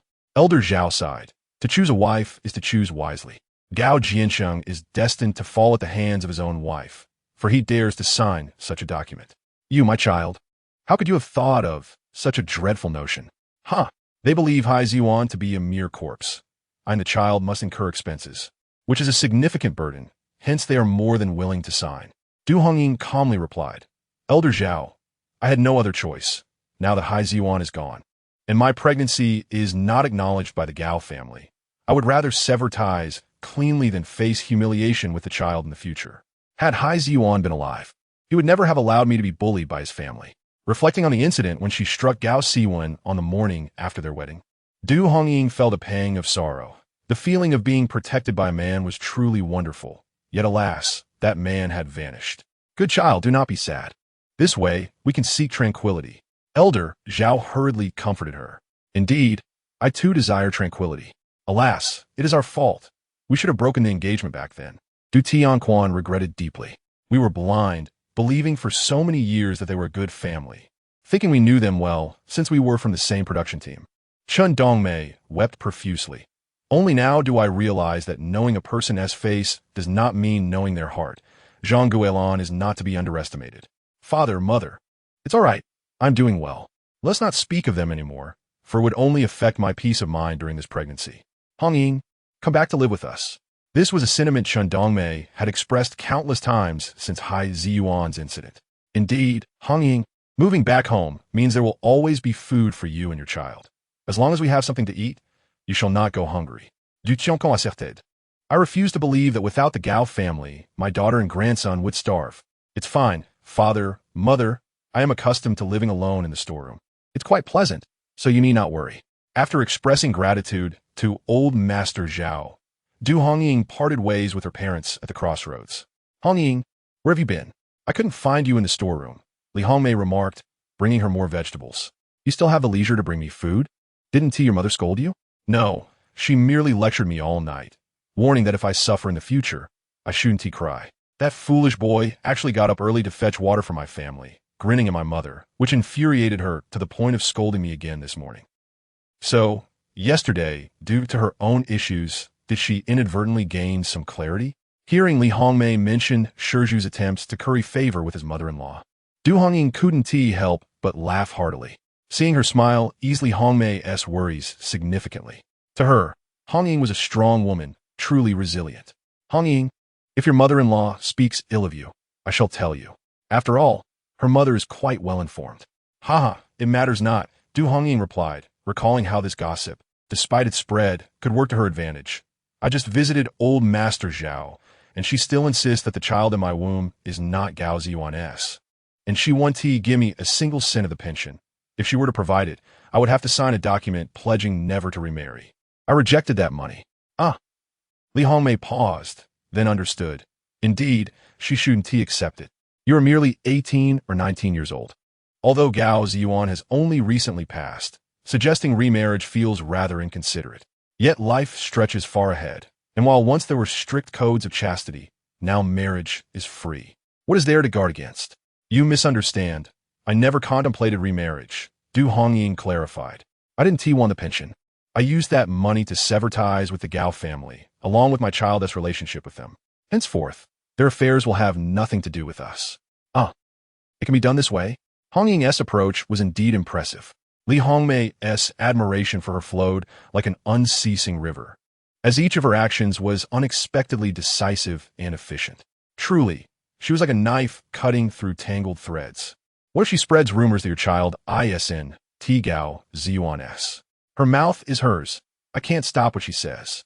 Du Hongying smiled faintly regardless. I shall not allow a few rumors to dictate my life. In my past life, I was too foolish. How could the same thing happen again? Liumei pundarat. Realizing that life is lived by oneself. Why concern herself with such matters? Ju said he wouldn't dare come to the storeroom again. If you need his help, just call for me, and I shall accompany him. No need, I can manage on my own. After this incident, Du Hongying understood clearly. One cannot depend on others. One must rely on oneself. Indeed, making money is paramount, for I must raise my child. As Du Hongying and Li Hongmei reached the storeroom's entrance, they found a large white catfish lying on the ground before them. Who sent this to you? I didn't see any when I came earlier, Li Hongmei asked, astonished. I don't know. In truth, seeing the splashing water from the nearby Zhuefeng, she surmised he must be eager for a feast. Since it has been delivered, I shan't refuse. We shall have fish for lunch today. You are pregnant. You should eat well, Li Hongmei remarked, stepping back. Wait a moment. Du Hongying sliced the catfish in half and stuffed one portion into Li Hongmei's basket. Take this back to eat. How can I? It was given to you. Why can't you? When hunting in the mountains, those who see it share in the spoils. Eat. Fine, let us eat. Ha ha, Hongying. I find myself liking you more and more. Don't. If you like me, someone will surely weep. Ha ha ha. The two sisters teased each other, departing with laughter. Watching Li Hongmei's retreating figure, Du Hongying mused on how fate had indeed shifted from her previous life. She would no longer be married off to another county, nor encounter that selfish, cunning scoundrel again. In herself, Gao Zhiyuan, you shall not perish, shall you? Chapter 66. Survival in the Wilderness at Chu. Gao Zhiyuan sneezed heavily, rubbing his nose. Boss, it is our burden that has caused you distress. Chen Jun, lying beside him, choked on his words as he gazed at his empty left leg. If it weren't for me, you all could have returned. Don't speak foolishly. Would I return alone, leaving you and Yonghua behind? Yonghua. It's all right. He will surely be fine. He will wake up, and we will definitely return. Gao Zhiyuan stood up. Keep an eye on him. I will go find something to eat. Boss, be careful. Do not worry. On this small island, it is I who shall consume them, not the other way around. Gao Zhiyuan seized a sharp knife and ventured into the distance. Where Chen Jun and Lan Yong could not see, tears streamed down Gao Zhiyuan's face. The mission had been completed, but during the retreat, Chen Jun had been bitten by a venomous snake. His left foot swelled instantly, and he was drenched in cold sweat. In such circumstances, escaping unscathed was exceedingly difficult. They found themselves at the border of two nations, and receiving medical aid required returning to the metropolis, hundreds of kilometers away. The only solution was immediate amputation. Chen Jun understood that the members of their special operations team were resolute. He simply closed his eyes and allowed Gao Zhiyuan to proceed. Mere half an hour after the amputation, the scent of blood attracted the enemy's search dogs. They had been discovered. This unexpected twist caught everyone off guard. Gao Zhiyuan divided the 20-member team into 3 groups, sending them ahead while he and Chen Jun remained to cover their retreat. For the first time, Lan Yong defied the captain's orders, insisting on staying with Gao Zhiyuan and Chen Jun. The 3 provided cover, ensuring their teammates escaped. Once their ammunition was exhausted, they were forced to the edge of a cliff, ultimately resorting to leaping off like the 5 heroes of Wolf Tooth Mountain. Below the cliff lay the deep sea. Gao Zhiyuan, having grown up in water, was not daunted by this challenge. Dragging the weakened Chen Jun through the water, blood flowed steadily from him. Upon spotting a small island 100 meters away, they were confronted by a bull shark. To protect Gao Zhiyuan and Chen Jun, Lan Yong battled the shark alone. Gao Zhiyuan managed to drag Chen Jun ashore before rushing back to save Lan Yong, who had already been bitten. The brothers fought side by side, ultimately defeating the bull shark, yet Lan Yong fell unconscious. Gao Zhiyuan dragged him ashore, facing 2 critically injured comrades. This was an uninhabited island. Thankfully, the island was overgrown with weeds, and Gao Zhiyuan discovered numerous herbs capable of stopping bleeding and reducing inflammation. Having grown up in the countryside, he possessed some knowledge of these wild plants. He gathered ample herbs to treat Qinjun and Lan Yong. Lan Yong suffered from a high fever for several days, but it was Gao Zhiyuan's herbs that brought the fever down. However, he remained in a comatose state throughout. On this deserted island, Gao Zhiyuan entered a survival mode. He fished and gathered shrimp, hunted sea birds, and foraged for wild vegetables. Fortunately, this was a freshwater area, allowing them to survive. The only frustrating aspect was that, based on Gao Zhiyuan's experience, this uninhabited island lay within enemy waters. Thus, they could not wait for rescue. They could only rely on themselves. The premise of self-rescue was that they must first survive, waiting for Qinjun to regain his strength and for Lan Yong to awaken. From the third day after landing, Gao Zhiyuan marked a tree, carving a notch for each passing day. He feared forgetting the time spent on this island. 38 days had passed. Running his fingers over the notches, Gao Zhiyuan swallowed hard. "Wife, I miss you." Gao Zhiyuan understood that due to the critical nature of this mission, no information could be disclosed, meaning their disappearance will be tantamount to death. According to protocol, the military would have declared them deceased. Contemplating the 2 letters he had left behind, Gao Zhiyuan felt an immense weight in his heart. "Before I return, I hope she does not marry. No one in this world could possibly treat her better than I do. My beloved, I will come back, I promise." Du Hongying suddenly awoke from her slumber, startled. She dreamt of Gao Zhiyuan, ensnared by several venomous snakes. This was the first dream of him since she had received news of his mishap. He appeared unchanged, just as he was before his departure. "You are alive, aren't you? You must be alive." The storeroom was enveloped in a profound silence. Du Hongying sat on the edge of the bed, tenderly caressing her abdomen, tears cascading down her cheeks. Suddenly, she felt a movement in her belly, leaving her utterly astonished. Her mother had said that by 4 months, she would start to feel the baby move. Is the child really moving? "Little one, do you miss your father just like your mother does? Shall we wait for him to return together?" With the arrival of the child, life is filled with hope. Du Hongying felt invigorated, yet for the sake of the baby, she refrained from working in the production team. Whenever her family harvested rice or purchased flour, they would send some to her through Hongbing. She was always the first to enjoy the vegetables from the family plot. Her mother frequently urged her to move back home whenever they met. Du Hongying was stubborn and insisted on staying in the storeroom, for it was the home Gao Zhiyuan had built for her, brick by brick, alongside his comrades. After dreaming of him, she slept in a little longer, waking up around 9:30. "Master, you are awake," said Shi Ling as she brought 2 red-headed lettuce stalks. Have you been here long?" "Not long," Shi Ling replied, withholding the fact that she had been waiting for at least an hour, initially intending to drop off the vegetables and leave. She recalled her brother's instructions. Sister Zhou from the post office sent a message saying she would return to town this week. She also asked how many eggs you have, so bring as many as you can for her to collect on Sunday morning. "All right, let your brother collect the eggs then." Du Hongying took out 30 yuan. Over the past month, she had not inquired at the post office. Zhou Guifeng had also heard that a martyr with the surname Gao had emerged from Tong and village. Considering the need for discretion as per Gaian's instructions, and noting Du Hongying's youth and her pregnancy, her desire to care for her intensified. By chance, Shi Ling encountered her and conveyed the message. "All right, my brother has been waiting for a long time." Shi Ling wished to ask more, but ultimately kept silent. The master was in a bad mood, and she did not wish to add to the trouble. Hongying, at the entrance, Chen Dongmei arrived with vegetables. Seeing Shi Ling and the lettuce on the table, she smiled. Shi Ling is quite thoughtful. "Auntie, this is my master. I must show my filial piety." "Ha! You are quite the child." Shi Ling smiled as she departed, sensing that the mother and daughter had matters to discuss, and that her presence would be inappropriate. "Hongying, Hongwei mentioned he saw Dr. Xiao yesterday. Would you like to consult him to check on the baby's well-being?" Thinking of the turmoil she had endured, Zhang Guilan's thoughtlessness only added to her distress.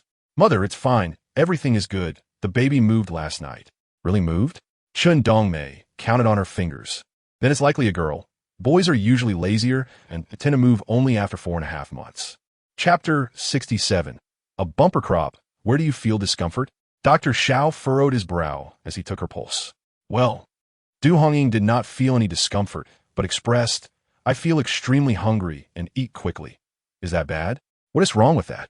You are eating for 3, so eat as much as you can.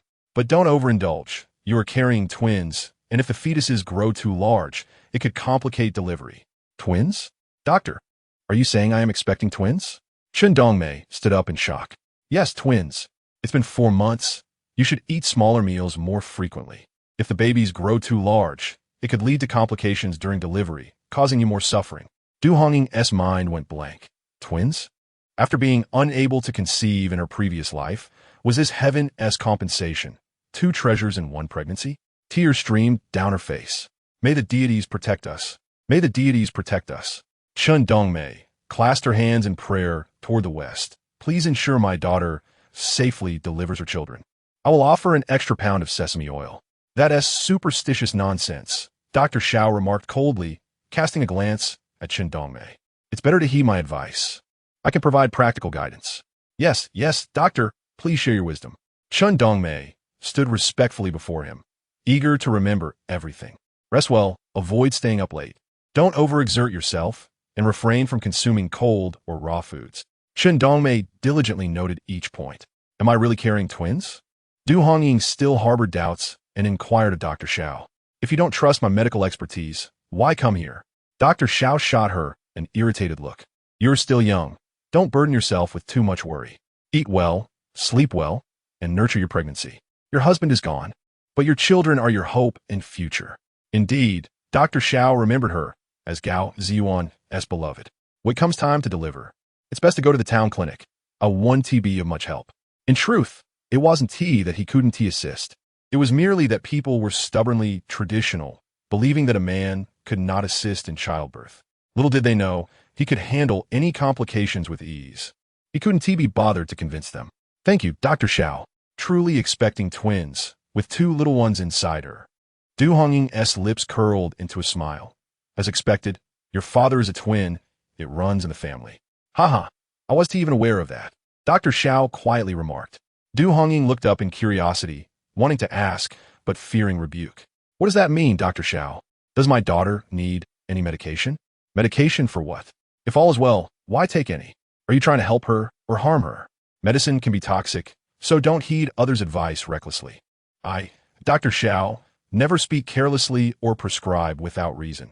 If anything goes wrong, don't come looking for me. All right, we won't take any medicine. After being chided, Chen Dongmei felt somewhat sheepish. Dr. Xiao, how much do I owe you? For pulse check with no prescription. What do you owe? Just leave quickly. Don't waste my time. He charged nothing for the pulse check. Du Hongying found his temperament peculiar, yet appreciated his integrity. Just then, a 6 or 7-year-old child dashed in. Grandpa, my mother wants to know what you're having for lunch today. What can I have? Do you have big fish and meat? Just eat whatever is available. Stop asking me. By the way, have you memorized the soup recipe I asked you to recite? I've memorized it.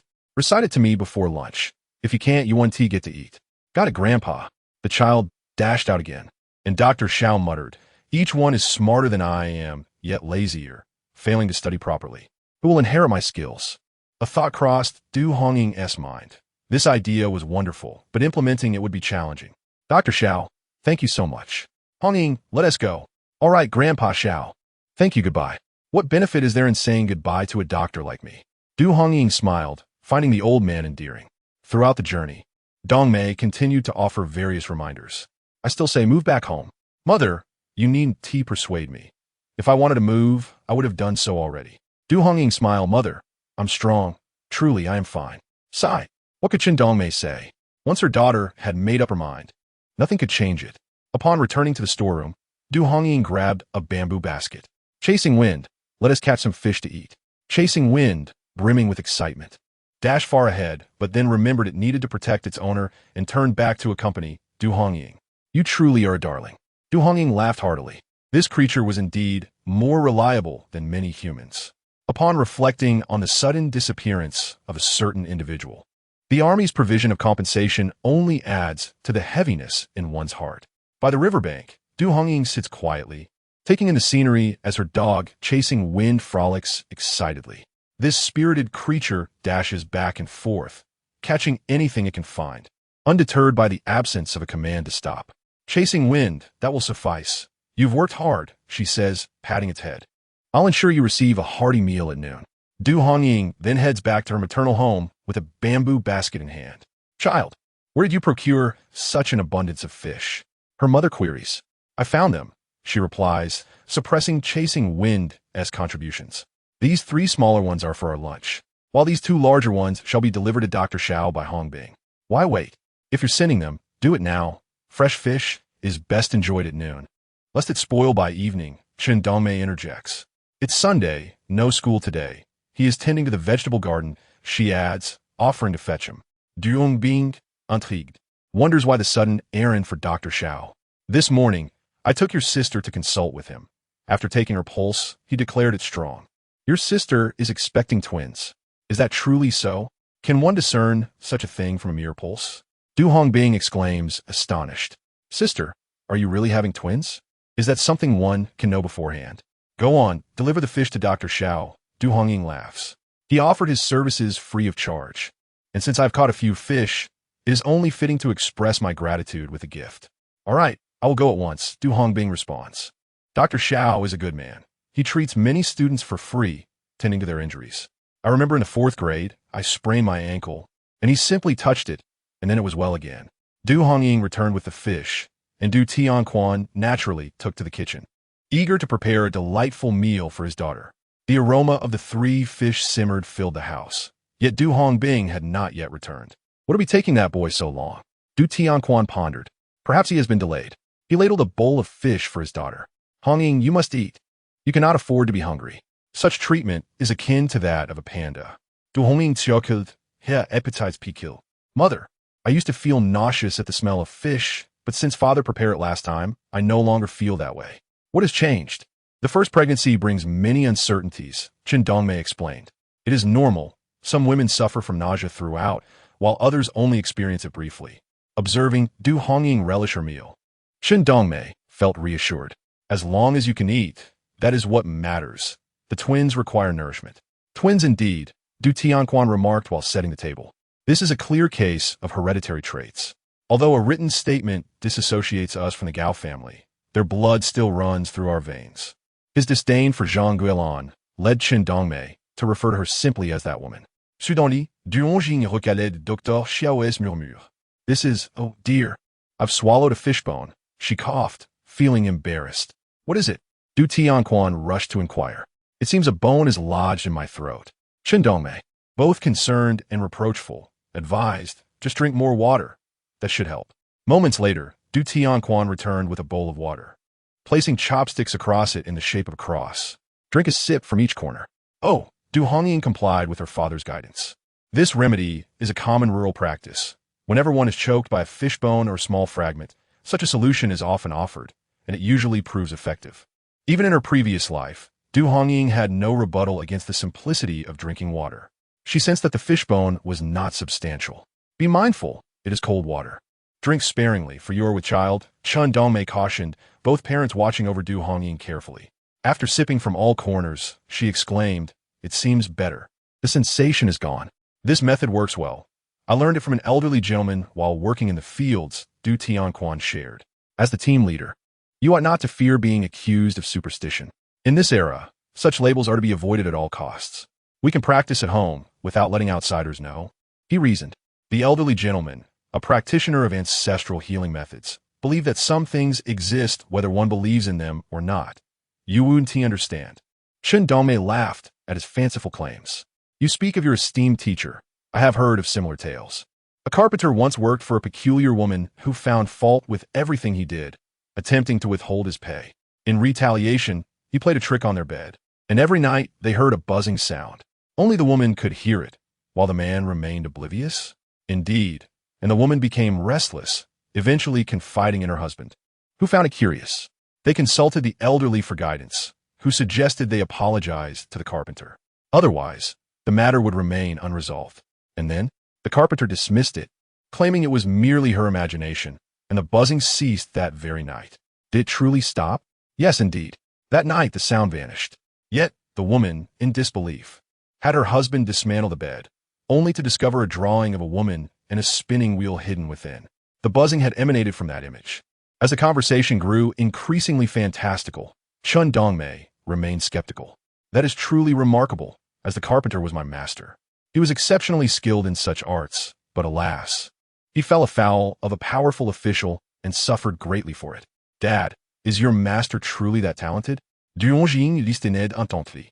Your master dabbles in such arts, though he is not an expert.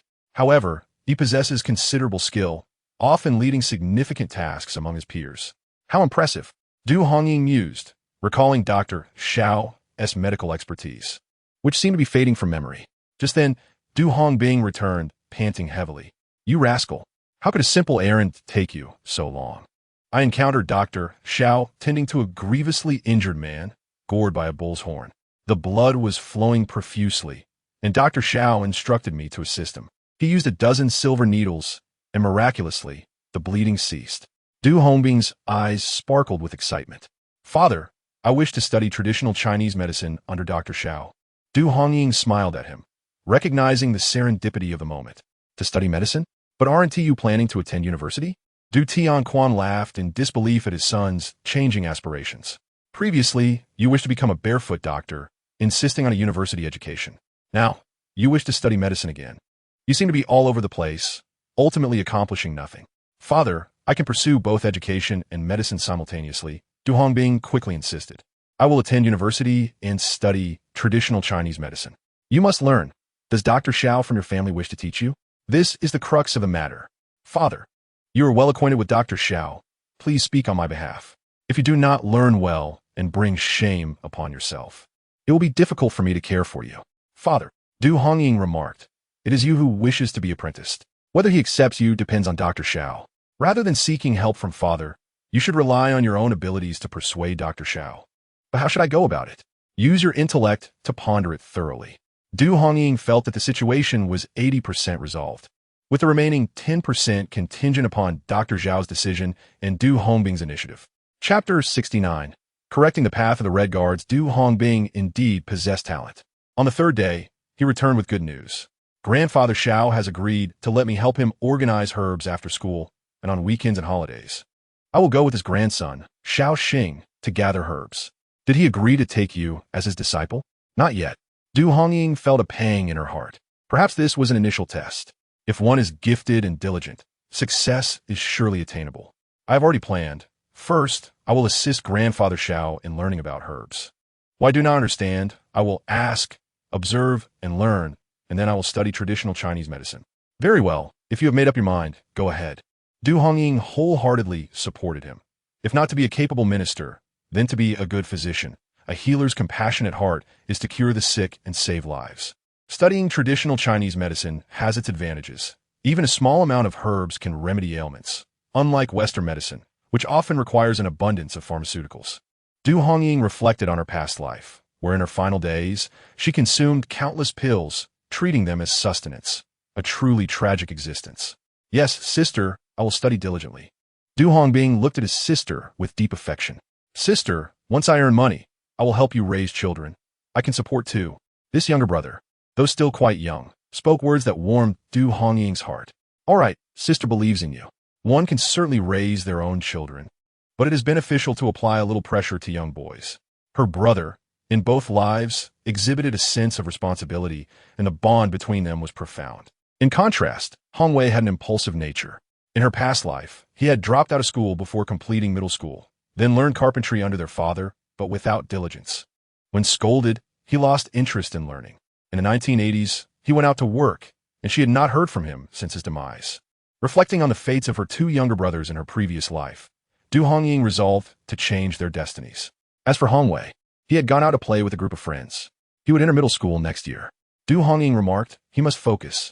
What if he cannot pass the exam? Father said that if he does not pass, he should learn carpentry alongside him. Mother also stated that if they could enroll in school, they would sacrifice everything to support their education. If not, each must learn a skill to make a living. It cannot be said so lightly. It is still advantageous to read more. Having endured much hardship, Du Hongying recognized that the root of all her suffering lay in insufficient education.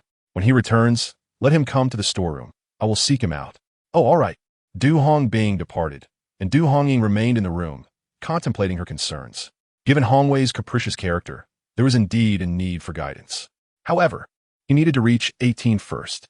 Thus, her task was to find a way to temper his spirit so that he could steadily endure until that age without wandering about. In her previous life, he had escaped, and she remained unaware of his fate, causing their mother endless tears during that time of limited communication. Upon Hongwei's arrival at the storeroom, he noticed his sister seemingly wiping away tears. "Sister, what is wrong? Who has bullied you?" Upon seeing her distress, Hongwei hurriedly inquired, "Sister, tell me who has wronged you. I shall confront them." "It's nothing, nothing at all."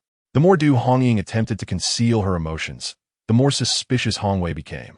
"Sister, what is troubling you?" After being pressed repeatedly, Du Hongying sighed.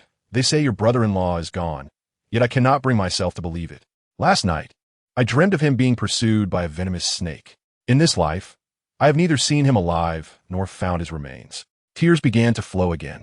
"Largely for show. No one in our family has served in the military. We cannot inquire about such matters. Sister, in the future, I will enlist in the military and ensure I uncover the truth about brother-in-law." "Really?" "Indeed. However, your brother-in-law mentioned that one must possess education to serve. He only had the opportunity to enlist because he completed middle school. Isn't that just middle school? I will be able to take the exam next year. Can you pass?" "I am certain. I believe you can too." "Hongwei, you are indeed quite intelligent, even more so than Gao Siwen. With effort, you will surely succeed in middle school. Once you graduate, even if you do not enlist, you could become a substitute teacher, perhaps even a better one than Gao Siwen." The enmity their family bore towards Gao Siwen at that moment served as motivation for Du Hongwei. "Sister, I must pass the middle school entrance exam. When I turn 18, I will enlist and uncover the truth about brother-in-law." "Very well, sister will await that day." Du Hongwei, having been thoroughly convinced by Du Hongying, returned home with newfound determination. Du Hongying mused that one must not dismiss possibilities. Everything is attainable. One brother would pursue medicine, while the other would join the military. These paths were starkly different from those of their past lives. She hoped that her rebirth would bring them fortune. As for education, Du Hongying knew that in a few years, national policies would change, allowing workers, farmers, youth sent to the countryside, discharged soldiers, officials, and recent graduates to register for the college entrance examination. She yearned to give it a try. However, being merely an elementary school graduate, and particularly fearful of mathematics, she felt that attempting the college entrance exam would be an undue challenge. Furthermore, she had to care for a pair of twins. She could not simply entrust them to her parents. With their father's love already waning, losing their mother's affection as well would be a tragedy. Never mind. I shall not dwell on the college entrance examination. Instead, I should focus on earning money. It was prudent to pursue endeavors in which she excelled. Earning money required avenues. Each time she sold a few eggs to Zhou Guifang. The earnings were minimal, necessitating alternative strategies.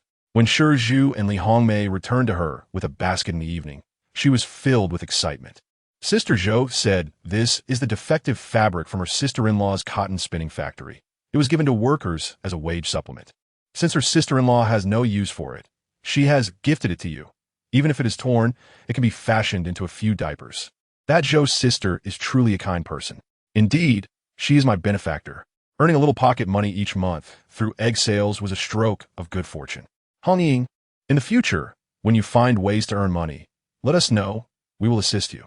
Shi Zhu collected chicken and duck eggs, earning 2 to 3 yuan within 2 days, while Li Hongmei was clever, recognizing that Du Hongying was a valuable ally and resolved to support her. That is splendid. Since my condition is not convenient, your assistance will be immensely helpful. Du Hongying inspected the fabric gifted by Zhou Guifang. It was entirely cotton, likely flawed during the dyeing process, with irregular patterns and varying colors. The piece measured 5 to 6 meters in length. She could not bear to use it all for diapers, but could certainly make 2 small outfits for her children. Most importantly, she discovered a potential avenue, purchasing defective fabric from the cotton spinning factory to create garments for sale. Chapter 70. Watching the grand performance, the production team was digging sweet potatoes and planting wheat, but Chen Dongmei forbade her from joining. Du Hongying wished to engage in lighter tasks. Her biological father, the team leader, did not assign her any work. "As long as we have enough to eat, you need not worry about us," third mother Du Tianquan said. "If you cannot handle heavy work, it is better to rest at home. Once the child is born, there will be plenty of tasks that you will not be able to finish. Hongying, you should heed this advice," Chen Dongmei remarked. "The task of harvesting sweet potatoes involves cutting the vines, digging the tubers, peeling them, and sorting them. It requires either strength or bending down, which are not suitable for you. Peeling sweet potatoes is somewhat easier. That work is usually assigned to the elderly, the sick, and the children in the village. So you should not attempt to take it from them. Mother, I'm not trying to take it. I am merely feeling quite idle, replied Du Hongying, who indeed found herself with an abundance of free time. She sought out Zhou Guifang to inquire about the defective fabric from the cotton spinning factory, to which Zhou promised to ask her sister-in-law for a response. Of course, Du Hongying understood that such opportunities are rare and not guaranteed, as they depend heavily on connections. She was unaware of what Zhou Guifang's sister-in-law did at the factory. For ordinary workers, the chances were slim. Making clothes and shoes for children requires quite a bit, especially pants, which get wet in no time, Chun Dongmei said, pulling out a sheet that had been mended several times. You can tear this up, scald it with boiling water, and prepare it as cloth for the children. Raising a child is no simple task. There are numerous preparations to be made. And with 2 children, one must learn to be resourceful. Well, Mother's teachings are based on experience, Du Hongying mused, realizing that despite having lived 2 lifetimes, this was her first experience with pregnancy and motherhood, leaving her with much to learn. Following her mother's instructions, she tore the old sheet into pieces. Watching the threads flutter as she did so, unable to bear it any longer, she ran the edges through a sewing machine, boiled a large pot of water, and hung the pieces to dry on the bamboo poles outside the storage room. After counting, she found 32 pieces, enough for her 2 little sprouts. Hongying, my goodness, this looks like colorful flags flying. Li Hongmei exclaimed with laughter when she visited the storage room. Of course, it is the result of a day's hard work. Hongying, did you know that today at the worksite, there was quite a spectacle? Liung Mei Winka. What kind of spectacle? In the village? A spectacle usually refers to the gossip of families, she explained. Wen Ju was assigned to peel sweet potatoes because her father thought she was too delicate due to her pregnancy and assigned her an easier task. However, she was disdainful of the dirt and hesitated to start, poking around with a stick instead. Du Hongying found this amusing. The worksite is muddy and covered in sweet potato residue. Using a stick surely won't do the trick. Indeed, your father divided the tasks. The whole family worked on one plot, with Uncle Gao responsible for sorting, while Aunt Gao, feeling that her pregnancy made her less able to bend, took to cutting the vines herself. Wen Ju was meant to peel, but Aunt Gao had already dug 2 rows before Wen Ju had even started. Uncle Gao prepared the wheat, bringing some over for fertilizing, but Wen Ju found it too smelly and was overwhelmed, causing her to vomit. By the time they finished, other families had completed their work while theirs was still only halfway done, leading to Aunt Gao's furious scolding and Wen Ju's tears. And then, Aunt Gao scolded even more fiercely, claiming Wen Ju was useless and only knew how to eat. Just thinking of Zhang Guolan's scolding sends shivers down my spine, Li Hongmei recalled. Uncle Gao, embarrassed, asked her to stop, but Aunt Gao accused him of protecting Wen Ju instead. If not for the bystanders intervening, they might have come to blows. Wen Ju cried so much that many villagers sympathized with her, calling Aunt Gao a wicked mother-in-law. They certainly know how to inject some humor during the busy farming season. One could say it is a contribution in its own right, Du Hongying remarked, though her heart felt anything but calm. She had done similar work in her past life, where she had to shoulder the burden alone, assigned to the Gao family's tasks. She would rise early to cut the vines while Gao Zhiyuan dug and Zhang Guilan peeled, and she would handle sorting. Her family was the first to complete their work, earning praise from everyone, who remarked how fortunate the Gao family was to have such a good daughter-in-law. Reflecting now, she felt a bitter irony in being merely a cheap laborer. She was 6 months along, she realized, stroking her abdomen, where the child was already larger than her own. My mother says I don't look pregnant at all. Perhaps I am lacking in nutrition, she mused. Li Hongmei commented, you see, your waist has thickened considerably in just over 4 months. It must be a big boy. Let us hope he isn't too big, Du Hongying replied, not revealing that she was expecting twins. This was a secret she kept to herself. She looked pale, her eyes sunken, unlike Li Hongmei, who glowed with health. The difference in living with or without a mother-in-law is quite evident. I am fortunate that I won't have to deal with one in the future. When will I be invited to your wedding feast? That would be difficult. My mother insists on building a house before I marry, Li Hongmei sighed. I just hope this fool doesn't make me wait until I'm 30. What are you saying? Ju is quite capable. By the way, Hongying, when will you go collect eggs again? Liu Mi Inkidat. Du Hongying explained that earning 10 work points in the production team only equated to 4 cents, while collecting eggs with Ju could yield 2 to 3 yuan, an opportunity worth pursuing. But I must wait until I finish the eggs at Sister Zhou's house before buying more, she added. Duongjing Lugid. Aren't you afraid they say I am leading Ju into shady dealings? Nonsense. Selling eggs is hardly a scandal. Li Hongmei leaned closer to Du Hongying and said, Hongying, whether I can marry him early depends entirely on you. Are you that eager to marry? We're the same age. You are about to be a mother while I'm still unmarried. Just think, by then your child will be running errands while mine hasn't even been born yet.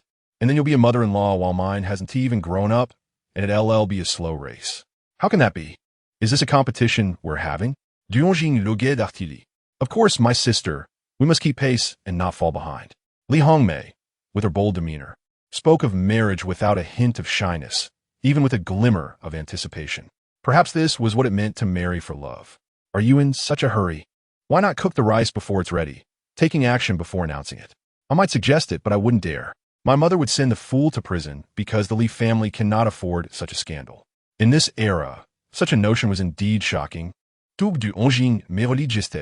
Chapter 71. The turmoil of sweet potato leaves the members of the production team were all quite busy. Yet, Du Hongying found herself with an abundance of free time. Feeling somewhat guilty for being idle, she returned to her maternal home to prepare meals for her family. With her ties to the Gao family severed, she could assist her family without any objections. Hongying, what are you doing? Shindome questioned, observing her daughter plucking the stems of sweet potato leaves, a task more suited for a toddler. Just gathering some vegetables, Du Hongying patiently explained, tearing off about a pound of sweet potato leaves, intending for her mother to saute them with chili, pepper, ginger, and scallions. You are pregnant. Eating spicy food could cause the baby to develop red spots, her mother cautioned. Just this once, mother. I want to eat too much. I mainly want you all to taste it. Taste it indeed. Du Tianquan is quite interested in food, her mother noted, pleasantly surprised to find the dish quite appetizing. Hongbing and Hongwei both praised it highly. Suddenly, Du Hongying had an idea. Sweet potato leaves could also be edible. Thus, the following day, Chen Dongmei discovered her daughter once more busy with the leaves. Instead of good food, you're competing with pigs for scraps. Mother, it's delicious when prepared. I see you have a plan up your sleeve. With that, Du Hongying gathered a significant amount of sweet potato leaves, rejecting the old, the tender, and the rotten, setting her standards high. Mother, after all, we are human. You still know you're human? Even during the famine, we never ate sweet potato leaves. Are you sure there were sweet potato leaves available back then? Du Hongying also lived through the era of great famine. The only solace was that their village, Tongan, was graced with a river. During severe droughts, the villagers would carry water to combat the arid conditions, managing to preserve their harvests. The communal kitchen, despite its limited offerings of dry rice, thin porridge or later, sweet potato, and vegetable soups, managed to provide sustenance. Nevertheless, every household resorted to foraging wild vegetables. They consumed not only sweet potato leaves, but also taro leaves. Indeed, those times were exasperating. Their village fared relatively better, while those further from the river faced dire consequences, with many succumbing to hunger. Your uncle's family lost 3 members in 1 year. Whenever the past was mentioned, Dongmei would eagerly open the floodgates of reminiscence. Du Hongying, being young, had only vague memories of the famine.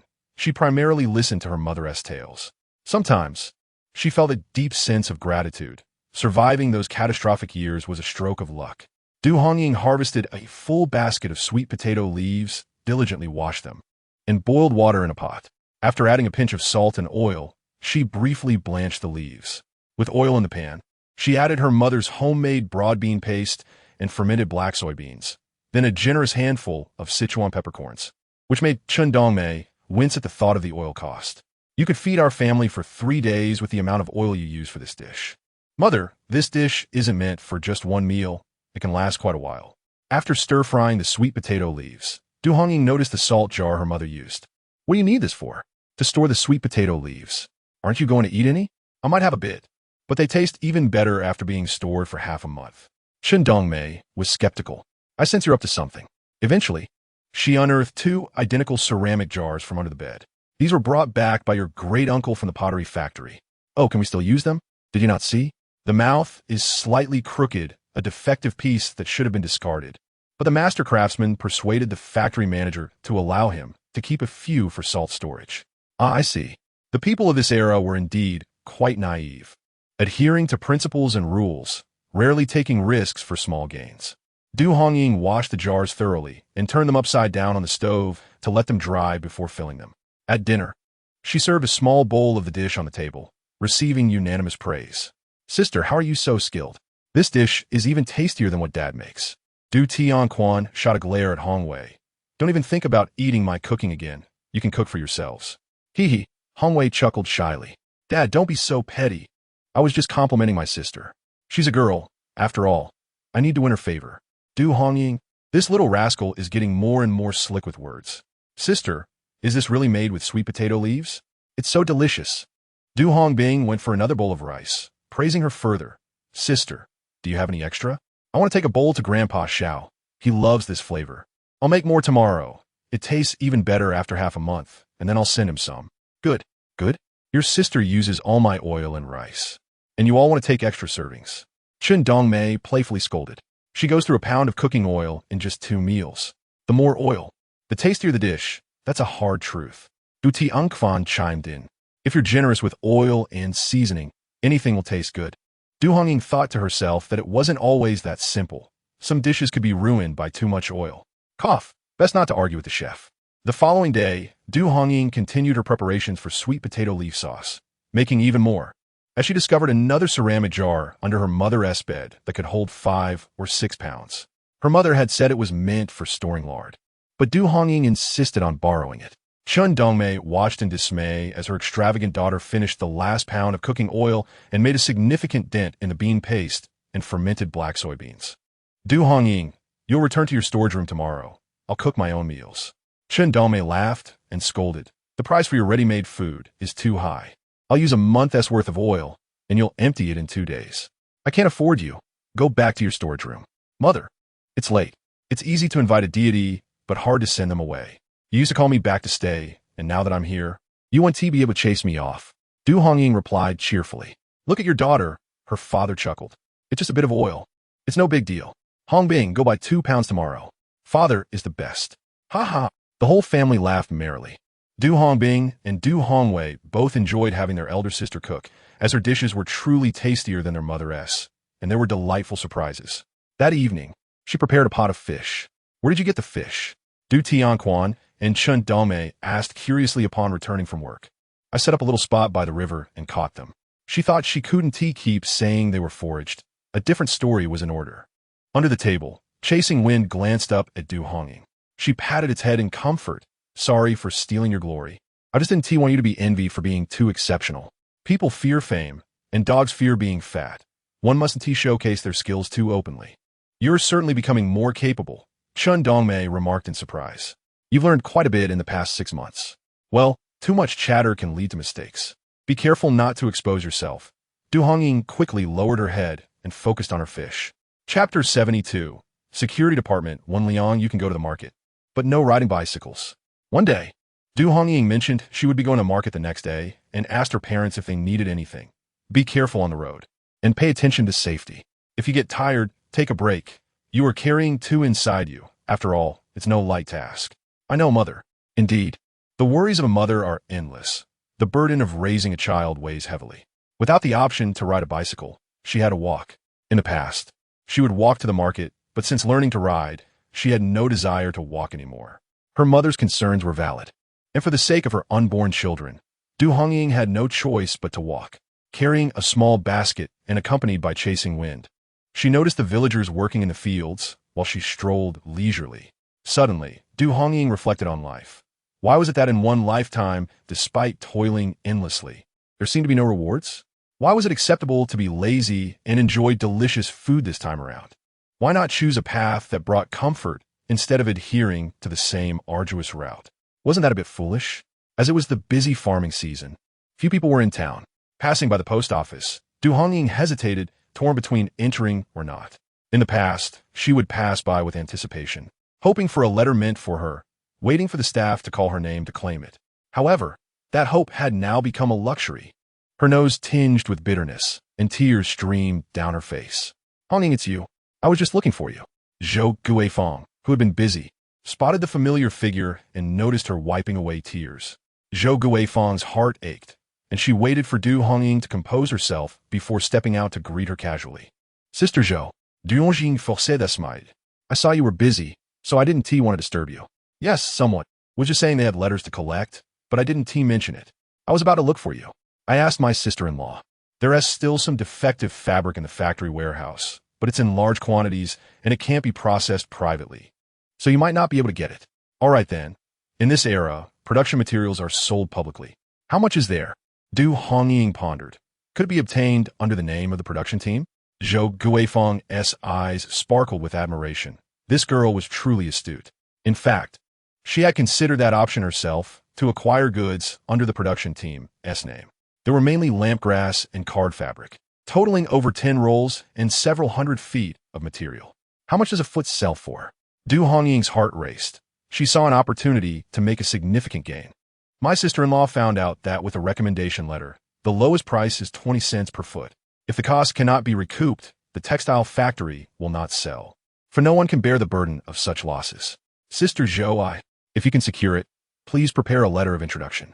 I intend to return next week to accompany you. The factory is closed on Sundays, so you can negotiate on Monday. However, the goods must be retrieved by her own means, which is no simple task. Sister Zhou, how far is it from our town to the city? You aren't contemplating walking back, are you? Zhou Guifeng was taken aback. You were expecting a child. Be cautious. No, I merely thought we could rent a tractor from our brigade. Zhou Guifeng sighed in relief, but a tractor is still troublesome. The distance from the city to the town exceeds 600 miles. You must factor in fuel costs, as well as meals and lodging along the way. Hongying, are you certain you can make a profit from this fabric? Knowing that this girl is quite resolute, Zhou Guifeng still harbored concerns. Over 600 miles. A tractor would indeed be impractical. While they were conversing, a jeep halted in front of the post office, and a figure jumped out. Sister, it really is you. Du Hongying was momentarily stunned. The face seemed familiar, but she could not immediately recall who it was. Sister, it's me, Old Xie, the one who drove you back last time. Old Xie hesitated to mention Lao Gao's name. He had just returned from a mission and learned of Lao Gao's demise. The brothers had deliberated and decided to visit Du Hongying. To their surprise, they found her with a noticeable belly. Sister, you. Old Xie pointed at Du Hongying's abdomen, momentarily a loss for words. Yes, I'm over 4 months along. This is a memory he left me. Sister, you have worked hard. Once the child is born, we brothers will help raise it. Old Xie's eyes brimmed with tears. Sister, we will all be grateful to you. It's nothing. I can give birth and raise the child too. Thank you. This is what it means for comrades to be closer than blood relatives. Reflecting on the Gao family's demeanor and Old Xie's words, Du Hongying felt deeply moved. Xie, the time has come. We must head to the city. The driver urged from inside the vehicle. All right, I'll be right there. Old Xie saluted Du Hongying. Sister, take care. If you need anything, contact Haizi. We brothers will not hesitate to assist you. Thank you so much. After parting with Zhou Guifeng, Du Hongying went to the supply and marketing cooperative and noticed they still had a basket of hearts and lungs hanging at the meat counter. No tickets. 50 cents a basket. Please issue me a ticket. Thank you. Typically, such items are not sought after for consumption, lacking oil and gas, thus wasting resources. She cleaned the hearts and lungs meticulously in water, scrubbing and rinsing until they were pristine, then added some ginger and chili to boil. The thought of heart and lung soup made Du Hongying's mouth water. When her parents and the children returned from work and school for dinner, lifting the pot, lid revealed delightful surprise. Sister, your cooking could help me grow taller, Hong Wei exclaimed dramatically. The moment school ended, I rushed home, my mind filled with thoughts of what delicious dish you would prepare today, never expecting it to be heart and lung soup. Chapter 73. Raising funds. Du Tianquan could never have imagined that accepting food from his own daughter would come at a cost. The production team issued a letter of introduction for you to procure fabric from the city's first textile factory. This truly terrified him. Hongying, when did you become so bold? This is speculation. Father, it's not as you think. His father's mindset was indeed deeply rooted. Nonsense. How can my Hongying engage in speculation? Chun Dongmei interjected. Father, please don't speak like that. Hongying is a martyr's family member. She would never partake in illegal activities. Exactly, father. I think this way. With the new year approaching in 2 months, families will need new clothes for their children. The fabric has some flaws, but it doesn't affect its usability. If I retrieve it, I can sell it cheaply to the production team for new clothes without needing fabric coupons. What would be wrong with that? Du Hongying had calculated that if she bought it for 20 cents, she could sell it for at least 40 cents. It seemed she would make a profit, but in reality, she would not. Accompanying Zhou Guifang to the city would incur lodging and meal expenses, and she would have to return on her own, not knowing how much it would cost. Furthermore, if she sold it too cheaply, it could create trouble. The supply cooperative might accuse her of disrupting the market, which would indeed be speculation. Do you have that much money? Du Tianquan sighed. His daughter was indeed audacious. Even collecting eggs for sale, eager to earn any money. No, I truly don't have it. At 20 cents per foot, with several hundred feet of fabric, she would need at least $100 as capital, not to mention travel expenses. She couldn't leave without at least $200. I plan to sell my bicycle to raise the funds. Hongying, can't this matter be avoided? The bicycle was a gift from Zhiyuan. If the Gao family found out, there would be trouble. Mother, it's all right. I'm confident. I must earn something to support the child. They are without a father. It all relies on me. Hearing this, both Du Tianquan and his wife felt a pang in their hearts. How about this? I'll ask the manager, the accountant, and the women's director later. If they all agree, I'll issue you a letter of introduction and we'll advance the fabric funds needed by the production team. Although he was the team leader, decisions were not solely his. They required discussion. After dinner, Du Tianquan made rounds to the production team, gathering the women's director, Sister Huang, the accountant, Uncle Geng, and the cashier, Brother Su, in the storage room. My main intention is to make a few sets of clothes for my child. Buying fabric requires coupons and is costly, but I learned of this opportunity in casual conversation, so I wish to procure more. The father and daughter had unified their statements, omitting unnecessary details, ensuring they understood that Du Hongying was skillfully acquiring the fabric. Do you think the production team members would be interested? I believe that while the fabric has flaws, it is still new.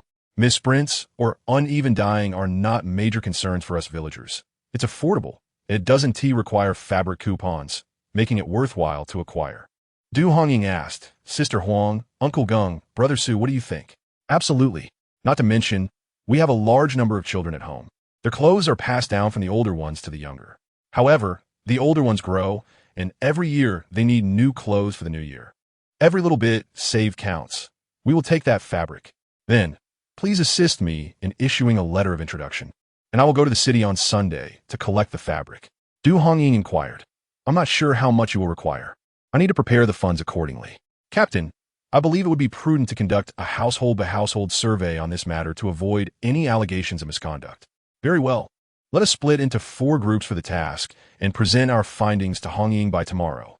The flawed cloth priced at 4 mao per foot is quite challenging to acquire without fabric coupons. The options are limited, and one fears that should the cloth be unsuitable upon return, it would be a wasted venture. We will register the quantities, and if the cloth does not meet expectations upon arrival, it may be returned without much concern, but we can only purchase the number we have registered, no more. Selling just one piece of cloth would not be worth the effort. The villagers are in a dilemma. They fear loss if they buy, yet they also fear greater loss if they do not. Ultimately, they registered for 5 to 10 feet of cloth, with some opting out due to lack of funds or dissatisfaction. Notably, Du Hongying did not see Gao Zhiyuan's name on the list. After all, they are financially secure and do not need to worry about such trivialities. In total, we have managed to compile 225 feet of cloth for the production team. Du Tianquan provided his daughter with a letter of introduction. Du Hongying borrowed 100 yuan from the accountant as initial capital, promising to return it once the fabric is sold. Upon reviewing her savings, she lamented that she still fell short by over 40 yuan. In this era, where 100 yuan is considered a fortune, such a deficit is exceedingly challenging to overcome. Perhaps selling a bicycle would be a solution.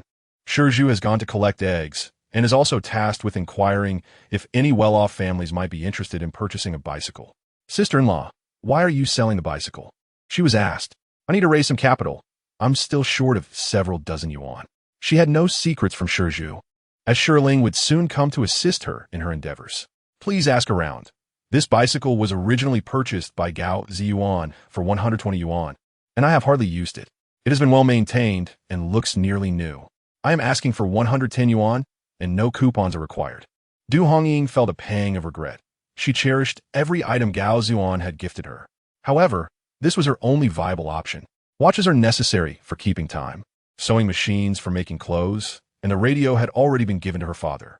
Sister-in-law, perhaps we should reconsider selling it. Let's think of other ways. What other options are there? Surely, we cannot resort to loans? Very well, I shall inquire if anyone is interested. Ju departed to collect eggs, and Du Hongying returned to her maternal home to prepare lunch, only to discover her mother was not at work. You finally arrived. I thought you would not come to cook today. Of course I must cook. With the children back home, I cannot neglect my duties. Anew. Though the words were playful, Chun Dongmei felt a sting of sorrow. She shut the door and ushered her daughter into the room, pressing a package into her hands. Mother, what is this? You are audacious in your pursuits. If I cannot dissuade you, I shall simply refrain from trying. Your father mentioned you are short on funds. This is our family's entire fortune. If you incur losses, it will be gone. You know your temperament well. You will not turn back until you hit a wall. Our family has no surplus income, and your father, being the captain, is too busy to work elsewhere. I borrowed a sum from your uncle and have managed to gather 50 yuan in total. Money? Upon opening the package, Du Hongying found an assortment of notes. 1 yuan, 50 cents, 20 cents, 10 cents, even 5, 2, and 1 cent coins. Overcome with emotion, tears streamed down her cheeks. Chapter 74. A helping hand, mother. Thank you. Anew. Chun Dongmei worried that Du Hongying might land in trouble, but the letter of introduction from the production team afforded her some safety. A daughter must do all she can for her children, especially when there are 2 to care for. By the way, do you think that Zhou Guifang, who followed us to the city, is a good person? Mother, are you worried she might sell your daughter? Du Hongying shook. At this rate, I would be more likely to sell the older for the younger. Who would want to buy? Moreover, the earnings from selling both would not even compare to her stable job. After all, she has a secure position. Indeed, she is a formal employee at the post office. And you are a martyr's family member. She would not dare to deceive you, for fear of you being taken advantage of. Mother, do you think I am that naive? Well, perhaps a little naive. You seem to be growing more so. The mother and daughter shared laughter as they prepared lunch together. In the afternoon, Chun Dongmei went to work, while Du Hongying carried the meal back to the storage room to feed Chuefeng. Just as she was about to take a nap, Li Hongmei arrived. Hongying, you truly are not a good friend. What is the matter? You have difficulties and do not share them with us. What difficulties? Du Hongying questionned, feeling puzzled. Ju mentioned you needed capital for something. Are you thinking of selling your bicycle? This Ju. Very well, given their close relationship. It was only natural she would be informed. The bicycle was a cherished memory left by Gao Zhiyuan. You cannot sell it.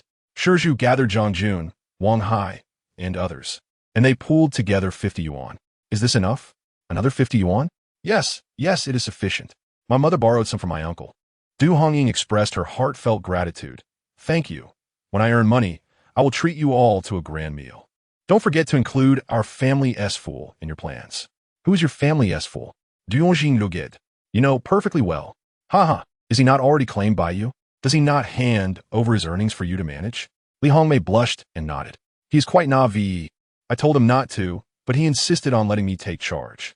I asked if you were not worried I would squander it. She mused. And Li Hongmei beamed with pride. He said he was not concerned, claiming I am smarter than he is, and that a wife managing her husband's finances is a recipe for prosperity. He is fortunate to have met me. Otherwise, he might have fallen prey to others. Ah, this man is remarkably earnest. Hongmei, you two are destined for happiness. Indeed, I feel the same. Suddenly, Li Hongmei recalled Gao Zhiyuan's passing and felt it was somewhat inappropriate to speak of such things in front of her dear friend. Hongying, it seems your belly has grown again since we last met. Is the pregnancy progressing so rapidly? I have a good appetite, which contributes to my quick growth. As she spoke, Du Hongying suddenly exclaimed, What is it? It moved. Moved? Li Hongmei felt a mix of wonder and trepidation. May I touch it? Go ahead. Du Hongying graciously lifted her outer garment, allowing Li Hongmei to place her hand on her abdomen. Feel gently. You will sense it soon. Ah, it truly moved. It moved. Goodness. Li Hongmei gasped, startled, and quickly withdrew her hand. Am I pressing too hard? Not at all. I often touch it when I am at ease. The experience of feeling her unborn child was a profound joy. Hongying, I wish to be the godmother. Very well, and Ju could be the godfather. That truly seems an advantage for him. The two sisters laughed joyfully. Whenever Li Hongmei visited, she would always discuss matters regarding the Gao family. After all, Li's aunt was quite astute, keeping a keen ear to the ground and relaying vital information to her daughter, advising her on how to navigate the complexities. My mother says you are quite clever. You managed to separate from the family and relocate to the storage room. Otherwise, you would have been burdened with all the chores. Li Hongmei remarked that Wen Ju was originally from the city, delicate and pregnant, and yet Gao's aunt berated her daily. Perhaps it is my heartlessness. I told my mother that it is what she deserves, forsaking her role as a good educated youth and substitute teacher to pursue Gao Siwen. Li Hongmei held Gao Siwen in disdain. That person is of no use beyond his good looks. He does not lift a finger around the house. And Gao's mother berates Wen Ju, allowing it to continue. Truly, what goes around comes around. Isn't she pregnant with his child? Why is she causing trouble for a pregnant woman? Just thinking about it is terrifying. It is indeed unfortunate that her pregnancy cost Gao Siwen the opportunity to become a formal teacher. I heard she lost nearly half her income each month, which would have allowed her to receive better treatment. Can a woman become pregnant on her own? Although Wen Ju deserved the scolding she received, Hongying still perceived Zhang Guolan's selfish and callous nature. In her previous life, unable to conceive, she would often criticize others. Now, with Gao Siwen's future wife pregnant before even entering the family, she continued her tirades. History indeed has a remarkable way of repeating itself. Ultimately, none of them are virtuous. Let them squabble, for dividing the family and purchasing emotional detachment are both astute strategies. I shall find solace in my own quietude. My mother remarked on my cleverness. Aunt Li truly holds me in high regard. Hongying could only smile bitterly, knowing her wisdom came at the cost of a life. People often fail to recognize their blessings until they face hardship. Growth invariably demands a toll. Hongying, will you still make shorts from this fabric? Perhaps. It depends on the material. I thought so. Who would buy shorts in the depths of winter? On a Sunday morning, Zhou Guifang arrived by postal vehicle to collect eggs and invited Hongying to accompany her. Sister-in-law, let me join you. It's unwise to travel alone. This was a decision made jointly by Shi Zhu and Li Hongmei, as they feared she might encounter an unfortunate incident. There is no need. You attend to your own matters. I'll require your assistance upon my return. Zhou Guifang took the passenger seat, and the two squeezed together. Have you ever visited the city? No. I've only been to the county town once. That occasion was a cherished memory, when Gao Zhiyuan had taken her for photographs and to reunite with comrades. An experience she held dear. Are you not afraid I might deceive you? Zhou Guifang inquired with a smile, noticing Hongying's audacity. What could you possibly deceive me about? I can see you are a good person, yet you were wary of me in the past. Hongying felt a twinge of embarrassment. Vigilance is essential for the families of soldiers. You are commendable, Zhou Guifang remarked. Let me tell you, my sister-in-law Laniying is the head of the sales department at the first textile factory, so you need not worry about this matter. If you require any goods in the future, you may approach her. Both my elder sister and I have served in the military, and my spouse and brother are still in service. You can rest assured, we will not harm you.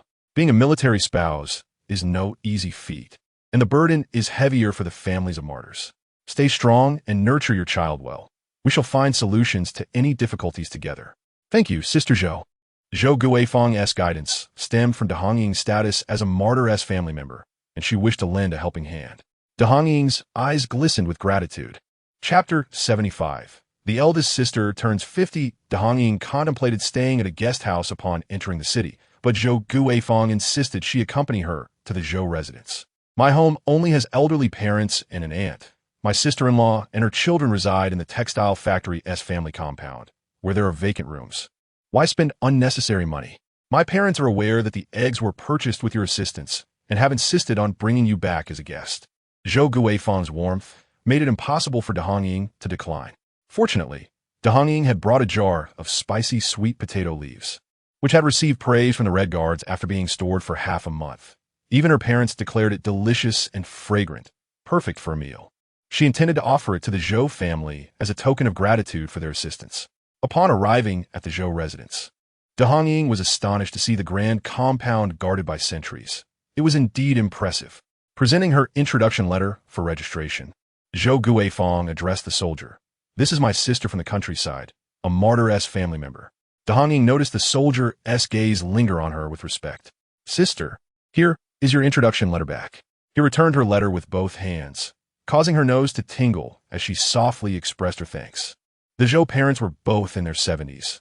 Zhou Laotai had all white hair neatly arranged, dressed in a faded military uniform, exuding a kind demeanor. "Mother, I brought a guest," Zhou Guifang said, introducing De Hongying. "This is the De Hongying I often speak of. Hongying, this is my father, Comrade Zhou Yiheng, and my mother, Comrade Li Xianqing." "Greetings, Comrade Zhou and Comrade Li." De Hongying extended her hands for a handshake. In this era, it was customary for all, regardless of age or gender, to greet one another as comrades. She could not address the elderly couple as comrades, nor was it familiar enough to refer to them as uncle and aunt. Calling them by such terms felt inappropriate given their age, as they were akin to grandparents in the village. She had inadvertently made Zhou Guifang seem younger. "Little comrade, do not stand on ceremony. Please take a seat." Zhou Yiheng and Li Xianqing greeted her with smiles. "We have greatly enjoyed the eggs you helped us acquire. We are immensely grateful. By the way, your preserved eggs are delicious. You are quite the capable young lady." As they spoke, a woman in her 40s entered with a teacup. "Please enjoy some tea." "Thank you." De Hongying, feeling a bit parched, accepted the cup and took a few careful sips. It was neither too hot nor too cold, just right. "My parents are elderly, and with the younger generation absent, Sister Xie helps me look after them," Zhou Guifang explained. "Hongying, you may treat this place as your own home. If you need anything, just ask Sister Xie." De Hongying understood that this was no ordinary household. "Unclazo, only. I'm heading out to buy some vegetables," Sister Xie announced to the hosts as she took her basket. "Go ahead, buy a few extra vegetables." The implication was clear. The daughter had returned, and a guest was present, adding to the elderly couple's responsibilities. De Hongying felt somewhat guilty. Staying at the guest house would have spared her this awkwardness. "It's nothing. More people mean more chopsticks. I simply asked my daughter-in-law, Laniying, to bring the children over for lunch." Laniying, the head of the sales department at the textile factory. This was also an opportunity for herself. Sure enough, after a brief chat, they heard someone calling for their grandmother. "This is my eldest grandson, Zhou Zhigao, my eldest granddaughter, Zhou Zhiping, and my third grandson, Zhou Zhilin," she introduced as the three children approached De Hongying. "This is Sister Du Hongying." The hierarchy seemed a bit convoluted. "Mother, she should be called Annie. Hongying called me Sister Zhou." "How old is Hongying?" 19, by the lunar calendar. De Hongying hesitated to mention her young age. At 18, she had already been noticeably pregnant, which could be seen as setting a poor example for the youth. "Look at that, Guifang. Hongying is about the same age as Yurzhengda. Are you really comfortable calling her sister, clinging to your youth?" De Hongying, it seemed she had initially called her sister, not Zhou Guifang's suggestion. "I'll decide. Hongying, from now on, you shall call her second aunt. I have an elder daughter named Guqing. You will refer to her as elder aunt when the opportunity arises." As they spoke, Laniying entered, helping Sister Xie with the groceries, greeting her in a friendly manner. "Family, we have a guest." Laniying smiled, already aware of De Hongying's arrival through Sister Xie. "Indeed, little Du has come, and all the eggs she brought were sourced by her." Zhou Laotai remarked, "This is my most eloquent daughter-in-law. Her name is Laniying, my youngest daughter-in-law. You may call her Laniying." "Mother, I'm not much older than little Du." "Little Du, please call me Yingjia. Don't make me feel old. Just look at you." The elderly lady chuckled. "You're a whole generation older than little Du, with 3 children of your own. Calling you aunt is a privilege." No. Please call me Yingjia. Really, do not listen, my mother." The family erupted into laughter. Thus, De Hongying found the generational hierarchy rather chaotic. It mattered not. Such scenarios were common in the countryside, where old ties are often renewed with new connections, leading to a delightful confusion of terms. Laniying, indeed, proved herself to be a master of emotional intelligence, with every word she uttered leaving a pleasant impression. She even assisted Sister Xie in the kitchen, while De Hongying, seeing Zhou Guifang discussing the eldest sister's birthday with the elderly lady, decided to help by peeling potatoes in the kitchen. Please, you are a guest. It is not right to have you working." Laniying quickly interjected.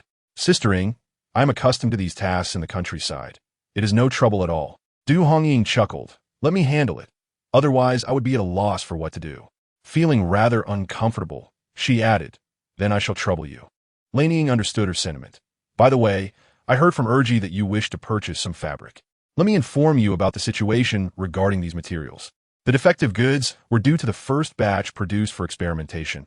resulting in unstable quality. Additionally, some fabrics have been stored at the bottom and have become damp and discolored. As long as you have a letter of introduction, I can procure them for you. But do ensure that you do not incur losses. Laneying whispered, I will take credit for selling this batch of fabric, but Urji has informed me of your situation. We cannot take advantage of you. Thank you, sistering. May I take a look at the goods first? Of course. I will take you to see them tomorrow. At mealtime, a bowl of longevity noodles graced the center of the table. Your eldest sister has been missing for 24 years. If she were alive, she would be 50 today. Mother, I'm certain that my sister is still alive. Please do not worry. Ah, let us eat, little Do. Do not stand on ceremony. Our family is not so formal. Eat as you please, and take as much as you like. Chapter 76. The sincere Xiao Huang. Good morning, Sister Xia. Du Hongying, having been pregnant, woke up 3 times during the night and, coupled with her unfamiliarity with the bed, had not slept well. As dawn broke, she rose to find Sister Xia already busy preparing breakfast. Good morning. Why did you not sleep a little longer? Sister Xia smiled. When I was pregnant, I could hardly keep my eyes open. I longed for slumber. Having rested well, she could not sleep any longer. Do you need any assistance? Not really. Seeing that Du Hongying was unsure of what to do, Sister Xia suggested, then could you help me water the flowers in the yard? Handing her a watering can. Du Hongying, who had always tended to vegetables, now watered the flowers in the city.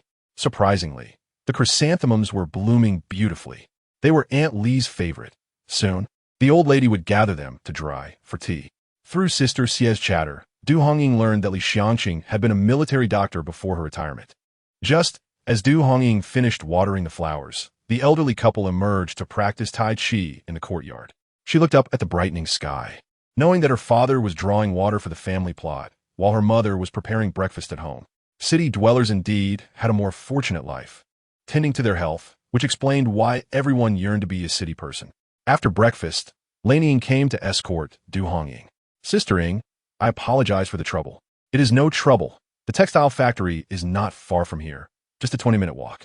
Upon entering the textile factory, identification was required.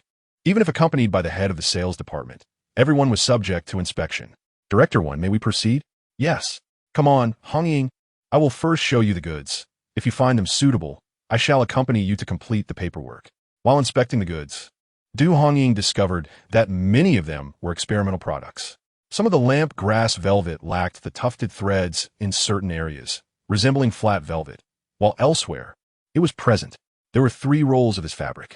This is khaki fabric. It was stored in the old warehouse and got damp after rain, rendering it unsellable. There are 6 rolls of khaki fabric here, and here we have some polyester, which has a printing defect. These 2 rolls patterns do not match. Every flaw and its cause were clearly explained to Du Hongying. Director Lan, I shall take them all, since the warehouse keeper was also accompanying them. Du Hongying astutely referred to her as Director Lan. Very well, I will go prepare the invoice for you. After you pay at the finance department, you can present the receipt to the warehouse for your exit permit. Suddenly, Laneying inquired, how will you transport them? I cannot coordinate a vehicle for you. The supply and marketing cooperatives usually arrange their transport, and she could not provide delivery service. Sistering, is there someone named Wen Liang from the security department here? Seeing no one around, Du Hongying quietly changed her address. Laneying, being a shrewd woman, understood why Urji wanted to assist her. Yes, Wen Liang, the head of security. He was just standing at the factory gate. Laneying paused. Do you know him? I did not know him personally. A comrade of my husband has asked me to seek his assistance before I came. All right, then your matter will be resolved. Let's go. I will first assist you with the invoice and payment, then we will find Director 1 to issue your exit permit. Laneying implied that the exit permit would be issued on the day of shipping. The total was 218 yuan. The accountant clicked the abacus rapidly, announcing the price. Du Hongying mentally noted that it was quite satisfactory, exceeding her expectations by several hundred feet of fabric, and thankfully, her capital was abundant. After preparing the invoice, Laneying led her to find Wen Liang. Is this the wife of Gao Zhiyuan? Yes, my husband. It was team leader Xia who asked me to seek your help, if it is convenient. Sister-in-law, it is convenient, rest assured. I will ensure this matter is handled well. Wen Liang remarked, Director Lan, has my sister-in-law completed all the necessary procedures? Only the exit permit remains. Very well. Please assist in issuing that.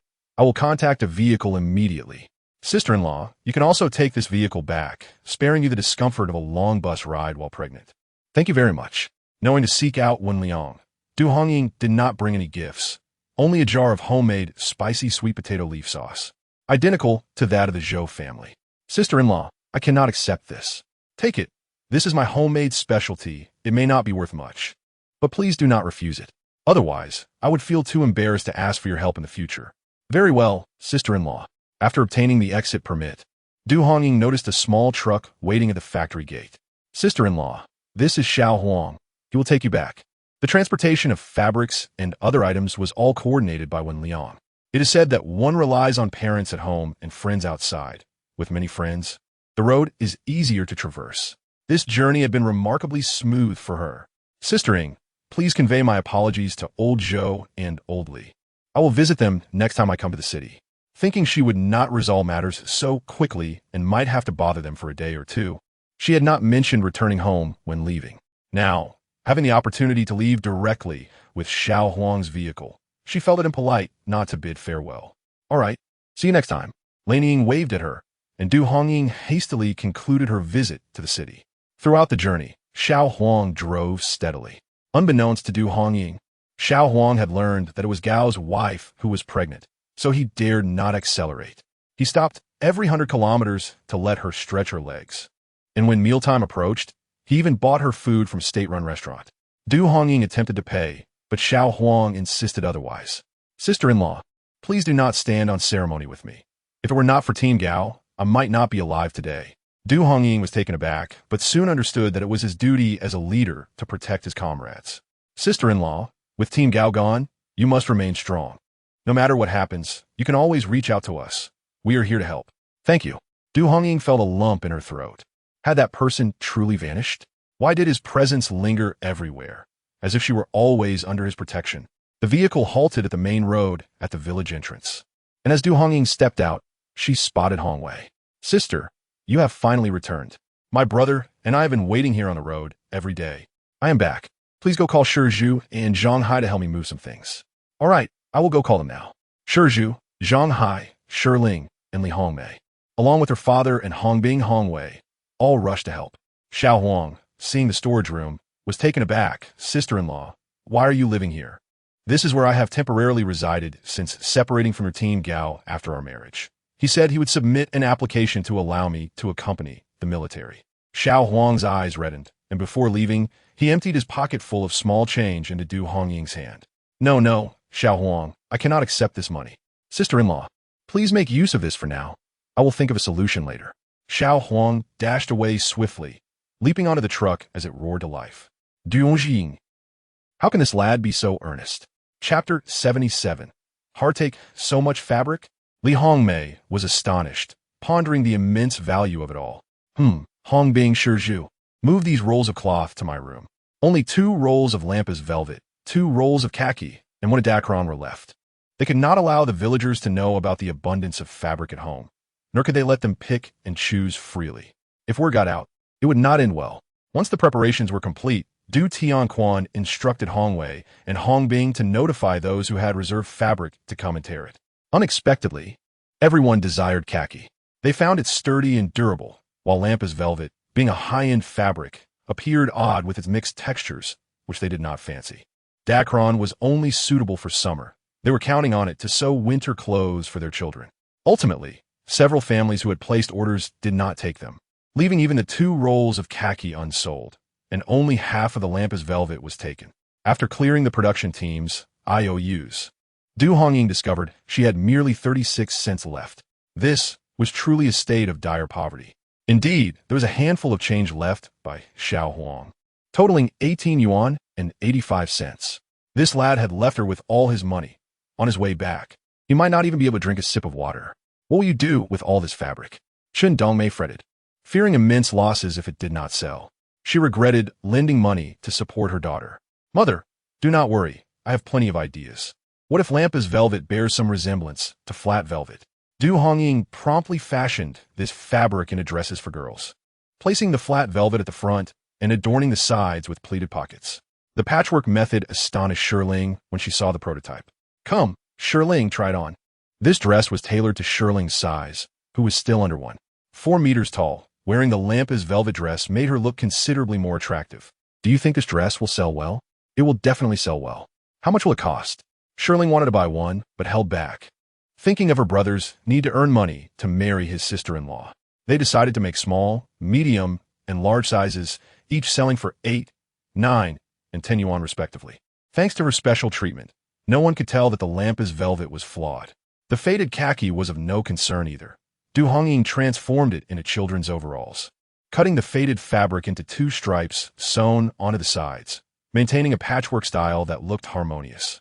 There are always more solutions than difficulties. After this endeavor, Shirling was thoroughly impressed. Master, let us begin making clothes. All right. Li Hongmei was utterly amazed by Du Hongying's creation. Hongying, you are incredible. This is far more beautiful than what the supply and marketing cooperative sells. Will you sell it? Yes, absolutely, I guarantee it. You ensure you go sell it. For every piece sold, you each receive 1 yuan as a reward. Hongying, how many can you make? Li Hongmei was already calculating whether this batch would be enough to repair the house. I do not know. I will make as many as I can. Then, do not overexert yourself. Originally, she had urged her to hurry, yet that remark seemed insincere. Hee, I just want to earn money. Wanting to make money shows we are kindred spirits. Roll up your sleeves and work hard. The storage room was too cramped, so all the necessary materials and tools were moved back to Du's home. Hongbing even rode his bicycle to the cooperative to buy many buttons. Once the production team had nearly completed the sewing season, Du Hongying called Dongmei's mother to help her cut buttonholes and sew buttons. For several consecutive days, rain poured down, and Du Tianquan took charge of cooking. After about a week of hard work, a large pile of clothes was completed. Can this truly sell? Dongmei's mother was perpetually anxious. We'll know once we try. The target remained a Shanchuan coal mine family area. In an era where ordinary workers earned 20 to 30 yuan, coal miners made 30 to 40 or even more than 50. The women in the family area led comfortable lives. Before dawn the next day, Shizhu set off with a bundle of clothes and pants alongside Li Hongmei. Li Hongmei insisted on carrying a little, but he would allow only an empty basket, just in case someone attempted to use eggs as currency. By noon, Shirling grew restless, continuously glancing outside. No need to look. They certainly won't return for lunch. They will be back in the afternoon. Shizhu should not only nibble on 2 steamed buns this time, especially since Li Hongmei was with him. It would not do to let his beloved fiancé go hungry. In fact, Du Hongying's intuition was correct. The two went to the state-run canteen in Shanchuan town. Redmei, what would you like to eat? Buy whatever you want. Of course. Shizhu carried a blue cloth bag filled with the money from selling clothes and pants. He cradled it in his arms, afraid to let it go, for he had never seen so much money in his life. Li Hongmei wanted to laugh. Having calculated precisely that they had sold 32 dresses and 28 pairs of pants, exhausting their stock by noon. This meant they had earned 60 yuan that day. While Du Hongying continued sewing clothes and pants, once this batch of fabric was sold, Shizhu could repair the house. Save some, just eat steamed buns and porridge. Li Hongmei whispered, let's get the house fixed soon. Redmei. Shizhu felt warmth in his heart as he looked at Li Hongmei. She shot him a glare, and he chuckled. It was delightful. Redmei also wished to marry him sooner. Let's celebrate with a bowl of flat noodles, 2 steamed buns, and a bowl of porridge. The flat noodles were for Li Hongmei. He would eat the steamed buns and porridge. Fool! Li Hongmei was both moved and pained. You should eat some too. He split the flat noodles in half, placing 1 portion into Shizhu's bowl. You eat. I'm not accustomed to this. You must eat. Li Hongmei pressed down the chopsticks, refusing to move. Shizhu grinned sheepishly. Redmei, you are truly wonderful. Noticing that no one around them paid attention, Shizhu whispered, you look lovely. Li Hongmei's face flushed instantly. This silly boy had begun to flirt. Upon returning home, Shizhu and Du Hongying entered the Du household, closing the door behind them so that Du Hongying could count the money. My goodness, how is there so much money? Dongmei's mother was taken aback. Will we truly not get caught? This is not exactly lawful, is it? Mother, do not speak of it. Who knows we have earned money? Everything was conducted quietly, akin to running an underground workshop. Earning money must not be boasted about. Oh, I will not say a word. You nearly scare me to death. Chen Dongmei observed her daughter calmly counting the money and then handed 60 yuan to Shizhu as their labor fee. Shizhu promptly handed it over to Li Hongmei for safekeeping. Redmei, this lad Shizhu is worthy. He has a caring heart. You two will surely thrive. Chapter 78. Inspection. Du Hongying had released 3 batches of goods. Aside from the dacron, This batch of fabric was now processed. First, she would repay the loan. Why do you have so much? We only pooled 50 yuan. You have 100? Li Hongmei counted and found it to be 100 yuan. Are we engaging in usury? He considered an investment. Du Hongying replied with a smile. Next time I need money, I will seek you out. This won't do. It feels like we're taking advantage of a crisis. Li Hongmei only took 50. I will take this back. They do not want it. Take it all. You know I've earned it. That is still your hard work. The styles of those clothes and pants are such that, even in the city's department stores, one cannot find them. The buyers in the Shanchuan coal mine family area are exceedingly delighted, not only purchasing for themselves, but also for the children of their relatives and friends. A fence needs 3 stakes, and a hero requires 3 helpers. Without your assistance, it would indeed be difficult for me to earn anything. Du Hongying remarked, all right. Enough of that. Take what you need. It's not solely yours. When profits roll in, we shall share a little. I repay my mother's borrowed money in the same manner. Well then, Li Hongmei, no longer troubled, added, next time, do inform us sooner of such good fortune. Ha. Certainly. Du Hongying inquired if they were ready to renovate their house. After 3 shipments, they had earned 216 yuan from Ju. Yes, I've already arranged for someone to oversee it. Construction will commence on the 9th day of the 12th lunar month and be completed by the new year. Li Hongmei expressed her gratitude to Du Hongying, saying, my happiness is entirely due to your assistance. No, it is the result of your diligent efforts. Du Hongying replied with a smile, asking when they would celebrate with a wedding banquet. Perhaps between February and March, came the response. This surprised Du Hongying.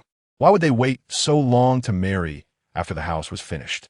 The simpleton insisted on a dowry, claiming that while others might have extravagant gifts, he could not manage that. Yet other essentials must not be lacking. Otherwise, my mother would never consent. The pressure on Ju is substantial, Li Hongmei noted. Did you know? That person is about to give birth. Li Hongmei began to gossip again. My mother said she looked so small, she might just have a kitten. A woman nearing delivery had a belly much smaller than Du Hongying's, who was 6 months along. What else could it be but a kitten? Hongying, you look more like you're about to give birth. You might be carrying twins, Li Hongmei said, staring at her. My mother believes it's likely too, she added with a chuckle. Well then, let us hope Aunt Li's prediction holds true. Honestly, Hongmei, should we not get checked? My mother mentioned Li Hongmei, felt the words were inauspicious, and refrained from voicing them. What did Aunt say? Hongying, I must tell you not to be frightened. I think if it is indeed twins, we ought to deliver in a hospital. Just yesterday, Aunt Li learned that a neighbor's daughter-in-law was expecting twins but did not understand the necessity of hospital checks, only noticing her large belly. When she gave birth at home 2 weeks prior, it lasted 3 days and 3 nights, resulting in a pair of sons who had already lost their breath, with the mother suffering significant blood loss and ultimately passing away. Truly tragic. My mother remarked that the family was also distressed about the costs. The grandmother claimed she had 6 children, all born at home, refusing to go to the hospital, which led to such a tragedy. Hongying, let us first go to the hospital for a checkup. If it's twins, we must certainly deliver there. Let us not worry about the expenses, shall we? Du Hongying was deeply moved by Li Hongmei's concern. This carefree girl was surprisingly anxious about her well-being. Hongying, we shall go for a checkup tomorrow. I will accompany you. All right? All right. Du Hongying also wished to undergo a checkup. In her previous life, she had never been pregnant. In this life, the child was the continuation of Gao Zhiyuan's legacy, a treasure she had longed for through 2 lifetimes. Both her life and the child's were precious. Chen Dongmei, upon hearing that her daughter was to be checked, wholeheartedly agreed, especially since Li Hongmei's mother had specifically come to discuss the matter yesterday. Her daughter was indeed expecting twins, and the mention of Aunt Li's words had frightened her. We must go for the checkup. The following day, Chen Dongmei and Li Hongmei accompanied Du Hongying to the hospital. Hongying, I truly admire you. Can you walk a bit slower with that big belly? I can hardly keep up. Li Hongmei laughed, addressing Chen Dongmei. Aunt, how is it that Hongying is so formidable? She has a hearty appetite and great strength. Chen Dongmei chuckled in return. Hongmei, you two should eat more. They say a mother's nourishment is vital for her child's growth. Taking care of your health is essential for childbirth. Mother, Hongmei isn't even married yet. Her mother spoke with no reservations. I speak only the truth. Aunt Li had also shared with her tales of the eldest daughter-in-law of the Gao family, who was pregnant yet appeared emaciated, her belly hardly noticeable. Claiming she was about to give birth, oblivious to how large a belly one should have for a child. Indeed, and my mother said the same. Li Hongmei felt no embarrassment. I envy Hongying's vigor. Even while pregnant, she manages everything so adeptly. It is unfortunate. She must do everything herself, allowing for no rest. Which is why she appears thus. Chun Dongmei reflected on her daughter's impending childbirth, mourning that her son-in-law had long since passed away. The children would enter this world without a father, a true tragedy. Most pitiable was her own daughter, who never anticipated such a fate when marrying into the Gao family. If only I had known, but alas, knowledge is priceless. There is no remedy for regret. At the town health clinic, they registered, underwent examinations, and found the obstetrics department to be sparsely populated. How few pregnant women are here? Li Hongmei whispered. It seems many do not come for checks. What need is there for checks? Our mothers never heard of such a thing. This is a notion that has emerged only with the improved conditions of the new society. For generations, women gave birth without such evaluations. As they saw their daughter called in by the doctor to lie down, they were ushered out. Chun Dongmei quietly told Li Hongmei, in those days, if conditions were good, one would hire a midwife. If not, one's mother-in-law or neighbor would assist with the delivery. It was truly a matter of life and death. How frightening. Li Hongmei gasped in shock. Aunt, let us ensure Hongying is brought to the hospital for delivery. Just as Chun Dongmei was about to agree, they suddenly heard someone shouting for the doctor. Doctor! Doctor! My daughter-in-law is about to give birth. It was Zhang Guilin. The delivery room is over here. Gao Siwen and Gao Zhiyuan carried a stretcher, upon which lay a blanket, beneath which, oh heavens, blood was dripping from beneath the stretcher. How terrifying! The path was stained with blood. Li Hongmei gasped, her mouth agape. So much blood. Li Hongmei and Du Hongying shared the same breath. Harboring resentment towards Wen Ju, yet witnessing such a scene rendered them frightened. Is she all right? The lack of knowledge is truly alarming. She bore for a day and night at home, without seeking hospital aid, and only after losing so much blood did they finally bring her in unconscious. A nurse ran in, scolding as she entered the ward, exclaiming, Dr. Xiong, we have a case of obstructed labor. The situation is critical. In her previous life, Wen Ju not only gave birth to Gao Ankong without any issues, but also transitioned to a public school teacher in the following year. By the third year, she entrusted her child into her own care and later married a teacher named Wang from the town. Subsequently, she even pursued a university education, and her husband eventually became the principal. While she toiled to raise her son, she lived a good life with Mr. Wang, all the while maintaining an ambiguous relationship with Gao Siwen. There was even an incident that stirred the entire town, where Zhang Guilin insisted on safeguarding Gao Siwen's job by having Wen Ju publicly declare him a good man and portray their marriage as affectionate. Navely, du Hongying complete. It was only when Gao Ankong got into trouble that Du Hongying realized she had become the greatest joke in the world. Wasn't it said that good people live short lives while evildoers thrive for 1,000 years? Du Hongying wished for Wen Ju to survive, to cherish the bond they had formed after not having been able to marry in their past life. Lost in thought, she accidentally collided with a young nurse, causing a tray of medicine to tumble to the ground, scattering over 10 white pills. What is the matter with you? I saw you coming and stepped aside. Why did you bump into me? The nurse, distraught over the fallen medication, began to tear up. I am so sorry. Du Hongying quickly apologized. It was my fault. I truly wasn't paying attention. How much are these pills? I will compensate you. As she bent down to collect the medicine, she suddenly found the pills remarkably familiar. Can you afford it? These pills were painstakingly procured by Dr. Zheng during his training in the city. There were only 20 in total, and now you've wasted half of them. How am I supposed to account for this? I'm sorry, young lady. My daughter is pregnant, and it was her fault for knocking over the medication. But surely if we pick them up and clean them, they can still be used, right? They aren't dirty. Chun Dongmei assisted in picking up the pills while saying, if it's not clean, eating it may lead to illness. You, the nurse scoffed in disbelief. It's rare to explain this to you rural folks. If medicine falls to the ground, it's contaminated and cannot be used. What do you know, comrade? We are indeed from the countryside and lack knowledge, but you needn't look down on us. Our family has been farming for generations. Du Hongying felt a surge of anger at the nurse's condescending attitude. I have said, I will pay for the medicine. Just bring me the receipt so I can see the price. I will recognize it, no matter the sum. It's not something monumental, just a few pills. I fear you may not be able to afford it. This medicine is rare. The nurse was infuriated, yet realizing she couldn't resolve the issue. She reluctantly led Du Hongying to find Director Huang from the department. Is that so? Director Huang, noticing Du Hongying's prominent belly, refrained from further reprimanding her. He retrieved the letter and receipt sent by Dr. Zhen. This medicine was obtained with great difficulty from a large hospital, specifically for those in need. It's somewhat expensive, 50 cents per pill. 11 pills were lost, and if contaminated, they can no longer be used. You will need to compensate me $5.50. To prove that she was not deceiving Du Hongying, Director Huang handed her the receipt. Upon seeing the 3 words, contraceptive pills, Du Hongying's heart raced. What are these pills for? She pondered, the scent strikingly familiar. They are for contraception. You young folks have no use for them.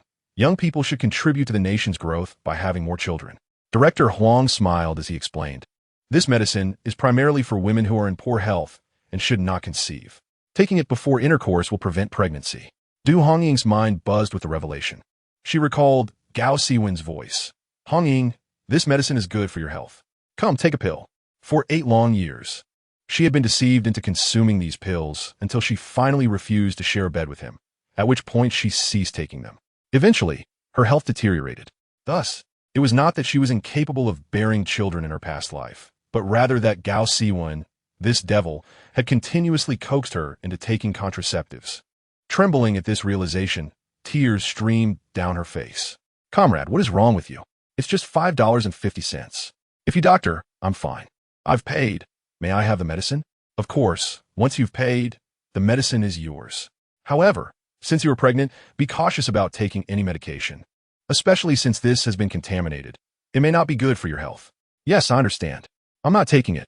I simply wish to have an explanation for my family. Du Hongying handed over $5.50 to the nurse, and then clutched the paper bag containing the contraceptive pills as she exited the director's office. Hongying, how did it go? Mother, it's fine. It's resolved. Gao Siwen, you wretched scoundrel. Are you not afraid of retribution for treating me this way? Why do you do this to me? Du Hongying seethed with hatred, regretting her blind devotion to him in her previous life. Hongying, you look unwell. Li Hongmei remarked with concern. Are you really all right? I'm fine, just a bit hungry. Du Hongying had lost all desire to shop. Mother, Hongmei, I want to sit and rest. You both go and get me something to eat. All right, wait here. I'll go buy you something. Aunt, why don't you stay with Hongying while I go? No need. You both go on. I'll just rest here. Du Hongying felt a whirlwind of confusion. She couldn't comprehend why Gao Siwen would deceive her into taking contraceptives. Had she been so foolish to trust that beast? Doctor, is my daughter-in-law pregnant or not? Is it a grandson? Zhang Guolan's voice pierced through her thoughts, and suddenly everything clicked. It was Wen Ju. Gao Siwen wanted to raise her son and had surely demanded that Du Hongying not have any children. Oh heavens, would they not face consequences for their actions?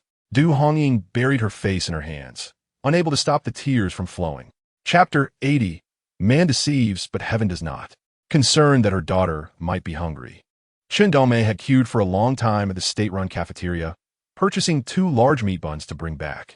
Upon entering the hospital, she found her daughter with her face buried in her hands, crying. What's wrong? Are you in pain? Mother, I'm fine. Du Hongying hastily wiped her tears. I got some sand in my eye. Noticing her daughter's distressed expression, Chen Dongmei smiled slightly to reassure her. She scanned the room and spotted a young couple nearby, the husband supporting his pregnant wife as they strolled. She understood immediately. Her daughter was yearning for her son-in-law. Poor girl. Chen Dongmei sat beside her, gently patting her hand. Eat up, it's still warm. Don't worry, I'm here for you. I'm here for you. The words made Du Hongying want to cry again. In her previous life, her mother had always been there, yet she had foolishly kept everything to herself, leaving her parents to believe she was living well with the Gao family. She had swallowed all her suffering alone. How much ignorance had filled her mind back then? Doctor, the familiar voice of Zhang Guolan echoed in the empty delivery room. Chen Dongmei, hearing this, glanced at Du Hongying and said again, Don't worry, I'm here, and I will take good care of you. When the time comes, we'll head to the hospital. You have nothing to fear. Doctor, is she in labor? She has given birth, but the fetus was in a breech position and the brain suffered severe oxygen deprivation. Furthermore, there was significant postpartum hemorrhaging. We barely managed to save her life. She should not conceive again, as even divine intervention would not save her. Is it a grandson or granddaughter? It's a boy. weighing 3 Jin and 4 Liang. He needs to be well cared for. Take good care of him. We must ensure he is well cared for. Thank goodness it's a grandson. May the Bodhisattva bless us. Listening to Zhang Guolan's words, Du Hongying felt an overwhelming sense of irony. Thank goodness it was a grandson. What if it had been a granddaughter? Indeed, Wen Ju could no longer bear children. She recalled the contraceptive pills in her possession and remembered Director Huang stating that such medication was for women who should not conceive. It seemed that heaven was indeed fair. The sins committed would ultimately be repaid. Man may deceive, but heaven does not. Divine justice would prevail. In that moment, Du Hongying felt a sense of relief wash over her. Suddenly, the little one in her womb seemed to sense her emotional shift, stirring restlessly within her, as though practicing boxing, causing her great discomfort. What is happening? Dongmei grew anxious again. Mother, they are kicking me. Chen Dongmei. Seeing her daughter's complaint-like tone, she finally breathed a sigh of relief. You should hurry and get checked. Dr. Xiong has just come out of the delivery room. The nurse passing by saw Du Hongying and quickly called to her. All right, thank you. Du Hongying lay back down on the small bed as Dr. Xiong examined her. Have you had any previous checkups? No, I'm just a country girl. A country girl's life is still a life. Dr. Xiong replied indignantly. The woman who just gave birth didn't have a checkup. Her baby was in the wrong position with the umbilical cord wrapped around its neck. And she gave birth at home. If she had come half an hour later, I wouldn't have been able to save her. Doctor. Xiong pressed on Du Hongying's abdomen for a while and then used a stethoscope to listen. The cold instrument caused discomfort for Du Hongying, and the child inside her protested as well. The two little ones were quite lively. Dr. Xiong rarely smiled. From my examination, everything seems fine for now. Remember, you must give birth at the health center. Don't listen to your mother-in-law about giving birth in the countryside. You are carrying twins, and it could easily lead to a tragic outcome. Du Hongying was startled. I will come to the health center. I'm not trying to scare you. As women, we must cherish our own lives. Many country mothers are overly concerned about money, lacking scientific understanding, and they refuse to go to the hospital. This is a matter of your life. You must communicate this clearly to your husband. If he doesn't agree, seek help from your family. They want to watch you take such risks. Truly, a compassionate doctor. Doctor, what should I pay attention to? Du Hongying refrained from mentioning her family situation, as she was merely a stranger. Rising from the bed, she only inquired about the child. Being a first-time mother, she ought to be cautious. The baby is developing well. You have a good appetite, correct? Yes, I eat a lot. Generally, having a good appetite is beneficial. But since you are expecting twins, if the babies grow too large, it may complicate the delivery. Dr. Xiong paused. From now on, eat a little less. If you feel hungry, have an extra meal. Eat smaller portions more frequently. Understood? Okay. Twins are more prone to preterm labor. You should come for checkups every 2 weeks. If you notice any signs of labor, you must be admitted for delivery. Don't be stingy about money. Your life is far more precious. Thank you, doctor. Want me to take any medication? No need. Just rest well. Avoid heavy labor. Country girls are not made of iron. Don't engage in lifting or carrying while pregnant. Dr. Xiong's sympathy for rural expectant mothers seemed profound, as she consistently pinpointed the crucial issues, indicating her familiarity with the matter. Just as Du Hongying was about to leave, Dr. Xiong called out to her again. You must refrain from sexual activity. Let your husband hold back. Pregnancy is arduous for women, and if he is only concerned about his own desires, he does not deserve to have children. Dr. Xiong's anger was palpable. If that woman hadn't engaged in sexual activity, she wouldn't have gone into premature labor. I simply can't fathom it. Does she not know that abstaining is essential? What kind of man did she marry? Did you hear what I said? You are carrying 2 babies, so you must absolutely avoid sexual relations. Seeing Du Hongying standing there, Dr. Xiong reprimanded, men only seek momentary pleasure, disregarding your well-being. If you always cater to him, you might endanger your life. No, doctor, my husband, he cares for me deeply and would never harm me. Du Hongying changed the subject firmly. Indeed, Gao Zhiyuan would never be like Gao Siwen, that brute. In her past life, Gao Siwen had been insatiable, engaging every night except for a few days of uncleanliness, and his quick encounters were mere evidence of his lack of skill and desire. At that time, the Navi Du Hongying understood nothing and simply complied with his whims, thinking it was the norm in marriage. She had never felt anything amiss. It was only after marrying Gao Zhiyuan that she realized what it truly meant to be a woman. Love was not like Gao Siwen's. That was perversion. Thinking of Wen Ju, who was about to give birth, and how Gao Siwen had not spared her, leading to her premature labor, Hongying inexplicably shivered. Thankfully, in her past life, she had never been pregnant. Otherwise, she would have met a similar fate as Wen Ju. Wen Ju, truly reaping what one sows. This was the retribution she deserved. Strangely, Hongying felt her mood lift. Hongying, what did the doctor say? As soon as she came out, Dongmei rushed over to inquire. The doctor said everything is fine. I should eat less and have more meals, and I need to come for checkups every 2 weeks. She informed Dongmei about the potential for preterm labor. Good, we must have checkups. Dongmei exclaimed, don't worry. We'll follow the doctor's advice and have a scientific approach to childbirth. Chapter 81. The found child, shall we go now? Mother, wait a moment. I need to use the restroom. Frequent urination during pregnancy was truly unavoidable. Hongying went to the far end of the health center, where the restrooms were separated by gender. The women's restroom had only 2 squat toilets and was filthy and smelly. Given that Gao Zhiyuan had installed a flush toilet at home, which was clean and tidy, she could hardly bear the stench here. However, nature called. Just as she squatted down, she overheard someone talking outside. Guilon, you came to the hospital? What's wrong? My daughter-in-law is giving birth. It costs a fortune. She insisted on coming to the hospital. Which daughter-in-law? Which foundling are you referring to? Foundling? Hongying was taken aback. Cousin, didn't we say not to mention that? Zhang Guilon was startled, looking around to ensure no one was listening. Besides, that child has already passed. Please don't bring it up again. Oh, I had forgotten. A few days ago, I heard from the elder cousin that your family is a martyress family, and the foundling has passed? Yes, cousin, please don't mention it. All right, I won't say anything. The man's voice was tinged with pity. That child was unfortunate, born without a mother, and lived a brief moment of joy with you all. Who knew it would meet such a fate? Alas, such a tragic fate, not even knowing who their parents were. Oh dear cousin. Zhang Guilon was so angry, she stamped her foot. Suddenly, she saw Chun Dongmei approaching the restroom. Cousin, don't say anything. Someone is coming. I need to leave. Hongying never expected that a trip to the restroom would unveil such monumental news. Gao Zhiyuan truly was not born to Zhang Guilon. No wonder they didn't grieve much for him when he died. They were willing to exchange their familial bond for compensation. How truly? And that elder cousin, who was he? As Hongying pondered, she heard her own mother's voice. Hongying, are you all right? Mother, wait a moment. It's smelly here. Please stand back. The first thing Hongying did upon exiting was to ask Dongmei if she had seen anyone, mentioning she had heard a man's voice cursing.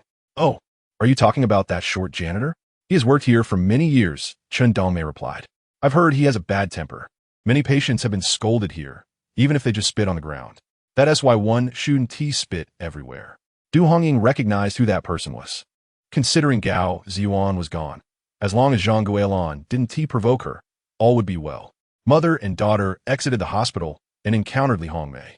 Hongying, I bought you something to eat. Li Hongmei presented a large chicken leg. I was in line for meat buns on this side, while you were on that side for chicken legs. Chen Dongmei laughed. You bought just one and gave it to my Hongying. Yes, Auntie, Hongying is pregnant. She needs to nourish herself. Li Hongmei had no reservations about this sister. I can't eat anymore. Hongying certainly wouldn't consume that large chicken leg, which likely cost a whole yuan. The doctor said I eat too much. The babies are growing too big, which may complicate the delivery. So I shouldn't eat too many rich foods. What? Li Hongmei was taken aback. I specifically bought this for you. I have received your kind intentions. Please take the food home for your aunt and the others. Li Hongmei felt a twinge of sympathy for Hongying. Is it truly as the doctor advised, that she should not indulge excessively? I see that person is so emaciated and losing so much blood. I'm certainly different from her. Hongying reassured Li Hongmei, acknowledging her psychological burden. We are not the same as she is. Li Hongmei intended to give the large chicken leg to Chen Dongmei, who naturally refused, suggesting instead that she wrap it in oil paper to take home. In the evening, Li Hongmei returned to the storage room. Upon seeing the Gao family carrying her mother back, she wondered aloud why they were not hospitalized despite losing so much blood. Liume Ramarka, Hongying. I increasingly find you to be quite astute. Had the family not split, you would have suffered under her control during childbirth, which would have been truly dreadful. Indeed, having endured a miserable life in the past, this time she ought to face her consequences. This winter feels interminable. And Hongying often pondered the truth about Gao Zhiyuan being an adopted child. How had she not noticed any signs previously? Back then, her mind was consumed by Gao Siwen, that refined scoundrel, while Gao Zhiyuan was rising through the ranks in the military, sending letters and money back home periodically. Every few years, he would return on leave, bringing a bounty of gifts. Such a son, even if not biological, surpassed a genuine one. It is no wonder the two brothers bore different appearances. Some remarked that Gao Zhiyuan grew robust and handsome, unlike the Gao family features. Zhang Guilan claimed he resembled her maternal grandfather. Zhang Guilan's father had passed away before liberation, and after marrying into Tongan village. She had never seen him. Who could say what he looked like? The parents of Zhao's family appeared normal, as did those from Zhao's maternal side. Gao Zhiyuan always wore clothes previously donned by Gao Siwen. Even though Gao Zhiyuan eventually outgrew Gao Siwen, his clothing remained ill-fitting and worn. From a young age, he was accustomed to hard labor and frequent beatings. The reasoning was that Gao Zhiyuan was too mischievous. If he went 3 days without a beating, he would turn the house upside down. If he were as manageable as his brother, I would not need to discipline him. Zhang Guilan would often say, they were born of the same mother, yet one emerged from the womb, and it is quite exasperating. He is here to settle old scores from the past life. Siwen was exceptionally well-behaved, maintaining cleanliness and cherishing his belongings, often keeping his clothes pristine for days. Whereas this troublesome child would return home with his clothes in disarray shortly after leaving. He would climb trees and wade through rivers with reckless abandon, and if not disciplined, he might very well ascend to the heavens. Who in Tongan village is unaware of the Gao brothers? The twins had entirely different temperaments. Gao Siwen was truly refined. He would surely become a scholar of great renown. Gao Zhiyuan was a handful, if he did not end up as an ne'er-do-well. It would be a testament to the good fortune of the Gao family's ancestors. The Gao brothers became the archetype for child rearing in Tongan village. Follow good people to learn goodness, but do not foolishly imitate Gao Zhiyuan. Rather, engage with Gao Siwen to acquire knowledge, for his writing is remarkably beautiful. If you possess the ease of mind like Gao Siwen, I could sleep soundly. Du Tianquan had expressed similar sentiments numerous times. Whenever Du Hongying encountered questions she could not answer, she would turn to Gao Siwen for guidance. When the Gao family arranged a marriage proposal for Gao Siwen, the entire family raised no objections. It turned out that everyone had been blinded by their own biases. While they praised their biological son, they suppressed the one they had taken in. Truly, what a wonderful mother. In her past life, Zhang Guilan had not only schemed against herself, but also against Gao Zhiyuan. Experience teaches wisdom. Reflecting on how those two unfortunate souls were manipulated is indeed a bitter irony. On the 9th day of the 12th lunar month, Zhu hired several craftsmen for house repairs. The carpenter was Du Tianquan, along with Zhang the stonemason from the production team, and a mud mason from the Liu family in the neighboring village. Li Jianguo, Zhang Jun, and Wang Hai were tasked with hauling stones and digging. In this era, hiring craftsmen necessitated providing meals. Regardless of the quality, food had to be served. As her son-in-law was repairing the house, Aunt Li had no choice but to assist in cooking. The cabbage in the private plot had grown abundantly, and I harvested 2 heads to send to Zhu. You should stay home and not wander about. In rural areas, when someone was building or hosting celebrations, friendly neighbors would contribute homegrown vegetables, pickled cabbage, and dried radishes as a gesture of support. After all, when providing meals for craftsmen, it typically required 2 or 3 tables, and without a variety of dishes, one would struggle to keep up with the chopsticks. Mother, I wish I could run around, but I am unable to. My belly feels as if it is inflating like a balloon, growing larger by the day. Chun Dongmei no longer felt it wise to let her return to the storage room alone, and Du Hongying understood that childbirth was no trivial matter. Thus she moved back in with her mother. With her belly so large, she could no longer see her feet. At the hospital, that bear of a doctor inquired about the date of her last menstrual period. Du Hongying informed her it was the 9th of June. The doctor then consulted a calendar, determining that the Gregorian date was July 8th, and calculated the expected delivery date to be around April 15th of the following year. However, her mother insisted it would be at the end of February or early March. The differing calculations left her utterly bewildered, which perhaps stemmed from her lack of education. Nevertheless, both the doctor and her mother advised that it was uncommon for twins to reach full term. Given her current size, she had become a high-priority patient. She was not required to do any work, only to eat 3 meals a day. No, rather, multiple meals throughout the day. though she was cautious not to overeat. Hunger gnawed at her, so she consumed smaller portions at each meal, unsure of whether she was eating more or less overall. This was the nature of pregnancy. Once she had given birth, all will be well.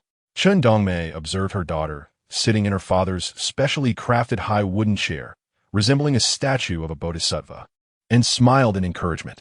Would truly giving birth resolve everything? Du Hongying, stroking her belly, expressed her doubts. Li Hongmei frequently updated her on the Gao family situation. Wen Ju had no milk, leaving the child to wail for nourishment, and neighbors residing near the Gaos could often hear two distinct sounds: Zhang Guolan's scolding and the baby's cries. Li Hongmei had also seen Wen Ju after her confinement, remarking that she was as thin as a skeleton, nearly blown over by the wind. Once harboring resentment towards her, Li Hongmei now felt a tinge of sympathy. Indeed, giving birth felt like a near brush with death.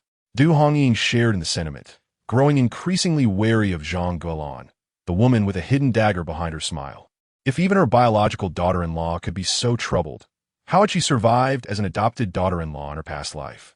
Yet, she had been more capable than Wen Ju, handling the contracted land, managing household chores, and even caring for her family and grandchildren for free. Thus, a bit of verbal undermining only deepened her guilt, making her willing to bear burdens without complaint. What a cunning scheme. That evening, Du Tianquan returned from work and, while washing his feet, engaged in conversation about the poor wheat harvest in some villages. Master Lu from the Lu family remarked that this approach was utterly ineffective. The production team members were merely idling during work hours, contributing little to the task at hand. Du Tianquan sighed, lamenting that a lack of unity among the people would hinder any progress. The two production team leaders exchanged grievances, both heavy-hearted. Du Hongying recalled future reforms regarding household production quotas. Yet in this era, such actions were out of the question. Father, while you were working, you could allocate specific plots of land to each household. That would be quite effective. It may be good, but it is not always feasible to divide tasks. Even if divided, some individuals might raise objections, leading to dissatisfaction. After a moment of silence, Du Hongying resolved to voice her thoughts. Father, I have an idea. Please consider whether it might be feasible. Divide the production team's land into 3 groups, and similarly, categorize the farmers into 3 groups, assigning each group specific plots to cultivate. The land farmed by the production team primarily serves to fulfill grain quotas and retain reserves, with farmers receiving their share based on labor contributions. Given the limited number of families, who would dare to slack off? Moreover, if one household were to shirk their responsibilities, the others would surely protest. Is this a viable plan? Du Tianquan pondered the practicality of her suggestion. Father, I believe this approach proposed by my sister is commendable. Du Hongbing chimed in, expressing agreement. If we cultivate more land, the grain yield will certainly increase, boosting motivation. Moreover, there exists a comparison among the groups. For instance, if the first group outshines the second, the members of the latter may feel anxious and compelled to strive harder to catch up. Should we not appoint several team leaders? This is a natural progression. Father, there is no need to overly concern yourself. Even the task of recording labor points can be entrusted to the group leaders. You only need to manage the collection of public grain and the allocation of that portion. The remainder of the grain distribution is the responsibility of their respective groups. This balance is indeed challenging to maintain. Du Tianquan remarked, how will they allocate the land among the groups? What about the farming tools? How should we tend to the draft animals? These are all pressing issues. Father, it is quite simple.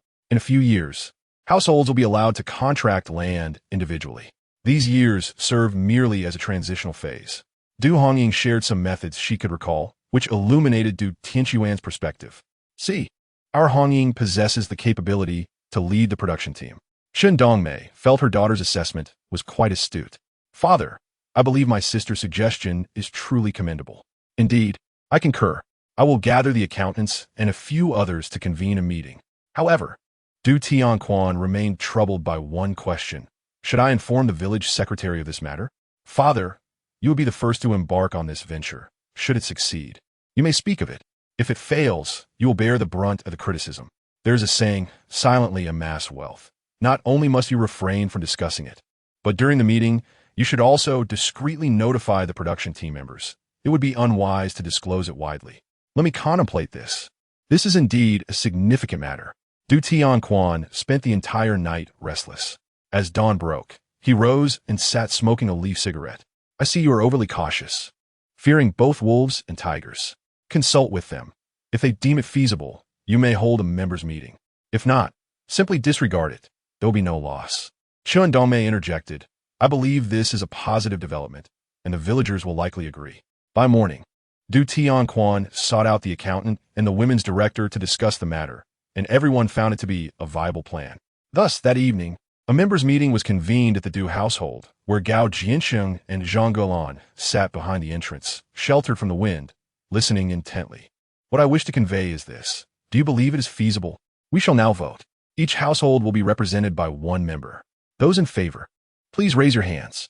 To their surprise, the motion passed unanimously, and they proceeded to work in groups.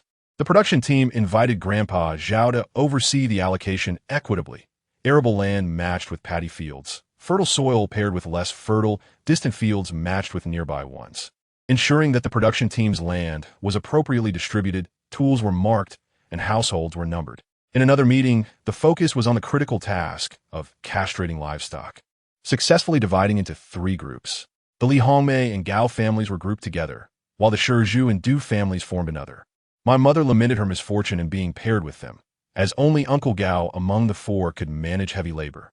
Since the division was based on labor points, it did not significantly affect anything. Chapter 83. Gathering fertilizer. Gao Zhiyuan's ration had already been transferred to the military, and with his absence, Du Hongying's household remained within the production team and did not establish an independent household. Thus, the new grouping did not impact her. Following the division, the productivity of the production team transformed. It was the time to fertilize the wheat for winter, and each group was determined not to lag behind. However, the production team only raised 4 fat pigs, rendering the manure scarce and precious. One group ventured out early to gather manure, only to find that another group had beaten them to it, leading to a heated argument that could have escalated into a fight had Du Tianquan not intervened swiftly. Captain, please mediate. They collected 3 loads of manure yesterday and returned today to take everything from a single pit. This is utterly unreasonable. They're being too harsh. The early bird catches the worm. Why did you not arrive sooner? Did you think it would not show up? This retort provoked both amusement and irritation. Given the scarcity of manure, let us cease this squabbling. Here, that's the plan. Tomorrow, they will gather manure, and the day after, our group will do so, with each group taking turns.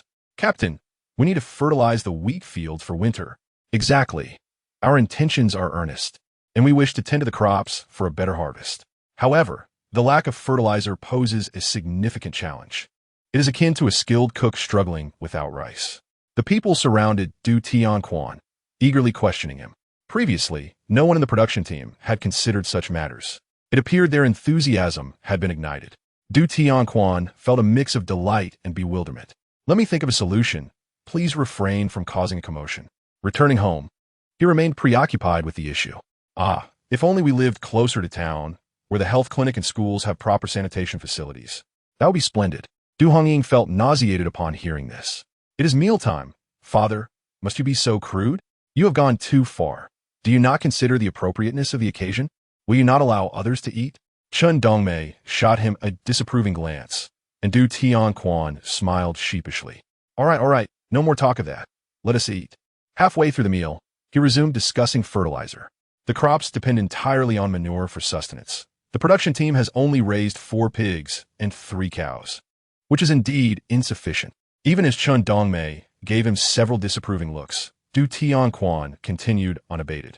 Du Hongying found his persistence both amusing and vexing. Unable to eat any longer, she set down her bowl and chopsticks. The cold weather dissuaded her from venturing outside, and with her large belly, it was inconvenient to do so. Instead, she sat in the yard, staring blankly outside. Suddenly, she spotted the open drainage ditch beyond the courtyard, where dark soil and murky water flowed continuously. Father, I have thought of a solution. What if we collect the soil from each household's drainage ditch and place it in the wheat nests? Indeed, that soil is quite fertile. Du Hongying instructed Hongwei to fetch a fire shovel and began to gather a pile. Look, this is fertilizer, is it not? One drainage ditch can cover several plots. Yet, this does not resolve many issues. It can indeed help, Du Hongying asserted. The soil from the drainage ditch is fertile, and the mud from the small creek leading to Tongan River is also rich, The water plants have been submerged for years, creating a dark, nutrient-rich sludge. Exactly. What Hongying says holds true. A child who steps into that small creek returns with muddy feet, indeed, quite fertile. So, if this soil can truly serve as fertilizer? Without a doubt, affirmed Chun Dongmei and Du Hongying in unison, revealing their familial connection. All right, I will notify everyone to hold a members' meeting. Father, there is another issue. The small creek does not belong solely to our production team. The neighboring 8th team also has a long stretch. If we wish to monopolize it, we should extract from their side, preferably at night. If disputes arise over resources within a single production team, how much more contentious would it be with another team? Du Tianquan believed in the importance of integrity. You are quite stubborn. Chun Dongmei could not contain her disapproval. This idea originated with our Hongying. Once it proves effective, do you think they will not come to our production team for the mud? This year, we shall not concern ourselves with the details. Let us gather it first. And, if necessary, we can each extract from our respective production teams next year. Du Hongying felt her mother was indeed adaptable. All right, I understand. Thus, on the evening of the 28th day of the Lunar New Year, dozens of strong men from Tongan village set out with buckets and scoops to gather mud from the small creek, stealthily working under the cover of night. Last night, the dogs barked incessantly. What could that mean? I suspect it might be thieves. Are they so brazen? If captured, we shall deal with them severely. The 8th team members engaged in casual conversation. Suddenly, a child dashed back, exclaiming that the small creek had been thoroughly emptied. All the black mud and water plants were gone. Who would be so foolish as to clean out the creek? The answer soon emerged. It was the 7th team's doing. They had taken all the mud from the creek to fertilize their wheat, placing a generous amount beneath each wheat mound, creating a dark layer. What use is that? It smells terrible. It seems quite potent. The others then realized the 7th team had come to the 8th team to pilfer fertilizer. The 8th team's captain was incensed and immediately approached the village secretary to lodge a complaint against Du Tianquan. Secretary Tang, this cannot be considered theft, can it? Du Tianquan had long been prepared for the task at hand. Firstly, the small irrigation ditch was not owned by any particular production team. It belonged to the village and was a communal asset that had existed for many years. Secondly, the soil in the ditch had not been disturbed for so long that it was deemed useless. Our production team was in need of fertilizer, and some members recalled that this soil might prove beneficial, which is why we decided to excavate it for experimentation. If you wish to excavate the section of the ditch belonging to your production team, then why must you disturb ours? We are merely conducting an experiment, uncertain of its efficacy. If it proves fruitful, we shall refrain from disturbing your part in the future. Du Tianquan's words left the leader of Team 8 both furious and frustrated, unable to articulate a reasonable objection. Very well, since the method was proposed by Du, we shall proceed with the trial. Should it indeed yield positive results, this approach could be adopted widely, earning significant credit. Nevertheless, Zhang, the team leader, felt uneasy about the situation. All right, team leader Zhang. Our members have another idea. Let's excavate the mud from each household's drainage ditch as well. If it can yield even a small quantity of wheat, wouldn't it be worth a shot? Why don't you also encourage your team to give it a try? Really? Indeed, we have already begun with the irrigation ditch, and tomorrow we shall tackle the drainage ditches. Zhang felt a knot tighten in his chest. Du Tianquan was truly insufferable, and he dared to claim that his intentions were not to pilfer from Team 8. Sighing, he decided to overlook it, considering that they were all neighbors in the same village, and that it was unnecessary to escalate matters. They shook hands and agreed to mobilize their members to excavate the drainage ditches together. However, Zhang was taken aback when he learned that upon discovering that the soil from the drainage ditches could be used as fertilizer, the members were no longer willing to cooperate. They needed the soil for their own plots, and the minuscule amount they could spare wouldn't suffice for the production team's needs. Chapter 84. The slaughter of the New Year pig amidst the disputes among the members of Team 8. Team 7 remained oblivious, fully immersed in their work. In the Du household, Chun Dongmei looked disdainfully at the loach and the wooden bucket. What on earth do you intend to do with these foul-smelling creatures? You have no idea what they are for. This was the silt excavated from the irrigation ditch the previous night, and the Red soldiers had brought back a substantial haul. At least 5 to 6 pounds. Almost every household had some, and those who had no use for them generously gifted them to their fellow team members. This could make for a delightful dish. A few drops of cooking oil added, fed for a couple of days, and once they had expelled the mud, they would be ready to be cooked. Du Hongying's mouth watered at the thought. In a few days, it will be the first day of the new year. A time for vegetarianism, no killing. Then we shall feast on them on the second day. But you must go to your uncle's house on the second day. I think I shall pass. With this big belly, it's rather inconvenient to go anywhere. By rights, you should attend. After all, you and Ziyuan are newlyweds. And this new year is an occasion for visiting relatives. Chun Dongmei faltered, realizing she could not continue. The visit was traditionally meant for newlyweds to introduce their spouses to relatives, and in the countryside, there was a custom that newcomers did not receive gifts but were instead given fresh towels or red envelopes. However, with Gao Zhiyuan gone, this custom could not be observed. Next year, once the baby is born, I will take them along to pay our respects. A wave of sorrow washed over Du Hongying, who understood her mother's heartache but dared not express it. She casually remarked, "Next year, I will take the two little ones to pay respects, your uncle, aunt, and all will have to prepare a couple more red envelopes for me to distribute." You rascal. Indeed, they only have one child, while I will have two. I will profit handsomely. The mother and daughter shared a laugh, albeit one tinged with hidden pain, both striving to divert the conversation. In Tongan village, there were others sharing in the joy, such as Ju. "Home, come quickly. How do you find the new room?" The 5 newly tiled rooms featured a spacious main hall divided into upper and lower sections, with a square courtyard in the middle, alongside 2 additional rooms, a kitchen, and an improvised toilet and pigsty, all adorned with 8 splendid tiles on the roofs. The spacious and bright accommodations garnered praise from the villagers, who remarked on Ju's impressive skills in construction. As she stepped into the room, Li Hongmei felt an inexplicable sense of familiarity. "I modeled it after my sister-in-law's room. That night, Gao Zhiyuan and I cut bamboo to nail up the walls. I thought it would look beautiful. And when I marry, I shall do the same." To surprise Li Hongmei, Ju had secretly worked on the renovations, finishing them over 3 nights, eager to show her. "Look," he pulled aside a bamboo curtain, revealing a hidden toilet in the back of the room. "This wasn't here before, was it?" "No, I hadn't thought of it during the initial construction. Halfway through, I realized it was necessary and added a door. It's truly convenient. No need to brave the cold to use the toilet in winter." Is this inspired by Hongying's room as well? Indeed, when Gao Zhiyuan was doing this, we all pitched in and learned quite a bit. "Are you satisfied?" "Very much so," Li Hongmei replied with a smile. "I never imagined you could be so clever. You actually know how to copy. I only wish to create something good for you. I knew you wouldn't be disappointed." Ju's words brought a radiant smile to Li Hongmei's face, causing her to giggle uncontrollably. Unable to resist, Ju embraced her, and her laughter abruptly ceased. "You, Hongmei, I mean no harm. I merely wish to hold you." The meaning behind a man's claim of not bullying can be multifaceted. This was Ju's first earnest embrace of the girl he cherished, leaving him slightly anxious. Yet, as is often the case, men possess an innate understanding of certain matters, and he clumsily leaned in, eliciting a soft response from Li Hongmei. Unbeknownst to them, in the midst of their embrace, a button on her cotton jacket came loose, and feeling the sudden chill, Li Hongmei regained her senses and pushed him away. "You fool."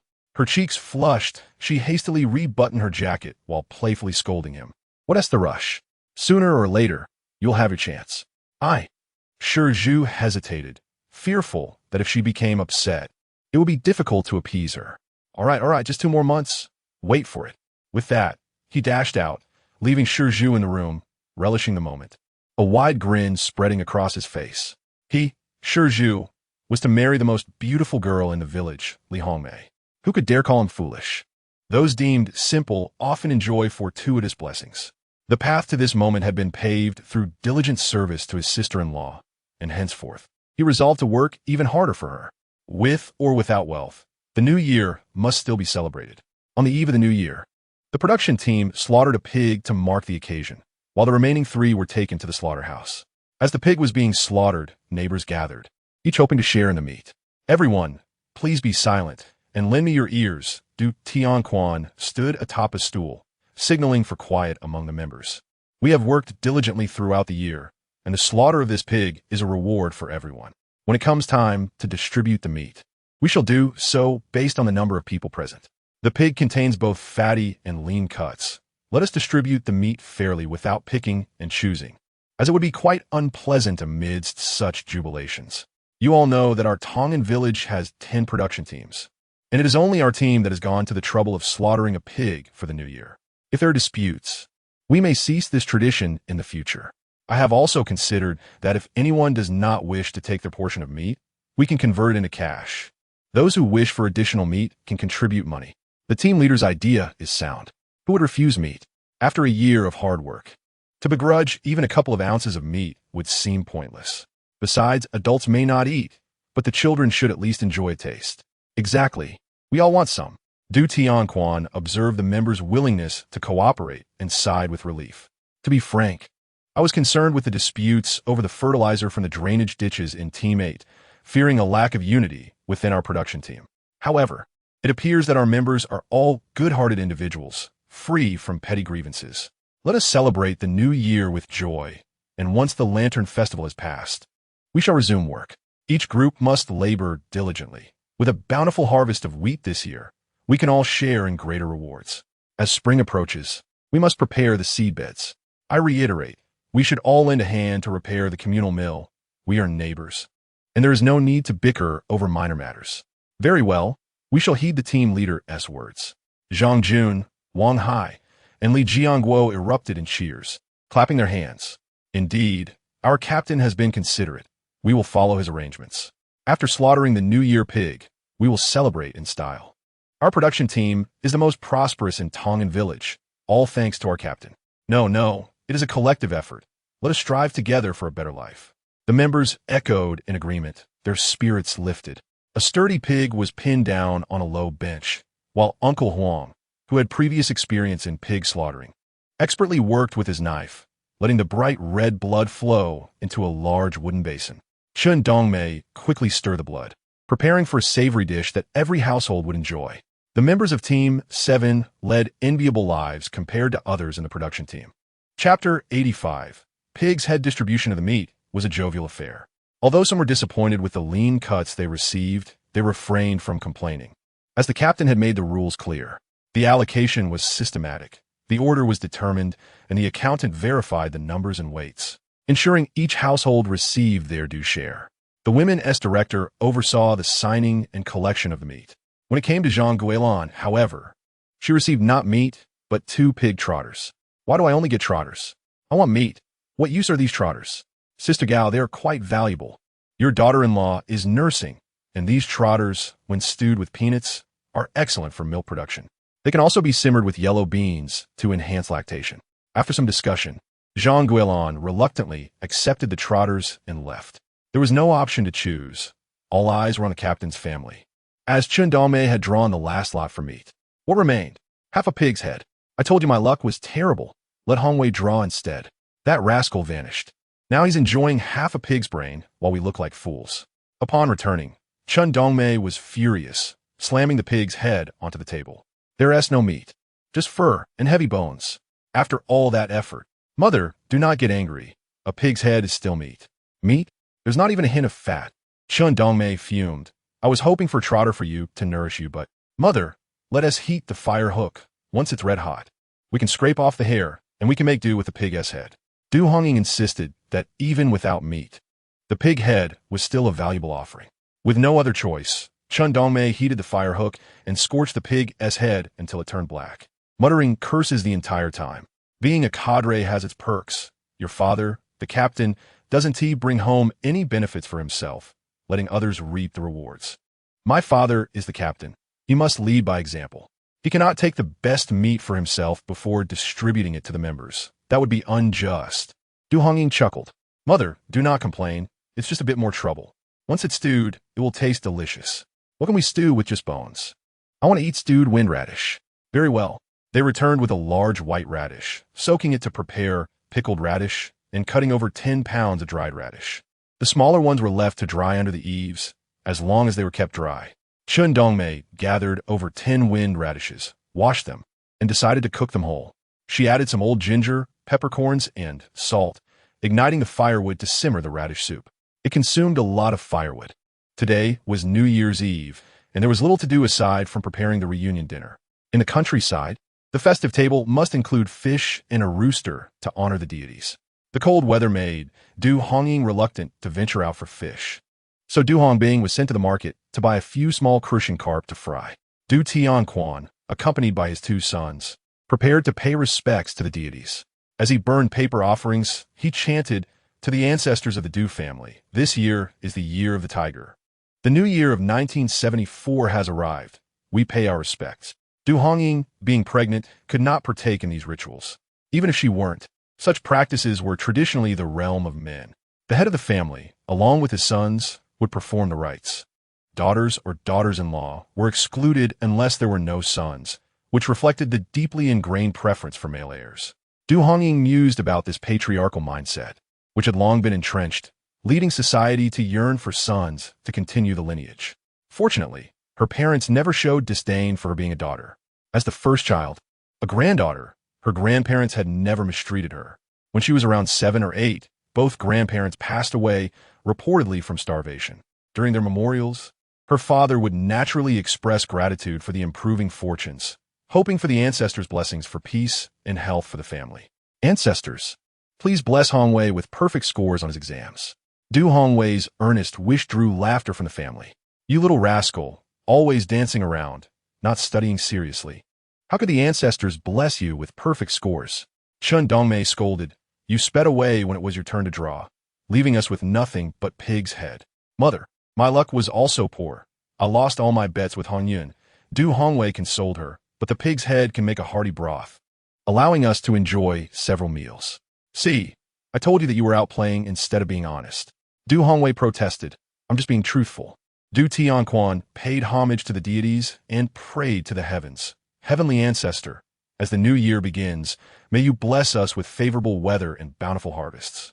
Du Hongying, amused by her father's piety, teased, "Isn't this feudal superstition?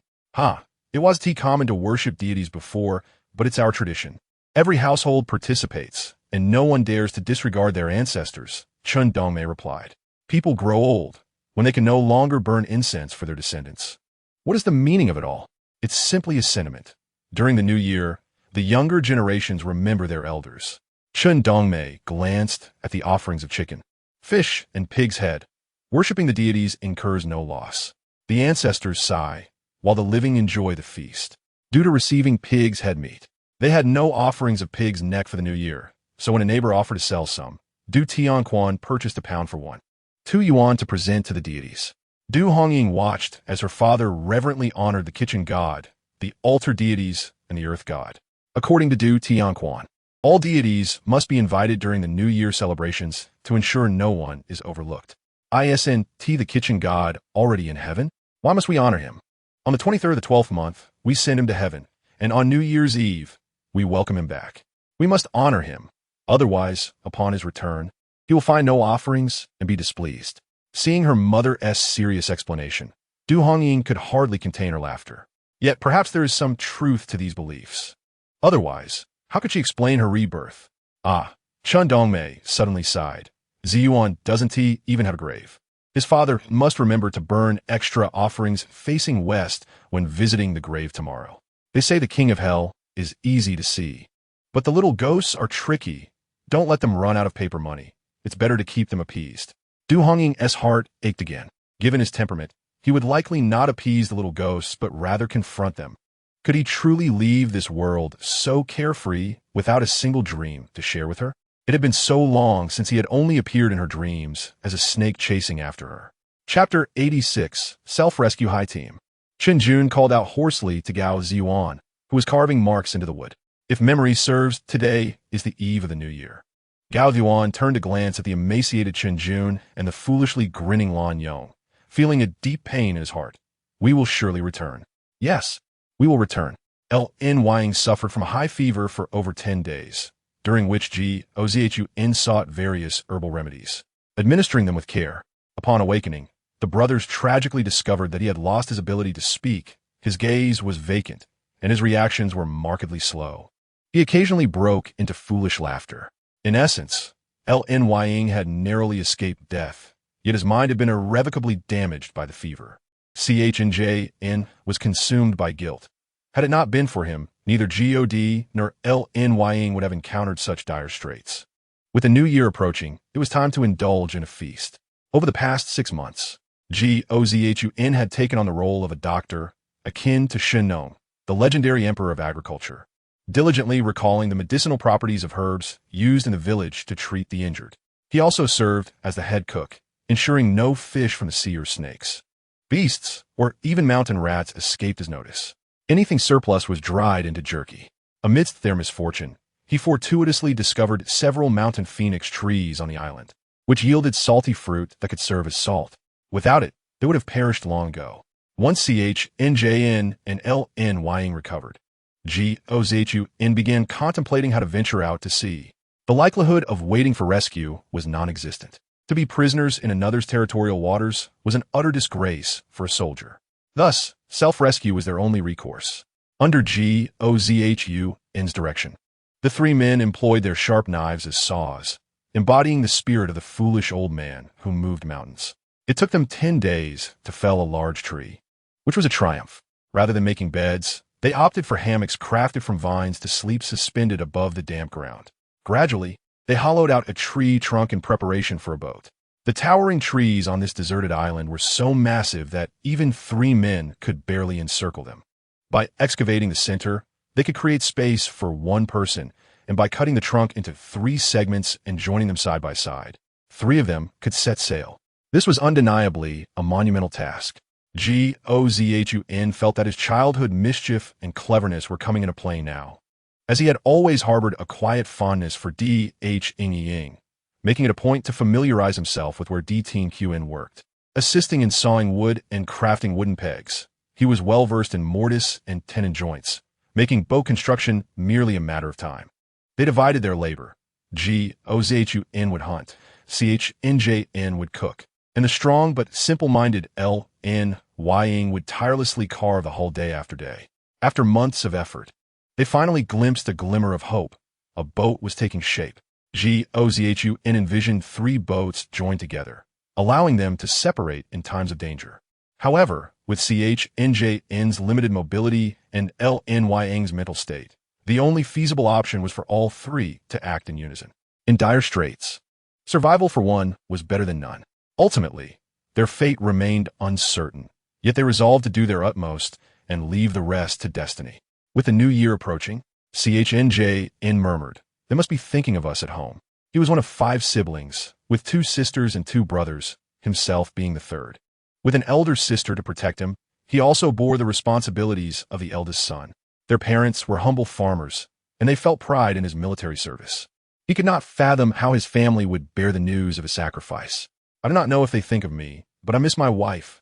Gao Zhiyuan's voice trembled. "I had promised to apply for her to join the army with me. I misspoke.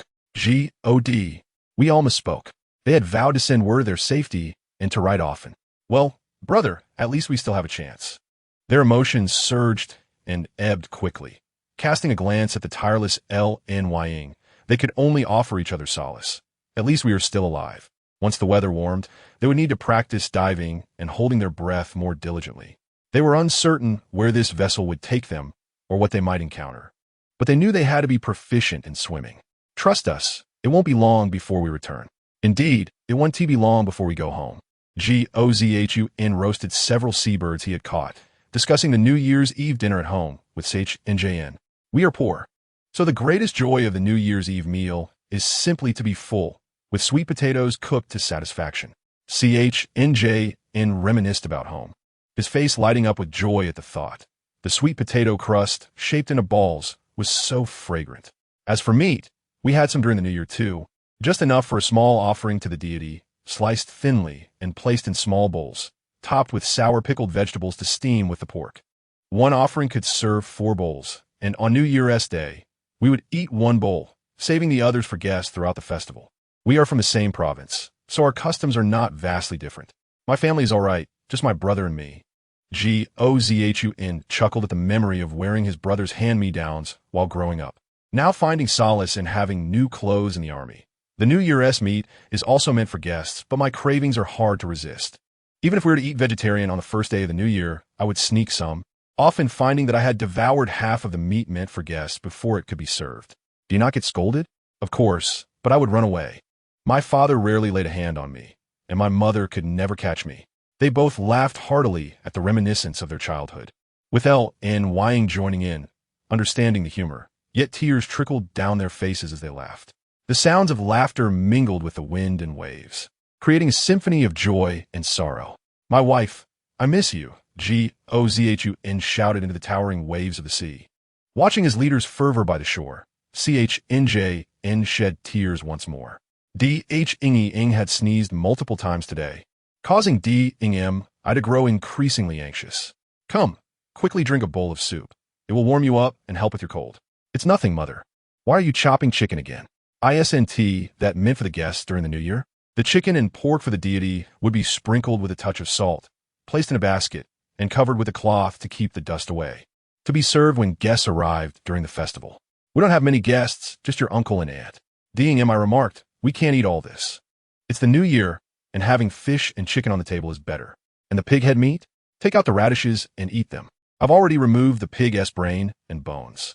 Just scoop out as much soup as you need. The leftover can be boiled for a long time." Chapter 87. Some people lack heart. Eating the radish soup made during the new year for 10 days to half a month is not a rare occurrence. During the season, the temperatures are low, and with the oil solidified, it is easy to prepare. Simply scooping out a large portion to boil separately saves time and firewood. Ying paid no heed.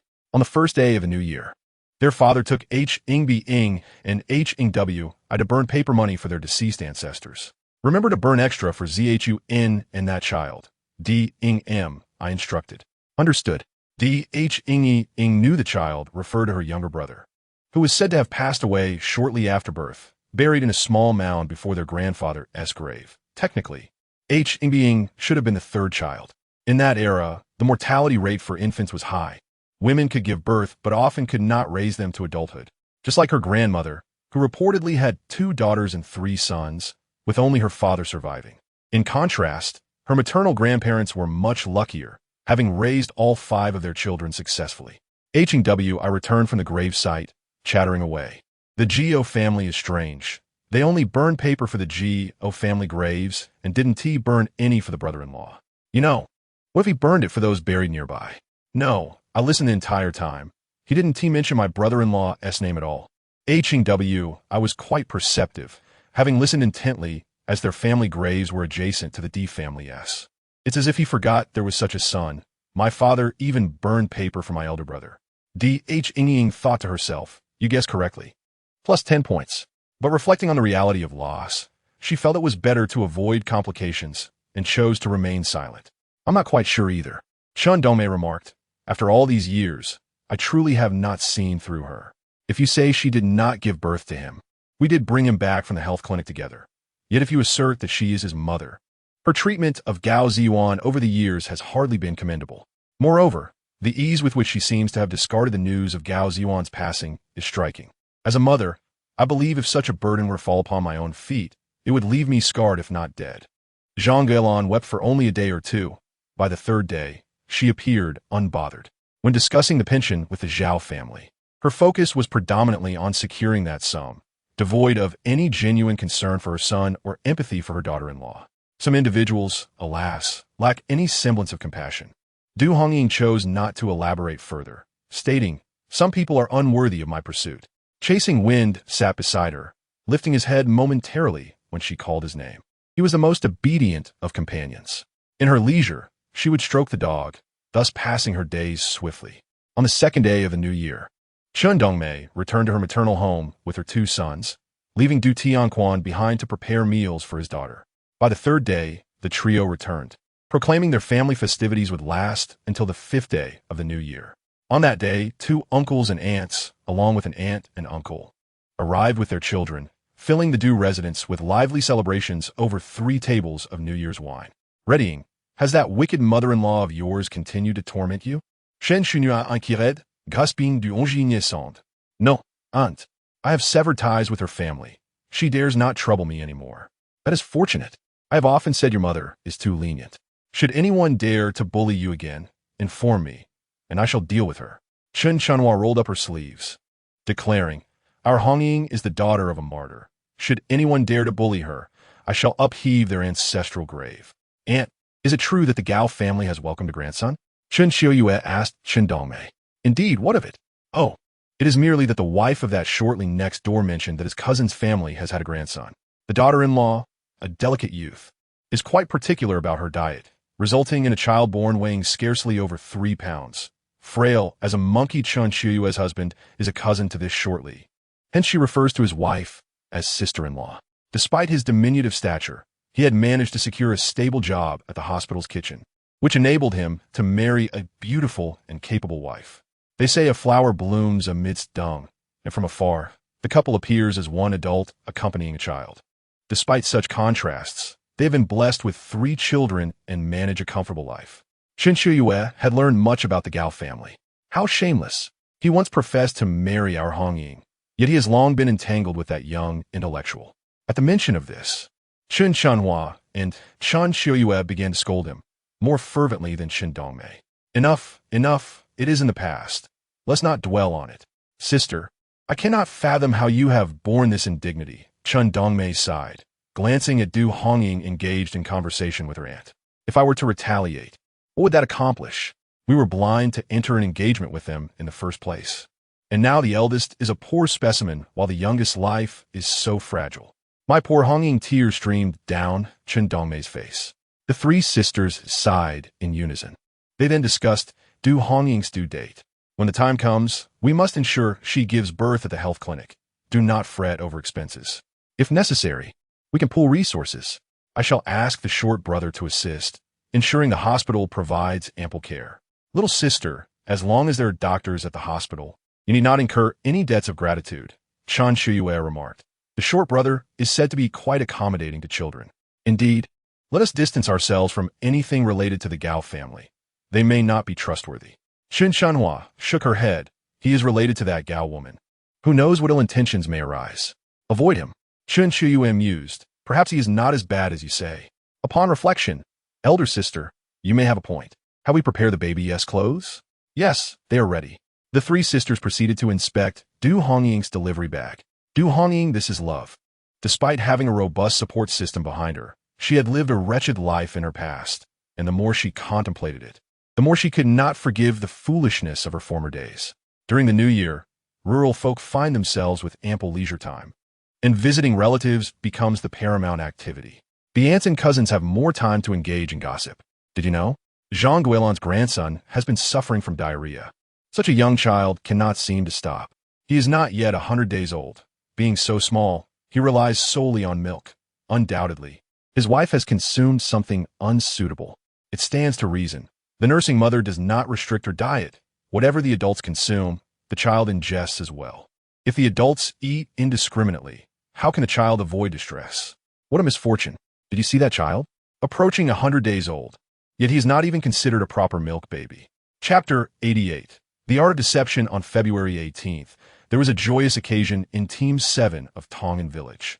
Shi Zhu and Li Hongying were wed. Those adept in calculations deemed it unwise for members of the same production team to marry, as it entailed double the gifts exchanged between both families. Aunt Li, however, took a more pragmatic approach, instructing several acquaintance matrons of the village. Since Shi Zhu's family has few relatives, there is no need to trouble everyone. We will hold one banquet at our home to accommodate both sides, thus alleviating the burden of gifts. Consequently, the villagers were relieved of the obligation to present gifts to the groom's family.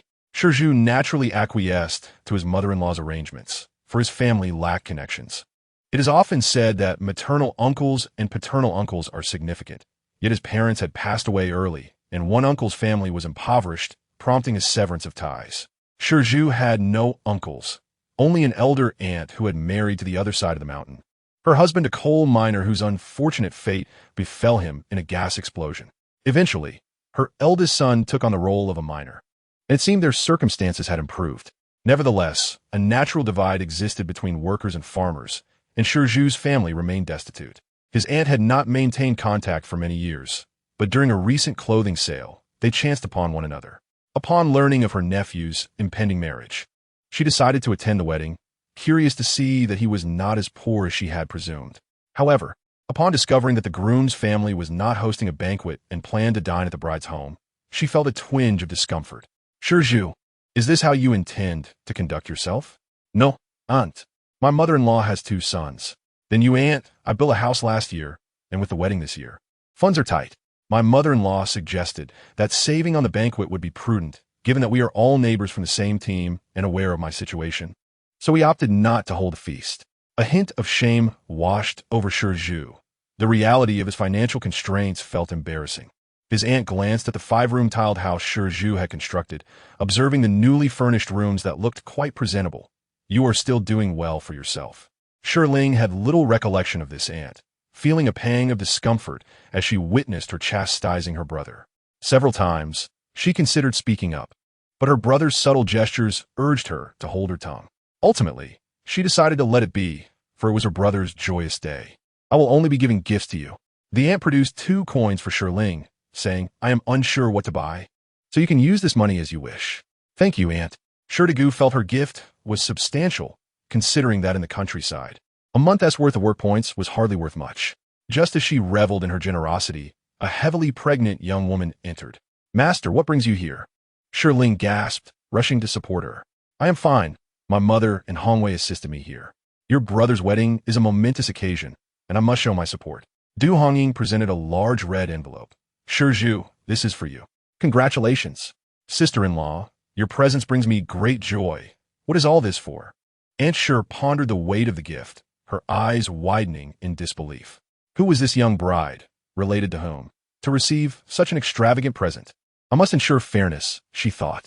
If Hongmei receives this amount, so must you. No, sister-in-law, she protested. You've already given this to Hongmei. Giving me more would be excessive. We cannot accept it. Take it, Aunt insisted. The gift for Hongmei is because I am her close friend. The one for you is from your second elder brother, as you are his good comrade. Sister-in-law, just accept it, and keep it discreet, please. Hongying understood that this gift was undoubtedly significant. If others learned of it, it would become gossip fodder. As she turned, she spotted Aunt standing at the door, unaware that there were guests present, which made the situation awkward. Ju, Ling, I must visit Aunt Li now. My mother has reserved a seat for me in the main room. Master, allow me to escort you. No, you must attend to the guests. Yet, Ling insisted on assisting Hongying until they reached the entrance. They encountered Hongwei just outside. Sister, let me support you. All right. Oh, my belly is so large now. I wonder when I will deliver. Lately, I occasionally feel tightness and a downward pressure. Mother says it might be soon. I need to go for checkup tomorrow. Hongwei helped Hongying toward the main room of the Li family, and along the way, several neighbors greeted her. Hongying, you must be carrying twins with such a big belly. Indeed, Hongying, how far along are you? Hongying, your child might weigh 10 pounds at birth. Sister Kai, sitting nearby, observed the scene with a pursed lip. These young people certainly had a generous spirit. She then noticed Zhang Guilan entering with her grandson. Come, sit here. Oh dear, he's awake. Come, give Grandma Kai a smile. The child in Zhang Guilan's arms stared blankly, unresponsive. The women seated nearby began chatting with her. Is this your eldest grandson? Yes. How many months old? Just a few days shy of 4 months. Time flies, but he seems a bit thin. Yes, his mother's milk isn't nourishing enough. He is not gaining weight. Plus, he had an upset stomach during the new year and needed a hospital visit to recover. What did you feed him at such a young age? My daughter-in-law overindulged in meat, and the baby suffered as a result. However, the reality was different from what Zhang Guilan claimed. They had been consuming pig trotters stewed with large white radishes from New Year's Eve until the 12th day of the new year. Wen Ju had been drinking a lot of soup to increase her milk supply. When she found the soup slightly sour and asked about it, she was told it was just the flavor. Consequently, Wen Ju fell ill, and the baby suffered too, just as she was about to enter. Wen Ju overheard her mother-in-law blaming her for the baby's troubles, tears welling in her eyes, filled with resentment. Zhang Guilan was indeed skilled at putting on a facade. Did her conscience not prick her for speaking ill of her own in public? How unfortunate for Wen Ju to have such a mother-in-law. No, Gao Siwen was also adept at pretense, currently assisting her. Slow down. Aunt Li's threshold is high. Be careful. Gao Siwen spoke gently, prompting smiles from the nearby aunts. Teacher Gao is truly considerate of his wife. Haha, my husband reads a lot, which isn't great for his eyes. Gao Siwen's gaze fell upon Hongying seated in the main room, and his smile widened. It was her first visit to Aunt Li's home, a place unfamiliar to her. He hoped the aunts would not tease her, as she might feel shy. This man was quite the actor. He had been the same in their previous life. displaying affection in front of others, and the villagers knew of his fondness for his wife. Even if Du Hongying could not bear a child, he treated her with kindness. All the hardships fell solely on Du Hongying. Soudainly, Du Hongying felt nausea. She could not suppress it and began to vomit. What has happened? Chen Dongmei quickly supported her. Hongbing, fetch some water for your sister. Hongwei, grab a bit of ash to clean up. I'm so sorry. I just felt suddenly ill. I hope it doesn't spoil your appetite later.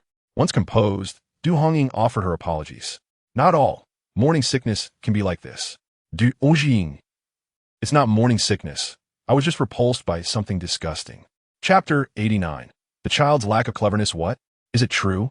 I didn't go to see for myself, but I heard many people saying that child definitely has issues. They say he doesn't seem clever. The news of Li Hongmei's marriage to Shi Zhu reached Du Hongying's ears today, accompanied by explosive rumors in the village. Mother, please don't spread this. It will come back to haunt you. Du Hongying was genuinely shocked. In her previous life, Gao Kong had never exhibited any signs of dullness. He had been a handful. Despite this, Du Hongying had never laid a finger on him, as she could not bear to harm a child she had raised as her own. Coupled with Zhang Guilan's indulgence, he had become a small tyrant in Tongan village. It was astonishing that this time around, he appeared somewhat lacking in cleverness. After all, the child had wriggled in the womb for so many days before arriving. It would be strange if he were clever.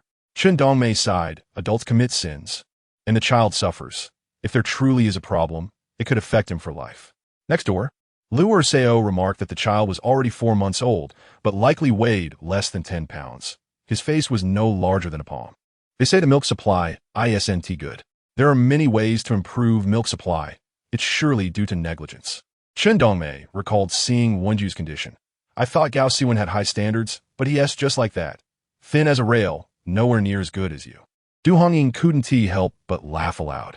Indeed, a mother-in-law can be splendid while a daughter can be a disappointment. Although Wen Ju had been thin, she was fair and clean. She was an educated youth, far superior to Du Hongying, who had only completed primary school. In contrast, Wen Ju had worked in the mountains, tanned from the sun, and the comparison was glaringly evident. It was truly a double standard from her mother. Mother, I want to say much, but I fear I will weigh double what she does now. Exactly, that's what they call a mother nourishing her child. This looks like a chick. Chen Dongmei beamed with pride. Your aunt said you must be carrying twins. I will need help during the postpartum period. She'll come assist us for a month. Aunt is wonderful. Indeed, your aunt has a sharp tongue, but a kind heart. She is very hospitable. Your grandmother had many children, all thanks to your aunt's help. Despite being just 2 years older than me, I feel as though she raised me. Du Hongying understood that a sister often assumes a maternal role, quietly bearing the responsibilities and burdens that come with it. It was precisely because of her aunt's fiery temperament that she could protect her younger siblings. Yes, our siblings share a strong bond, unlike others who squabble over trivial matters and create chaos. Chen Dongmei remarked, your grandfather often says that in battle, a father and son may fight side by side, but siblings are tied by blood, inseparable. These conversations inevitably reminded her of the Gao family's coldness towards Gao Zhiyuan. She could not comprehend why Wen Ju's child was regarded as a grandson while the one in Du Hongying's womb was not. Did they truly believe that the child she carried was not Gao Zhiyuan's? The thought of this made Chen Dongmei even angrier. What a bunch of mindless fools. Du Hongying smiled finally. The child she carried was indeed not a grandson of the Gao family. She wondered who Gao Zhiyuan's parents were. Were they forced to abandon him, or did they do so out of cruelty? Many families had cast away children over the years, some unable to support them, others too scared to raise them, and some simply rejecting daughters or disabled children. Based on Gao Zhiyuan's appearance in adulthood, it can be inferred that he was likely a well-formed and healthy infant. Being a boy, his abandonment could stem from 2 possibilities. Either he was deemed unviable or his parents were too fearful to raise him. The latter could suggest a sensitive parental identity, possibly due to an out-of-wedlock pregnancy, leading them to abandon him.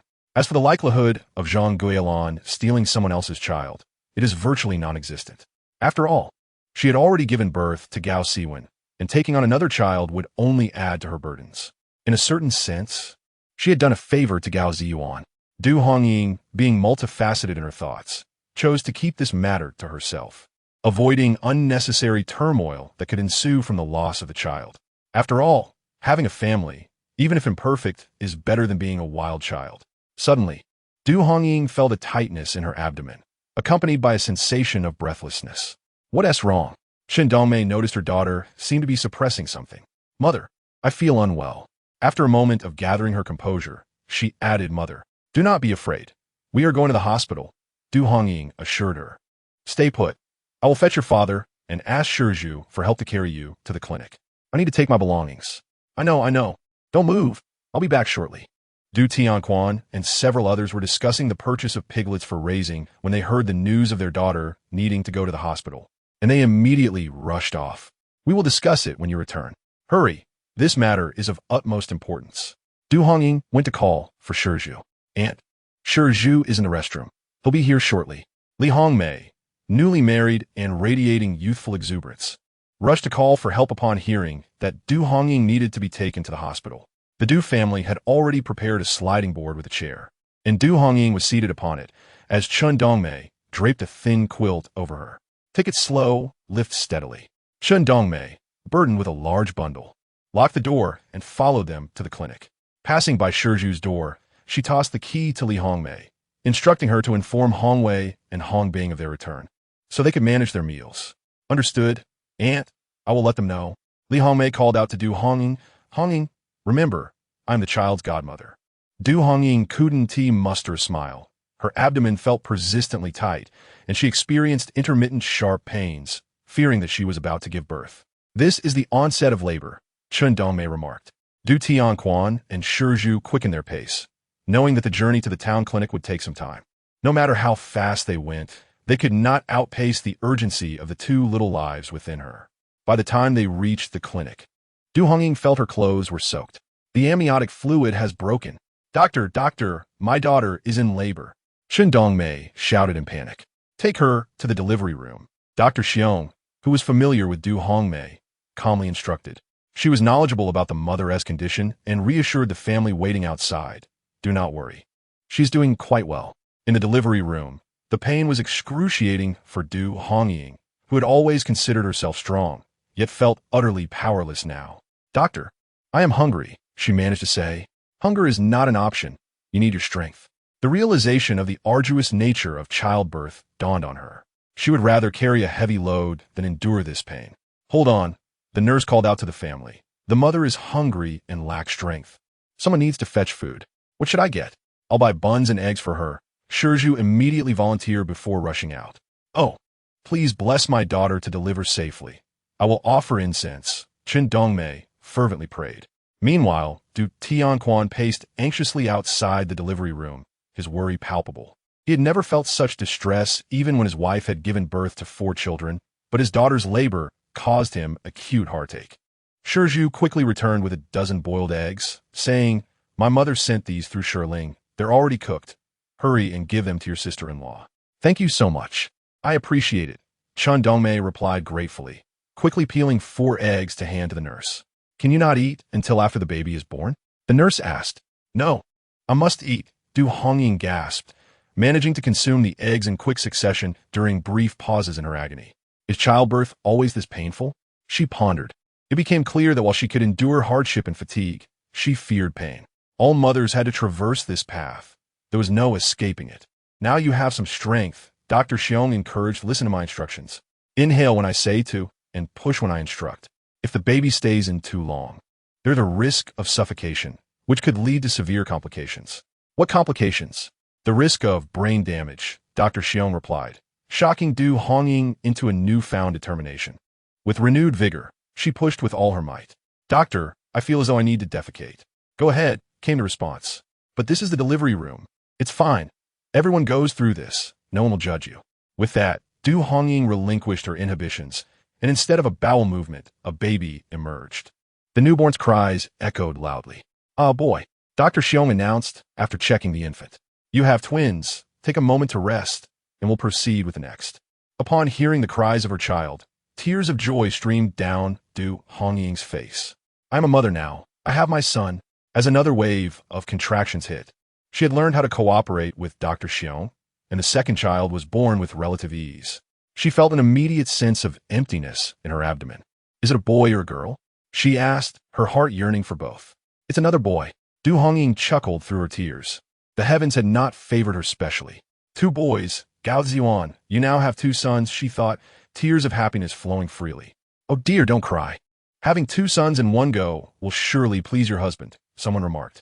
Hearing this only made Du Hongying weep harder, her emotions spilling over as the 2 babies joined in their own cries, filling the delivery room with a cacophony. Are you unwell? Dr. Xiong asked, startled by her emotional outburst, concerned that such excitement could lead to complications. You've just given birth. Don't let your emotions run high, or you risk hemorrhaging. Du Hongying qui composait d'herself. What am I crying for? I should be smiling. I will never have to raise another's child. I have 2 of my own. How proud I am. Once the children were born, Dr. Xiong continued to tend to her wounds. The baby was large, and there were some complications during delivery, so I had to perform an episiotomy. I will now stitch you up, and you need to take care of hygiene to avoid infections. Dr. Xiong patiently explained the necessary postpartum precautions. If your milk doesn't come in, your husband must help you, or else you risk mastitis, and that's no trivial matter. Also, she added, you must refrain from intimacy after childbirth.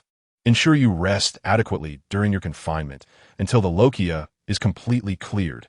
Du Hongying felt a pang of discomfort with the frequent mention of men. Knowing she shouldn't become agitated, she simply shut her eyes and soon fell asleep. When she awoke, she found herself lying in a hospital bed. Mother, you're awake. You must be hungry. Here, have some brown sugar eggs. Did you really get brown sugar eggs at the hospital? Your aunt came with that Li Aizi and brought them from the hospital cafeteria.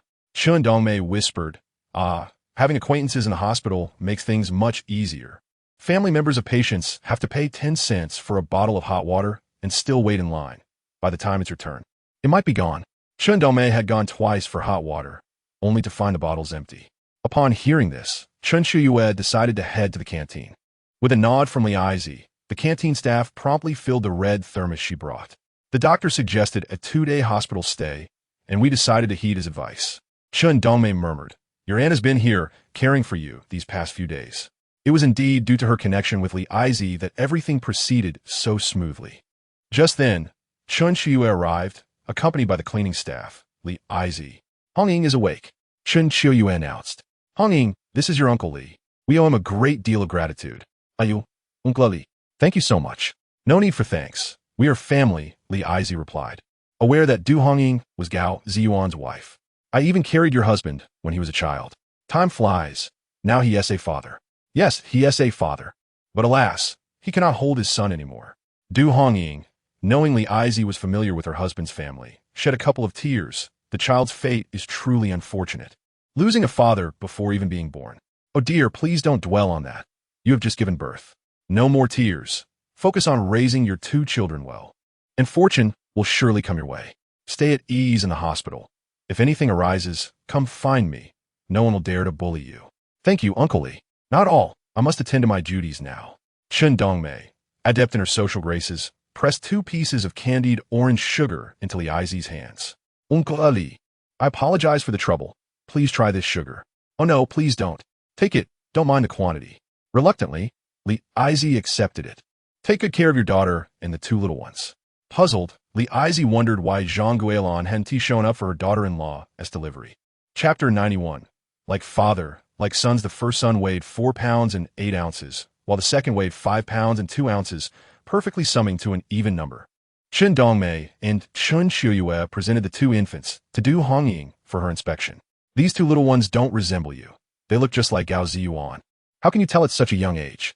Du Hongying was skeptical. However, upon closer inspection, she had to concede. It was true. They did not resemble her at all. Zhang Guilin had even claimed they weren't Gao Zhiyuan's offspring. How could that be true? The shape of their foreheads and noses was unmistakably a replica of their father. Chun Shuyue chuckled. They look so alike that I sewed numbers onto their clothes to prevent you from mixing them up. Sure enough, one outfit had a 1 and the other a 2 stitched into the lower left corner. Thank you, Aunt. For what? I had nothing else to do, Chun Shuyue replied. If it weren't for family obligations, I would come to help with your confinement. Thankfully, your grandaunt can spare time, so I feel at ease. Thank you, both my dear aunt and grandaunt. Hee, Hongying, we're not so special. At the hospital entrance, 2 aunts, Huang and Luo, arrived. Eldest aunt, younger aunt, what brings you here? We were out shopping and ran into your uncle, who mentioned your delivery, so we came to see you. We haven't brought anything yet. We'll return tomorrow. What for? It's unnecessary. Of course it is. During confinement, you need to eat chicken and eggs. Huang smiled at Luo Si. I told you there were two. Two sons, right? I've never missed a guess. You truly have a gift for this. Elder aunt boasted. I can predict with high accuracy. You know, the signs for carrying a son and a daughter are different after some idle chatter. The aunts learned that Du Hongying would be staying in the hospital for 2 days before heading home. They planned to visit again with gifts once she returned. We'll take our leave now. We're just glad to see mother and child safe. As the two aunts departed, Chun Dongmei escorted them out. Upon returning to the ward, she noticed a bag of red sugar and a bag of red cakes they had brought. Mother, don't touch that bag of red cakes. I have a use for it. All right. Chun Dongmei didn't pry into her daughter's intentions, thinking instead about where to offer incense to the Buddha.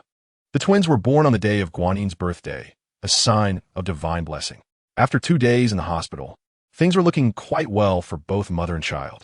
Rest and nourish yourselves when you return home, and ensure the little ones sleep separately from the adults to avoid any mishaps, Dr. Xiong patiently advised while issuing the discharge papers. Looking at the bill, Du Hongying reflected on how fortunate it was to live in this era. Admission was on March 12, 1974, and discharge was on March 15th. The total bill came to 166 yuan, which, while appearing modest, was a significant sum for an ordinary family at the time. It was no wonder everyone preferred home births. Luckily, Du Hongying had earned a substantial amount from selling clothes before the new year. Otherwise, she would have needed to borrow money. She decided to keep the hospital receipt as a memento for her 2 children. Though she could walk, Du Hongying had undergone a side episiotomy and couldn't manage the walk back home. So her husband Du Tianquan and Shi Zhu carried her. Are you ready to go? Chun Dongmei bundled the twins tightly, preparing to carry one while her sister-in-law carried the other, with a bundle on her back. Wait a moment. Du Hongying took the bag of red cakes and spotted Li Iz cleaning the corridor. Uncle Li, are you busy? Yes, Hongying, you're being discharged today. Indeed. I just completed the discharge formalities. Noticing no one was watching, Du Hongying discreetly handed the bag of red cakes to him. Uncle Li, I owe you a great deal for your care during my hospital stay. Please take these cakes home for your younger siblings as a treat. Oh, no. Please don't refuse. Uncle Li, it's my token of appreciation. You must accept it. You child. Li Iz chuckled. All right, I will accept it. It's clear you are a good person. Great fortune awaits you in the future. May your words come true. It's fascinating how people can defy expectations. While he was often described as fierce and difficult, during her hospital stay, he had shown himself to be quite compassionate. Du Hongying returned home with her twins. Resting at her maternal home, friends from the production team brought eggs, red sugar, and other gifts to see the babies. Oh my, these two are quite the sight. Indeed, they are twins. I knew it. Hongying was carrying quite a load. The babies must be hefty. Together, they weighed exactly 10 pounds. Chun Dongmei, now a proud grandmother, remarked, these little ones are full of energy. Hongying endured much during her pregnancy, eating poorly and losing sleep. Du Hongying, instructed by her mother not to leave her bed, insisted. I can eat well. I just don't dare to. Whom do they resemble more, their father or their mother? Some curious onlookers recalled previous rumors and leaned in closer, determined to discern the truth. Who do they look like more? Chun Dongmei brought the children before them. Oh, they look just like Gao Zhiyuan. Indeed, they carry his resemblance perfectly. Both are alike. It seems our Hongying has truly suffered. After all that, neither child resembles her. Chun Dongmei thought to herself, didn't you all say my Hongying was unfaithful? This is the best evidence. The rumors were swiftly dispelled. Aunt Kai also brought 10 eggs and looked at the 2 infants. Logically, her relationship with the Du family was not particularly close.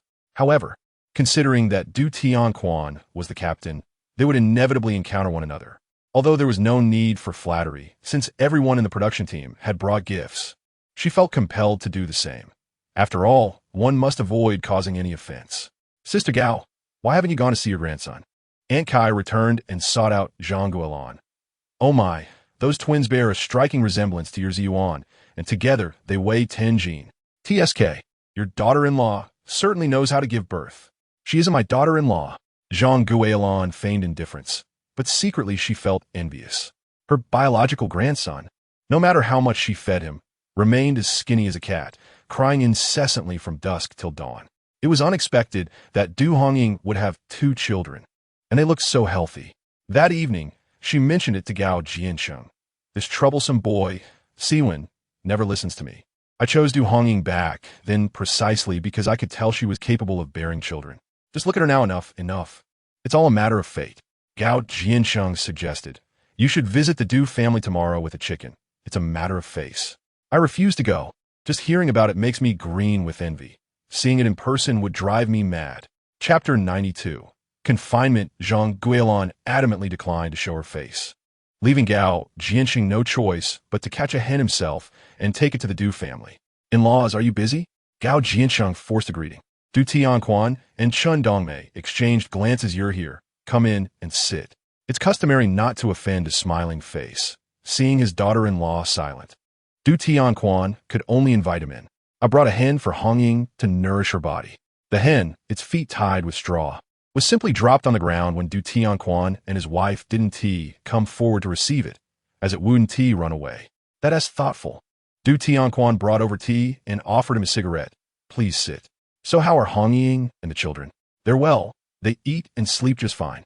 Just now, the 3 of them finally fell asleep. That's good. Hongying will have great fortune ahead. Indeed, that's what we believe too. Chen Shenhua just changed the baby's diaper, and the little one made a mess, deliberately bringing it before Gao Zhiyuan to clean. Although my Hongying married poorly, she is capable of bearing children. This life will be one of hardship followed by sweetness, a stroke of good fortune indeed. Her future days will surely be bright, with great luck awaiting her. Gao Zhiyuan could only manage an awkward smile. That's good. Before coming, he had thought about holding the 2 children, as they were his family's grandchildren. Yet, seeing Chen Shenhua's demeanor and words, all thoughts of that vanished. I still have work to do in the fields. I must go busy myself. Hongying will have to trouble you to take care of things. You needn't worry. Hongying is my daughter. I will never let her suffer. Du Tianquan accompanied Gao Zhiyuan to the door. Although Gao Zhiyuan hasn't been my son-in-law for long, I can see that he is a good-hearted child. So both of the little ones will carry the Gao surname. Gao Zhiyuan could only awkwardly laugh, expressing his gratitude for the care provided by his in-laws. How could he still have the audacity to come? Chen Shenhua, watching his retreating figure, intentionally raised her voice. He dares to keep the funeral allowance for himself. My Hongying spent so much money in the hospital giving birth. He wants to be a grandfather without contributing a penny. Thinking that grandsons are easy to hold upon hearing this, Gao Zhiyuan fled in haste. How embarrassing. Sister, why are you saying such things to him? It's rare to be angry. Chun Dongmei glanced at the hen. If it weren't for Ziyuan's children, I would have made him take this hen back. Take it back for what? It's here now, let us eat it. These 2 children still need to call him grandfather. It would be a shame not to eat it. Giving just 1 hen to a daughter-in-law in confinement, isn't that generous? Chen Dongmei pondered, realizing that if they didn't call him grandfather, it would reflect poorly on the Du family's upbringing. They should call him Gao grandfather. Du Hongying was awake in her room, having earlier pretended to be asleep to avoid letting Gao Zhiyuan see the children. Now she smiled. There are many grandfathers in our village. Li grandfather, Wang grandfather, Zhang grandfather. It's merely a matter of polite address. You child. Chen Dongmei was both amused and exasperated by her daughter. They carry the blood of the Gao family, and that is an unchangeable fact. Du Hongying pouted. They really don't have the Gao blood. As long as they don't come to cause trouble, that's all that matters. If they push me too far, I want to recognize this Gao grandfather. What is it like to sit the month at home, eating well, sleeping well, and feeling quite bored? The hardest part for her was nursing the 2 children. During the rest of the time, her mother and aunt insisted she lie down. There are no restrictions during confinement. You'll regret it when you're older. While she drank soup and ate meat, her aunt would admonish her. Don't be so careless. Your waist will feel as if it's breaking. You can't cry during confinement, or your eyes will tear up in the wind. And you mustn't wash your hair or bathe. If you catch a chill, it will lead to lifelong ailments in her previous life. Du Hongying had never given birth, and in this life, she was experiencing confinement for the first time. Regardless of whether her mother and aunt were correct, obedience was paramount. Most importantly, it spared her from their incessant nagging. You have the conditions to sit the month now. You must take care of yourself. Her aunt continued to instill the importance of proper confinement. When I gave birth to your eldest cousin, it was during the harvest season, and everyone in the family was busy with work. I had to manage everything myself, without observing any restrictions, and afterward my waist ached as if it would break. Your grandmother said that any illness from the confinement must be treated during that time. When I had your second cousin, I insisted on doing nothing, just lying down. And lo and behold, I felt completely restored after the confinement. That is true. Chun Dongmei had her say. When I gave birth to Hongbing, I couldn't even look after Hongying. I have no idea how she picked up a head full of lice, which drove me mad with itching. I had no choice but to wash my hair, and you wouldn't believe it. Afterward, my head hurt terribly whenever the wind blew. It was only when I had Hongwei during confinement that I managed to recover. Du Hongying, I genuinely fear for you. You all still have the opportunity to sit another month, but her husband is gone, and she won't be having any more children. So, be obedient during this month. Forget about washing your hair or bathing. Fortunately, it was February, and it wasn't too hot. Otherwise, she feared she would not know what her own body would smell like. Speaking of which, her physique was indeed robust. The sisters-in-law from the village who had previously gone through confinement came to visit her and shared their experiences, stating that after giving birth, one would sweat profusely after drinking a bowl of soup. Yet, Du Hongying experienced none of that. The soup and meat were delicious, and most importantly, her milk was plentiful. The two babies couldn't even finish it all. There was simply too much. The production team had raised 6 hens. Her aunt and 2 uncles each caught 2, and their own family also kept chickens. This month, her confinement was quite abundant. Even eating 1 hen every 2 days would leave her with leftovers. Mother, please keep track of these favors. I must return the gifts later. Your father asked Hongwei to keep a record of everything. He knows precisely who sent chickens and eggs. Chun Dongmei remarked, you are now the head of your own household. Favors must be remembered and reciprocated. Yes, I understand. Chun Dongmei discussed the affairs of the production team with her daughter. Your father mentioned buying piglets to raise. This year, the production team aims to raise a few more. Aunt Yuan, who tends the pigs, said she is overwhelmed and is looking for help. Chun Dongmei suggested, I was thinking you could help with the pigs. You need to look after the 2 little ones and can't go out to work for points. Although tending to pigs is a bit smelly, the work is light. Just feeding them twice a day and cleaning the pigsty. No. Du Hongying flatly refused. Mother, I have my own ways to earn money to raise the children. I truly don't care for points. In her previous life, she had juggled both the household chores of the Gao family and the points from the production team, managing to outdo the men in the production team by the year's end. What was the point of laboring like a fool without reaping any benefits? In this life, she had learned that one must work smart, not hard. Chapter 93. Ancestor of pigs. That evening, Du Tianquan returned home, sighing heavily. After feeding several pigs, the amount of manure increased, leading to insufficient space in the pigsty and necessitating the hiring of 2 additional workers. The operations of the production team proved to be quite challenging, primarily due to a lack of unity among the members. Father, could we not let the members raise the pigs at their homes? That is not feasible, as the nature of raising pigs differs among members. The government encourages the raising of more pigs, and these matters pertain to the collective. The purchasing station only acquires from the collective. If the members raise pigs, to whom would they sell them? That would be akin to speculation. Father, allow me to explain. My suggestion is for eligible members to adopt and raise pigs, with a 100-pound fat pig earning them work points. At the end of the year, when the production team sells the fat pigs, they could distribute additional grain and pork to those members. For households with ample land, the production team would cover the cost of piglets, and the families would manage feeding them using vegetable scraps and other resources. For each pig over 100 pounds, they would earn 100 work points, and for every additional pound, they would earn an extra 2 work points. For instance, if our family raises a 160-pound pig, that would amount to over 200 work points. This system mirrors the division of labor in farming, albeit more decentralized. The production team would provide the piglets and handle their sale, while the members would focus on the labor. What if the pigs die? Chun Dongmei expressed her concern, acknowledging the potential risks involved. In that case, it would simply be a matter of bad luck for the family. We can count the work points based on the pig's size at the time of death. In this era, even deceased pigs have value. They wouldn't go to waste, as the production team could utilize them for a feast. Trust me, this will definitely motivate participation, Du Hongying stated. The primary concern is that more pigs would mean more manure. Could this adversely affect the crops grown by each group? I believe it could work, Chun Dongmei replied. If such a policy is implemented, I would like to apply to raise one pig. We could even convert our latrine into a pigsty. Du Unwe, who was busy eating the chicken head his sister had given him, was momentarily taken aback by his mother's proposal, but eventually nodded in agreement under her watchful gaze. All right, tomorrow I will discuss this with them. The conclusion of their discussions was that they believed the plan was feasible, largely due to the impressive growth of this year's wheat crop, which was thriving compared to other production teams. Let us see how much money our production team has.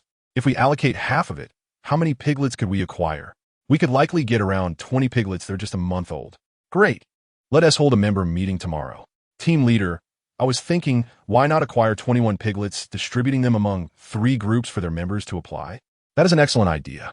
The next evening, the production team convened a member meeting to discuss the proposal, emphasizing several considerations. Raising pigs at members' homes counts towards work points. Let us calculate if this makes sense. Team leader, may I ask a question? Li Shenxi stood up. These piglets vary in size. Will the work points be calculated equally?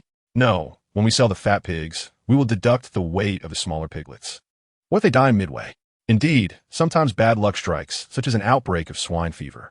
Correct, Mrs. Yuan has raised pigs for many years and has lost a few. We can't afford to compensate for that. Everyone, please quiet down. Du Tianquan interjected, outlining a solution. I believe our members are all diligent producers, and once they adopt the piglets, they will care for them meticulously. Even if losses occur, the production team will only account for the work points. The assurance eased the members' concerns. And what about the manure? We have discussed this. Families raising pigs can use some of the manure to irrigate their private plots. After all, those plots are limited, and it's not feasible to water them every day. Thus, each group as allocated farmland will still receive fertilizer, ultimately improving our harvests. We aim for a bountiful yield by year's end, ensuring every family can enjoy rice and meat. All right, we will follow the team leader's guidance. We wish to apply for raising piglets. The opportunity to raise piglets would depend on certain conditions, and the team leader, along with the women's committee and accountant, would inspect each household. There were 7 slots available per group. Some families, aware of their limitations, could only watch with longing. At the member meeting, the list was announced. Those who did not receive slots were encouraged to improve their circumstances. This year, our production team will conduct an experiment. If successful, we aim for every household to raise a pig next year. This way, our production team will supply more pigs to the purchasing station, leading to larger shares for the members, ensuring our pots are full and our bowls are overflowing. This will provide more security for those marrying off daughters. Du Tianquan painted a grand vision that left everyone salivating. Shen Dongmei brought home an 18-pound piglet. Hongwei, you're responsible for gathering pig feed. If it goes hungry, you will suffer as well. Du Hongwei exclaimed, this isn't just a piglet. It's practically a pig deity. Mother, let us take the piglet to the veterinary station to buy some deworming medicine to ensure it grows quickly and healthily. No need for medicine. I'll gather some wild herbs to feed it. She replied, if I give it enough sour grass, it won't have any parasites. Really? Why would I lie? I can manage just fine. There's no doubt I can raise a piglet well. Chun Dongmei was determined to raise it like a child, confident it would thrive. It must be said, the arrival of the piglet at the Du household was a stroke of luck. Du Hongying, having just completed her confinement, enjoyed plenty of chicken during her recovery. Occasionally, Du Tianquan would return from the supply store with meat for soups. The family's kitchen was abundant with scraps, and with Du Hongwei diligently gathering pig feed, the piglet had more than enough to eat. Shen Dongmei even prepared a large vat of pig feed. Mother, there is no need to ferment it. I'll gather feed daily.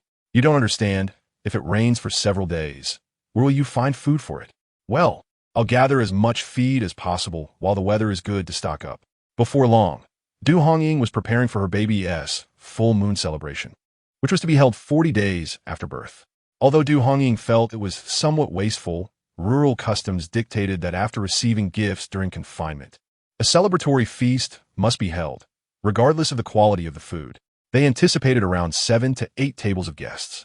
The members of the production team had already sent their gifts, and while the value of the gifts varied, the sentiment was what mattered. Additionally, the presence of relatives made the occasion lively. Du Tianquan and Chun Dongmei were busy preparing. Du Hongying observed as her parents calculated the dishes. Father, let me see. Du Tianquan listed braised pork, cold chicken, and dry-fried duck, while the other dishes were manageable. Acquiring pork for braising seemed challenging due to a lack of connections at the supply store. Du Hongying recalled her acquaintance, Zheng Shaoling, but she knew asking her for help would likely be futile. We don't necessarily have to stick to braised pork. We could also consider cooking pig intestines. Would that be acceptable?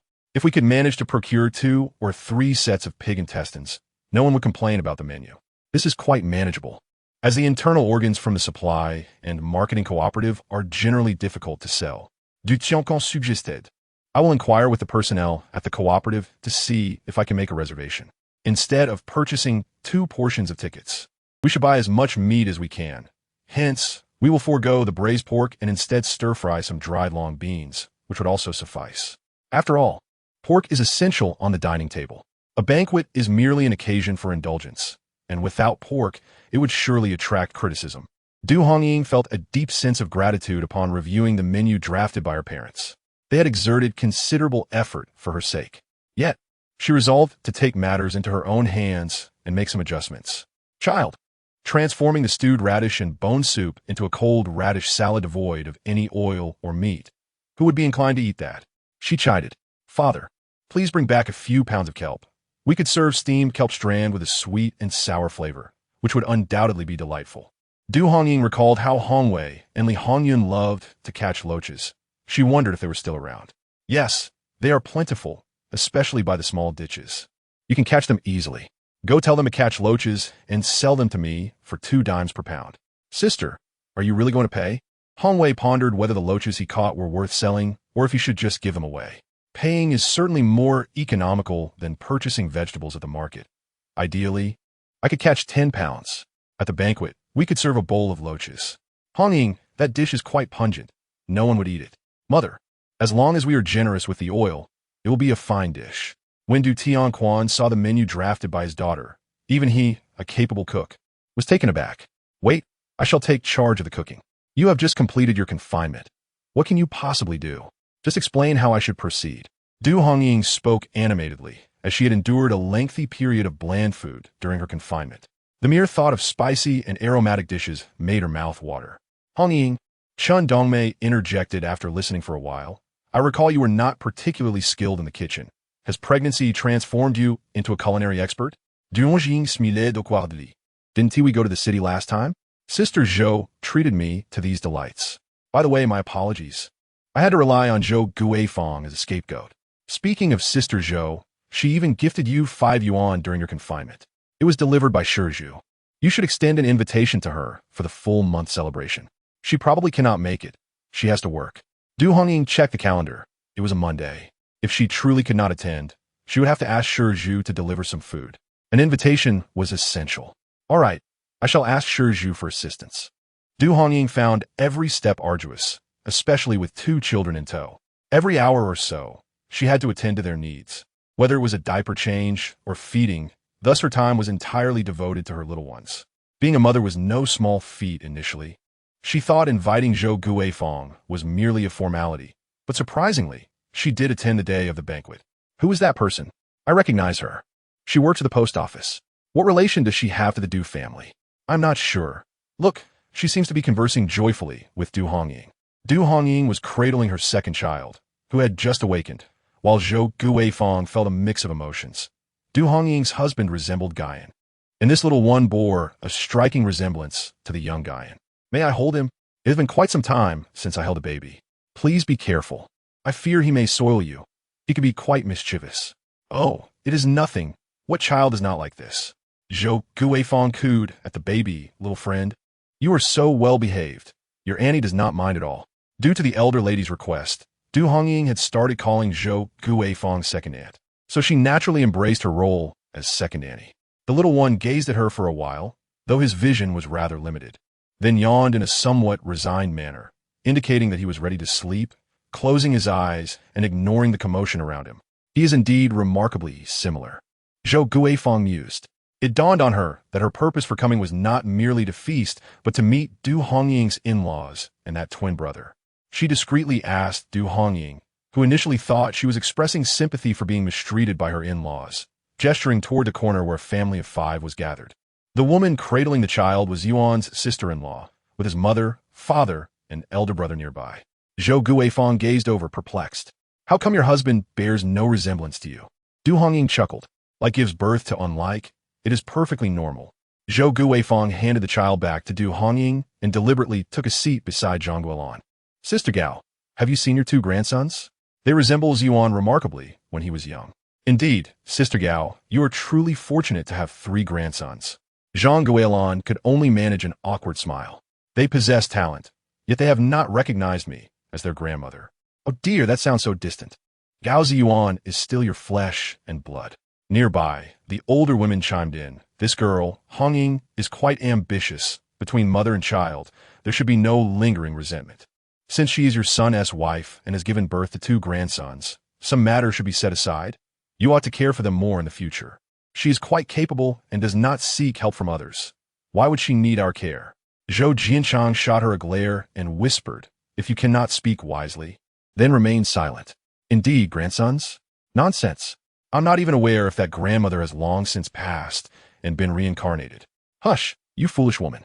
Chapter 95. The bold Zhou Guifang, seated at a distance, did not catch the full extent of Zhang Guilan's murmurs, but she could discern from their expressions that they were not kind words. It seemed she was unconcerned about Du Hongying's 2 grandsons. Puzzled, she thought it should not be so. With her son gone and her daughter-in-law pregnant, she ought to be cherished like an ancestor. The birth of her son's 2 children should be a source of joy, yet she appeared indifferent. Indeed, it was quite peculiar. Under the furious gaze of Gao Zhiyuan, Zhang Guilan fell silent. Gao Zhiyuan himself felt a heavy embarrassment, realizing that Zhang Guilan was short-sighted and causing such a stir over a meager pension. As the head of the household, he felt powerless.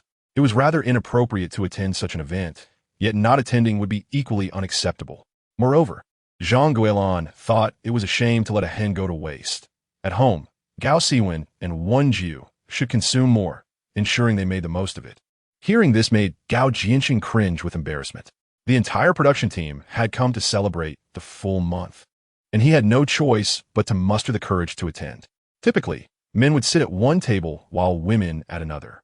However, his wife had become increasingly erratic this past year, and he felt compelled to keep a watchful eye on her to prevent any potential missteps. Gao Siwen at that moment appeared to be lost in thought, perhaps to pass the time or perhaps to conceal something, as he held a book in his hand.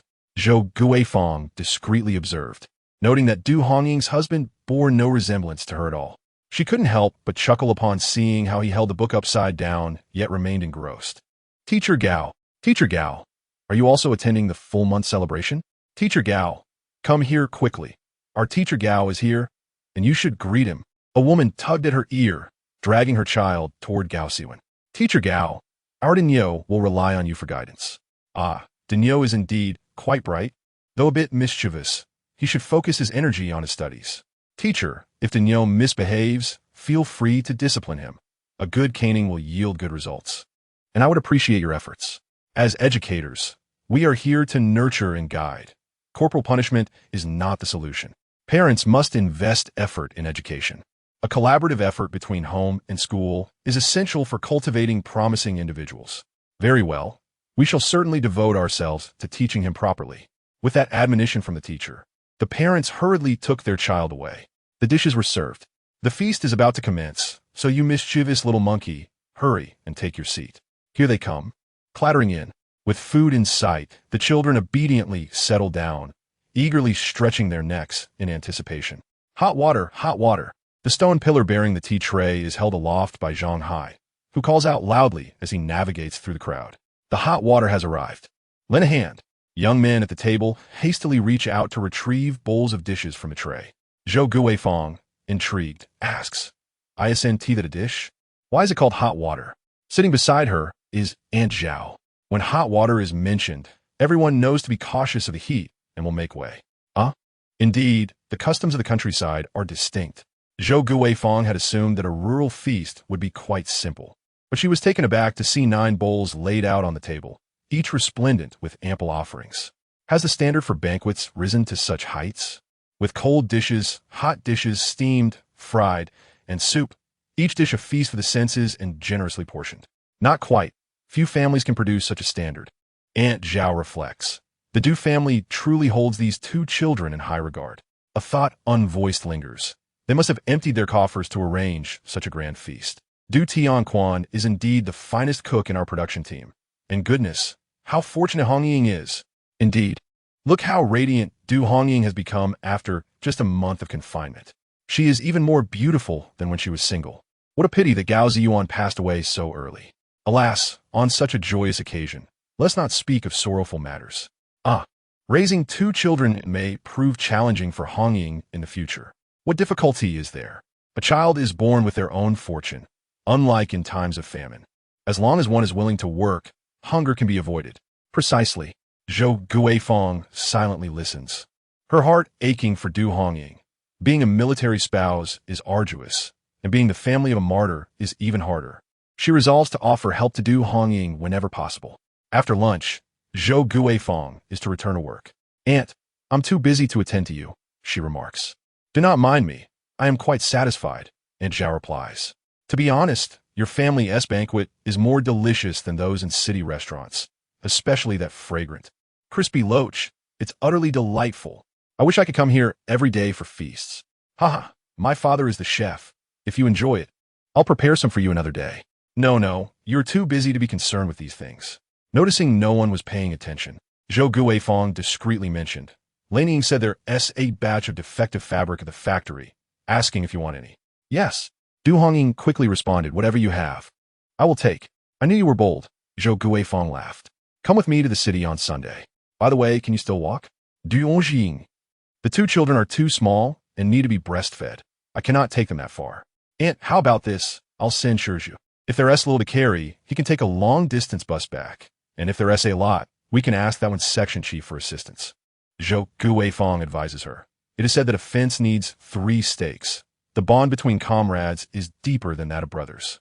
If they can help, they will feel more at ease." "All right, I'll find Shizhu.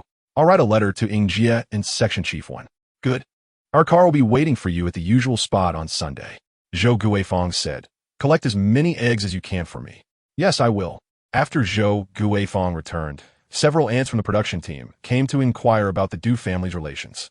"My aunt." "Your aunt?" Chen Dongmei actually has sisters working as formal employees at the Post and Telecommunications Bureau. Impressive. When asked, Chen Dongmei merely smiled, revealing nothing. In this era, having relatives who are workers is indeed highly regarded. It's the Post and Telecommunications Bureau, not the Grain and Oil Bureau. What is there to boast about? Zhang Guilin grumbled at home, suddenly struck by a thought. How can the Du family afford such a lavish banquet for this full-month celebration? It must have cost a fortune. Where do they get all this money? Surely they haven tea embezzled from the production team as funds? Shut your mouth. Gao Zhiyuan was infuriated by her words. Are you blind or what? Though the banquet is plentiful, they have their means. That loach was caught by Du Hongwei and a few children, and the stir-fried intestines do not cost much. The chickens and ducks are all raised at home. You meddle in everything. Just try to take care of your grandson. Chapter 96. Patchwork Shizhu is heading to the city to help her procure goods, while Du Hongying contemplates what to send for the 2 elders, Laniying, Wen Liang, and the driver. Suddenly recalling Zhou Guifang's praise for the fried loach, she considers that while the size of loach varies and frying them may not yield uniform results, passing by the creek and observing the rivers within. "Oi district du Hongying. What need is there for a net?" Chen Dongmei laughed at her daughter's request. "Look at what your father will weave for you." "He will weave it, of course. Whatever Hongying desires, Du Tianquan will do his utmost to fulfill. His daughter is clever." The banquet dishes prepared according to her suggestions are both delicious and economical, enhancing their reputation. Hongying's idea of raising piglets at the homes of the members of their cooperative was also brilliant. Having just made the rounds with the treasurer and the head of the women's committee, the piglets are thriving. Just thinking about how, in this era of extreme material scarcity, their production team could yield over 10 large fat pigs fills Du Tianquan with such joy that he could wake from his sleep laughing. Following his daughter's lead is surely the right path. Isn't it merely a matter of weaving a net from bamboo? If he works quickly, he can finish it. He returned with 2 stalks of tender bamboo to split into strips and bent a tea tree branch to form the frame of the net, making the opening large and the rear small. Whether for fish or loach, once they enter, they cannot escape. Once the net is woven, he presents it to Hongwei, who is thrilled to hear that his sister is preparing food. A single cast of the net brings up 4 to 5 gene of river fish, with such a plump belly and tender meat. How could it not be delicious? No worries, just clean out the entrails, Du Hongying reassured him. Those adult-sized fish are quite a treat. At home, all that is required is for Du Hongying to supervise. Her father and brother will handle the labor. As the time to cook approaches, Chun Dongmei feels a pang of regret. Oh my heavens, are you planning to live in excess? 2 gene of cooking oil are being poured into the pot. Mother, this dish requires plenty of oil to be fragrant. Du Hongying awkwardly rubbed her nose. It must taste good when sent to others. All right, child. This is merely a gesture of goodwill. 2 gene of cooking oil is worth little. Stop making a fuss over it. Chun Dongmei fell silent. I couldn't care less about you all. Only Du Hongwei, stirring the fire, was salivating. How come I never knew river fish could be so delicious? Sister, who are you sending this to? Mind your own business. If there is food, eat it. If you want more, go catch some with the net. Du Hongying wrapped the fried river fish in oiled paper, each package weighing over a gene, and even brought a bowl to Ju. Hongying, have you brought me food? Li Hongmei joyfully received it. Wow, it smells so good. You are the best of me. Is your husband not good to you? Who doesn't he know? Ju treats Li Hongmei like a treasure, forbidding her from working in the fields or doing laundry and cooking at home. All the household chores are done by Shirling, and Ju is the only one earning work points in the fields. Even Aunt Li couldn't help but feel that her daughter might be too lazy. He ought to treat me well. After all, I am his wife. Li Hongmei beamed as she devoured the contents of the bowl. Hey, isn't this loach? No, it's river fish. So delicious. How did you make it? Tell Ju to catch some more for us to enjoy. Tell him to take the net to the creek. Upon hearing this, Du Hongying's mouth watered even more, urging Ju to go catch some. Do not worry. Your husband will help me run errands early tomorrow morning, and once he returns, I shall prepare a meal for you. Ah, very well then. Li Hongmei pondered the prospect of earning some money. Hongying, what kind of clothing are you planning to make this time? We shall see once the fabric arrives. You are truly remarkable. Hongying, what you call defective fabric transforms into something reusable in your hands. Du Hongying smiled. Her forte lay in the art of patchwork, rendering imperfections nearly indistinguishable. Sister-in-law, there are a total of 11 rolls of fabric. I owe thanks to that one department head. Driver Li delivered them directly to the village entrance. At the entrance, she fortuitously encountered Du Hongbing, who was studying under Dr. Xiao. They carried the fabric home together, assisted by Du Tianquan and Chun Dongmei, while Du Hongying tended to her 2 children. However, when Du Hongying glimpsed the current batch of flawed fabric, it gave her pause. There were surfaces damaged, some with stains on the reverse side, others with horizontal stripes, diagonal patterns, and coarse textures, speckled or discolored. Indeed, this was the essence of defective fabric. These fabrics. Chun Dongmei, though an outsider, felt a chill of concern. You might incur losses.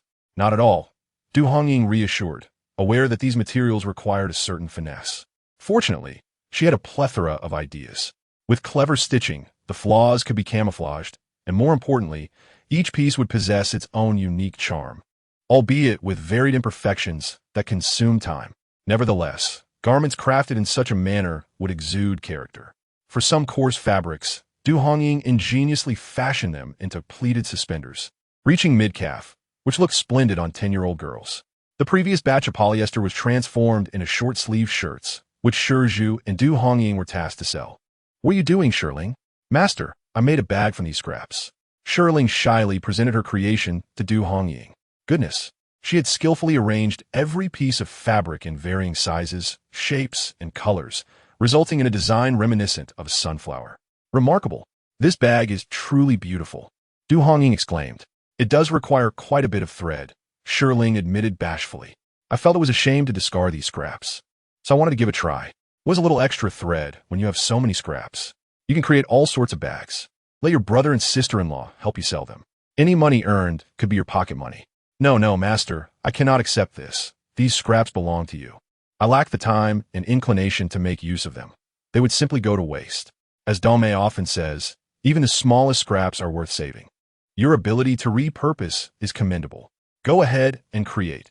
Once this batch of clothing is complete, you will be ready to strike out on your own. Master, Shirling was anxious that Du Hongying would not take her along. Haha, all right, if you wish to follow me, that is fine. I will call on you when there is work to be done. Now go. I must tend to the children.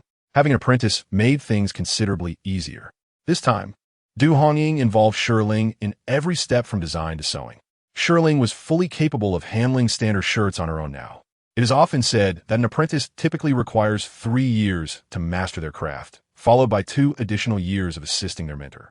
However, Shirling grasped the essence in merely 6 months. It was uncertain whether she was an exceptional teacher or if Shirling was simply extraordinarily astute. Moreover, Shirling was reluctant to leave her side, insisting on remaining with Du Hongying. Such a diligent apprentice is hard to come by. At Du Hongying's suggestion, Shirling took her bag to sell at the Shanchuan coal mine. How much did it sell for? 2 yuan, Li Hongmei replied with a smile. Your brother remarked that my asking price was too high, yet they bought it after merely a glance, claiming it exuded artistic flair. What is artistic flair? The 2 women were puzzled and approached Du Hongying for clarification. I am unsure myself. As long as it sells, that is what truly matters. Chapter 97. The wheat harvest. Though they were unfamiliar with the notion of artistic flair, everyone recognized that Shirling's creation had monetary value. The greatest virtue of rural folk is frugality. Every household has a bag of fabric scraps tucked away, old and new, in various colors. Even a 2-finger-wide piece is saved for patching. Not to mention the substantial bag of scraps Du Hongying had accumulated from her clothing-making endeavors over the past year. Shirling, since you have some idle time, why not turn those scraps into bags? Arrange them however you wish. Someone will always be interested in buying. 10 points yield only a few dimes, while a single fabric bag can fetch 1 or 2 yuan. Even a child could deduce which is more profitable. Master, is it truly permissible? Of course. Du Hongying instructed her. Just ensure you match the thread color to the fabric. This way, the stitches will be inconspicuous. Shirling bit her lip, hesitating to speak. What troubles you? Master, do you think this design works? Du Hongying examined it and realized that her apprentice's instincts might indeed be sound. Shirling presented a large butterfly, crafted from red fabric with white stitching, and it was quite striking. This is splendid. Perfectly fine. Du Hongying decided she would refrain from offering unsolicited advice in the future. Shirling's hands were truly gifted. Chun Dongmei observed the entire process. It is beneficial for a girl to learn tailoring. She can earn some money helping others with their garments. Sometimes, she found it puzzling that her own daughter, who had not undergone formal training, could be so adept. Noticing her mother's inquisitive gaze, Du Hongying quickly averted her eyes. The children seemed to be stirring awake, serving as their mother's shield against any scrutiny. That day, Chen Qiuyue arrived, carrying 6 adorable baby rabbits. Second sister, you mentioned wanting to raise rabbits, so I brought you some. The month-old rabbits were irresistibly cute, and Du Hongying was quite taken with them. For all these, how much do I owe you? How ridiculous. Would I ask for money for a few rabbits? If you weren't my second sister, would I have bothered to bring them? Would I need to charge you for a gift?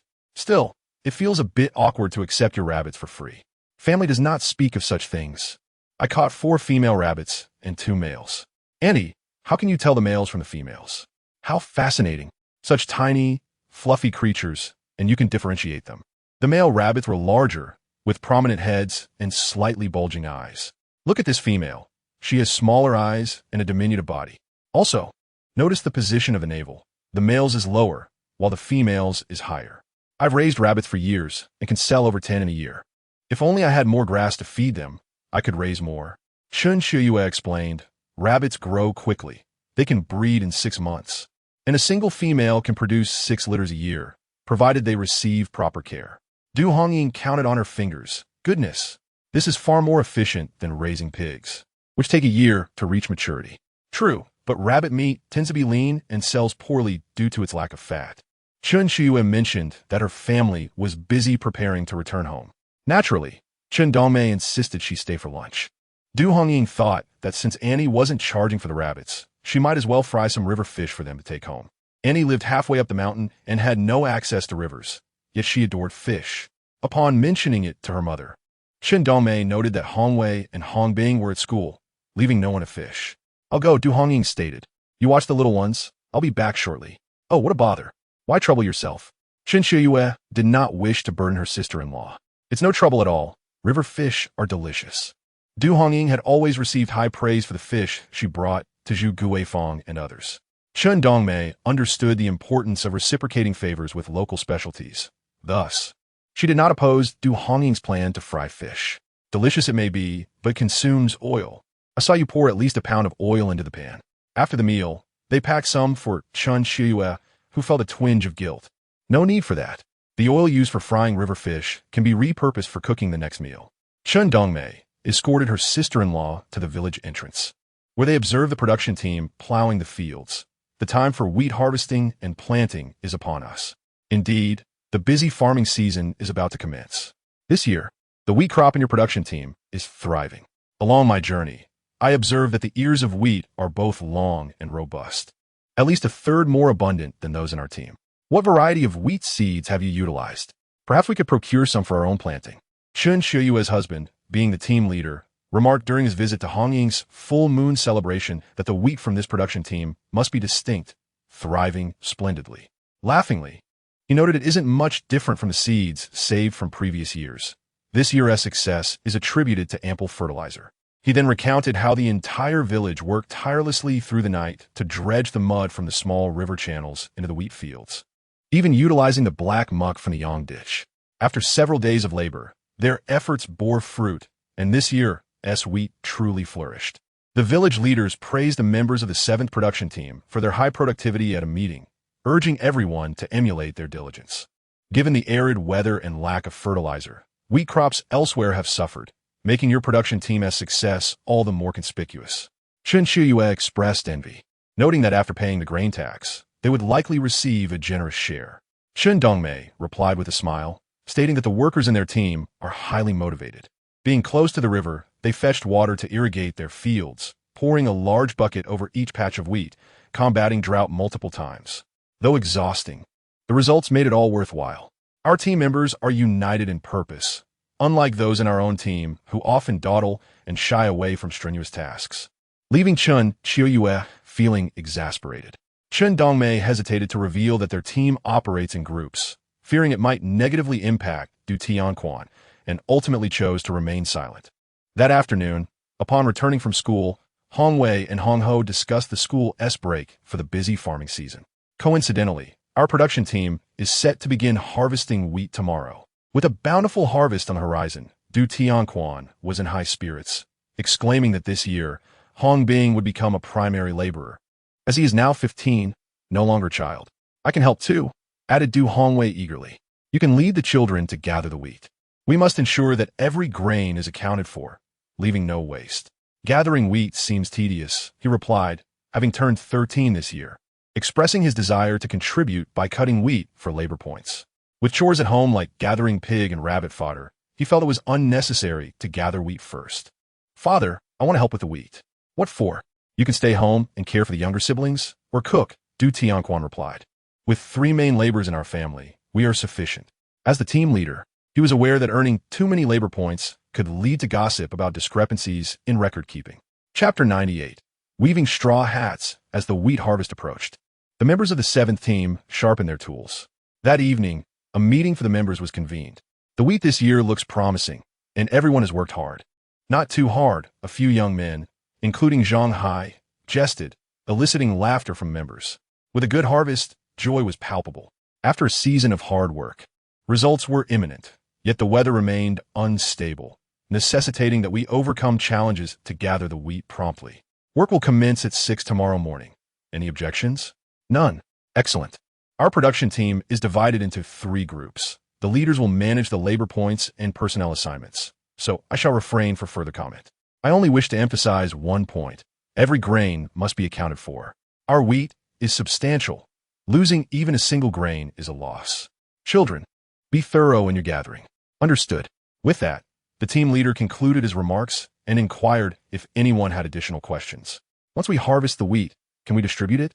After it's harvested and dried, the grain tax will be paid, and after retaining our share, the remaining will be divided among the groups. Yes, you. The production team will not take more than its due. Du Tianquan chuckled.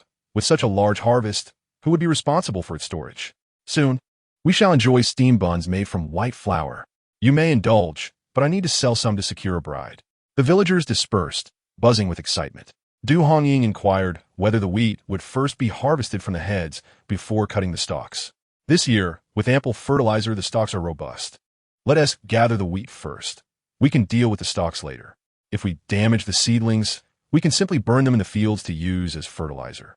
Suddenly, Du Hongying had an idea. Wheat straw can be woven into hats. Indeed, but who possesses such skill? Every household has 1 or 2 straw hats.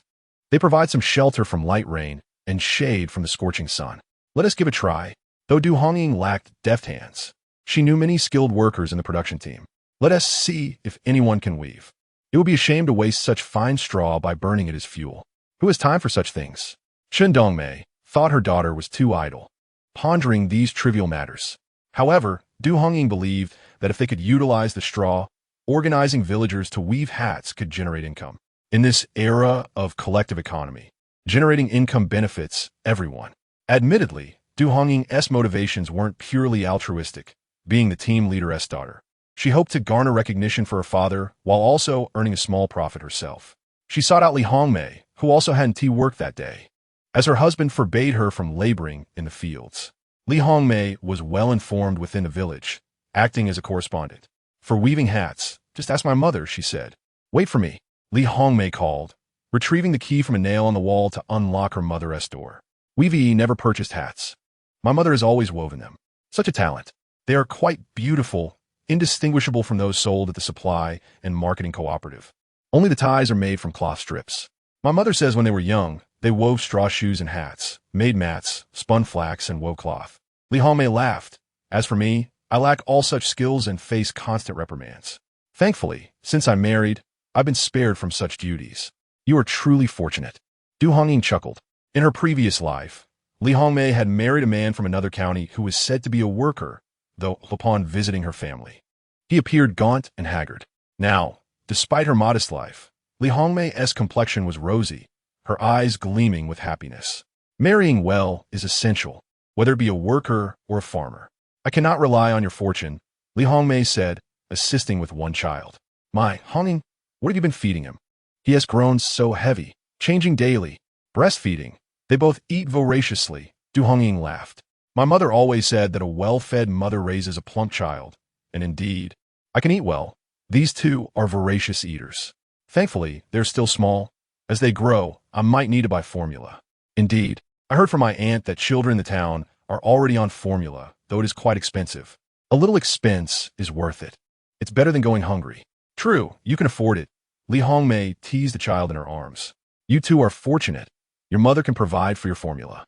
Du Hongying smiled, knowing that both Shi Zhu and Li Hongmei were fully aware of her situation. Honestly, Hongying, are you considering making these straw hats for profit? Yes. Under the name of the production team, we can earn a small fee. Shall we entrust you and Shi Zhu to sell them? Absolutely. Hongying, you are simply marvelous. Don't be too pleased. Nowadays, people prefer buying from the supply and marketing cooperative. Selling individually may not yield much profit. What then? Li Hongmei looked worried, concerned about the lack of earnings. Du Hongying felt that there must be a solution, but her mind temporarily stalled, unsure of how to proceed. Until she returned home and saw the cloth bag Shi Zhu had made for diapers. Inspiration struck her. Why not add some decorative edges or embellishments to the straw hats? Furthermore, the straw hats need not be as large as those typically worn by rural folk. Urban dwellers do not cultivate crops, but rather seek shade from the sun. A more refined and smaller design would undoubtedly sell better.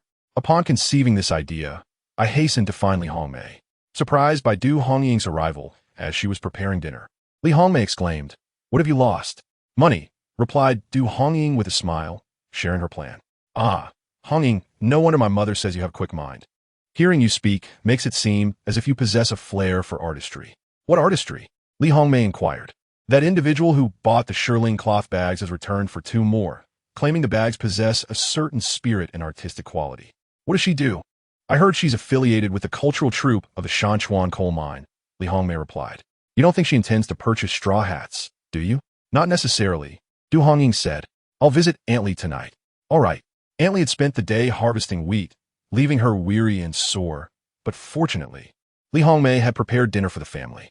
Observing her daughter leisurely seated on a rocking chair, fanning herself with a palm leaf, Aunt Li couldn't help but feel envious. "How is it that you lead such a charmed life, Hongmei?" she pondered. Li Hongmei blinked, not quite understanding. "Which month has passed without my daily toils?" Even with the little joys that come, I still wash clothes, cook, and toil in the fields. Why do you get to escape these duties? Mother, it is thanks to your blessings that I found a good man, Li Hongmei said proudly, gesturing to Shi Ju, who was washing clothes at the gate. He knows how to care for others. Aunt Li groaned in exasperation. Aunt Hongmei and Du Hongying have arrived, she called out. Oh, by the way, Mother, Hongying has something to discuss with you. What is it? Chapter 99. The interview. This is quite simple. Today, Aunt Li brought back a large bundle of wheat straw. I noticed this year's straw is long and robust, perfect for crafting straw hats, Du Hongying explained. Aun chocolate. What made you think of making straw hats? I observed the quality of the straw and thought it might be put to good use, better than burning it all. Du Hongying asserted, her aim clear, to earn money. Aunt Li understood that Du Hongying's ventures would involve her daughter and son-in-law, so why not lend her expertise? Aunt, I told my father that once the wheat is harvested, we should organize a group to learn hat making. You could be the master craftsman and earn your share of the labor points, Du Hongying suggested. Not to mention, we could create a side business for the production team, allowing members to earn a bit of extra money for oil and salt. That sounds feasible.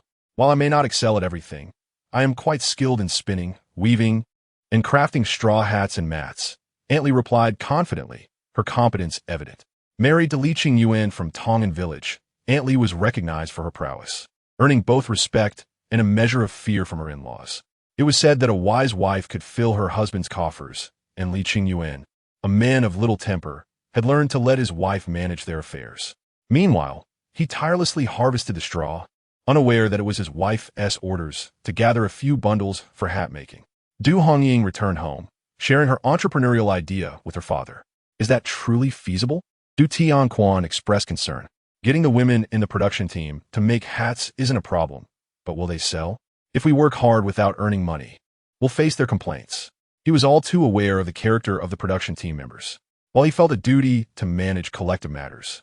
The complexities involved were daunting, and he feared accusations of self-interest might arise should Du Hongying profit from it. Father, it's quite straightforward. The fields are divided into 3 groups. Hat making can be organized similarly. Whoever crafts the hats can sell them, and the production team will take a small commission while the profits go to them, Du Hongying explained. But who would buy them when everyone still has mud on their feet?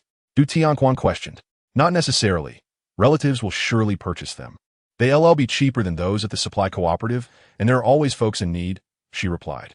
Then, I'll sell the hats made by our group. Du Hongying laughed. Every little bit counts, and I believe our group members will agree. With Shi Ju, Aunt Li, Zhang Jun, and Wang Hai representing a significant portion of the group, any opposition from the remaining few would be inconsequential. The majority would prevail. You clever girl.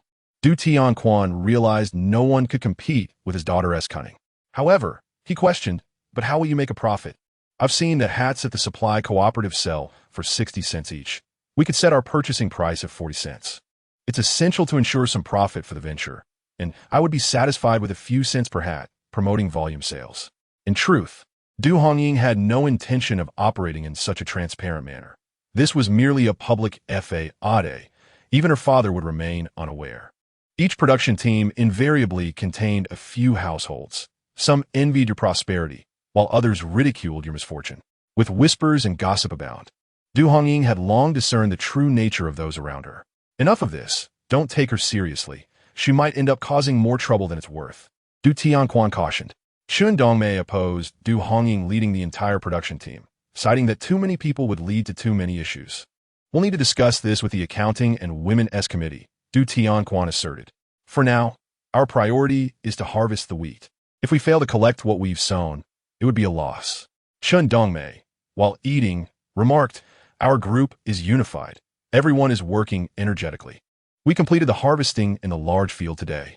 Indeed, that area still needs seedlings planted, and with rain approaching, we must finish the harvest first, Du Tianquan added. This year's seedlings are thriving as well. It's been said that crops flourish with good fertilizer, Du Tianquan noted. We applied 12 buckets of manure to that large seedling field. It should yield well. Our 7 production team's crops will surely be the envy of others. Chun Dongmei then relayed Chun Qiuyue's request to exchange wheat seeds. Did you agree to this? You know this seed is from last year and was quite small when planted. He replied, I informed her that the decision to exchange is up to her. Regardless, we will still receive a substantial share of wheat. They faced challenges from the mountains, where water sources were scarce and several plots of rice fields lay at the foot of the hill. Farming on the mountain was difficult due to a lack of fertilizer. Indeed, your third uncle has had quite a time as the production team leader. If anyone excels at the role, it is Du Tianquan. He receives praise not only at village meetings, but also at township gatherings for his agricultural success. Du Tianquan was preoccupied with thoughts of fattening pigs and maintaining a prominent status in the community. As the day progressed with the wheat harvest, the village secretary and the village head, accompanied by several officials, arrived in the fields. Team leader Du, this is Comrade Yin from the county, Comrade Mao. From the town's agricultural technology station, Comrades Jiang, Wan, and Zhang from the township. The village head introduced them. After a lengthy introduction, Du Tianquan realized they were there for a study visit to gain insights. Most importantly, the two county representatives, one of whom carried a dark object hanging from his neck, an apparatus known as a camera, were there to document their findings. This is the leader of the 7th production team in Tongan village, known for producing the best grain, the village head proclaimed. Team leader Du, throughout our visit, we've noted that the wheat heads here are thin and short. Comrade Yin then carefully opened a box from his canvas bag, revealing 3 pristine wheat heads. I casually picked these up on the way. I collect 3 from your production team? Of course, please feel free, Du Tianquan replied. Realizing the significance of the moment, he and the members of the 7th production team might just find themselves in the newspapers. Comrade Yin casually picked 3 heads and placed them in the box. Indeed, the competition among individuals can be disheartening, and the comparison of goods often leads to disappointment. The 3 varieties of wheat stood out prominently, while the others lay pitifully aside. Snap! Comrade Yin directed the camera towards the wheat ears in the box for a photograph, and then commenced the interview. Captain Du, is the wheat variety of your production team different from that of the neighboring team? Du Tianquan cast a worried glance at the village head. How could he articulate this? If he claimed they were the same, it would be a blatant slap to the face of the neighboring team. If he said they were different, it would be a falsehood. Chapter 100, Dining at the Du family. Captain Du, please speak candidly. Share your insights. Mutual learning and exchange are what we seek. If you possess valuable experience that can enhance grain production and contribute to societal development, it would indeed bring honor to our Tongan village. You prompted me, so do not blame me later. With the burden lifted from his heart, Du Tianquan asserted that the wheat seeds were indeed the same. Our seeds are not the result of any scientific breeding. We simply retained 60 pounds of seeds after last year's harvest for safekeeping, which we planted directly during the early spring of last year. Are you suggesting that while the seeds are identical, the wheat produced in your village yields a remarkable 1/3 more than others? Is there some secret or scientific basis behind this? I do not understand science, Du Tianquan replied, his face flushing crimson. The children, seemingly from nowhere, echoed, a dog chasing a motorcycle knows nothing of science. He felt he was being subtly mocked. We farmers possess no secrets. We only know that a flourishing crop relies heavily on manure. The thriving wheat of our production team is not solely due to my efforts, but the collective labor of all team members. Observing the eager attention of his fellow team members, he understood that credit must be shared. In order to fertilize the wheat, our members ventured into the frigid waters of the ditches during winter to retrieve dark mud and transport it to the fields. When the weather became dry and the seedlings appeared in rows, we toiled from dawn to dusk, hauling water to combat drought, with even the youngest children using ladles to water the fields. We persevered through 4 bouts of drought, and fortunately, our diligence was rewarded with a bountiful harvest. Captain Du must be a competent leader to galvanize the team's enthusiasm. I truly appreciate the flattering remarks, but who would dare to claim incompetence in leadership? The emphasis lay on the high awareness of our team members, all eager to contribute without hindering the collective effort. During the wheat harvest, our members rise at 5 or 6 in the morning, harvesting even before dawn. Du Tianquan sought to downplay his own contributions. Otherwise, the team members might voice their grievances or even stage a strike. Comrade Yun then expressed a desire to photograph Du Tianquan. Comrade Yun, may I make an unsolicited request? Could your camera accommodate all the men, women, and children of our village? If not, how about a group photo? A group photo? Wouldn't that overshadow your prominence? The film was precious and meant to be conserved. He initially planned only 2 shots, so a group photo would be somewhat wasteful. Come now. A bountiful harvest will delight the villagers, and your photos will bring us even greater joy. Du Tianquan seized the opportunity, calling out to the villagers, "Quickly, everyone! Come and have your photo taken with Comrade Yun for our harvest celebration." What constitutes a harvest photo? A scene bustling with villagers of all ages, some cutting wheat ears, others harvesting straw, while children scour the ground for fallen grains. Some wiped the sweat from their brows, gazing joyfully at the vast expanse of golden wheat. What a picturesque representation of abundance. Comrade Yun quickly pressed the shutter, his heart racing with excitement. Today's report would be splendid. Du Tianquan thought to himself, "Finally, I fulfilled my duty without causing discord among the team." After 5 years as the production team leader, he understood his members' psyche well. If everyone worked together, the accolades would naturally gravitate towards the individual who performed the most. However, Du Tianquan was unprepared for the village head's decision to host lunch at his home that very noon. "Village head, this is quite sudden," he exclaimed. "With 7 or 8 extra mouths to feed, and with everyone in the fields harvesting wheat, only my wife, Du Hongying, and our 2 children are at home. Isn't that a burden? No need to overthink it. Just prepare some simple home-cooked dishes. Whatever you have will suffice. Cook a few extra pounds of rice. And if you have eggs, make an egg soup. As for the grain supplements, I'll have the village deliver them later. I fear our county and township comrades might find it too simplistic. I have made no preparations whatsoever." "Not to worry. It's only 10 o'clock. There are still 2 hours until lunch," the village head reassured him. Du Tianquan felt a surge of frustration. Yet who could challenge the village head? "Dongmei, dear wife." With no other recourse, Du Tianquan raised his voice. Chun Dongmei, summoned by her husband, appeared somewhat dazed. "What do we have for dishes? We cannot push it aside. I am a production team leader. It would be improper to dine elsewhere, such as at the accountant's or the women's director's home. Being the production team leader is indeed an honor." Chun Dongmei shot him a pointed look. "You only add to my troubles. By the way, I'm only responsible for cooking the rice. The dishes are your responsibility. But I still have to take them on a tour. I see now that those in leadership positions do not consider the common folk. They merely complicate matters. During the busy harvest season, if we cannot complete our work, who has the time to cater to them? Enough, enough. Stop lamenting and hurry back to cook." The village head assured me there would be grain supplements. Just as Chen Dongmei took a few steps, she was called back by her husband. "What now? Cook a few extra pounds of rice and invite the accountant, the custodian, and the women's director to join us for lunch. I see you are forming a dining committee."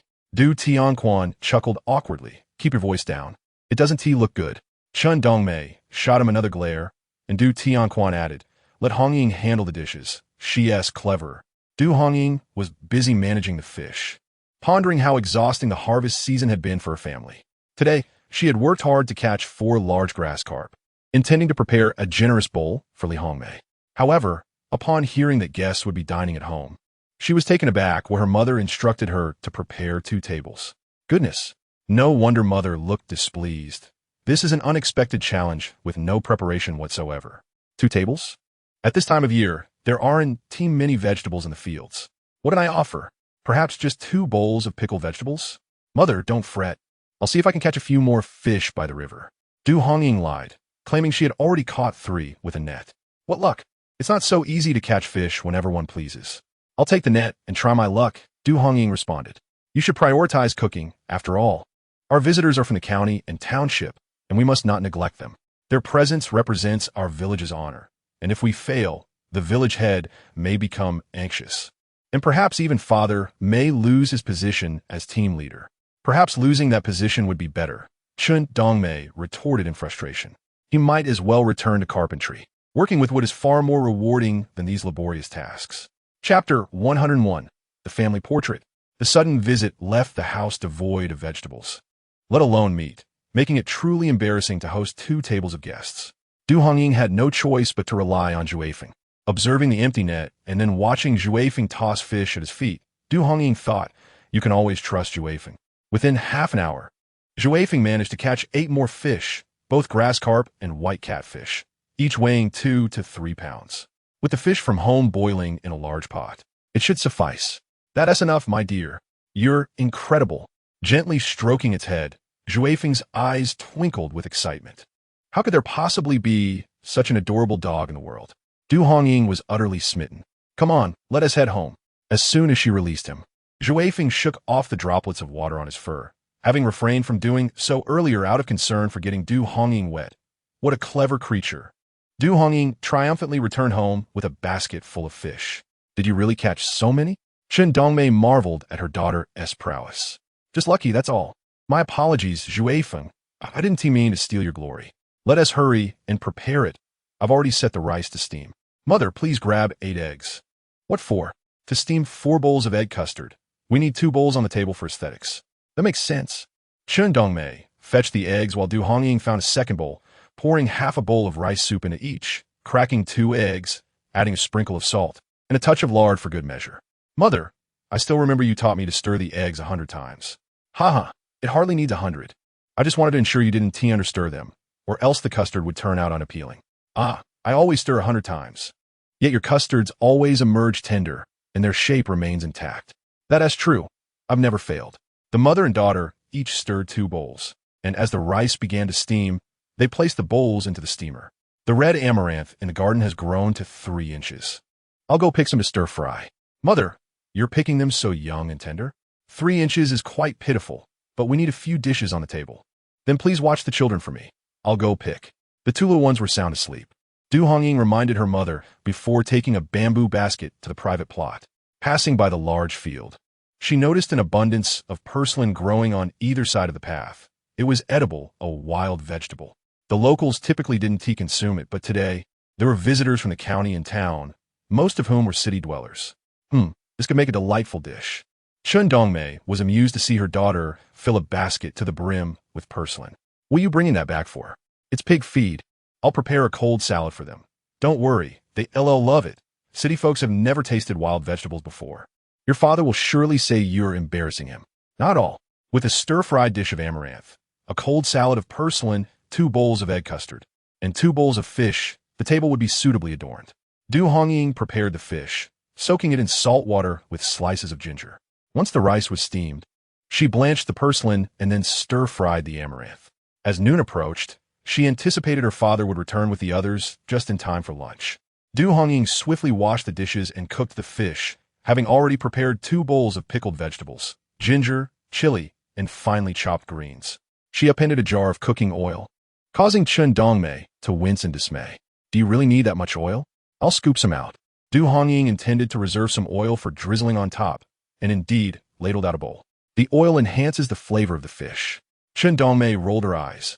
Good. Next time, we'll see how you manage. In her view, if it didn't turn out well, they wouldn't have to come back for more. Once the oil was heated, Du Hongying added a generous handful of Sichuan peppercorns and stirred in the homemade bean paste. After until fragrant. She added the pickled vegetables and stirred for a while before pouring in 3 ladles of water and covering the pot to simmer. I can see now why your father claims your cooking has improved. If I used this much oil, my dishes would taste equally delightful. Mother, you should cook next time. I'll go work outside. No. I'd rather endure the sun and rain outside than step into this kitchen. It's stifling in summer, and your father and Hongwei will complain about the heat. Chen Dongmei truly lacked confidence in her cooking abilities. Du Hongying first boiled the fish heads and bones for a while, then retrieved them into 4 large bowls before adding the fish fillets. In mere moments, she had so much that 4 bowls were insufficient, prompting her to fetch a clay pot to accommodate the excess. After cleaning the pot, she poured in the remaining oil. What are you still frying? Just a little oil drizzle. Du Hongying tasted the broth, finding it not overly numbing. Before sprinkling more Sichuan pepper on top of each bowl of fish and drizzling the fragrant oil over them. So delicious. It seems we are in for a treat today. Yes, indeed. Du Dajiao, what marvelous dishes have you prepared? The women's leader stepped into the kitchen, asking, do you need any help? No need, everything is nearly ready. Chen Dongmei quickly fetched a basin of hot water and laid out 2 nearly new towels that Du Hongying had used for her month-old daughter, draping them over the basin. Dear leaders, it's hot. Wipe your sweat. Lunch will be served shortly. Du Dajiao, you've been so accommodating. Not at all. We rural folk have little to offer. I hope you find it lacking. How can we possibly complain? Everyone remarked, praising Du Hongying for her culinary skills. Haha, truthfully, I'm not really a cook. Today's dishes were all prepared by my daughter, Hongying. Chen Dongmei introduced her daughter to the guests. Comrade, Du Hongying is young, beautiful, and capable. The guests, being well-spoken, naturally showered compliments upon the hostess, leaving Du Hongying blushing with modesty. Just then, they heard a child's cries from inside. The baby's awake. Hongbing, Hongwei. Hurry and set the dishes. Father, please invite the leaders to eat while we tend to the baby. Baby? The county officials looked at Du Tianquan in surprise, thinking, Captain Du is quite impressive. He even has a child in his later years. They're my 2 grandsons. My daughter married a soldier who sacrificed his life last year. Du Tianquan sighed. The boys are posthumous children, with no one to care for them. My daughter returned home to live with us. My apologies, Captain Du. Comrade Yun regarded the family with newfound respect. Captain Du, may I take a family portrait? Du Hongying was eager for the opportunity.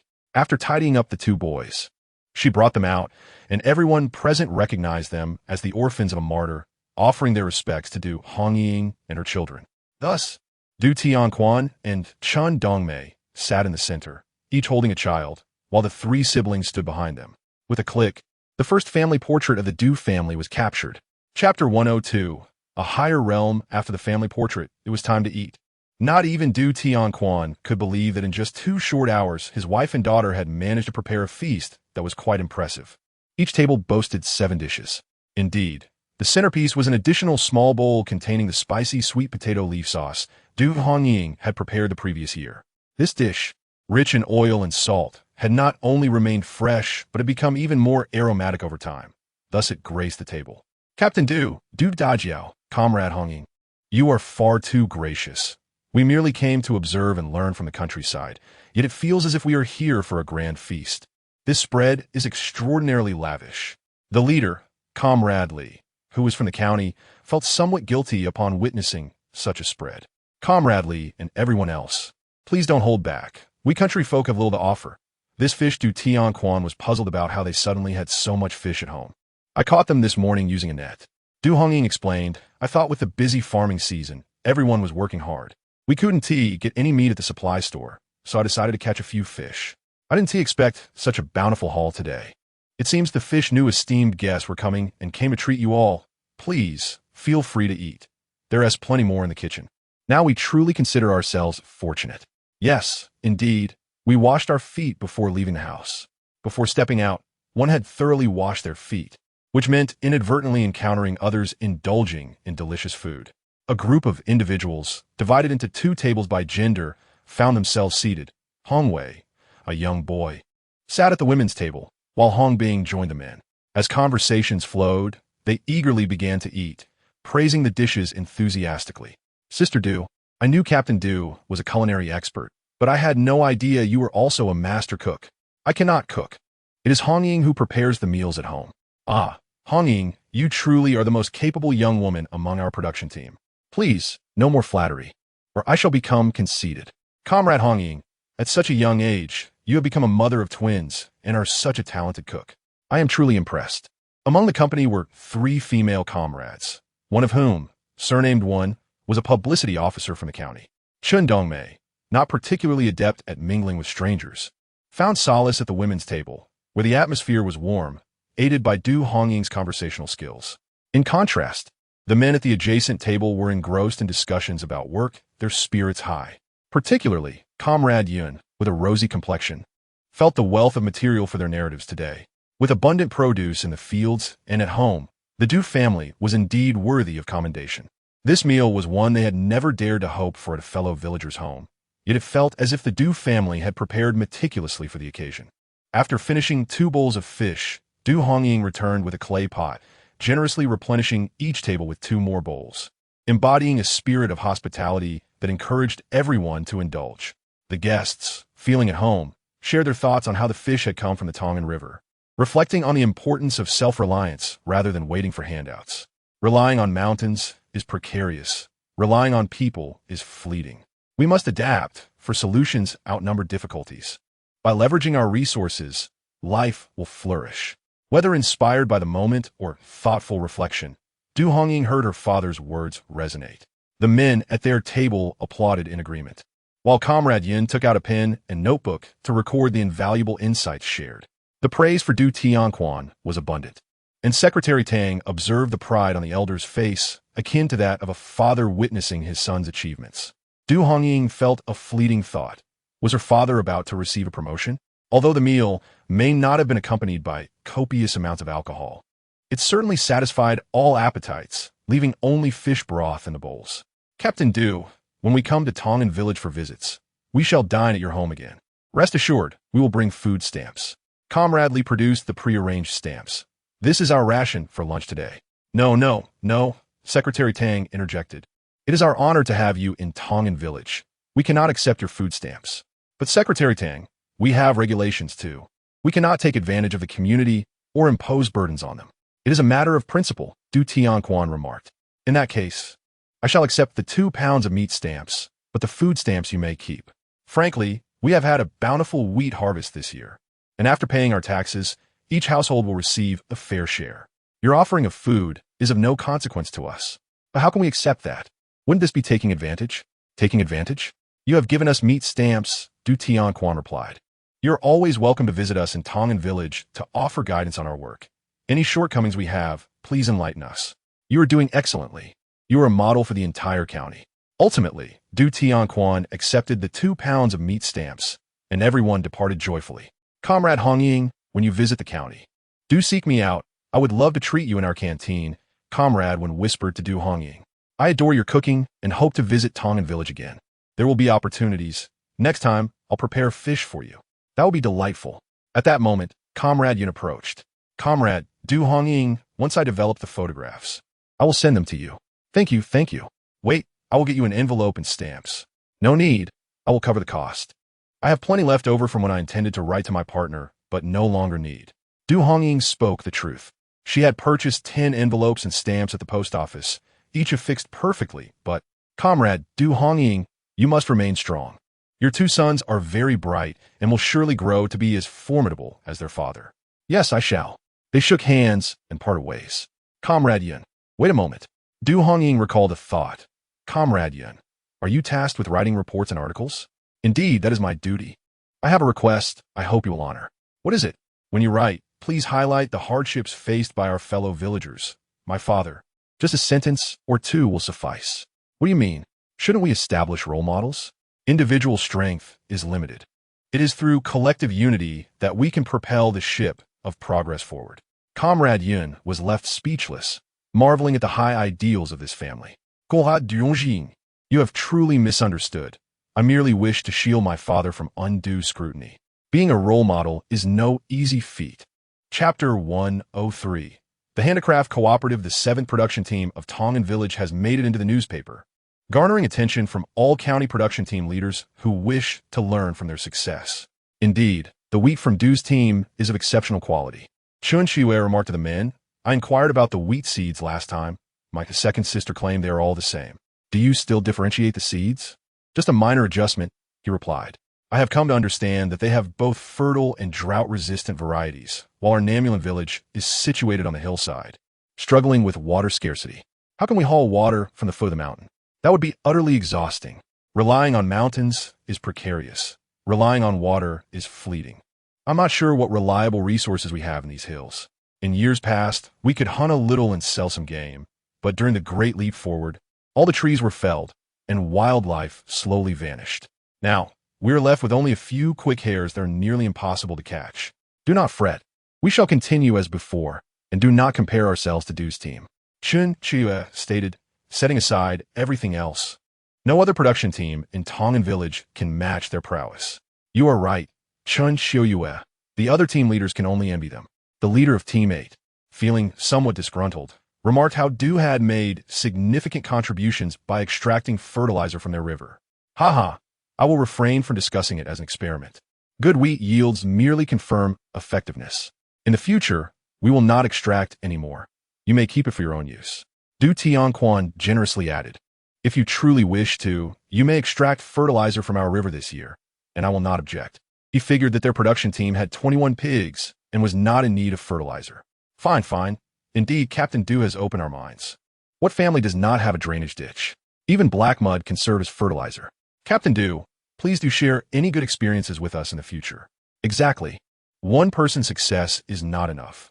We must ensure that our entire village, and indeed the entire township and county, thrives.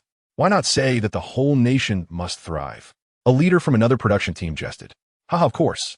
If you thrive, and I thrive, and everyone thrives, then the nation thrives even more.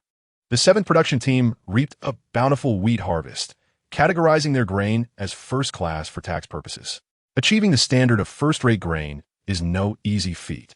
It necessitates a fullness of inner quality, density, and the absence of stones, impurities, mold, or foreign seeds. The wheat from the 7th production team has made headlines, undoubtedly meeting this standard. After settling the village and township contributions, the production team also retained a portion before distributing the grain to households. Unlike previous years, this time the 3 groups received their shares separately. How much did you receive? Interestingly, there exists a secret among the groups, a whispered agreement to refrain from boasting about their allocations, lest it lead to an increase in public grain contributions and retainment. It is astonishing how effective this subtle change has proven. Present during the grain distribution were Du Tianquan, the production team leader, along with the accountant and the women's director. All 4 leaders expressed their amazement. This year's wheat allocation exceeded last year's by more than half for each individual. Most significantly, everyone's work points were ample, and there were no complaints from households. For instance, the Du family, with 2 younger members yet to be assigned land, received over 600 jin of wheat for 5 individuals this year. There are 2 methods to utilize the wheat. One can either send it to the mill for flour or exchange it for noodles at the grain oil station. There is an abundance, far more than can be consumed. Excess can be sold at the grain and oil station. The people from the neighboring production team are enviously lamenting their own shortages while witnessing the surplus of the 7th production team. However, they cannot help but acknowledge the superior efforts of the 7th team, whose seedlings were planted swiftly, while those of the 8th team remain unplanted in half the fields. Currently, members of the 7th production team are busy harvesting straw. Observing their industriousness brings some solace to the 8th team, as they recognize that the greater share of grain is indeed earned through hard work, and less distribution means less toil. However, there is some confusion. Why labor to cut the straw for firewood when it could simply be burned in place? What folly drives the 7th team to carry it home with such effort? Unbeknownst to outsiders, the women of the 7th team are presently engaged in a training session at the team leader's house. Antley holds a handful of straw, instructing everyone on how to weave straw hats. Do not be afraid, weave boldly. If it does not turn out well, we can always try again, she encourages. Noticing some older women hesitating, Antley reassures them. Our production team may lack in many areas, but we have an abundance of straw. With practice, you will surely improve. Indeed, Sister Lee speaks wisely. Those who feel their initial attempts are unsatisfactory can still gift them to family or friends. Du Tianquan suggests, if you believe the hats are of good quality, present them to your group leader for organized sale. Regardless of the amount earned, it provides a source of income for buying essentials like kerosene and salt. Would you agree? Exactly. The team members concurred. We must heed the leader's guidance. However, one group leader expresses concern.